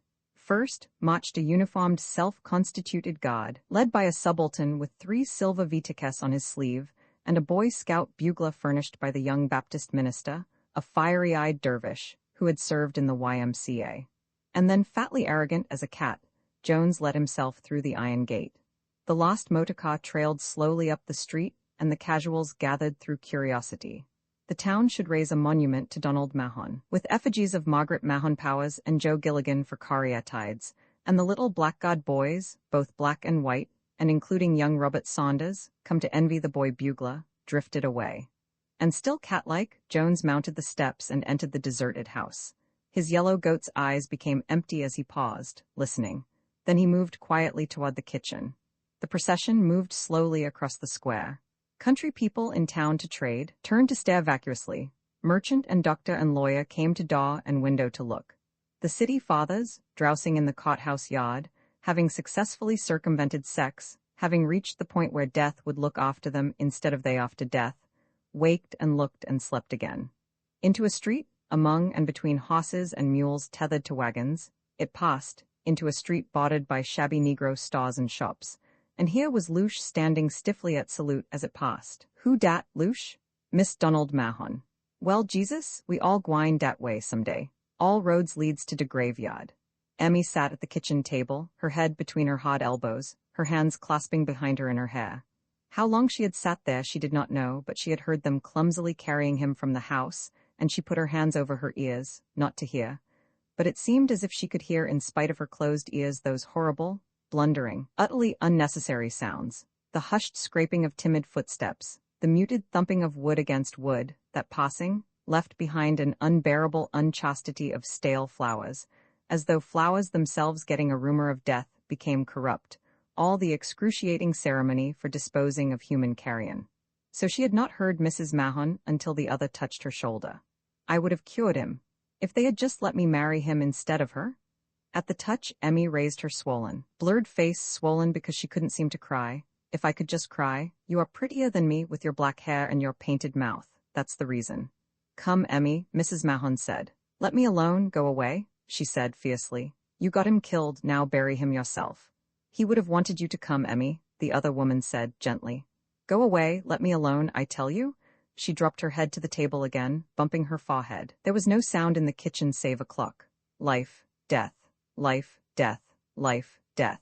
Forever and ever. If I could only cry. She could hear the dusty sound of sparrows, and she imagined she could see the shadows growing longer across the grass. Soon it will be night, she thought, remembering that night long, long ago, the last time she had seen Donald, her Donald, not that one, and he had said, "Come here, Emmy," and she had gone to him. Her Donald was dead long, long ago. The clock went life, death, life, death. There was something frozen in her chest like a dishcloth in winter. The procession moved beneath arching iron letters. Rest in peace in cost repetition.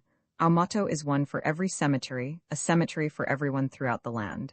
Away, following where fingers of sunlight pointed among cedars, doves were cool, throatily unemphatic among the dead. "Go away," Emmy repeated to another touch on her shoulder, thinking she had dreamed. It was a dream, she thought, and the frozen dish rag in her chest melted with unbearable relief, becoming tears. It was Jones who had touched her. But anyone would have been the same, and she turned in a passion of weeping, clinging to him. "I am the resurrection and the life, saith the Lord." Joan's yellow stare enveloped her like amber, remocking her sunburned hair and her foreshortened thigh, wrung by her turning body into high relief. "Whosoever believeth in me, though he were dead." My God, when will she get done weeping? First she wets my pants, then my coat. But this time she'll dry it for me, or I'll know the reason why. Yet shall he live, and whosoever liveth and believeth in me shall never die. Emmy's sobbing died away. She knew no sensation save that of warmth and languorous contentment, emptiness, even when Jones raised her face and kissed her. "Come, Emmy," he said, raising her by the armpits. She rose obediently, leaning against him warm and empty, and he led her through the house and up the stairs to her room. Outside the window, afternoon became abruptly rain, without warning, with no flapping of pennons nor sound of trumpet to herald it. The sun had gone, had been recalled as quickly as a usurer's note, and the doves fell silent or went away. The Baptist dervish's boy scout lipped his bugle, sounding taps. "Roman 2 high, Bob," called a familiar voice, that of a compatriot. "Let's go up to Miller's, they're playing ball up there." He looked at his friend, making no reply to the greeting, and his expression was so strange that the other said, "What you looking so funny about? You ain't sick, are you?" "I don't have to play ball if I don't want to, do I?" he replied with sudden heat. He walked on while the other boy stood watching him with open mouth. After a while, he, too, turned and went on, stopping once or twice to look again at his friend become suddenly strange and queer. Then he passed, whooping from sight, forgetting him. How strange everything looked. This street, these familiar trees. Was this his home here, where his mother and father were, where Sis lived, where he ate and slept, lapped closely around with safety and solidity, where darkness was kind and sweet for sleeping? He mounted the steps and entered, wanting his mother. But of course, she hadn't got back from. He found himself running suddenly through the hall toward a voice raised in comforting, crooning song. Here was a friend mountainous in blue calico, her elephantine thighs undulating, gracious as the wake of a ferry boat as she moved between table and stove. She broke off her mellow, passionless song, exclaiming, "Bless yo' heart, honey, what is it?" But he did not know. He only clung to her comforting, voluminous skirt in a gust of uncontrollable sorrow, while she wiped biscuit dough from her hands on a towel. Then she picked him up and sat upon a stiff-backed chair, rocking back and forth and holding him against her balloon-like breast, until his fit of weeping shut it away. Outside the window, the afternoon became abruptly rain, without warning, with no flapping of pennons nor sound of trumpet to herald it. Roman 3, there was nothing harsh about this rain. It was gray and quiet as a benediction. The birds did not even cease to sing, and the west was already thinning to a moist and imminent gold. The rector, bareheaded, walked slowly, unconscious of the rain and the dripping trees, beside his daughter-in-law across the lawn, houseward, and they mounted the steps together, passing beneath the dim and unwashed fanlight. Within the hall he stood while water ran down his face and dripped from his clothing in a series of small sounds.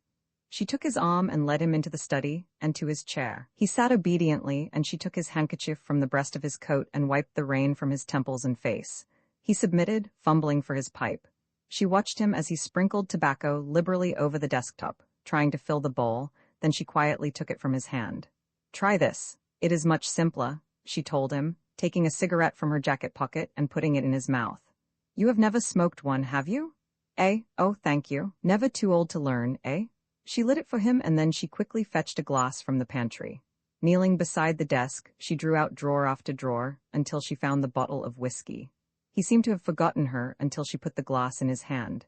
Then he looked up at her from a bottomless, grateful anguish, and she sat suddenly on the arm of his chair, drawing his head against her breast, his untasted drink in one hand and his slowly burning cigarette lifting an unshaken plume of vapor from the other. And after a while, the rain passed away and the dripping eaves but added to the freshened silence, measuring it, spacing it off, and the sun breaking through the west took a last look at the earth before going down. "So you will not stay?" he said at last, repeating her unspoken decision. "No," she said, holding him. Roman far before her descending, the hill crossed with fireflies. At its foot among dark trees was unseen water, and Emmy walked slowly on, feeling the tall wet grass sopping her to the knees, draggling her skirt. She walked on and soon was among trees that as she moved overhead like dark ships potting the star-filled river of the sky, letting the potted waters join again behind them with never a ripple. The pool lay darkly in the dock, sky and trees above it, trees and sky beneath it. She sat down on the wet earth, seeing through the trees the moon becoming steadily brighter in the darkening sky. A dog saw it also and bayed. A mellow, long sound that slid immaculately down a hill of silence, yet at the same time seemed to linger about her like a rumor of a far despair. Tree trunks taking light from the moon, streaks of moonlight in the water. She could almost imagine she saw him standing there across the pool with her beside him. Leaning above the water, she could almost see them darting keen and swift and naked, flashing in the moon. She could feel earth strike through her clothes against legs and belly and elbows. The dog bayed again, hopeless and sorrowful, dying away. After a while she rose slowly, feeling her damp clothes, thinking of the long walk home. Tomorrow was wash day. Damn, said Mrs. Mahon, staring at the bulletin board. Gilligan, setting down her smart leather bags against the station wall, remarked briefly, late. 30 minutes, what beastly luck? Well, can't be helped, want to go back to the house and wait. No, I don't like these abortive departures. Get my ticket, please. She gave him her purse and standing on tiptoe to see her reflection in a raised window, she did a few deft things to her hat. Then she sauntered along the platform to the admiration of those casuals, always to be found around small railway stations anywhere in these United States. And yet Continentals labor under the delusion that we spend all our time working. Freedom comes with the decision. It does not wait for the act. She felt freer, more at peace with herself than she had felt for months. But I won't think about that, she decided deliberately. It is best just to be free, not to let it into the conscious mind. To be consciously anything argues a comparison, a bond with antithesis. Live in your dream, do not attain it, else comes satiety. Or sorrow, which is worse, I wonder? Dr. Mahon and his dream, reft, restored, reft again.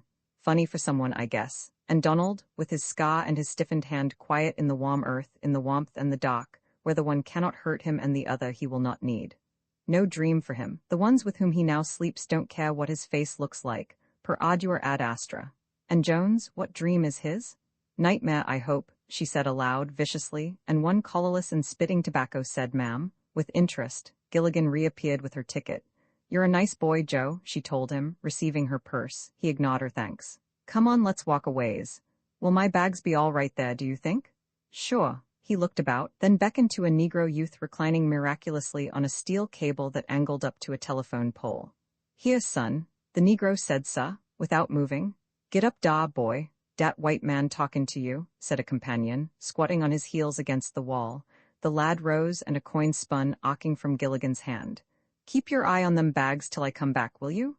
All right, Cap'n. The boy slouched over to the bags and became restfully and easily static beside them, going to sleep immediately, like a hoss. Damn 'em, they do what you say, but they make you feel so immature, don't they? She suggested. That's it, like you was a kid or something and that they'd look after you even if you don't know exactly what you want. You are a funny sort, Joe, and nice. Too nice to waste. Her profile was sharp, pallid against a doorway darkly opened. I'm giving you a chance not to waste me. Come on, let's walk a bit. She took his arm and moved slowly along the track, conscious that her ankles were being examined. The two threads of steel ran narrowing and curving away beyond trees.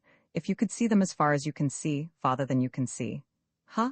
Asked Gilligan, walking moodily beside her. Look at the spring, Joe, see in the trees. Summer is almost here, Joe. Yes, summer is almost here. Funny, ain't it? I'm always kind of surprised to find that things get on about the same, spite of us.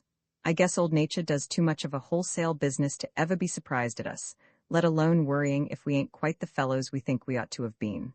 Holding his arm, walking a rail. What kind of fellows do we think we ought to have been, Joe? I don't know what kind of a I mean, girl, you think you are, and I don't know what kind of a fellow I think I am, but I know you and I tried to help nature make a good job out of a poor one, without having no luck at it. Flat leaves cupped each a drop of sunlight, and the trees seemed coolly on fire with evening. Here was a wooden footbridge crossing a stream and a footpath mounting a hill. Let's sit on the rail of the bridge, she suggested, guiding him toward it. Before he could help her, she had turned her back to the rail, and her straightening arms raised her easily. She hooked her heels over a lower rail and he mounted beside her. Let's have a cigarette. She produced a pack from her handbag and he accepted one, scraping a match. Who has had any luck in this business? She asked. The loot has. No, he hasn't. When you are married, you are either lucky or unlucky, but when you are dead, you want either. You want anything. That's right. He don't have to bother about his luck anymore. The Padre's lucky, though. How? Well, if you have hard luck and your hard luck passes away, ain't you lucky? I don't know. You are too much for me now, Joe.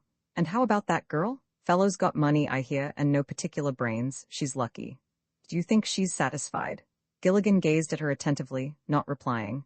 Think how much fun she could have got out of being so romantically widowed and so young. I'll bet she's cursing her luck this minute. He regarded her with admiration. I always thought I'd like to be a buzzard, he remarked, but now I think I'd like to be a woman. Good gracious, Joe, why in the world? Now, long as you're being one of them Sybils, tell me about this Bird Jones, he's lucky. How lucky? Well, he gets what he wants, don't he? Not the women he wants. Not exactly. Certainly he don't get all the women he wants. He has failed twice to my knowledge, but failure don't seem to worry him. That's what I mean by lucky. The cigarettes arced together into the stream, hissing. I guess Brass gets along about as well as anything else with women. You mean stupidity? No, I don't. Stupidity? That's the reason I can't get the one I want. She put her hand on his arm. You aren't stupid, Joe, and you aren't bold either. Yes, I am. Can you imagine me considering anybody else's feelings when there's something I want? I can't imagine you doing anything without considering someone else's feelings. Offended, he became impersonal. 'Cause you are entitled to your own opinion. I know I ain't bold like the man in that story. You remember? Accosted a woman on the street and her husband was with her and knocked him down. When he got up, brushing himself off, a man says, "For heaven's sake, friend, do you do that often?" And the bird says, "Sure, of course I get knocked down occasionally, but you'd be surprised. I guess he just charged the beating to overhead." He finished with his old sardonic humor. She laughed out. Then she said, "Why don't you try that, Joe?" He looked at her quietly for a time. She met his gaze unwavering, and he slipped to his feet facing her, putting his arm around her. "What does that mean, Margaret?" She made no reply, and he lifted her down. She put her arms over his shoulders. "You don't mean anything by it," he told her quietly, touching her mouth with his. His clasp became lax. "Not like that, Joe." "Not like what?" he asked stupidly. For answer she drew his face down to hers and kissed him with slow fire. Then they knew that after all they were strangers to each other. He hastened to fill an uncomfortable interval. "Does that mean you will?" "I can't, Joe," she answered, standing easily in his arms. "But why not, Margaret? You never give me any reason." She was silent in profile against sunshot green. "If I didn't like you so much, I wouldn't tell you. But it's your name, Joe. Gilligan? I couldn't marry a man named Gilligan." He was really hurt. "I'm sorry," he said dully. She laid her cheek against his. On the crest of the hill tree trunks were a broad grate beyond which the fires of evening were dying away. "I could change it," he suggested. Across the evening came a long sound. "There's your train," he said. She thrust herself slightly from him to see his face. "Joe, forgive me. I didn't mean that." "That's all right," he interrupted, patting her back with awkward gentleness. "Come on, let's get back." The locomotive appeared blackly at the curve, plumed with steam like a sinister squat night, and grew larger without seeming to progress. But it was moving, and it roared past the station in its own good time, bearing the puny controller of its destiny like a goggled, greasy excrescence in its cab. The train jawed to a stop and an eruption of white-jacketed porters. She put her arms about him again to the edification of the bystanders. "Joe, I didn't mean that. But don't you see, I have been married twice already, with damn little luck either time, and I just haven't the courage to risk it again. But if I could marry anyone, don't you know it would be you? Kiss me, Joe." He complied. "Bless your heart, darling. If I married you, you'd be dead in a year, Joe. All the men that marry me die, you know." "I'll take the risk," he told her. "But I won't. I'm too young to bury 3 husbands. People got off past them, other people got on. And above all, like an obligato, the vocal competition of cabmen. Joe, does it really hurt you for me to go?" He looked at her dumbly. "Joe?" she exclaimed, and a party passed them. It was Mr. and Mrs. George Farr. They saw Cecily's stricken face as she melted graceful and fragile and weeping into her father's arms. And here was Mr. George Farr morose and thunderous behind her. Ignored. "What did I tell you?" Mrs. Mahon said, clutching Gilligan's arm. "You're right," he answered from his own despair. "It's a sweet honeymoon he's had, poor devil." The party passed on around the station, and she looked at Gilligan again. "Joe, come with me." "To a minister?" he asked with resurgent hope. "No, just as we are. Then when we get fed up, all we need do is wish each other luck and go our ways." He stared at her, shocked. "Damn your Presbyterian soul, Joe. Now you think I'm a bad woman." "No, I don't, ma'am, but I can't do that." "Why not?" "I dunno, I just can't." "But what difference does it make?" "Why, none, if it was just your body I wanted, but I want. What do you want, Joe?" "Hell, come on. Let's get aboard. You are coming then?" "You know I ain't. You knew you were safe when you said that." He picked up her bags, a potter ravished them skillfully from him, and he helped her into the car. She sat upon green plush, and he removed his hat awkwardly, extending his hand. "Well, goodbye." Her face pallid and calm beneath her small white and black hat above her immaculate collar, she ignored his hand. "Look at me, Joe. Have I ever told you a lie?" "No," he admitted. "Then don't you know I am not lying now? I meant what I said. Sit down." "No, I can't do it that way, you know I can't." "Yes, I can't even seduce you, Joe, I'm sorry. I'd like to make you happy for a short time if I could, but I guess it isn't in the cards, is it? She raised her face and he kissed her. Goodbye. Goodbye, Joe, but why not? He thought with cinders under his feet, why not take her this way? I could persuade her in time, perhaps before we reached Atlanta. He turned and sprang back on board the train. He hadn't much time, and when he saw that her seat was empty, he rushed through the car in a mounting excitement. She was not in the next car either. Have I forgotten which car she is in? He thought. But no, that was where he had left her, for there was the Negro youth, still motionless opposite the window. He hurried back to take another look at her place.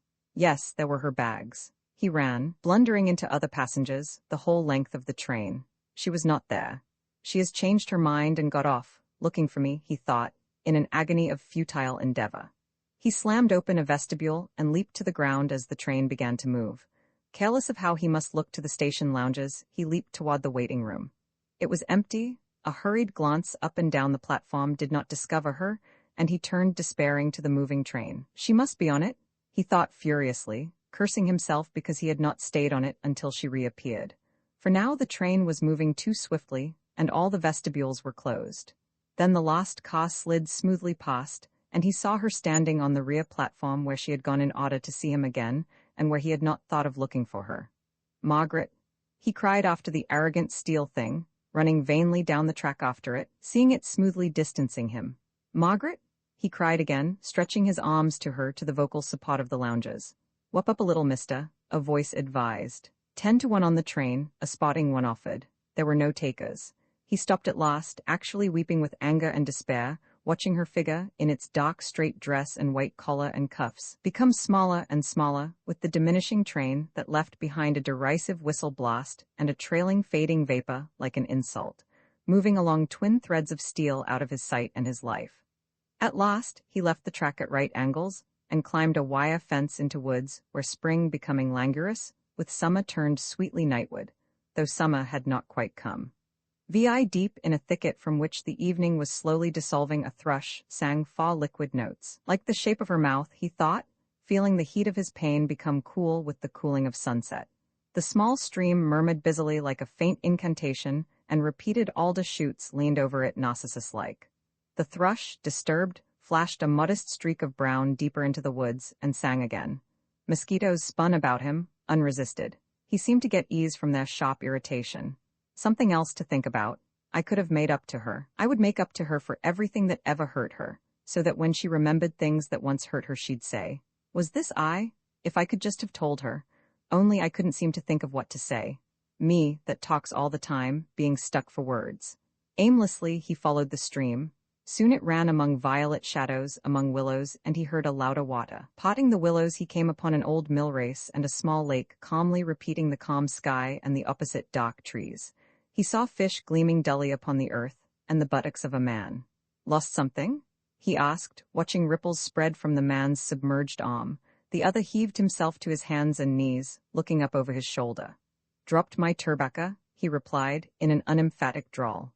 "Don't happen to have none on you, do you?" "Got a cigarette, if that'll do you any good." Gilligan offered his pack and the other, squatting back on his heels, took one. "Much obliged. Fellow likes a little smoke once in a while, don't he?" "Fellow likes a lot of little things in this world once in a while." The other guffawed, not comprehending but suspecting a reference to sex. "Well, I ain't got any o' that, but I got the next thing to it." He rose, lean as a hound, and from beneath a willow clump he extracted a gallon jug. With awkward formality he tended it. "Allus take a mite with me when I go fishing," he explained. "Seems to make the fish bite more and the mosquitoes less." Gilligan took the jug awkwardly. "What in hell did you do with it?" "Here, lemme show you," his host said, relieving him of it. Crooking his first finger through the handle, the man raised the jug with a round backhanded sweep to his horizontal upper arm, craning his neck until his mouth met the mouth of the vessel. Gilligan could see his pumping Adam's apple against the pale sky. He lowered the jug and drew the back of his hand across his mouth. "That's how she's done," he said, handing the thing to Gilligan. Gilligan tried it with inferior success, feeling the stuff chill upon his chin, sopping the front of his waistcoat. But in his throat it was like fire. It seemed to explode pleasantly as soon as it touched his stomach. He lowered the vessel, coughing. "Good God, what is it?" The other laughed hoarsely, slapping his thighs. "Never drunk no con before, hain't you? But how does she feel inside? Bettin' out, don't she?" Gilligan admitted that she did. He could feel all his nerves like electric filaments in a bulb, He was conscious of nothing else. Then it became a warmth and an exhilaration. He raised the jug again and did better. I'll go to Atlanta tomorrow and find her, catch her before she takes a train out of there, he promised himself. I will find her, she cannot escape me forever. The other drank again and Gilligan lit a cigarette. He too knew a sense of freedom, of being master of his destiny. I'll go to Atlanta tomorrow, find her, make her marry me, he repeated. Why did I let her go? But why not tonight? Sure, why not tonight? I can find her. I know I can. Even in New York. Funny, I never thought of that before. His legs and arms had no sensation. His cigarette slipped from his nerveless fingers, and reaching for the tiny coal he wavered, finding that he could no longer control his body. Hell, I ain't that drunk, he thought. But he was forced to admit that he was. Say, what was that stuff anyway? I can't hardly stand up. The other guffawed again, flattered. Ain't she though? Make her myself, and she's good. You'll get used to it though. Take another. He drank it like water, with unction. Damn I do. I got to get to town. Take a little sup. I'll put you on the road all right. If 2 drinks make me feel this good, I'll scream if I take another, he thought. But his friend insisted, and he drank again. Let's go, he said, returning the jug. The man carrying her circled the lake. Gilligan blundered behind him, among cypress knees, in occasional mud. After a time he regained some control over his body, and they came to a break in the willows, and a road slashed into the red sandy soil. Here you be, friend, just keep right to the road, 'tain't over a mile. All right, much obliged to you, you've sure got a son of a gun of a drink there. She's all right, ain't she? The other agreed. Well, good night.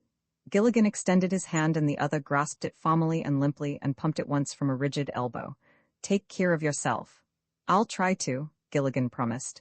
The other's gangling, malaria-ridden figure faded again among the willows. The road gashed across the land, stretched silent and empty before him, and below the east was a rumorous promise of moonlight. He trod in dust between dark trees like spilled ink upon the pale, clear page of the sky, and soon the moon was more than a promise. He saw the rim of it sharpening the tips of trees, saw soon the whole disk, bland as a saucer. Whippoorwills were like lost coins among the trees, and one blundered awkwardly from the dust, almost under his feet. The whiskey died away in the loneliness. Soon his temporarily mislaid despair took its place again.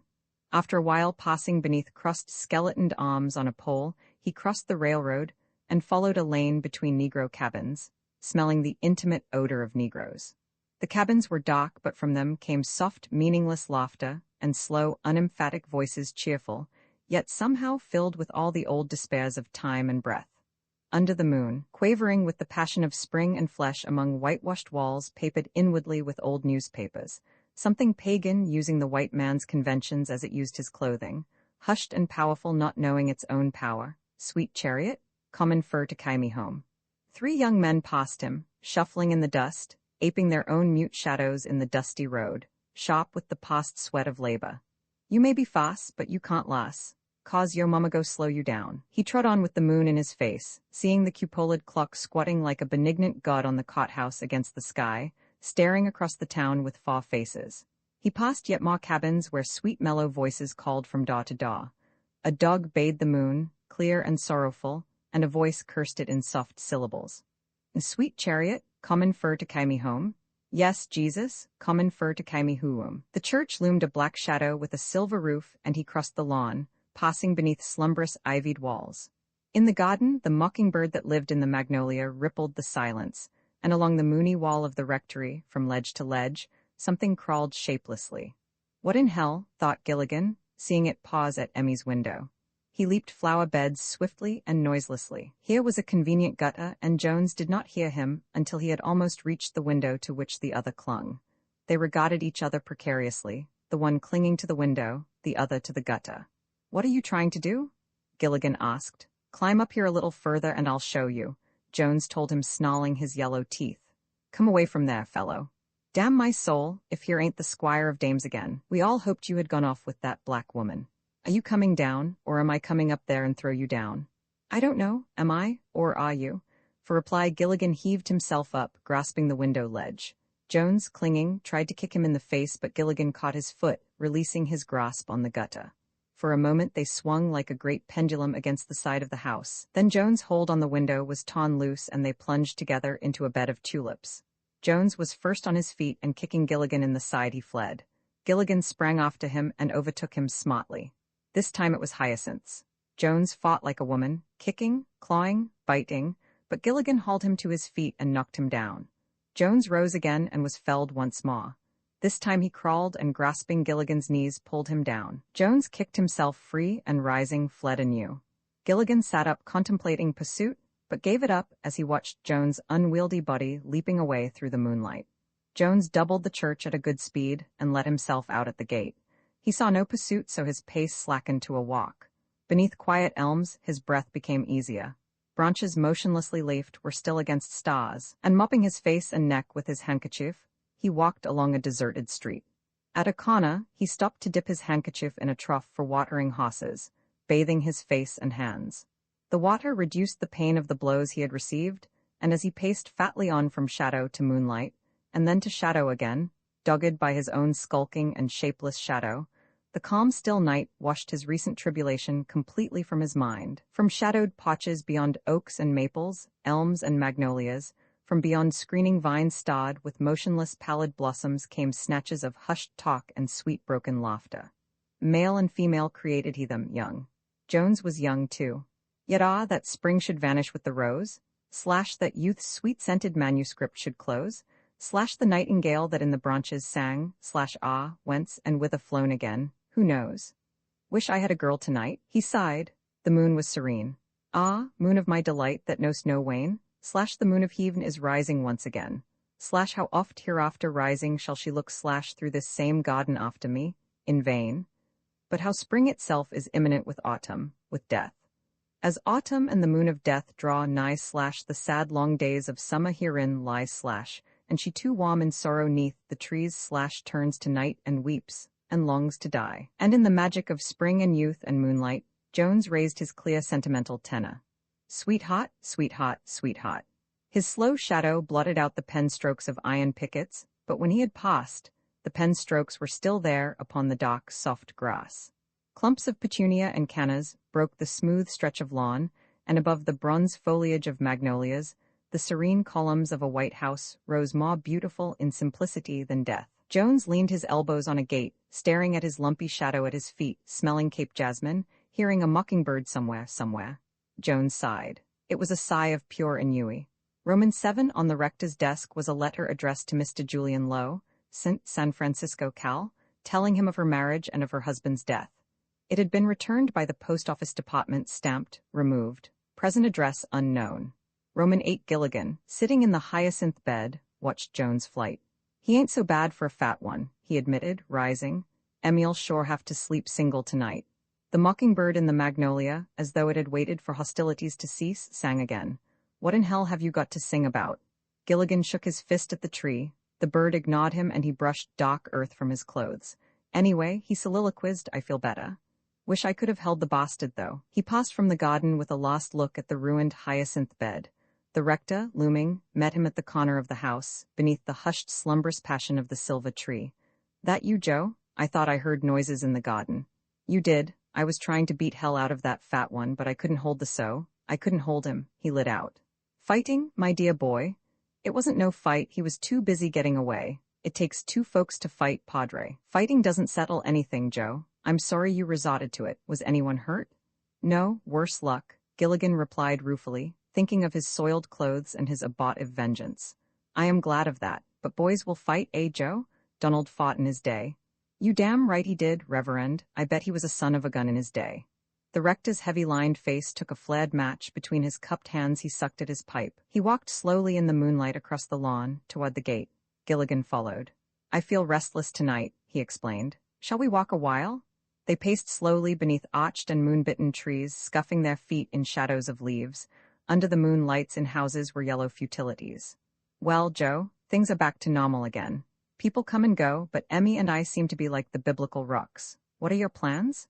Gilligan lit a cigarette with ostentatiousness, hiding his embarrassment. Well, Padre, to tell the truth, I ain't got any. If it's all the same to you, I think I'll stay on with you a while longer.